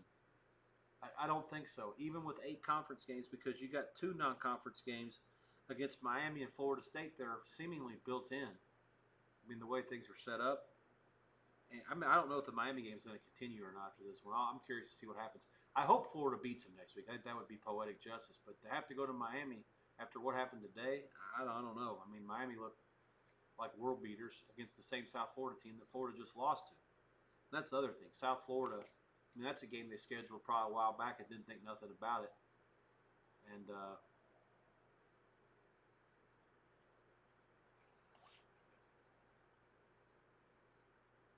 yeah, obviously didn't go well. All right. I don't know what's going on with this Minnesota Cal. I'm starting to get annoyed that we're not winning the game already. 5 minutes to go. The Cal quarterback is 5 for 10 for 41 yards. The fact that they still have the ball, even though they're on their own side of the field, is no good. 3rd and 10. Get him out of there. Let's go, goofers. Here comes a blitz. It's delayed. He rolls left away from it. Plenty of time. We're still coming at him. He fires it. Oh, there ain't no fucking way. 1st down, Cal. King, the receiver. Gain of about 15.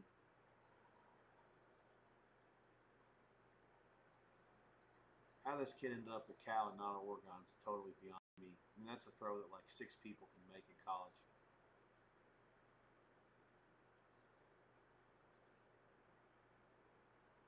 I'm fake news about UAB, by the way. That's not Legion Field. That place is way too small for that. I think that the place is still open, but I know it's very old. Oh no, I'm fake news. That's Tulane's field. That's Yeoman. Okay, hang on. Now I have to look this up. The UAB, fucking Trent Dilfer. I know they're at the back of the fucking thing. Protective Stadium field turf.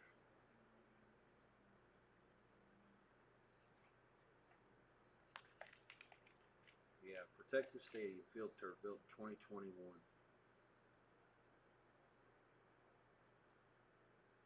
Yeah, Brian Vincent. That was a good team. I don't know how they let that coach go. Bill Clark was a fucking genius. All right. There it is. 48-23 Kentucky's the final. 25. That can't be good.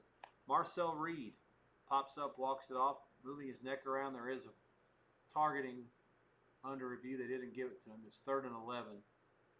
Chuck it out of bounds. Oh my, he almost caught it. They're at the 28. And I believe they're well into field goal range. 4th and 11. Reed will come out here. 9:11 to go. This will tie it up if he makes it.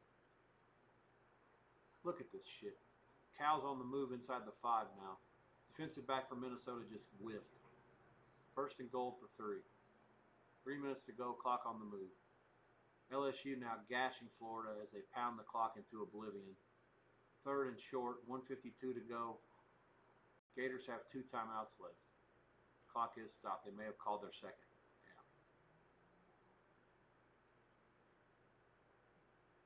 Bond bangs it through. 34 all. 9:06 to go. In South Bend, it's all tied up. That's another reason why I liked the over 77 a little bit ago. Sitting on a game where you need 2 touchdowns to get it over, but if it gets to a tie score, now you got all kinds of ways to get there. 2 more field goals means it goes to OT, goes over, another touchdown, another field goal first, and then a touchdown, over. I mean, there's all kinds of different ways. Akron broke serve the last time. 31-20. They had the ball. 7.5 minutes to go. 3rd quarter. And that game is just, there's all kinds of, it's going to be a 4-hour plus game.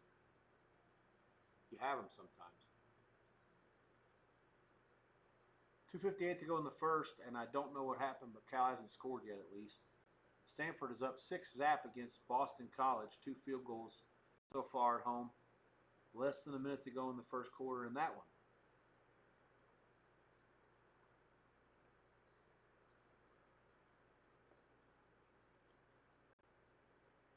Air Force has gotten it back against Utah State. It's 14-10 Aggies. 4th and 1. They goose it. It was not even really 1. It was like more like about 4 inches. These service academies just live off this shit. They get like, it's like their wet dream to have a 4th and 1 or 4th and 2. They just love it.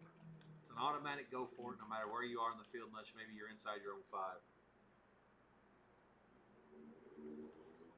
There wasn't even anything there. He took the snap and literally took a direct right-hand turn and went all the way around to his right tackle.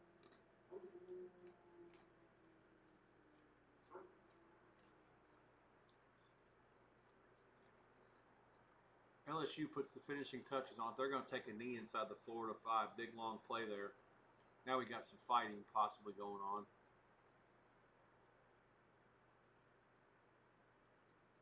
They are taking knees for the time being. Be funny if they got pissed and jammed it in their ass now because the Florida's nose tackle's trying to start a fight. Now you got the LSU fans are doing the gator chomp. This is tremendous. It just means more, motherfuckers. It just means more. The SEC. Oh, shit. Texas State on the move against Arizona State. That's a game that got bet way up, as I discussed earlier. 3rd and 5, and Arizona State calls their first timeout. They're at the ASU 35 before this timeout was called. Akron's pushed into UAB territory, 2nd down there. Still the 3rd quarter. I know you guys don't give a shit about that game. Like I said, I want to watch both teams. I thoroughly enjoy watching UAB's defense. And Akron's offense, it's just like I said, it's the irresistible force against the immovable object. Or the actual inverse of those. The movable object against the resistible force. Shit. We are now into the 12th hour of games, 11th hour and a half of streaming. Time goes by fast when you're having fun, though. It's been a hell of a day. Premiership started at 4:30 Pacific. It's already 8:06. Been dark for about an hour out here in Vegas. Hour and a half. Notre Dame fumble. They're going to lose yardage here. No, it's a replay. I got juked. LSU has won it. Final score. All the steam gets beat up there, and all the steam gets it. Depending if they didn't get the number, it's a horrific landing spot in Oxford at 6. And Florida loses 20-10. I'm guessing that game, with all the Florida money from the Wise and the pseudo-Wise, was good for the bookmakers as well. Even if they lost money on LSU from the public, those are the games that you want to lose in the long run. Let the public win. Let the wise guys get beat up. Ultimately good for business. California's in 6-0. Bad guys. 2:54 to go there. How did they not block the extra point? All right, that's the first time that the team has really taken the ball down the field and scored against Minnesota this year. And it's all on the quarterback. The guy just makes plays. Really won't be too concerned if the Minnesota offense can just beat them up front like I expect they should. That's just good concept by Cal. Senior Flex and his defense is going to have to figure some things out here on the next drive.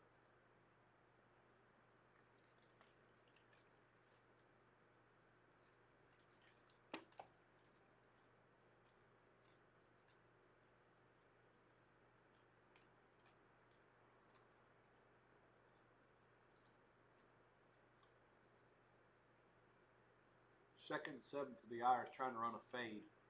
Incomplete. Texas Tech trying to throw for the end zone on 3rd and 4. Texas State, I should say. That's incomplete. Very low percentage play. Jackson took a shot. It's 4th and 4. They're in a part of the field where as long as the kicker can make something, I believe they'll probably kick it from here. It's going to be about a 39-yarder. ASU did blitz a guy there, sent 5.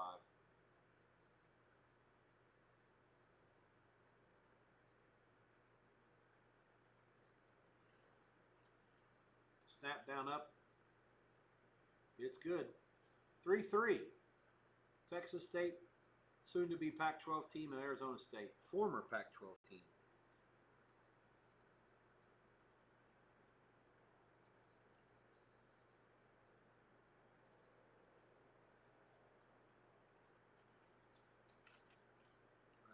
Shit.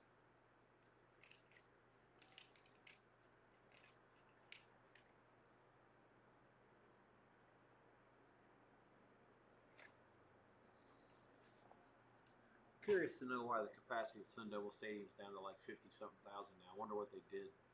Arizona Cardinals used to play there. I know it was in the mid-60s, I think. I think I know. Delirium's starting to set in. Gophers take over 1st and 10. They're out to the 37. Be second in about 6. Need to retaliate here. It's very important to answer a touchdown with points, preferably a touchdown with a touchdown. body clock game potential here for Minnesota. It's already 10 o'clock Central Time. I don't think these college kids, that shit matters too much, but some people will say that it does. I don't know. Notre Dame did get a big first down, 2nd and 4 now. They're in field goal range already at the 33. Quick slants. Notre Dame, this is thrown to the outside receiver. That's the kind of shit that happens. You got a team that you're playing. This is probably as good as anybody Notre Dame's going to play the rest of the year. That play is complete against almost anybody else they play. Texas A&M has a corner that's probably a 4 or a 5-star, just hanging all over the receiver and knocks the ball out. I mean, that shit doesn't even happen last week against Miami. It's what you got a lot. That oil money buys a lot of good talent. I'll say that much. This is a fascinating finish here because Notre Dame, if they lose to fall 0-2, if they win out, 10-2 will get them in the playoffs, I think. But the schedule from here on out does them no favors. There's nobody else that's remotely close to as good as Miami or Texas A&M. Here's what it looks like the rest of the way. First down Irish, by the way, into field goal range for sure if they weren't there before. Love. Purdue next week at home at Arkansas. That could be a booby trap with Arkansas's offense. Who knows? Boise State at home, NC State at home, Southern Cal at home. That could be somewhat tricky. God, they got a lot of home games. At Boston College, Navy, at Pittsburgh, Syracuse, at Stanford. So they have all these ACC games at the end of the season. Pittsburgh and Syracuse are both off byes when they play them. But those teams aren't very good. I mean, there's really no excuse to lose any of those last 5. All the tough parts of the schedule, the first 7 games are all played by October the 18th. After that, if they end up 6-1 by then, there's really no excuse not to go 11-1. If they end up 10-2 with the loss to any of them other 5 teams, and Texas A&M struggles in the conference, their playoff life will be in peril depending on how everybody else does in a 12-team playoff.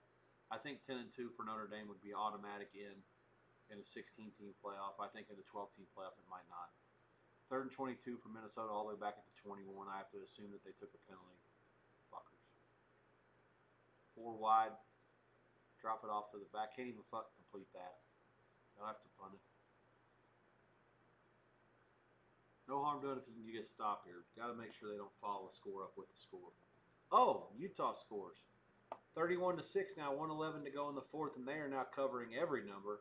I have to think 25 is good for anybody that bet the favorite at no matter what level.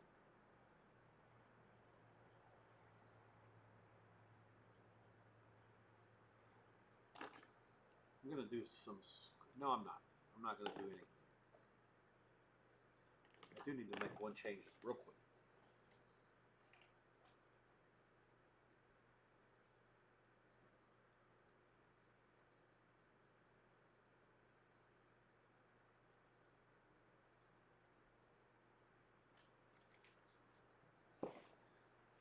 I think this fight's on Netflix for regular people. These people that produce these boxing matches do an incredible job of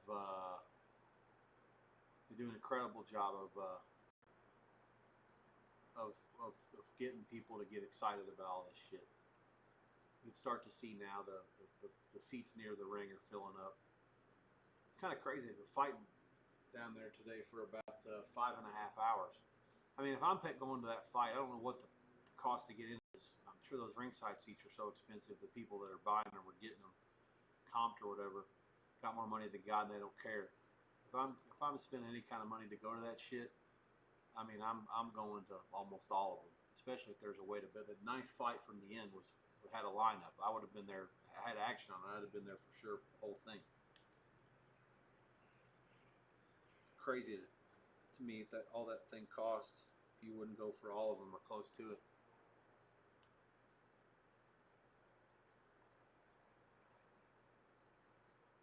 Notre Dame continues to find a way to move the sticks here, and they're also in the process bleeding the clock out. 3 minutes to go. Both teams have all their timeouts left. It's first down Irish. They're at the 12, so they can't quite run the whole thing out, but if they get down to the point where they can get another first down, which they could, Love bounces it outside, and he's in. 2:53 to go. Irish go up by 6. The point is pending. Again, both teams have their full allotment of timeouts left, so we'll have to see how A&M plays this out, how aggressive they get. Certainly, the touchdown's the most important thing. They don't care how they get it. They got to get it. Then the question is if they go for 2 or not. They play for overtime. Tough to know. 12 plays, 75 yards, 6:13 off the clock for Notre Dame. Super answer by them to go back up by a touchdown. And that also puts that game on a horrible number. I don't think anybody wins if that game falls 7 if you're a bookmaker. Let me check. It opened 6 and 49.5. It was bouncing around from 6.5 to 7 the whole week. Oh, fire, fire, fire! Incomplete. And now it's sitting on 6. And I don't know if that's any good. I think 6 has to be better than 7. I don't think there's any world where Notre Dame wins by 6 is that bad compared to 7. And now A&M can score a touchdown and win them the game. Oh, man, the snap. I don't think the holder, I think it was an okay snap. The holder just didn't catch it. And so,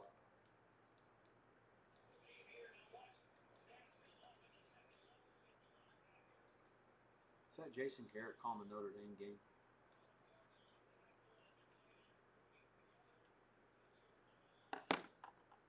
I'm better off without any volume. Let's go back where I was. God damn it with this fucking ACC channel.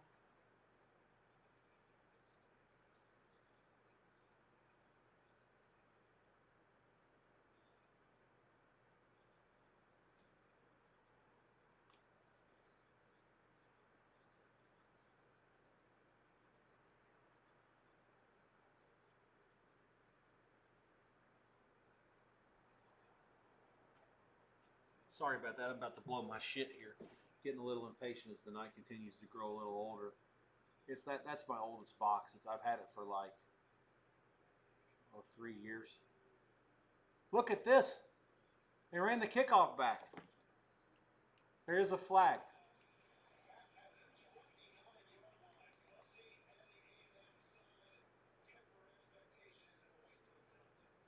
Mike Elko already seems disgusted.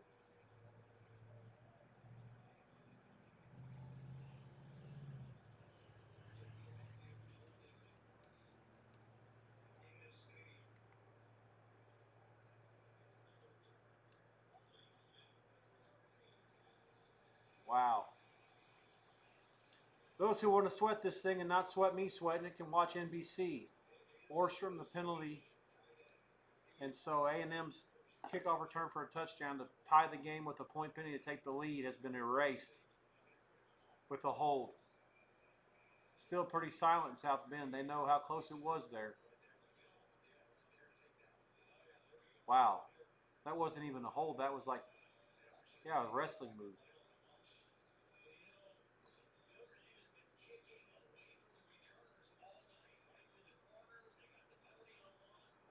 Yeah.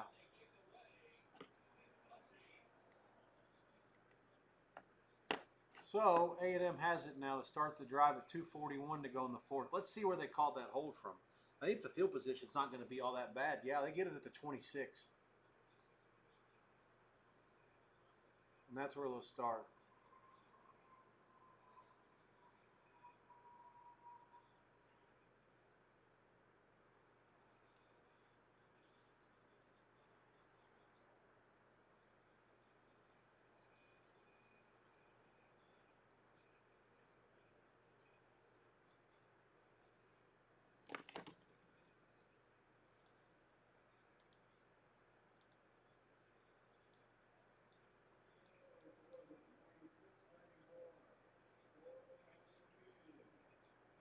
Going to have a split decision up here.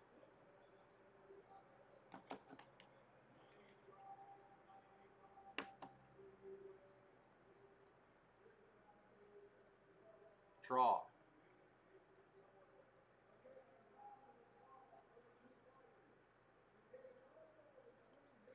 Interim Super Middleweight Championship at 168 is a draw.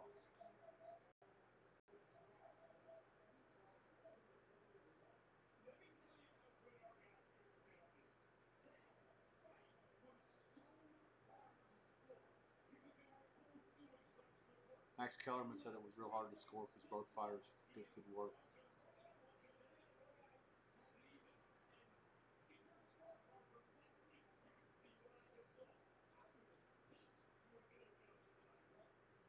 Touchdown Duke. They cut it to 34-22 inside of 3 minutes.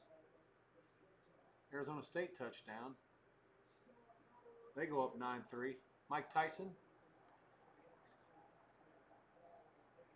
draws a nice round of ovation. Shakur Stevenson.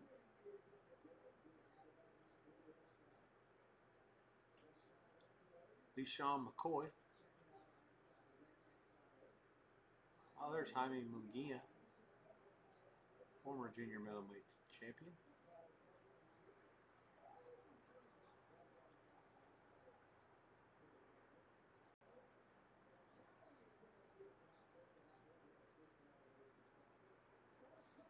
Marshawn Lynch.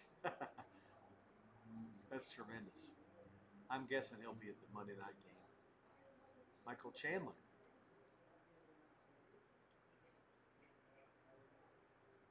Wilmer Valderrama.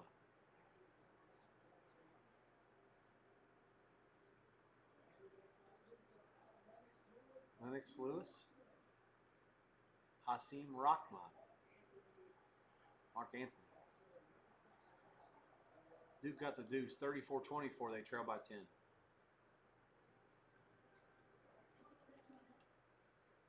All right, so Callum Welsh, significant favorite against Fernando Vargas in the co-main event at junior middleweight. 10 rounds. That'll probably start in the next 15 minutes or so.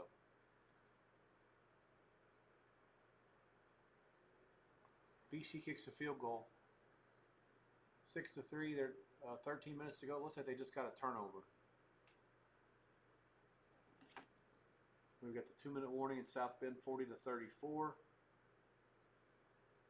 Second quarter underway. Cal 3rd and 9 at midfield. They come after the quarterback. They can't catch the motherfucker. Okay, he throws it incomplete.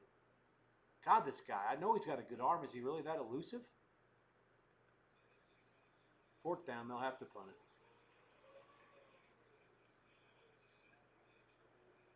Timeout situation is as follows. Texas A&M has it at the Notre Dame 37. 2 minutes to go. Each team has all their timeouts.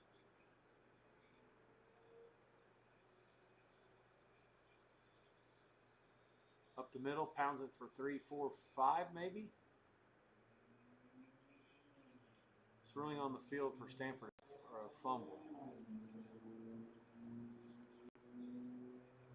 Arizona State touchdowns confirmed by review. 12:47 to go, 9-3 point pending for the Sun Devils.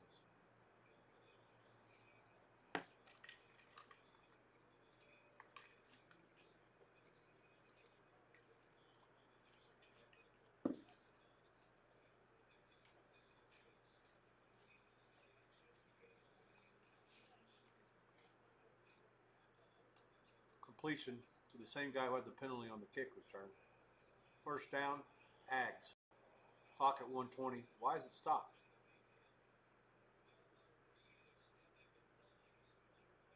Let's see. They're still going fast. I'm surprised by this. 1:20 to go. They snap it at the 25. First down, complete. Out of bounds, gain of 2. To the 23, 2nd and 8. 1:11 to go. Clock stops. I am surprised a little bit by the fact that they're not trying to use a little bit more clock here and make it difficult on Notre Dame. Cal punts it down to the fucking dick line. Down to the 2. First down, Minnesota up the gut. Big play. Out past the 25 and the 30. Bowie, the back for Minnesota here. They're without their monster tonight, which I know some of the people like Cal because of that. This is just a good piece of blocking up front. Pound, pound, pound away with everybody blocking down from the left side. And as the back cuts back where those down blockers did their work. Big play. Get them out of the shadow of their own dick line. They only had 33 yards total in the first quarter. That first play of that drive goes from the 2 to the 29 for 27. I'll have to be watching this one close, especially for halftime purposes. They give it to him again. Bounces it outside, gets maybe 4, maybe 5. Wasn't getting anything until he put his head down and ran over that corner. 3rd and 8 for A&M, 1:07 to go. Notre Dame does not send a blitz. Reed gets outside, and there's no containment there. He's going to easily get the first down. Out of bounds at the 14, 1 minute to go. BC with the ball back, and they are into Stanford territory at the 48. 11 minutes to go.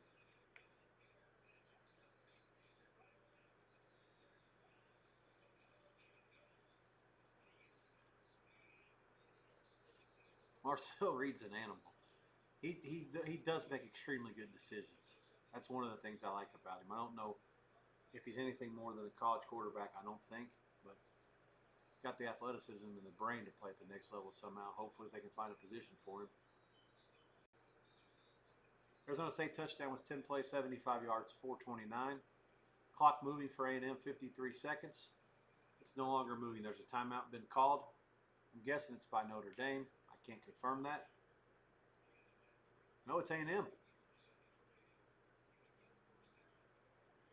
All right, so they can get a first down. They're 2nd and 6 at about the 10.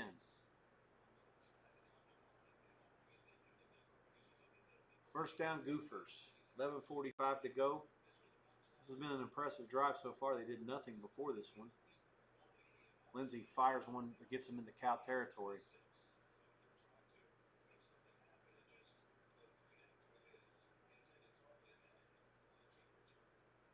We are at 9 seconds before the half. Utah State leads Air Force 14-10. We're going to go in there in a second. I think we may have something in this one. I'll keep you posted.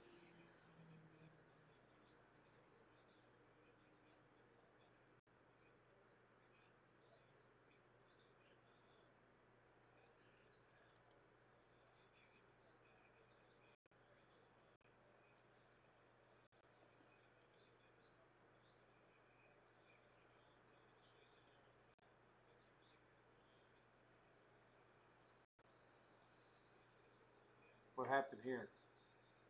Illegal procedure.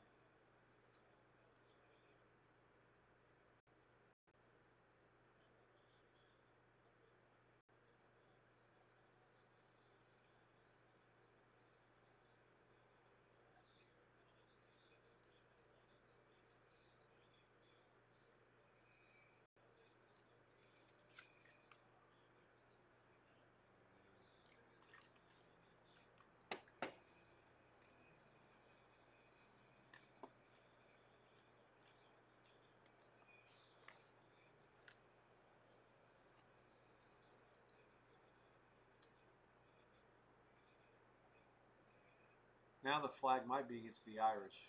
Quarterback's begging for it. Let's find out.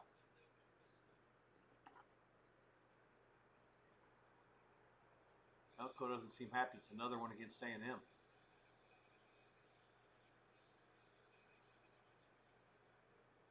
Uh-oh. Texas State with the catch on the slant and the completion for a first down, but the receiver drops it. ASU picks it up and they have it. They still have it. It's going to be at the 27 first down. No, 26-25 first down A-State. 12:06 to go. 2nd and 16 now at the 20 after the 2 straight penalties against the Aggies. Notre Dame drops out in a zone, 4-man rush all day to throw it. Nobody open, not surprising. Rolls right, fires it into the stands. 46 seconds to go, 3rd and 16. One of the Aggie receivers fell down.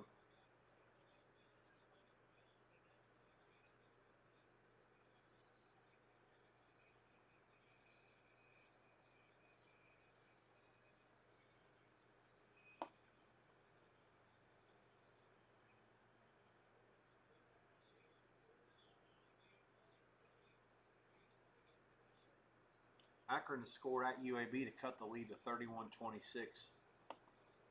They're inside the number now, all numbers, and they're going to go for 2, and they're going to get it. So it's 31-28, 12:38 to go. A long way left there, but Akron is inside every number so far. That game opened 11 and 53 and a half. It closed 12 and 59. That also gets it over every bet. Nobody can lose the total. I don't think it ever got any higher than 59. Took longer than I thought to get there the way it started. Holding on Notre Dame, number 6, Gray. That's going to be an automatic first down. Texas A&M, as bad as this has looked, it's a great call. He held it and grabbed his jersey. I mean, you can't do that. Bad play. So A&M will have a first down, and they actually can move. No, they can't. Hang on, let's see where they spot this. Oh, defensive holding in college is different than the NFL. Yeah, 10 yards. So first and the 10. 39 seconds left.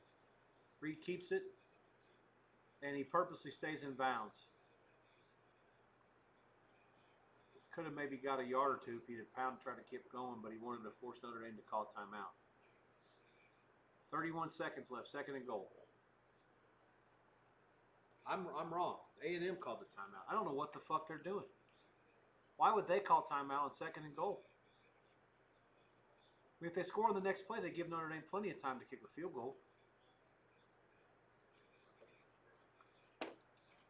The clock management by Texas A&M has been puzzling. And the thing about it is I don't even care if it works. It's been wrong. You got to make Notre Dame call the timeouts. You don't need to be the one calling shit. On goal-to-go situations, you got all the time in the world.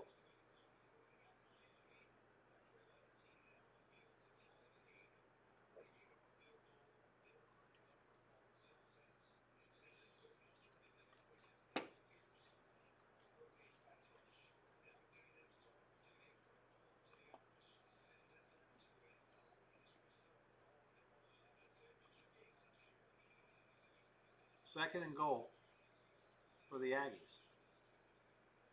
Why do they keep showing this kid from Notre Dame wearing a fluorescent yellow shirt that looks like he's like 12 years old?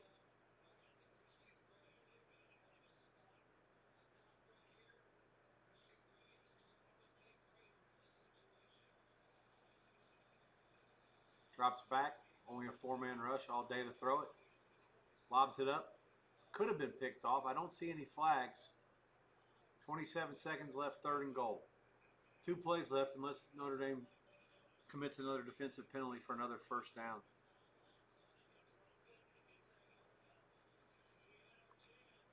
Yeah, I don't understand what they're doing.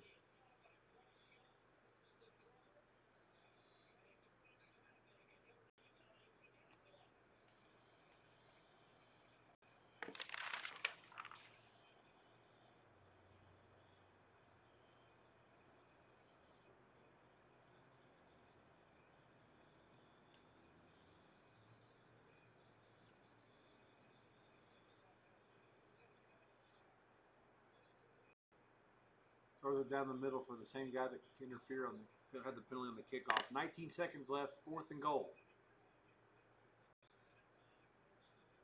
Touchdown ASU. They're up 16-3.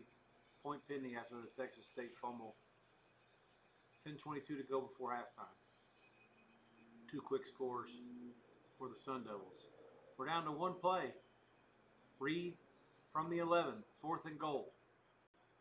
How could it be the 11 if they've thrown incomplete passes on it? Oh no, he lost 2 yards in the first play. Trips left. Notre Dame calls timeout. I would see if you're A&M there, you almost have to expect that's coming. Why don't you put trips right to the short side and force them to call that timeout? And if they don't call it, you can call it. And then put your formation back to trips left. Clearly you want to work with that side of the field.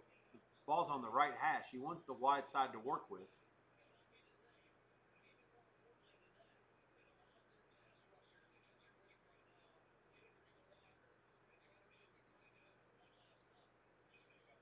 Long pass by BC is complete. Reed Harris has 3 for 84 yards receiving now. And Boston College is in for another touchdown. They lead 16-6 point pending. McDonald's in from 2 yards. 8:05 to go in the half. 16-6 BC. And those whose team the point is good seem to be back in control of things. Fernando Vargas Jr. 17-0 with 15 KOs.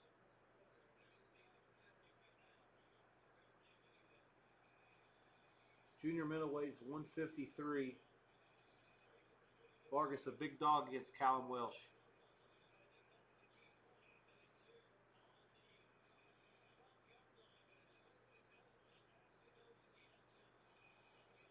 Duke's still firing bullets out here. They're down by 10 with the ball. 1:48 left.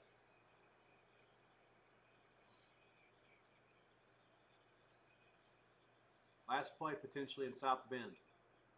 Motion left. Shotgun snap, 4 wide. Reed Fake, throws a lob. Up, complete. 13 seconds left, and A&M is an extra point away from stealing one in South Bend. Boerkircher. Oh, man. Reed just kind of bought some time, rolled left, shuffled left, lobs it up. His man coverage, he just kind of posted up the defensive back, and he's in. 13 plays, 74 yards, 2:40 off the clock. And as much as I cried and bitched and complained about their clock management, it's going to end up working okay in the end if they can make an extra point here. Maybe. 13 seconds left. We still have to kick it. Notre Dame still has a chance to kick a field goal to win it.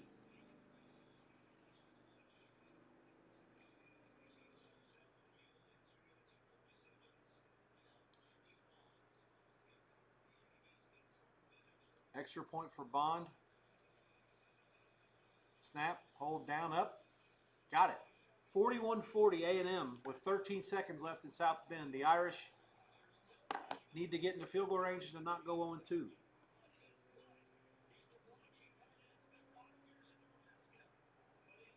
I knew I heard that guy's name. He used to play at Nebraska. He's like 27 years old.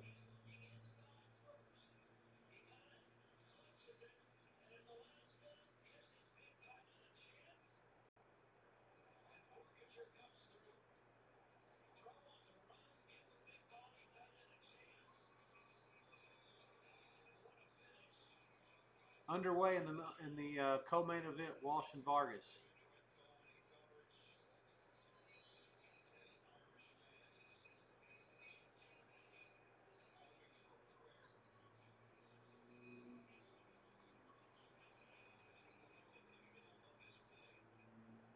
Air Force trails Utah State 14-10 at the half.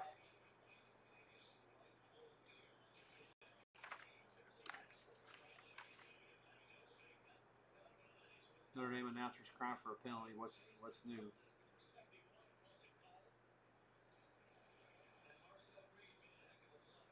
Utah State won the toss and deferred.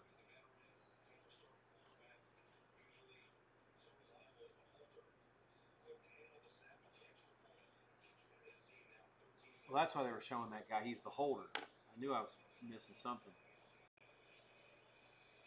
Air Force has 2 turnovers. Utah State 2 touchdowns, 3 punts. Yards are about the same. Air Force has thrown 5 passes. They've all been incomplete. One's intercepted, actually. I'm fake news. 35 carries for 165. Fucking hilarious. Time of possession 19-11 Air Force. I don't know. I don't know. I watched a good part of it. I don't have a good read. Those dumbasses at Fox Sports 1 left the Western Michigan Illinois game on far too long. I wasn't going to go to FS2 to watch most of the first quarter. Air Force is laying 1-1.5. 24.5 the total, up to 25, 26-ish. Notre Dame's pass down, trying to get into field goal range. It's incomplete. 4 seconds left.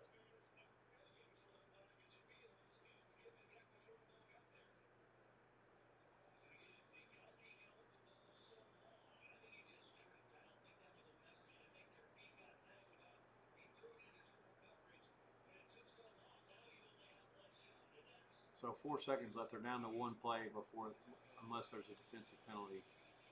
They're at the 31. Field goal's out of the equation at this point. Here comes the old hook and ladder. Here come more. Out of bounds. That's it. A&M 41, Notre Dame 40. Final score from South Bend. The Irish are 0-2. In Notre Dame 6.5 at 49.5. Total goes flying over, and the dog wins it outright. And that will be that. And again, we have to worry about Notre Dame's starting 0-2 in a 12-team playoff situation. I just don't know if even if they run the table, that's going to be good enough with the schedule. They're going to have to hope that these teams that beat them go on to have good seasons.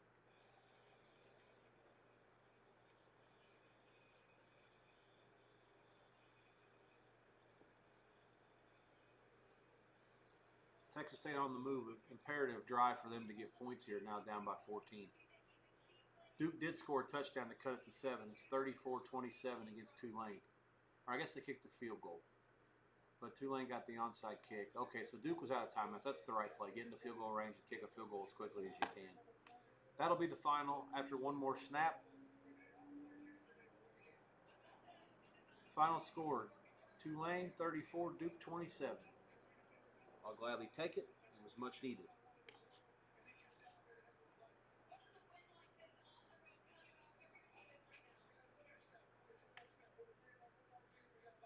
Minnesota, I don't know what's going on with them and Cal. I have to go back here.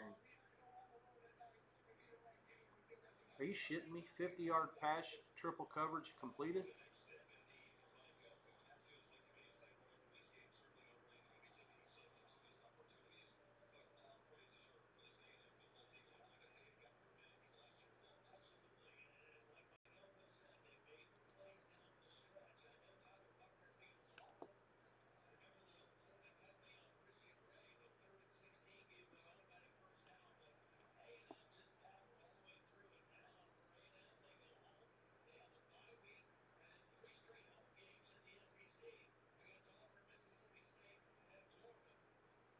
How do they have 3 straight home games in the SEC?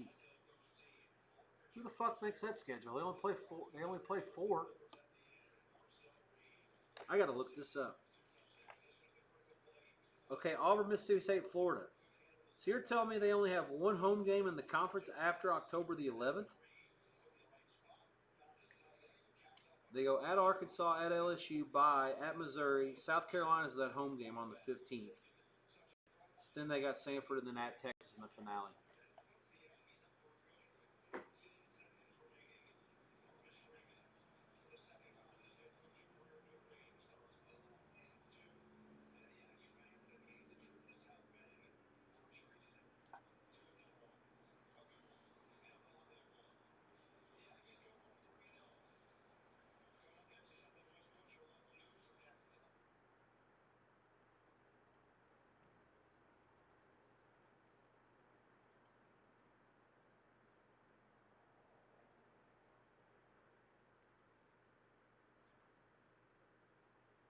All right, Scripps Sports. I'm going to get the Hawaii game. This is excellent.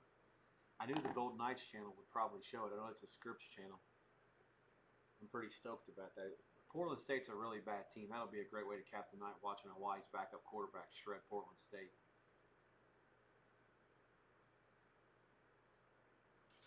By the way, I will not be streaming the Hawaii game. Matter of fact, you guys surely know how to find Netflix. There's no reason for me to stick around here and stream the fight either. I want to watch it and sweat it. There's not enough people who sitting here watching me watch it. Plus, I'm already into the 12th hour of the day of this.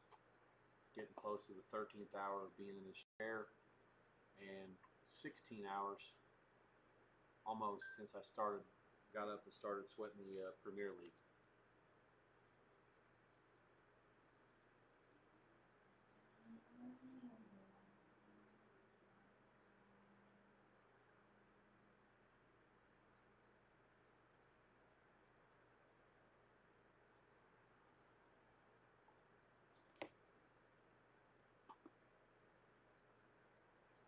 So Minnesota has it. 3rd down, 6 minutes to go in the second quarter. It's 7-0 Cal.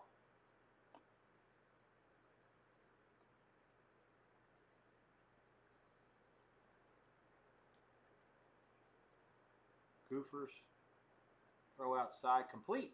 1st down out to the 45. Gophers are going to end up making my day if they get there. It'll end up being a really good day. Without it, probably be a small winner based on all the halftime and live stuff. Akron punts it in the end zone, so UAB will take over up 31-28, 5:13 to go. Well, both teams have 2 timeouts left. Hell of a game.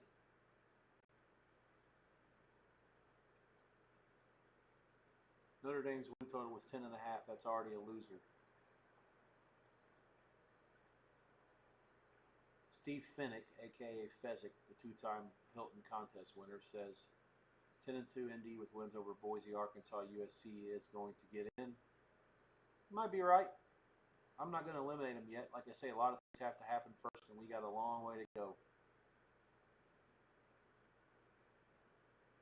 And it's the second Saturday in September, for Christ's sakes.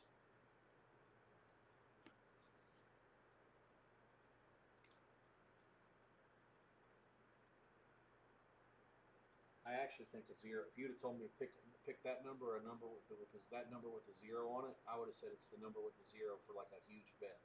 I would say the number has to be like 5 figures worth of people for sure.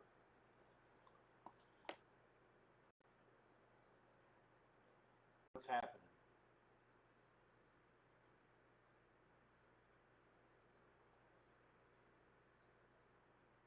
Walsh 32 power punches and Vargas 11 jabs.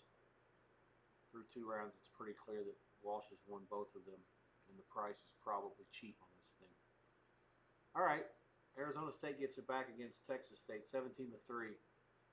Some points here will probably put this thing out of reach, and it's starting to make me think that my Texas State opinion, once it got high, was no good. I'm actually going to pay close attention to this next drive. Let's see if they can match up here, because I thought Texas State's chance to win was going to be based on the fact that they needed to score with ASU, and they haven't been able to do that so far. They have gotten a stop or 2, but it looks like ASU's offense is in full gear at this point. They're now out past midfield on first down for about 25 yards, and I'll move again.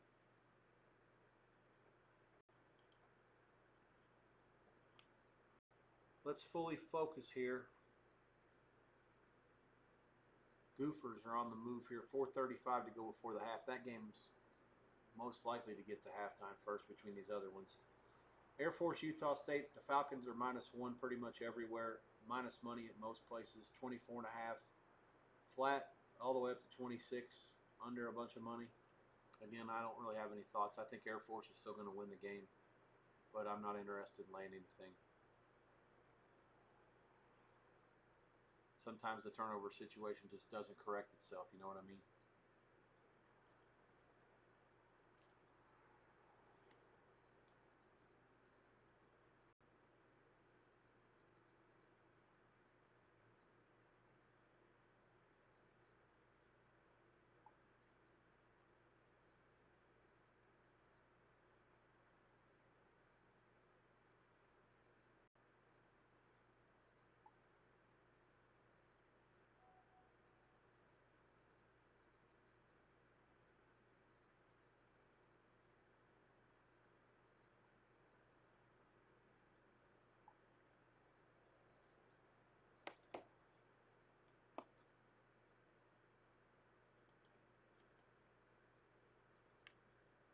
My Twitter's broken. I mean, I'm getting shit that's backed up 12 minutes ago.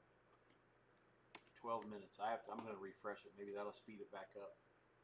Looks like the Notre Dame game broke it. I'm still seeing stuff come in. Wow, I love you sports, etc., etc. It's all kinds of shit like that. Hell, maybe my feed's broke. What do I know?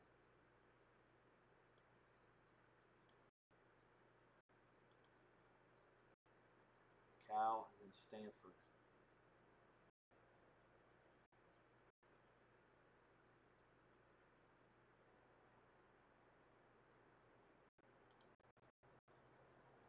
Gophers, another first down. We're inside of 3 minutes. Another impressive drive here. I still don't know what happened to the last one. I have to go back here through the drive chart.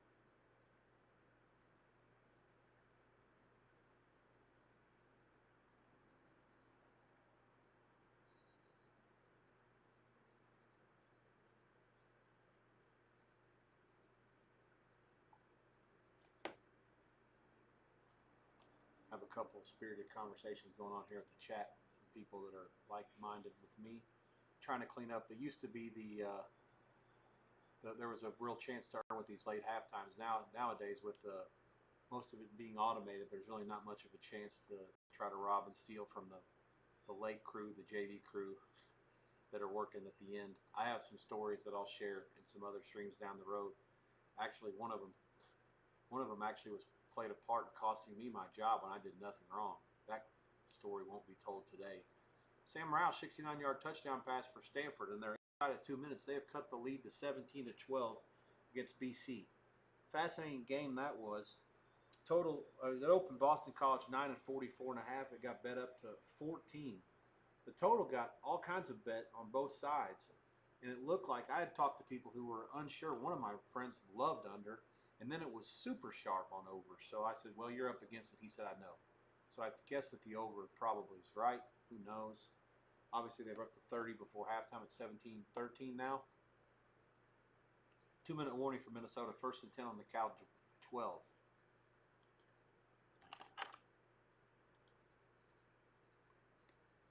Cal did win the toss in this game and took the ball. So drive chart is as follows. Cal went punt, punt, touchdown, punt, downs.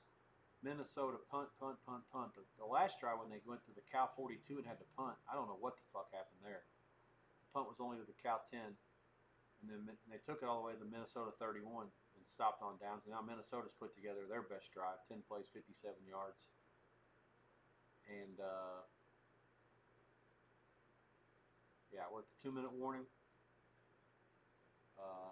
Fairly even game, I think, by the box. I'll double check one thing here. Like I say, I was pro Minnesota before. Nothing's changed me except this fucking quarterback for Cal's an animal. He single-handedly wrecks the game. If he's not playing, Minnesota's up by 2 touchdowns at the very least. Total yards 191 to 150, 196 to 151. This guy's 15 for 23 for 190. Minnesota's rushing game, five carries for 6 yards. He's dodged countless sacks. I'm sure the Gophers are getting sick of chasing him around. All that being said, if they can get a touchdown here before the half, they get the ball at halftime, maybe can draw off and get a 2-for-1, start to assert themselves and pull away here, even without the starting back.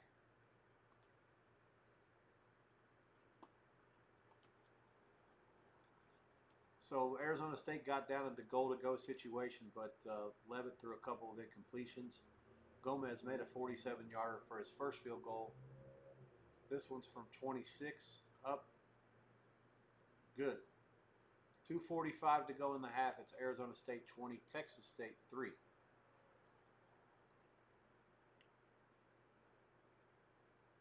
The guy at Netflix gave Vargas the last round, so it's 39-37 ringside. Not sure what the judges have it. 5th round underway, 2 minutes to go in the co-main event at Allegiant Stadium. UAB 2nd and 10. Is that complete? It is, and Akron's out of timeout. So UAB's got it at the Akron 43 with 2:21 left. Clock moving. It'll go to the 2-minute warning, 3rd and 14. I think they'd have been better off not catching it, except for the fact that they do get the clock to run. So instead of 3rd and 10, it's 3rd and 14, but they get it down to the 2-minute warning. Utah State right down the field, and they score. 12:36 to go. Garcia gets it in. Aggies 20, Flyboys 10, point pending. Impressive start to the second half, and one of the reasons why I had no interest in that. Oh, Stanford touchdown. What happened here? Man, I can't fucking turn my head for a second in that game. 2 touchdowns in less than a minute for Stanford.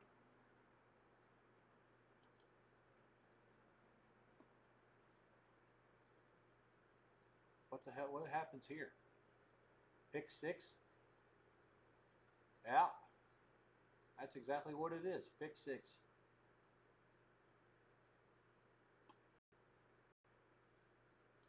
Wow.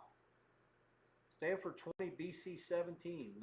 89 seconds to go before the half. I'll be here for all 3 of these halves, and then I'm going to call it. Tomorrow I'll be here top of the morning. Well, that's fake news. Pacific time, 10 a.m., right when they kick it off in the NFL. I believe tomorrow's schedule, we got 1, 2, 3, 4, 5, 6, 7, 8, 9 early games. That's a terrible TV schedule. The local Vegas affiliates, CBS, is doing the Bronco Colts game. Therefore, only one of my local stations is going to have the antenna up. Means I'll have one TV that doesn't get everything. So, going to only get 8 games out of the 9. Extra point good for Stanford. All right, 2nd and 8 for Minnesota. It looks like there's a timeout on the field. 1:53 left. 2nd and 8. Let me see where the Gophers are here. I'm sure they wouldn't have called timeout there. I can't believe Texas State can't do shit on offense. I'm shocked by this. Maybe Arizona State's just too big and strong. I didn't think that would be the case going in. Fuck. 3rd and 8. Lindsey fires it out of the end zone.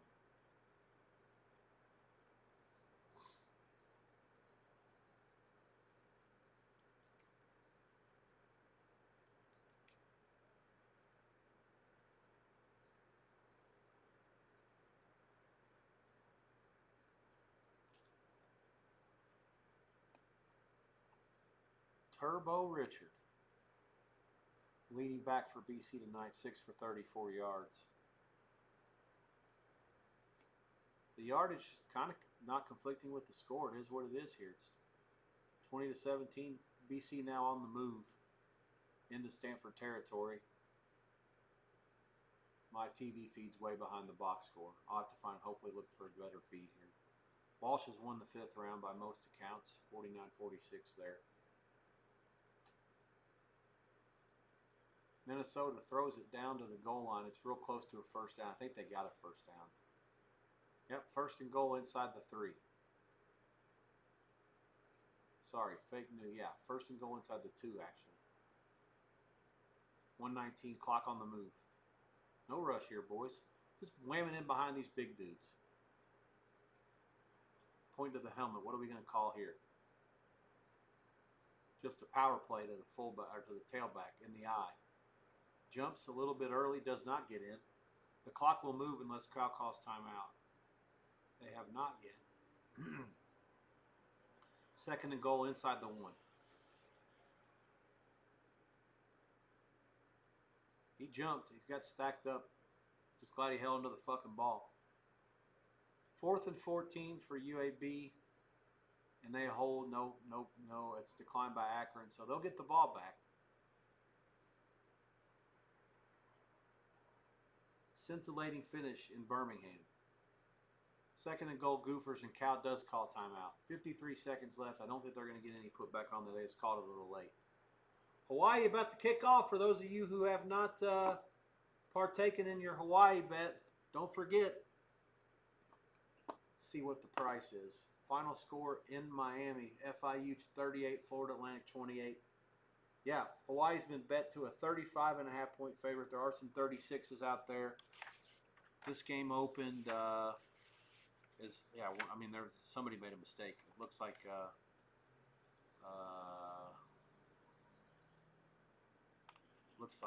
DraftKings opened, or was FanDuel open 24.5, and the old Five Dimes place opened 38.5. I had 32. No real opinion. Look forward to watching at least some of it. I won't do anything with it. I would think if I had a gun to my head, Hawaii runs them out all the way out. Minnesota has got it down at the dick again. I don't think they got in. They're as close as you can be, maybe. And they forced Cal to call another timeout. So the quarterback was totally out of the play that time. I don't know, man. That camera angle's tough. It looks like he stopped short. 3rd and goal. Cal calls their last timeout. It's definitely inside the 1. I'm going to say half-yard line-ish. Very much looking forward to listening to the soothing, dulcet tones of Keona Leahy once we get Hawaii game going, especially once the other games are decided and I get to listen to him for a little bit while I work on box scores for today.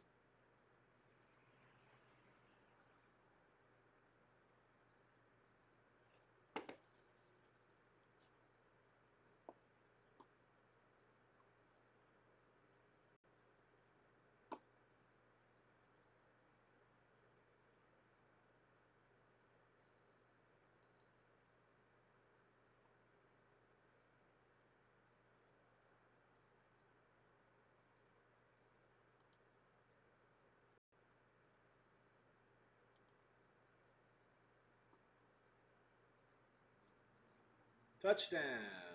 Goofers. There is a flag. Offsides. Bad guys. 43 seconds left. Point pending for Minnesota. They're down 7-6. Cam Davis bangs it in.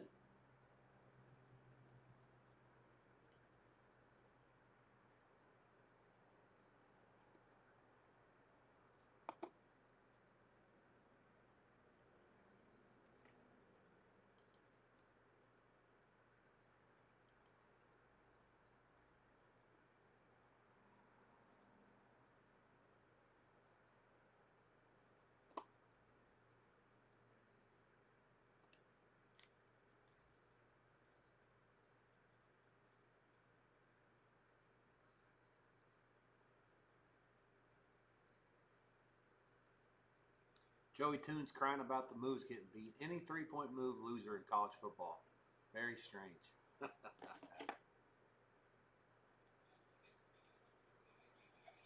TC Ching Complex. The Rainbows at home against 1AA Portland State. Rich Miano with Kanoa Leahy. No level of caution. Portland State's the worst team Hawaii will have played in 10 years.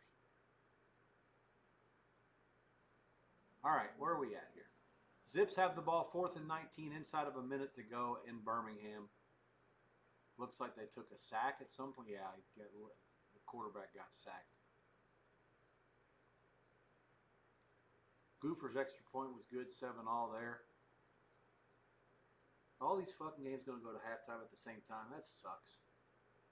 I mean, it's good to make everybody buzzing and screaming, but for me to try to work, looking for one big bang here before call it a night. I'm going to write down some numbers I think it should be here. Confirm all the kicks.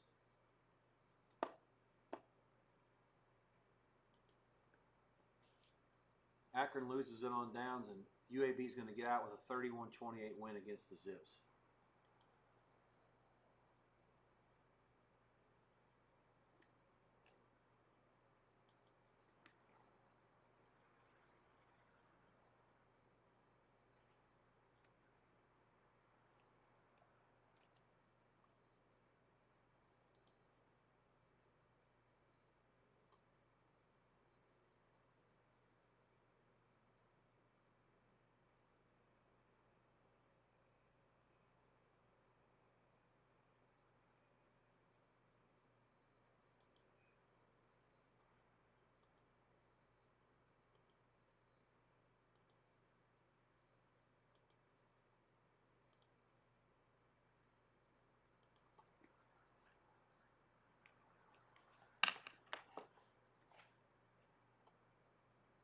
Texas State's going to have to punt it again. It's just a comedy of errors here in the second quarter for them. They can't do anything on offense. G.J. Kinney's one of the best coaches in football, so I still give them a chance to get back in the game, but maybe the talent's just not there for them to have a chance. 1 second.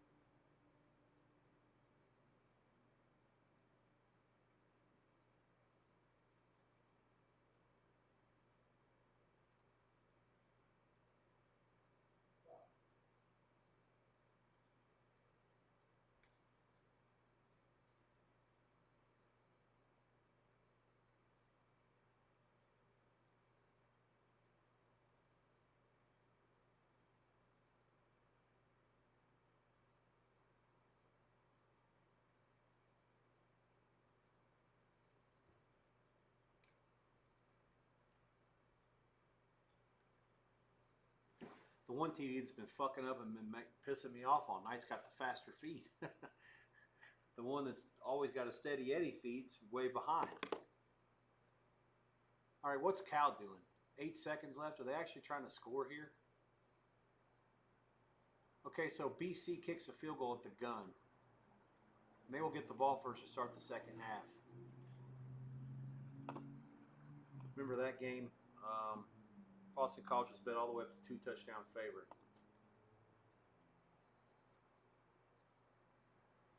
20-20 at the half. God, odds logic fucking up again. They got the 20-17. Let me see what Spanky's got. How are you supposed to fucking book the game? Look, they got the wrong. They got 7-7 in the second quarter.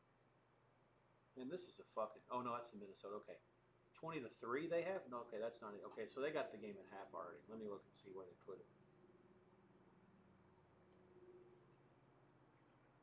All right, they got it. Okay, 20-20. They got it right.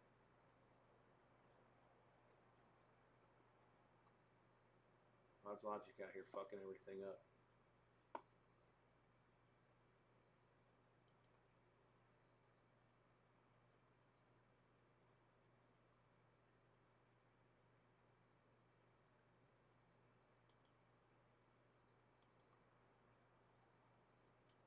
Alejandro out for Hawaii.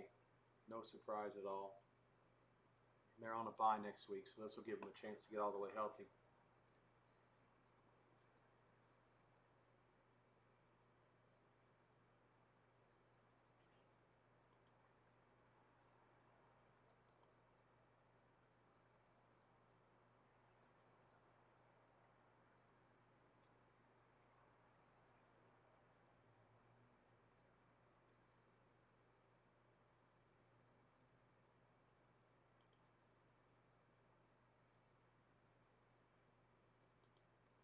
I could say one thing. The Stanford team that I saw on the islands in week 0 is not the same team that's playing right now.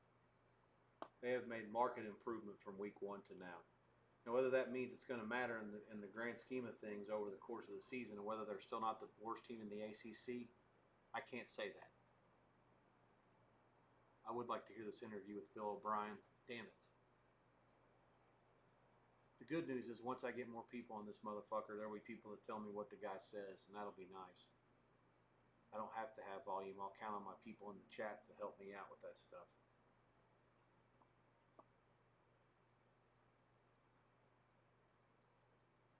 I can't wait, boys and girls. It's going to be a big shit. We're going to blow this thing up. Diabolus 2673 came in. That's the second time in 2 days I got somebody to holler at me. Appreciating the effort. This girl on the ACC channel is pretty hot in the studio. Let's see. Okay, I'm clearing a couple things out here right quick. Clear the mechanism. Boston College is 7.5 and 24. That's too high. Going to be on Stanford. Boston College gets the ball first. Let me double check one thing in the box. I do realize that Stanford got one of their touchdowns was a pick 6. I also don't think it's out of the realm of possibility that they can get another one. Cal kicked the fucking field goal at the end of the half. How the fuck did that happen?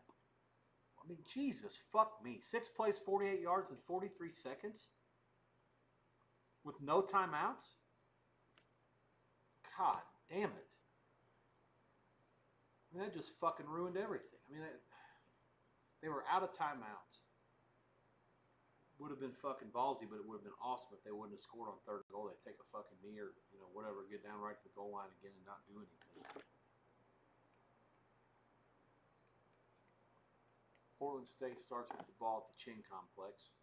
I'll keep an eye on that, but I won't be watching it really closely until we get done with the stream and all 3 of the second halves.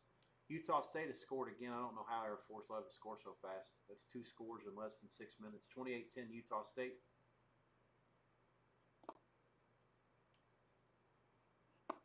The 7.5s are going away. I'm going to try. I've got the orders in. I'm just waiting for it to go in and confirm. But Stanford plus 7.5 is supposed to be a play.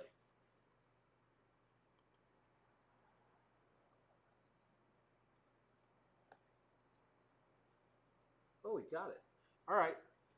It's not big. Only 1.5, but Stanford plus 7.5 second half at home.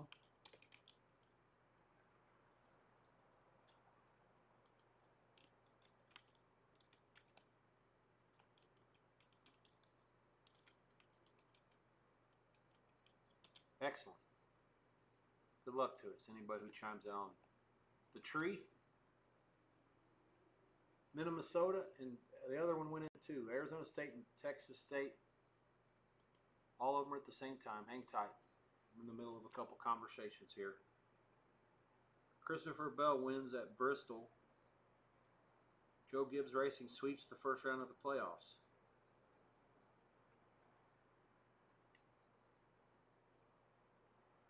I got to get this phone charging up. I've been leaving it out all day to get through all this mess.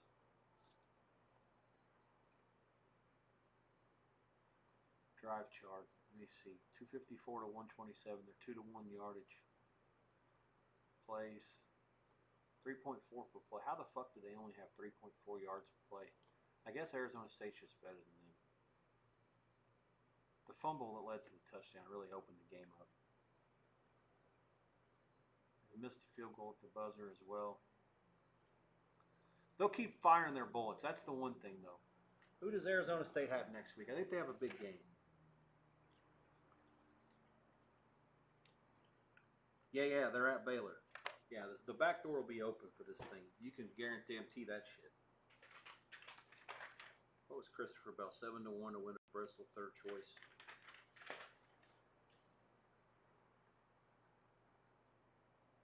I gotta piss like the Secretariat. This sucks.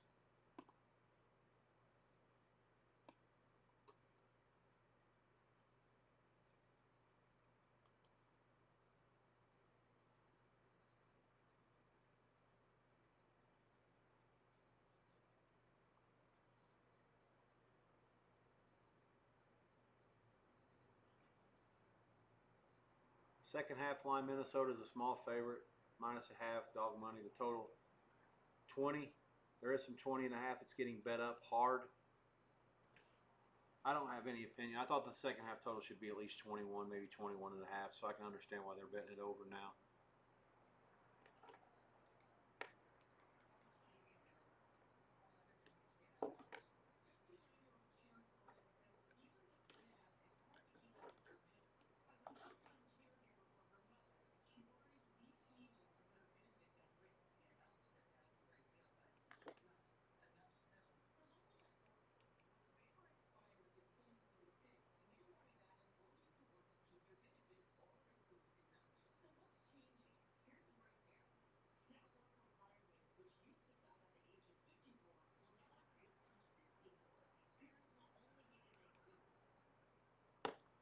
Arizona State 8.5, and there's 9s out there, and 27.5. Texas State is going to be a play in the second half. Waiting for the confirmation here. I told you about this one. This is just one of those. Texas State, I don't expect them to just let the other team run them over. I don't think, as long as there's no bad blood between the coaches, and I don't think G.J. Kinney has many bad relationships with anybody. I would fully expect Texas State to continue fire bullets at them here. They got a 1AA at home next week and then a bye. So I expect them to continue to hang in there. They're 2-0. Obviously, the chance to get the group of 5 bid would largely base on them coming back to win the game. They've been outplayed up front. That worries me. But over the course of 60 minutes, now they're down by 17, and now you're going to give them 26 for the game. That's too much. So this is a medium play on Texas State. And we're in. I'll put it in the chat. +9 is available flat or better. Buckeye actually has 9 late 15.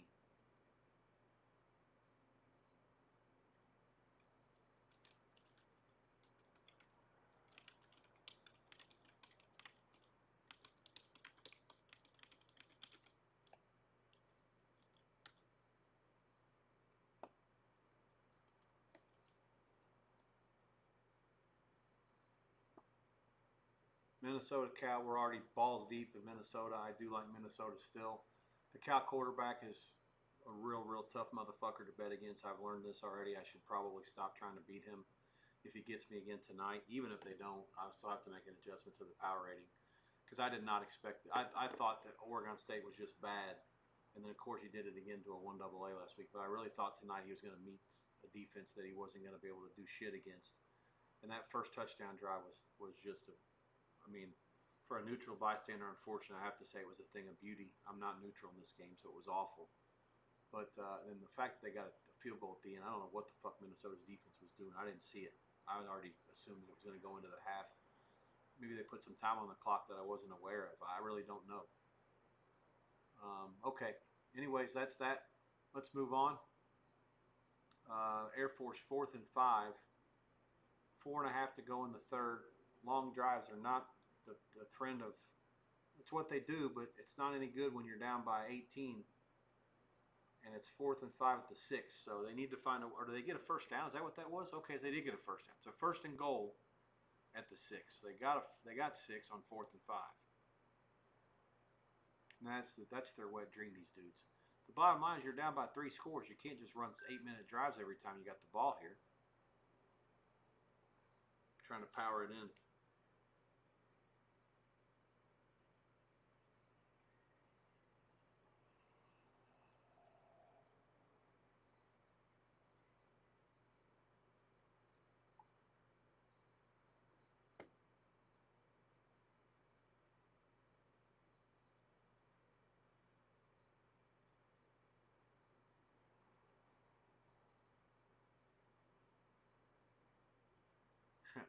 Air Force is going to bleed. They're probably going to score on 4th and goal from the fucking dick line. Just bleed some more clock. You're down by 18, you dumbasses. Jesus. Okay, let's reset everything just so you guys can have the last halftime before I call it a night. All 3 of these games are at the half. Stanford is a little bit ahead of the other 2. No score in Honolulu between Hawaii and Portland State. They're 4 minutes plus in. Let's see. The halftimes are as follows. Hey, here it is. Look, Air Force purposely going to get another 4th down. 3rd and goal at the 1, and they don't get in. 4th and goal from 6 inches away. Shit. It's too funny. It really is. It's too funny.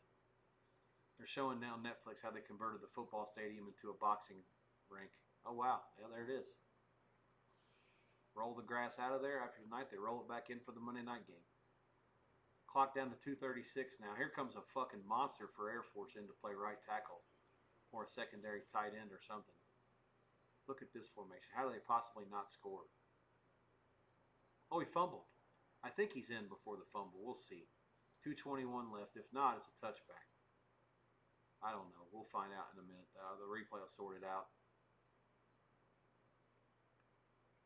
Callum wins the decision. Not shocking. The only thing really a little bit shocking, of course, I mean, the 10-round fight, the total was actually bet from over minus 190 down to like 160, 170 to only go more than 8.5 rounds. That, to me, I thought was surprisingly low. One of my friends brought up a good point, multiple friends today, said these gloves are so big, how does anybody ever knock anybody out? I told him, I don't know.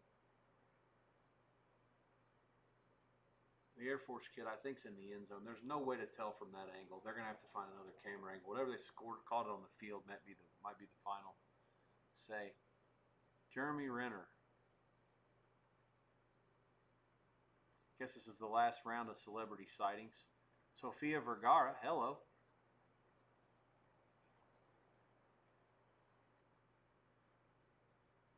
Stephen A. Smith. How come there's like 4 people in his row? Wiz Khalifa. These people are like less than 5 miles from me. Pretty cool. Tony Gonzalez. Who do we got here? That's Sam Cassell.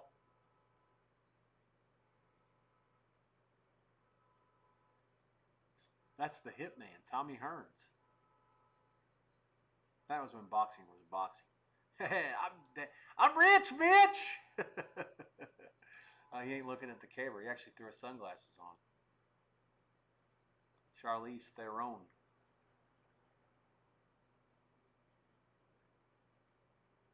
Michael J. Fox. He looks as good as I've seen him in years. Maybe they're going to find something for Parkinson's yet. Okay. Back to the message at hand here. Arizona State 20-3. The halftime line there, we took 9 on Texas State. There is 8.5 out there. Some 9 still there if you look hard enough. Total is 27.5. It's starting to get bet under here after some over movement early. Boston College and Stanford will be the first game out. We're also involved there, plus 7.5 for a little bit less than Texas State. There is 7.5 still out there. The total 24. There is some 24 over money. Amapola, who takes big bets in Costa Rica, is the highest total. They outran BetOnline by a penny. There are 24 flats if you're looking to go over. You take over under the same price plus 06. And the Minnesota cow game, as I said, the total's gotten bet up from 20 flat to 20 over 30, 20 and a half, over 15, over 16 at Paradise, which is the highest.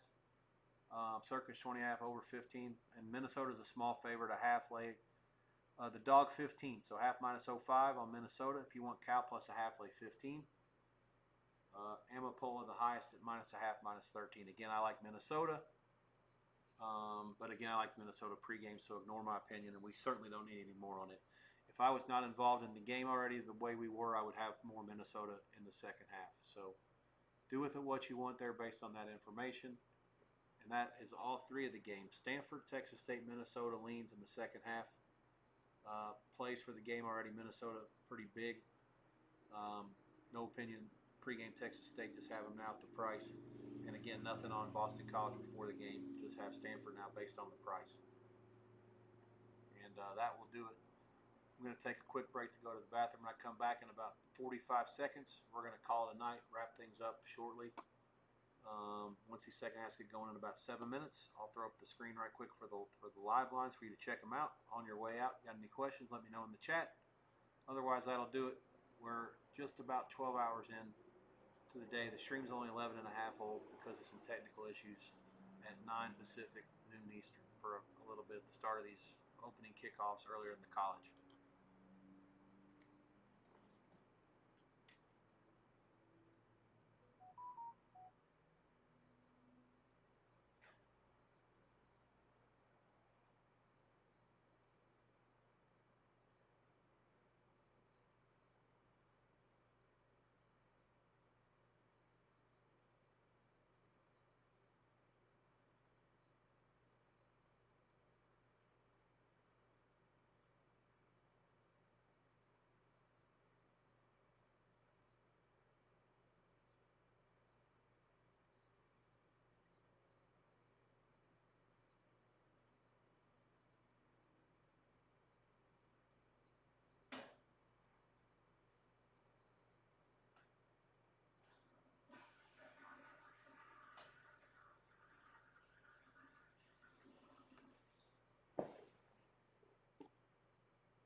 Oops, bad job on me firing up the screen. All you got to see is the finals there. I'll have to fix that the next time. It's my bad.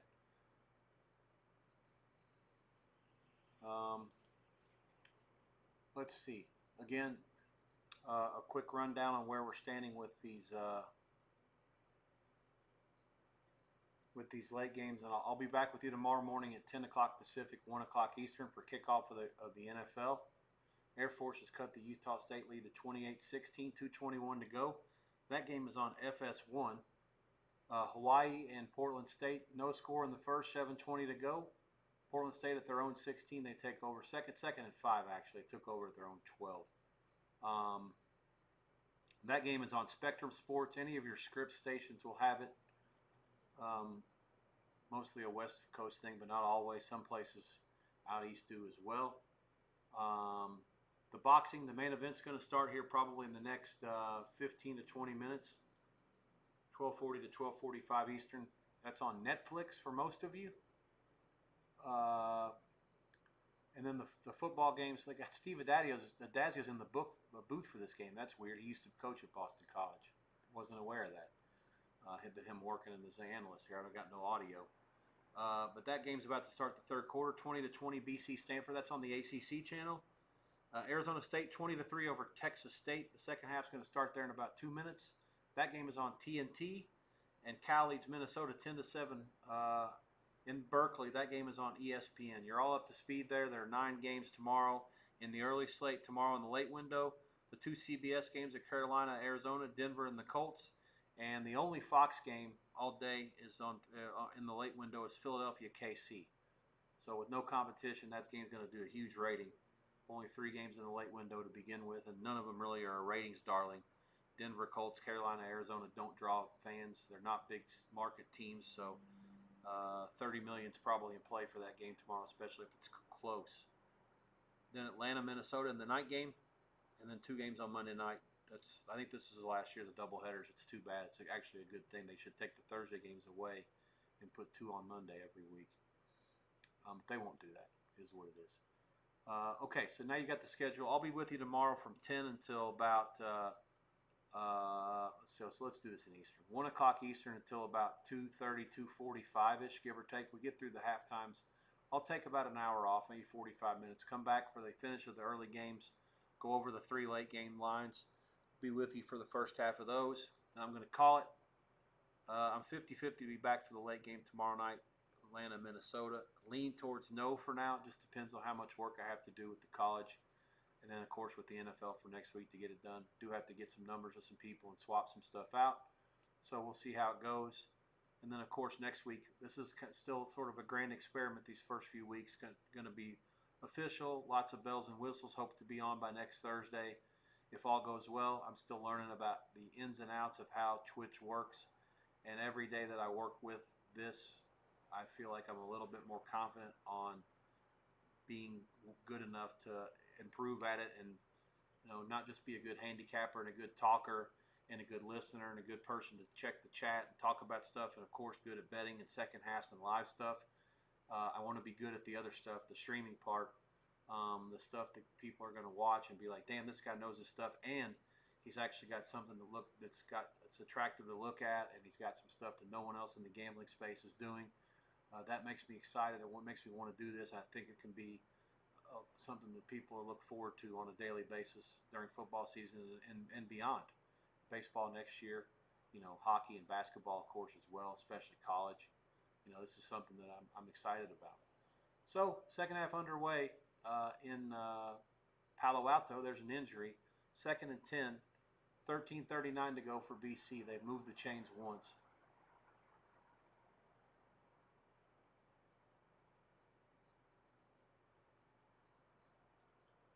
Portland State actually has crossed Hawaii into Hawaii territory. This is like borderline embarrassing as bad as they are. It's 3rd and maybe 4 at about the 43. Ball is on the tee in Berkeley, and it's also very close to being on the tee in Tempe. Mike Golick Jr. and J.B. Long are on the TNT call. I didn't see who's working for ESPN. Minnesota gets it first. Let's go, boys. Big half here. Come on, Goofs.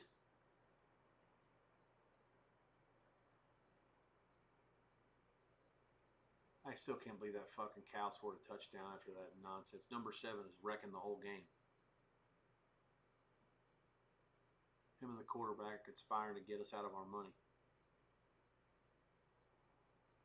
Timeout on the field in Palo Alto with an injury.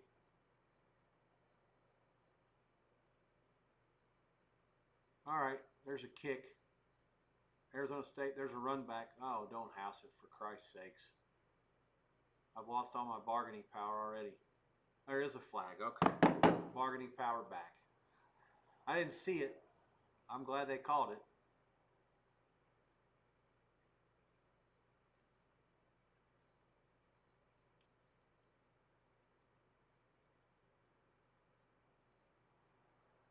Hey, Stormy. Stormy was in Starkville last week. She actually conducted a hell of an on-field interview after the game was over, they stormed the field and took the goalpost down and everything. Great job there. I don't know what she said. I have everything on mute still. Oh yeah, Humans told me she was going to be there. Yeah, Humans is on the other side of me in this game. He has Cal. I told him I didn't tell him. I heard him say he has side. I know who I liked. I wasn't going to bother him by trying to say I'm against him.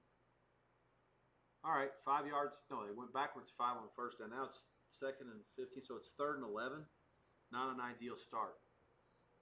Okay, so I've ran everything down. Just a reminder. Air Force Utah State on FS1.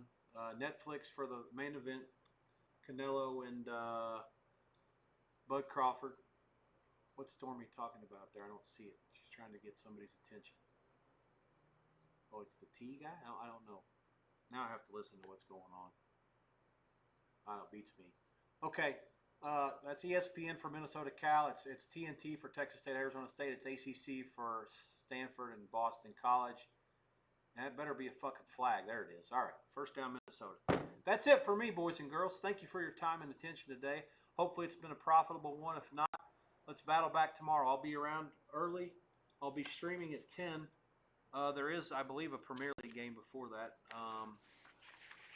Yeah, Liverpool and Burnley starts at 9 Eastern, and then Manchester United plays at Manchester City at the Etihad at 8:30, 11:30 Eastern. I may pop on late in that one to see if anybody's got any questions before the NFL starts. Once I have everything set up, and if I get everything through tonight with the boxes and stuff, and it's not 4 or 5 in the morning Eastern time, then yeah, definitely I'll try to chime. But we'll see. Long way to go. Otherwise, take care.